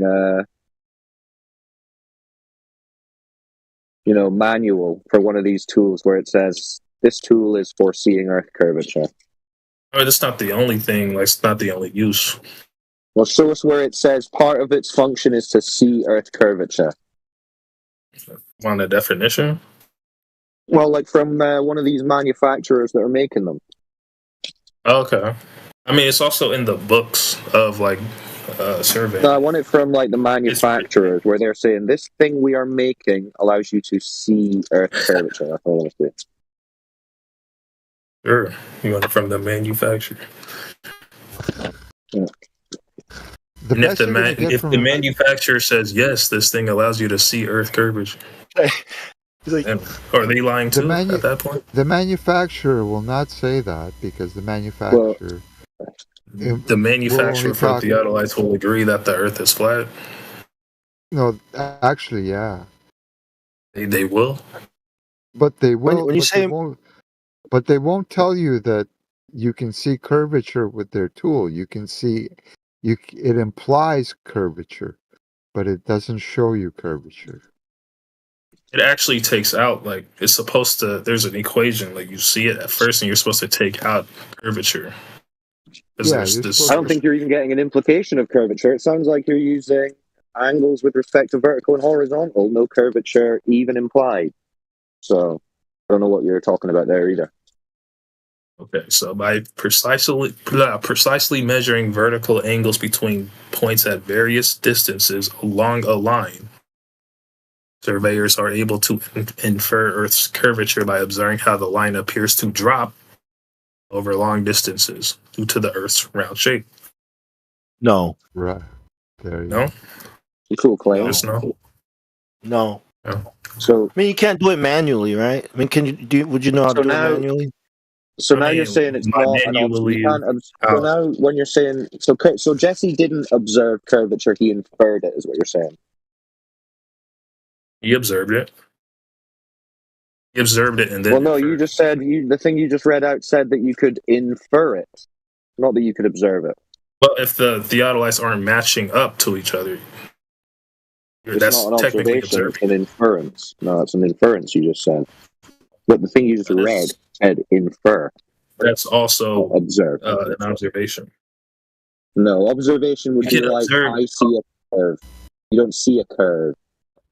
But you see them not matching. If it was a flat Yes, plane, standard refraction dictates you wouldn't see it in its geometric position no matter what. Did you know that? No, so you're never actually seeing your second total station in its globe geometric position. You're not seeing that.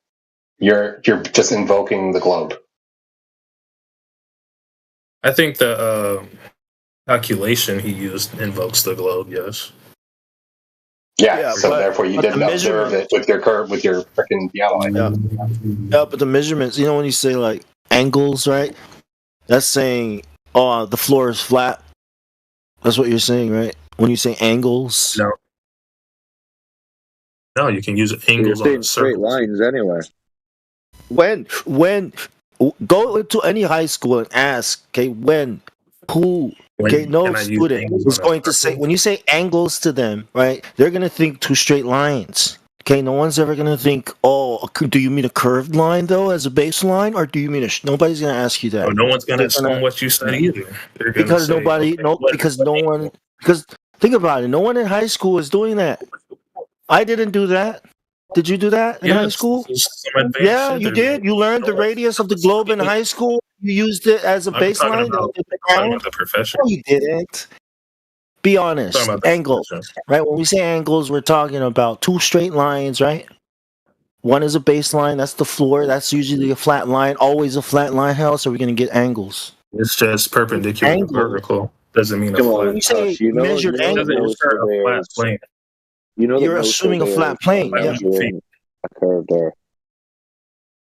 But they're not doing it like on the ground. So when I They're say not doing it at perpendicular all. to I mean, vertical, surveyors are just measuring it's not flat measured, areas, or it's measured like not above. counting for curvature.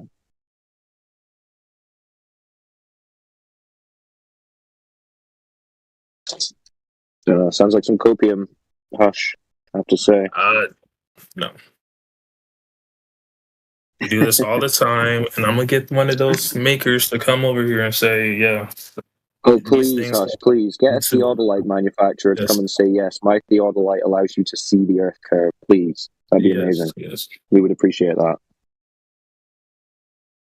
They'll give you a special flat Earth badge if you make that happen. Yeah. And then after that, you still have to explain stuff like the ISS, right? There's a horizon up there, looks flat from the ISS. That no theodolite is going to no theodolite is going to save anybody from that, right? No refraction argument is going to save the globe from that. It's the ISS. Is the ISS like flying or is it orbiting? Do you think, or do you know? It's 250 miles. It's 250 miles up. There should be no horizon anywhere. The Earth should be you should be looking down at the horizon because it's a small ball. It's a small radius. Because of the radius. Are things able to orbit a flat Earth? No, it's because of the radius, the size of the ball. I know, but first, are things able to orbit? Because is the ISS orbiting Earth or not? Why should anything orbit? Like, why should anything be up there, right? That's that heavy, floating around. Well, why should it not come down? Why should something the size of a football field like float around in the sky like that? What are you talking about, orbit? What is that? What if the weight decreases when you go into space? What if that happens? I don't know what you're talking about, man. Like that. I don't know what you're talking about, man. We're talking about curvature. We're talking about the horizon being visible. Well, you brought up ISS, so you're saying right from the ISS. That's not how it works anyway. Yeah, let's not get off into the weeds. Let's try and keep it focused. We're trying to find some globe evidence here. I feel that's pretty good. Oh well, even within the rhetoric, right? The cameras used to film the horizon on the ISS are wide-angle lenses. Admittedly, so you can look this up. They used to use Panasonic wide-angle lens for the horizon shot, and then that's been recently replaced by a company named Sen. They've placed their wide-angle lens there to film the horizon, which will be live streamed to everybody apparently. But yeah, it's also wide-angle.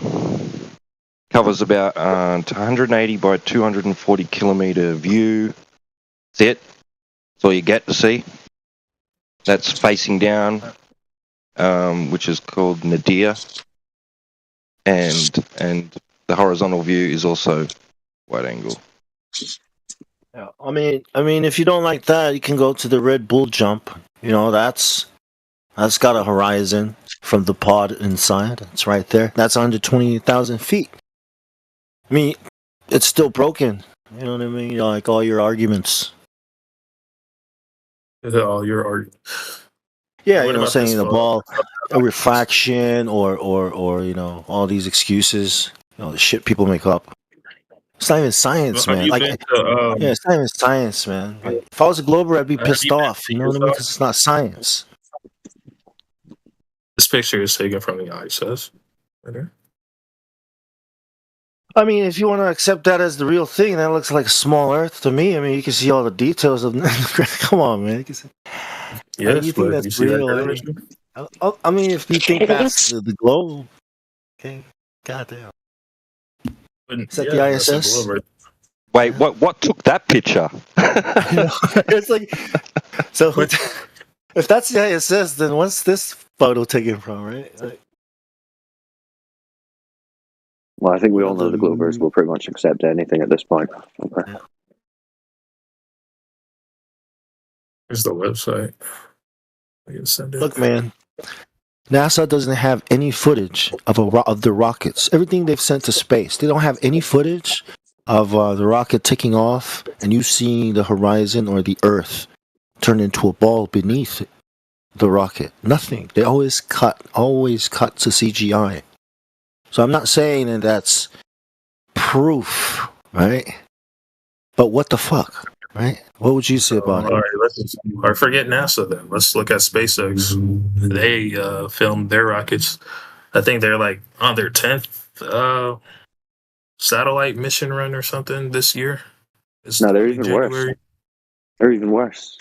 NASA, they claim that they got to the moon to play golf. SpaceX can barely leave the ground. Well, okay, I'm saying they filmed it and they didn't hit like a physical barrier. What do you guys say about that? Like they filmed Oh, the it's just whole Hollywood process of them special leaving effects. Earth's atmosphere. Nah, it's just special effects, bro. They ain't leaving shit. They do a Yeah, parabolic cut. SpaceX has never gone past lower Earth orbit, which is only like 300 miles, and it hasn't even gone that far. SpaceX hasn't validated any of these NASA claims at all. Wait, is that Jesse? So if they were to leave orbit, right, leave low Earth orbit, and they didn't hit like a physical barrier or nothing. They didn't. Hasn't one of their satellites hit that? Like went above that? Which one? I'm interested. You can try to find out. I already looked for it. It doesn't exist, in my opinion.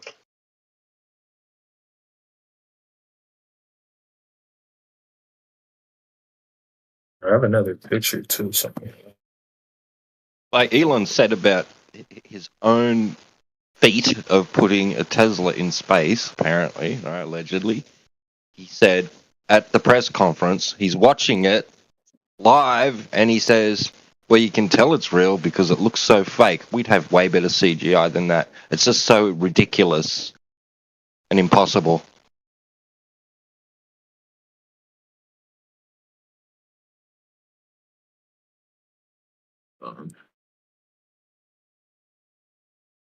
See, it's really like a choice you got to make. Like, are you going to choose to believe these extraordinary claims with no evidence or not? Maybe the problem is that in space, stuff just looks fake. Is that possible, Hush? You think space looks fake? Yeah, like when something goes into space, it just looks fake. Like Elon saying that his Roadster in space looks fake.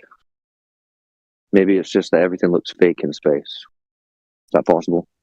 I wouldn't say everything, but it's possible some things probably look fake in space. Yeah. What do you think might look fake in space? I don't know. Something like Elon said, or somebody who I've seen like a couple memes of people swimming like on the moon or something. Swimming in space, yeah. Yeah, they've had a few incidents where they say they're drowning up there. Like their helmets are filling up with water. It's a bit strange.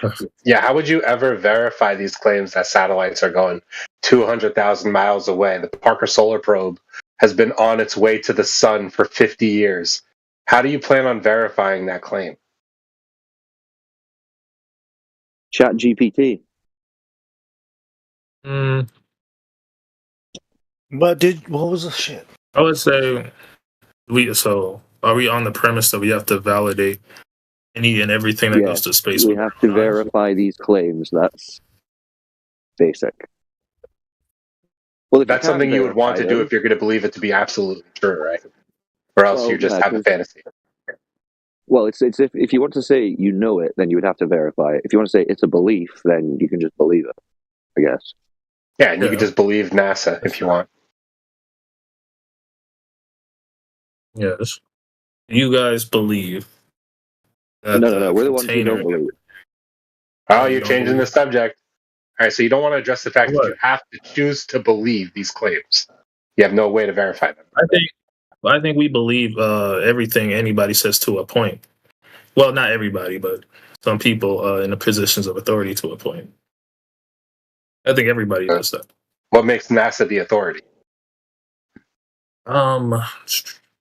I wouldn't say they're like the authority, but when it comes to space, like astronomers, who's the authority on space? Government, I don't think there is. Just a free for all. When I say authority, I mean people like who studied like in their professions their whole life. Their whole life. Well, they can't study their whole life. Well, they're just like born and then they're thrown into an astrophysics class or something. No, but they're like interested in space and they study it for the majority of their life. So how many years do they have to study space to be an authority, would you say? Like a science communicator type shit, like Neil? Like Neil's the authority. Neil's an authority then. I guess he's an authority figure when it comes to things space for some reason. But he says that you can't see any curvature even at 120,000 feet above the Earth, right? He can say that, but he also says the Earth is round, spherical. Right, but he says, but he says it's round, but you would never ever see curvature from any height that you can go to. I don't think all scientists agree with Neil's observation on that. No, but you said he's an authority. He's an authority figure, doesn't mean you can't be wrong sometimes. All right, so he's not an authority. He's wrong. I mean, you don't always have to be right to be an authority. Well, if he's wrong, what kind of an authority is he? How's he an authority if he's wrong? Like, an authority on a subject would indicate that they're correct about the subject. They're the authority. I don't know. Like, who, I mean, it who would be made an him the appeal to authority? authority fallacy to say it's correct because this guy or this authority said so. But the understanding is that if you're calling someone an authority, then they should be, in your mind at least, correct about what they're claiming on that subject. I think, like, Newton used to be like an authority figure, for example. Right? About what? People started disagreeing with him about gravity. Virgil Van. Oh man! So he was the authority on apples falling. Pretty much for a while. Yeah. Yeah. What? Who's speaking? Here's Gravity Man. Jump in. No one. Well, he was an author. Hearing voices. Tell me, what is the purpose of the conspiracy? I didn't understand. What conspiracy? Are we moving on? Are we moving on? Yeah, I don't. I mean, to be honest, Hush wasn't really offering much. To be honest. Yeah, this new guy's tone deaf. No offense to Hush. Hush, your sound, but that wasn't really going anywhere. Yeah. Wait, Bill G, you're speaking to me? Bill. Hush, can you at least Hush, can you at least agree that you have a belief and you have not evidence of these claims? Who, me? Which claims? Well, for one, I was talking about the Parker Solar Probe. But pretty much any claim beyond lower Earth orbit, you can't verify. You would have to believe it to be the case. Yes, but is it possible if I can observe it by leaving it? I'm not saying I will, but let's say I do leave a low Earth orbit, will that just become an observation? It's a hypothetical. It's a fantasy, dude. Well, I'm just saying, pointing out, like, in your mind, anybody who claims they have been above low Earth orbit are liars. Right? If you see a ghost, you'll believe in them too, right? Yeah. Anyone that claims to be 300 miles above the Earth is making an extraordinary claim and not providing evidence of such. They're not providing evidence. Yes, come on, Hush. I admit that I have a belief in some aspects of it. Who's getting triggered? Yeah. You'll be all right. Nice. Okay. He's all right, Can I ask a question? I'm not familiar with the whole flat Earth thing. Just can I ask a question? Yeah. Ask a question. Okay. What would be the purpose of hiding? It's around. Hey, I'm Lexica, and I touch children and avoid the accusations. Someone just mute this guy, ban him. Yeah. So what would be the purpose? So why would they lie? Yeah, well, first of all, who's lying? Good question. So because there is NASA, there is, but there is like independent. Then who at NASA? Because we're not saying everyone at NASA would have to be lying, because a bunch of people are just going to be doing random jobs that have no real direct bearing on this. So think about this, right? In the history of mankind, there's only a certain number of people who have claimed to have gone to a distance far enough away from the Earth that they could see it as a ball. Right? Do you know how many people that is? But we have, I don't know, like 20, 30, 40, but we have like camera. 25 people. Yeah, but they took pictures. Like we have a camera of it. Well, they claim that, but yeah, they show images. But you know as well as I do how easy it is to fake images. Right? Okay, but before we go to this, like, okay, so there is NASA, but there is the independent scientists, the people who write the science book, the people Yeah, that they're not necessarily what they're lying. doing. They're repeating their belief that they were told. Okay, and where is the first source that they're copying from? Well, it's a long history of how the globe story came to be. So I don't know if we're going to go through the whole thing, but No, okay, no, you don't philosophers need. in ancient Greece came up with the concept. Okay. But I mean, the scientists, quote unquote, today that you're talking about, they were just taught it in school and then at university. Yes, but when they see it in the school, they have like experience to see the images, the effect, and the no? videos. No, they don't have any experience with it directly. They have experience being told the story and being shown images and videos that they can't then experience to confirm. They just have to accept them. Okay. You understand? Okay. Let's. Okay, no problem. And what is the benefit of them lying? Like, why they want to do Well, for NASA, one of the benefits is $80 million a day. Would some people lie for $80 million a day? Possibly. Why, if the Earth? Hell yeah! Why, if the Earth is flat, they lose $80 million? Yeah, it's not. You got to think a little. It's not just that. You got to think it's not just way that. bigger It's than not that. Yes, yeah, but it is I'm bigger just than that, taking but we're step by starting- step. I just want to understand. This is an agency. Yeah. So, Go ahead. What was your question again? I said, if the Earth is flat, Why would what has happened to the 80 million? Because the reason they're given 80 million a day is because they've convinced people that they are going into a place called space and observing that the Earth is a ball and exploring this area outside of the Earth. But if it was to come out that all of that was untrue and that they're not exploring outside of the Earth and that the Earth isn't even the ball that they've claimed, then people would be saying, no, you're not getting my $80 million a day because you're not doing what you claim to be doing.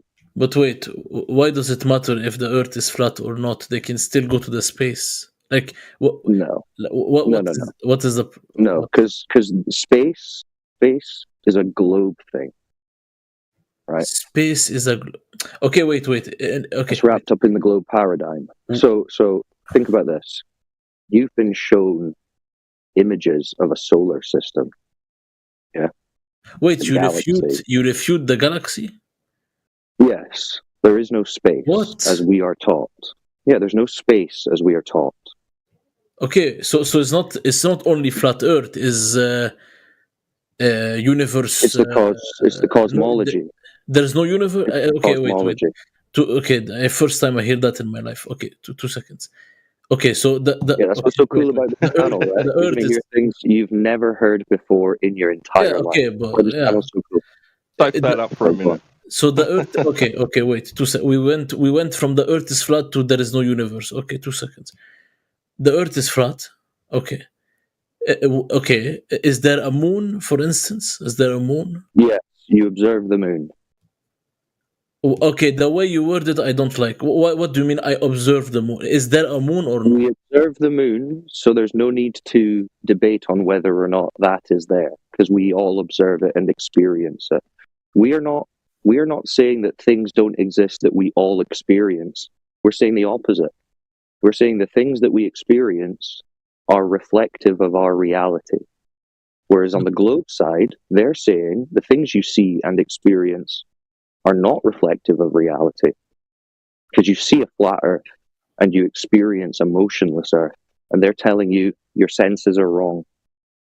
It's actually curved and it's actually in motion. We're not making those claims. We don't hold those beliefs. But who tell you that the moon is not a hologram picture? If they're going to go to that extent. I'm not making claims about what the moon is or how far away it is and this and that. That's not our claim. No, I understand, but I'm asking, like, okay, is the moon like what we know, or is not? Is like a rock or no? No, I wouldn't say it's a spinning ball of rock like they tell us. Okay, so what is it? It's the moon. No, okay, yes, I know, but what is it made of? Well, how would you verify what it's made of? However you want to verify, what do you think it is probably? You can't verify what it's made of. You can't verify what it is. But what would you? You know the story. You know the story of Icarus, the guy that flew up with his wax wings to try to get close to the sun, right? It's kind of like that. You know, it's not something you can go to, right? It's a light in the sky. Yeah, it's a luminary. Okay. So there is no, like, the moon is whatever. Okay, is there is there other planets, or is the same answer we only observe? So same thing basically, right? Okay. So they've given you a even way the to universe interpret- entirely. Hold on. Yeah. Right, we have observations of the luminaries, the sun, the moon, the stars, the planets. We observe these lights in motion in predictable patterns every year. Okay?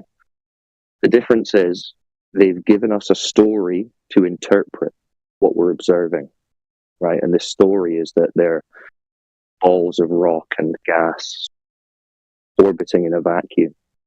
That's a specific story. So there's a difference between the observation that we have and the story that we're given. And what I'm telling you is we don't accept that story that they're giving us. But that doesn't mean we don't accept the observations of these phenomena. Okay. The interpretation of those. But let me just add this. Add this. What you need to get out of your head is this idea of a floating disk in space. That's not what flat Earth is. That's not what the system we are in is. What is it then? How can it be flat if not? So I would say, as a very broad generalization, the way you need to adjust your thinking to understand what we're saying here is that on the globe, we are told we are on the exterior of a spinning sphere in a massive space, right? And we're moving through that massive space at millions of miles an hour, different vectors, right? That's the story we're given.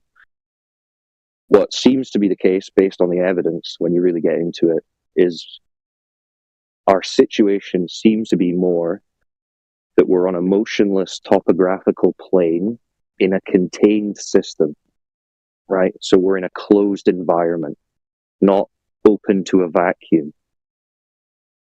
Okay, wait. So the entire universe we see is like a glass reflection on the I wouldn't make a claim as to I wouldn't make a claim as to any kind of material makeup or size of it. But yes, in general, it's all part of the skies are part of the Earth system. Okay. Can I ask you? Can you try to convince me? I don't know anything about this thing. No. I'm not trying. I'm not interested in convincing you of anything. But we can talk about these things. We can give you things to consider. We can give you. Give me. Like, how can me? Okay. So what you want to do get is to this point. What you want to do is start thinking about the Earth empirically. Do you know what the word empirical means? Yes, E-M-P-I-R. the fact, the fact, the observation, the experience, the measurement, the test. Right? What we do in the real world, that is empirical. Right? So you are educated to think of the Earth in a conceptual way, right? We are brought up and educated to think of the Earth as this spinning ball, and then we subconsciously work to make all our observations fit that concept. What I would recommend to you is that you need to try the reverse, and you need to start with the observations and the empirical, and don't think about a conceptual model, and just see where that evidence, the observations, the empirical evidence, see where that takes you. Okay, but how are you going to pay my ticket for space? How No, my friend. Space doesn't exist. Okay. I wouldn't be spending that money. How am I? So what Okay. we're talking about, primarily, what we're talking about the airplane primarily to is the thing. Yeah. we take the globe story, the globe idea, and we can boil it down to 3 general claims, right? The Earth is a ball, so its surface is curved, so it has curvature, right? Yeah, That's but one. you see the curve when you see, yeah. No. 2, the Earth is in motion, spinning on its axis, and Yeah, there's moving in different vectors. the So there's experiment. motion. So there's motion of the surface. That's another claim. And 3, our atmosphere that we breathe, the air, is sitting uncontained next to a vacuum, this lower pressure space. And we compare those 3 claims to reality. We say, is there curvature? Is there motion? Can we have gas pressure sitting adjacent to a vacuum without physical separation? And the answer to all 3 of those things is no. There is no curvature. There is no motion. But there's no gas pressure next to a vacuum. For that, you use the same science book you reject for the No. Earth. No. But real science proves a flat Earth. No, but There is like no the science rotation, for the globe. the rotation. There's the guy, like I'm not too familiar, but there's the guy who put like the ink that goes like left, right, up, down. No, No. None of that's science. None of that's science. They're all just like it's empirical. parlor It's tricks, like stories. No. Even if you saw anything move on the surface of the Earth, you're just seeing that thing move on the surface of the Earth, and then you're imagining that the Earth itself is in motion. No. That's the thing you need to the demonstrate. pencil, you know the pencil experiment, the big pencil thing that's swinging. Pendulum. You know what I'm talking? Huh? Are you talking about Foucault's pendulum? I don't know the name, but it's like a big pencil and it turning with the Earth, like. Yeah, no, it's not. It's not turning with the Earth. The Earth isn't turning. It's Okay, just a but pendulum swinging. Who made the pendulum? Like, you think somebody pushed it? Yeah, it has to be started. It doesn't just start by itself. You think if you just hang something in the air, it will start spinning by itself because of spin of the Earth? I don't know how they do that, but like. Well, no, that's okay. they swing the pendulum. It's fake. It's fake. I'm asking, like, basically, it's not fake. About it. No, it's not about it being fake. You can swing a pendulum, and the pendulum will swing. And they're talking about a procession, and it's something you'd have to look into to some degree before we get into the details of it. But no, it's essentially observing a pendulum swing and then committing a begging the question fallacy by saying the cause of that pendulum swing must be, or the cause of the procession must be, a motion of the Earth, when you haven't demonstrated there is a motion of the Earth to begin with. So we're challenging the foundational assumptions, right? So arguments like, oh, you'll see a boat disappearing over the horizon because the Earth is curved, or we'll see this because the Earth is in motion.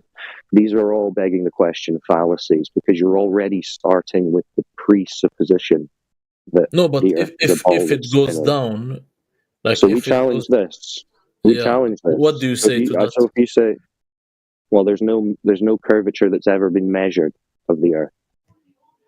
So to say this observation is happening because of the Earth's curve, we say, okay, show us where this curve has been measured for you to then say it's causing this thing you're seeing. And that's where it falls apart. The actual evidencing of the foundational assumptions, the curvature, the motion. But there's no evidence for it. But you see, think about it. With the you experience a flat, motionless Earth. Do you understand that? I experience a flat. What do you mean? So if you go to the beach, you go to the beach before, you look out at the horizon. Yeah, you see in the horizon. The horizon is a horizontal, flat line. Right, and when you're at the beach, you'll notice that you don't experience the ground to be in motion. Right. I don't experience the ground to be motion because I'm moving with it. Still, no, you're adding that. This is what you've been told. But when you just think about it, when you just experience it, you're experiencing a flat, motionless Earth. But what happens if you're in a car? You move with claim. Yeah. The globe claim is not that you can experience a globe. It's that you will never experience a globe, but trust the government. They've gone to a place that you can't go, and they've seen that it's a globe. That's their argument. And we're saying, show us the evidence, and there is none. Except these unverifiable claims, images, and videos.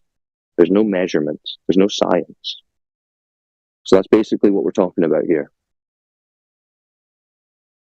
It's a crazy We're letting thing. people know. It's a crazy thing. And more than that, we're actually directly testing their claims, but we're directly testing their claim of curvature, where there should be, curvature Okay, of the but surface, a drop over a distance, yeah. and when it's measured, there is no drop over a distance. There is no curvature. So if there is no curvature, there cannot be a ball. Do you understand? But okay, but how the sun is a sun for you and a moon for me? Yeah. I know. You'll have a million questions. Listen, someone, I don't know if old dude's in the chat, but someone send this guy a link to the home server. I don't want to join the server. I'm just asking. Well, this is. I'm just sending you a link to a place that has resources so that you can research. Because if you go on Google and you go on YouTube and you try and type in flat Earth and try and get information, you're not going to get any legitimate information because they censor the subject. So you'll get the same Nat Geo videos, the same Professor Dave videos that have been at the top of the search list for like 5 years now.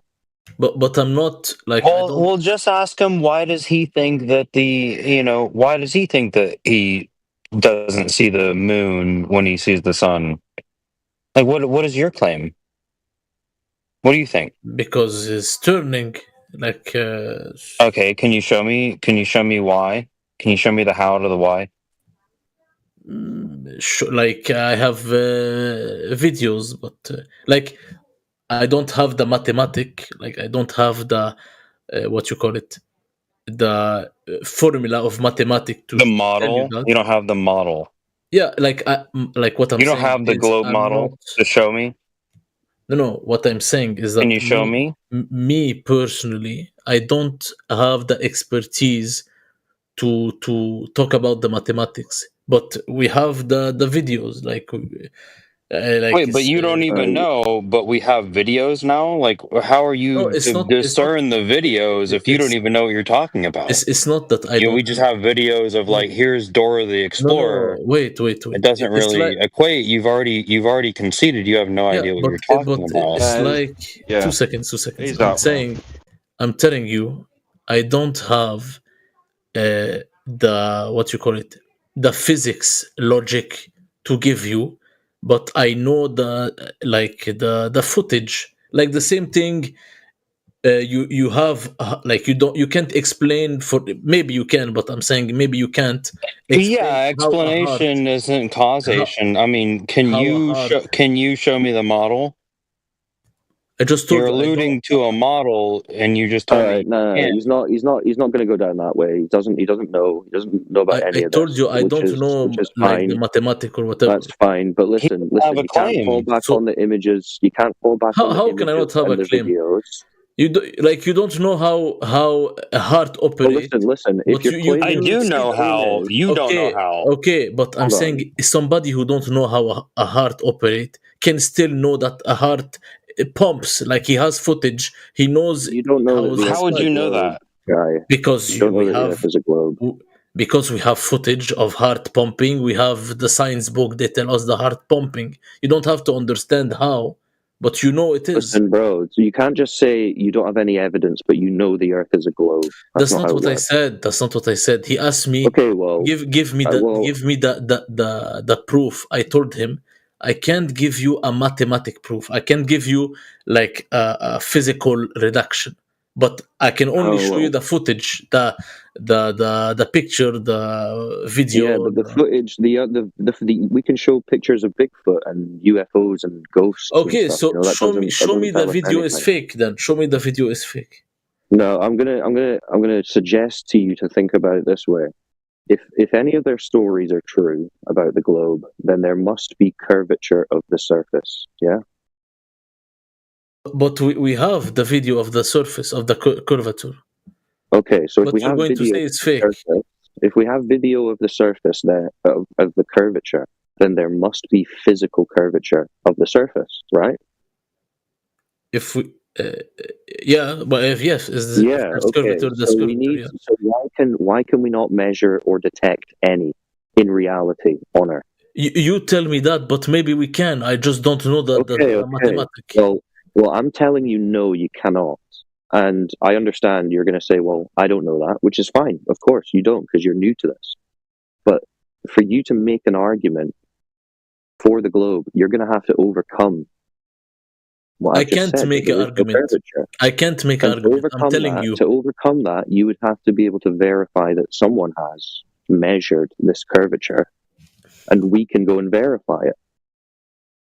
So, you want to prove the globe, you need to start with curvature. But wait, like you saying we don't have like the geometry of Earth, like we don't have measurement of exactly. Really? You're sure about the geometry. We don't have the geometry required for it to be the ball they've told us it is. The size. We don't have the volume. We don't have the. We don't have a ball with a radius of 3,959 miles like they claim. Okay, that's exactly. Let me. I'll just Google. Okay, wait. I'll just Google. Just tell me what is wrong. Okay, 2 seconds. Like if I say Earth volume, okay, Earth volume, ellipsoid, whatever. It's showing me there's a volume. Wait, Earth that would be a claim. Now, okay, but how do you say that is fake if there is the mathematic of that? Right. So what radius is it claiming? What radius? It's saying 1 point whatever, like a big numbers, like times 10 to the 12 whatever kilometers something. No. Yeah. They claim it's 3,000. They claim it's 3,959 miles in radius. Okay, sure, whatever. But I'm saying the mathematics. Okay. Yeah. So who measured that value? It's with like I don't sonar or like radio, like what you call it, like wave calculation, stuff like that. What do you mean wave calculation? No, that's not a measurement of the radius. No, but I'm saying you're going to ask me how they get to the bottom of the Earth. I'm telling you. Well, who came up with that 3,959 number? Where did it come from? It's a very specific number. Yeah, they did the mathematics. Measured it? What measurement did they do?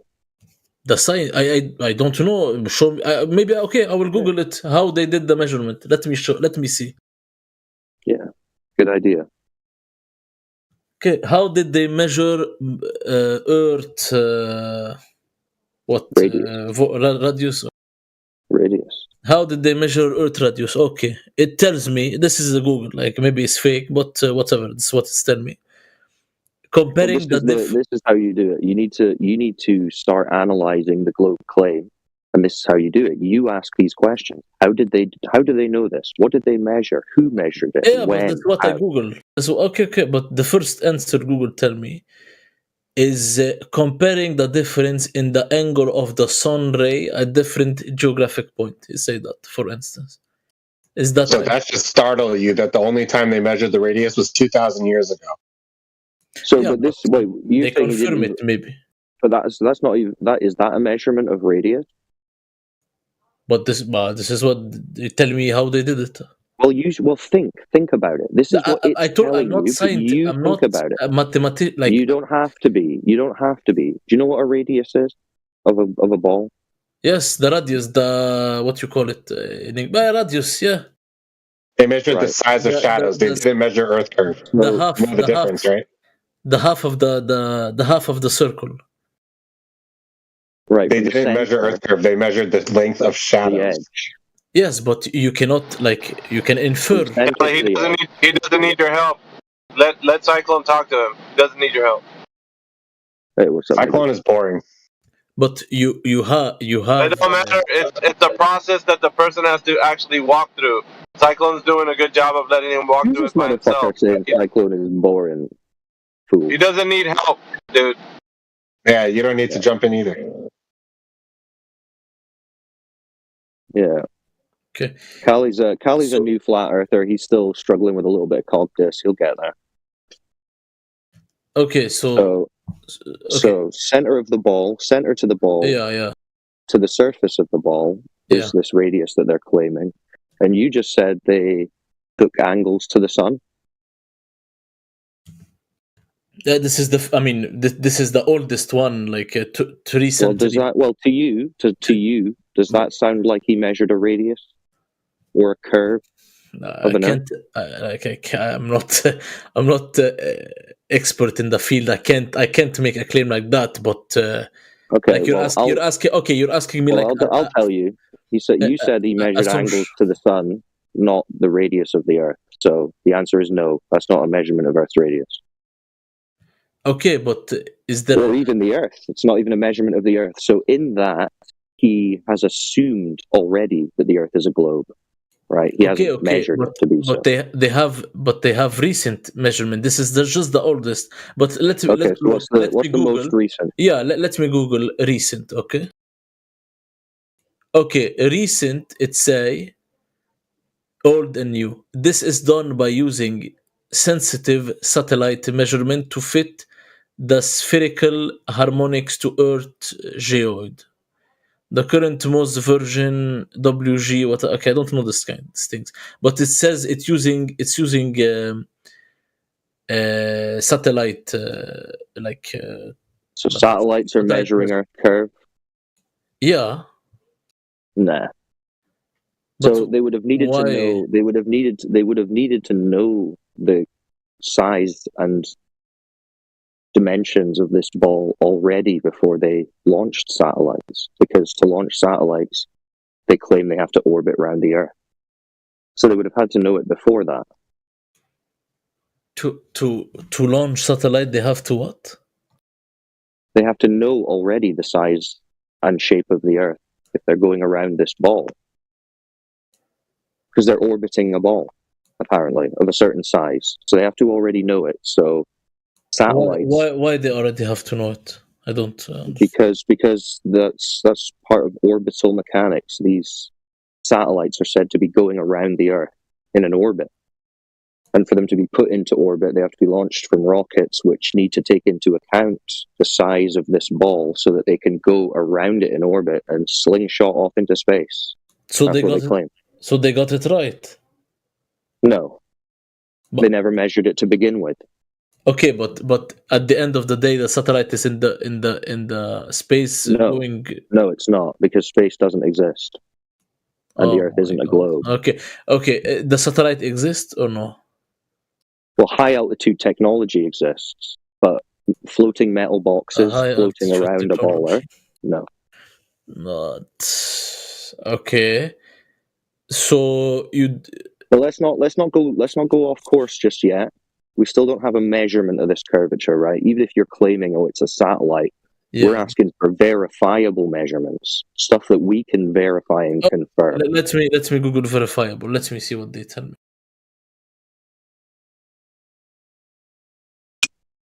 Yeah, fun stuff, Cyclone. God, this is painful. He's thinking about it. Cyclone, why do you suck at this? Hey, dude, Callie, we don't need your comments, bro. Just keep them to yourself, all right? No, he sucks at this, dude. This is painful. Whatever. The guy's actually thinking about the information, so Alpha, your mic sucks. how's that painful? You're kind of... I know. World Geodetic System, GPS, Earth Fixed Coordinate, whatever. Okay, but it looks like they have like a system to do it. To do what? WGS. To measure that's an assumed sphere. That's not a measurement of a sphere. Yeah, this I can't. I don't have the knowledge. Well, see, this is the thing, right? This is the thing. It shouldn't even be this hard. If the Earth really was the ball that they say, the size that they say, There should be plenty of observations, plenty of measurements, and you should already know this. The fact that but you it looks like there is. should be making you ask questions. Why was I not taught this? Why do I not know who's measured curve or how to even prove the Earth is a ball? That should be making you think already. No, because I'm not going to, like, you're not going to be taught everything in depth about every subject. Well, you've obviously not even been taught the basics. But the curvature is the foundational claim. The very first step of a ball is curvature. It's the most foundational claim of the globe. Yes, but in what class? Curvature. In what class do they teach you how the ball was measured? They don't. Exactly, that's the point. But in reality, if it was real, it would be something that they would teach you. There's so many topics you never learn in depth. There's things you just take in. Like, they just show you images, cartoons, videos, and spin a globe, a plastic globe in your face, like biology, and that's it, right? So not science, but it's like biology. Propaganda. They show you animation. Is propaganda. They don't have to show you like live footage of intron or whatever, like in genetics. Like I don't understand the standard. Yeah, it doesn't matter. I mean, non sequitur, but I mean, we're still. If you don't have curvature, you don't have a globe, and so far, you don't have curvature. But everything I see points to having curvature. No, remember, you only see a flat Earth. Yes, but like, if you're going to say everything I see is fake, like at some point. No, I didn't say that. I didn't say that. You're the one saying that because what you see is a flat Earth, and you're saying it's not. What I see is I see the round. I see the round. No, remember, you see a horizon, which is a horizontal. Yeah, but line. I see the boat I see the boat going down. I see in the airplane. You see a boat sink into a flat horizontal line. Yeah. Yeah, so you still see a flat Earth, and then you assume that because this object is appearing to sink into that flat line, that it's somehow a curved line? Yes. No, not logical. Why? Because you don't experience a curve of that line. The line remains flat. Okay, if you do your assumption of a curve isn't borne out by any observation or measurement. What other factors did you consider that could cause an object to disappear? Disappear going down? Nothing else? Yeah. Nothing else. You didn't consider anything else. What, like, okay, there's a hole in the ground, like, well, you can have perspective. Yes, but why it's going down? Why it's not disappearing just normal? Well, you can demonstrate this effect on a flat surface. Did you know that? No. So if you put your head down to a table, a long table, and you take an object and you drag it away from right up in front of your eye to away from your eye, you will see, if the table's long enough, the bottom of that object start to appear to sink into that apparent horizon of the object, the table. It's a function of perspective and the way that our eyes work. Okay, I don't know how to test it, but yeah. But this is what I mean. This is like the things you don't know. So but if you could show a phenomena that appears to do the same thing on a flat surface, then it's not the case that your only option is a curved surface, is it? Okay, but if you do experiment, you take a curved surface and you look at it from far away and you drop something, you will see it drop too. So maybe it's round. Actually, we've got a very good debunk of this whole premise. So you've been taught that a boat disappears bottom up because it's going over a curved physical horizon. Yeah. Right? Yeah. Yeah. So, given that they give us a size of the ball, we should be able to calculate how far away that horizon should be from us, depending on our observer height above the surface. Agree? I missed that, sorry. I missed the last part. So because they're saying it's this physical curve of a ball, and we know the size of the ball, we should be able to calculate how far away the horizon should be from us. Yeah, okay, yeah. Yeah. Right. So on Google, type in distance to horizon calculator. Okay. Don't make me click on a virus now. Don't lead me to your website. No. Okay. Just click on one of the curve calculators and put in your observer height. Let's say 6 I have feet. omnicalculator.com. Yeah. What? Sure. Just put in your observer height at 6 feet. So just imagine you're standing on the beach. How many centimeters? 6 feet. Okay. I can just put 120. No, okay. Wait. I can just put feet, whatever. Okay, 6 feet. 180 60 feet. Wait, I put a giant. 2 seconds. Okay, 6 feet. Yeah, celestial body, Earth. Okay, right, so 6 feet. So how far away does it say the horizon should be? 4.8 kilometer. Right. So you go to the beach. The horizon should be about 3 miles away from you. So if you watch a boat going out 3 miles, it will start to disappear bottom up. Yeah. Bottom up. Yeah. Okay. Because that's the curve of the Earth. Apparently. Yeah. So let's say you go to the beach and you watch a boat, but you see the boat 10 miles out, 20 miles out, even 30 miles out, and it's not got to the horizon yet. What does that mean? If the boat don't drop? Well, yeah, if the horizon's not at 3 miles, but it's more like 20 miles. I'm not okay, so basically you're asking me if I look at the horizon and the boat does not drop where it should drop, what does that mean? Someone got the black swan. They can post in the chat.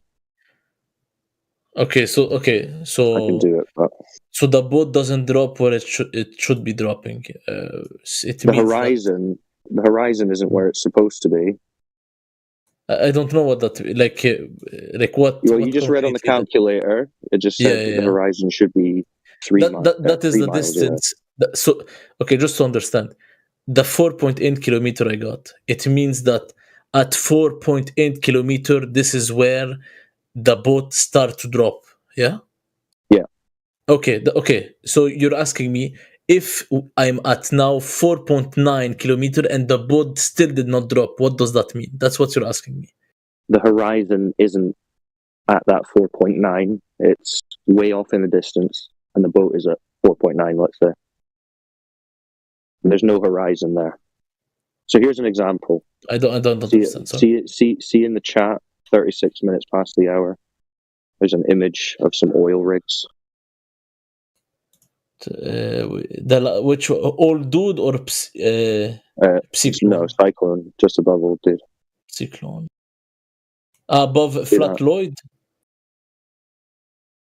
No, just Cyclone. Okay, Cyclone. Okay, yeah. Bob, oil rigs in the ocean. Bible. Yeah. So you see, where do you see the horizon in that image? Is the horizon in front of the rigs or behind the rigs?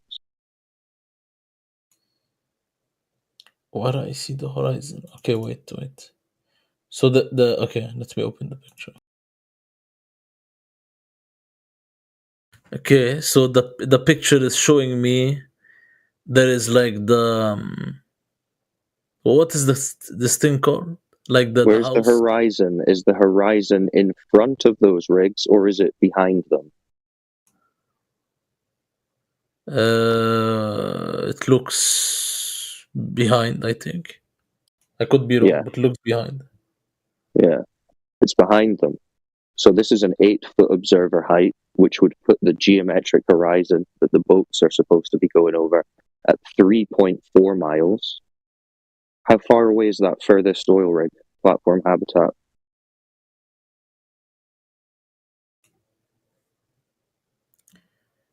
It's over 10 miles. 10, but okay. What does that mean? So the horizon is beyond that, beyond 10 miles. Yeah.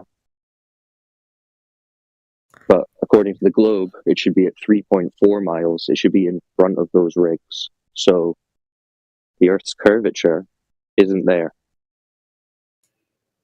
Maybe the curvature is not constant. I don't know. What curvature? If it was curvature, it should be in front of the rigs. But so what this is showing this is showing you is that the horizon is not a physical curve of a ball Earth. It's optical. No, but wait. Physical. 2 seconds. Just to understand the picture. What I see, forget the measurement thing, whatever. What I see is that there is the you called it what was the name of the house? They're oil rigs. Oil rig. Okay. So you got platform C and platform A. The oil rig. The oil rig to me, like, is in front of me, and far away behind there is the horizon. So okay, but that shouldn't be the case on the globe. That shouldn't be the case. The horizon should be in front because that's where the curvature mathematically is supposed to be. So if you look at 39 minutes past the hour, Bill G posted another image of the same rigs with some writing above it. Did you see it? If P not Q. Okay. Yeah, read through that. Read that out. Okay, no, this yapping PQ thing, whatever. Just want to understand the picture. So you have okay. But it's the same thing. Look. Maybe this the horizon. Maybe this is getting where it's supposed to be. Maybe this is getting annoying for you. But I really don't understand the rig have not yet reached the horizon in this picture. Well, the horizon's supposed to be in front of the rigs because it's supposed to be the curve of the baller. Yeah, but it's not there. But so it's not a constant. So why is the curve? It's not a constant because you have different. Listen, this observation. If that horizon beyond 10 miles was the physical Earth curve, that would make the radius more like 250,000 miles rather than the 3,900 miles that they claim. So it's not just a little bit off. This is orders of magnitude off. Yeah, but the rig is in the ground. Doesn't matter. It's the horizon. Remember, you said the boat goes over the horizon because the horizon is physical Earth curve. You said that. But the oil rig cannot be. It cannot be because why haven't the oil rigs gone beyond the curve? Baby, they don't move. What tells me that if they don't move further, they will not. No, you're not answering the question. Why is the horizon behind the oil rigs when it's supposed to be in front of them mathematically, according to the globe? I don't know this thing. Maybe there is a right, well, the platform. No, maybe the platform in the ground of the sea is higher for that. Like what? There's so many possibilities. No, it tells you the horizon is not the Earth curve. But you're changing the platform level, so it's not consistent. No, you're not changing the platform level. It's not changing levels. But if you have it's not though. You don't have to say if it is because it's not. So you don't have to add the if in there. But who tell me it's not? Millisecond. Do you know the argument is that the Earth is a certain size, right? So they told us, like right now, when you looked up the size of the Earth, they told you that the radius, diameter, circumference have these like numeric values. So it's already established a certain size. So what Cyclone is pointing out is that when we do these long-distance observations, like the Black Swan, we have something to utilize distance measurement, which is the distance from the observer to the oil rigs. And so the oil rigs are only there to demarcate a distance between the observer and the with the horizon, right? So if the horizon is beyond the oil rigs are a set distance away from the observer. What we're trying to tell you is the anomaly right here in this image is the fact that the Earth's curvature, it should be predicted to be a lot closer than where you see it in the image. The image is putting the horizon farther past the oil rigs. So that means that the size of the Earth, according to the size that they tell us, right? Because we're looking at the radius, diameter, circumference. Well, the radius value against this image would mean that we have a bigger Earth. So the horizon is the only thing that's valuable in the image. The oil rigs don't have any value except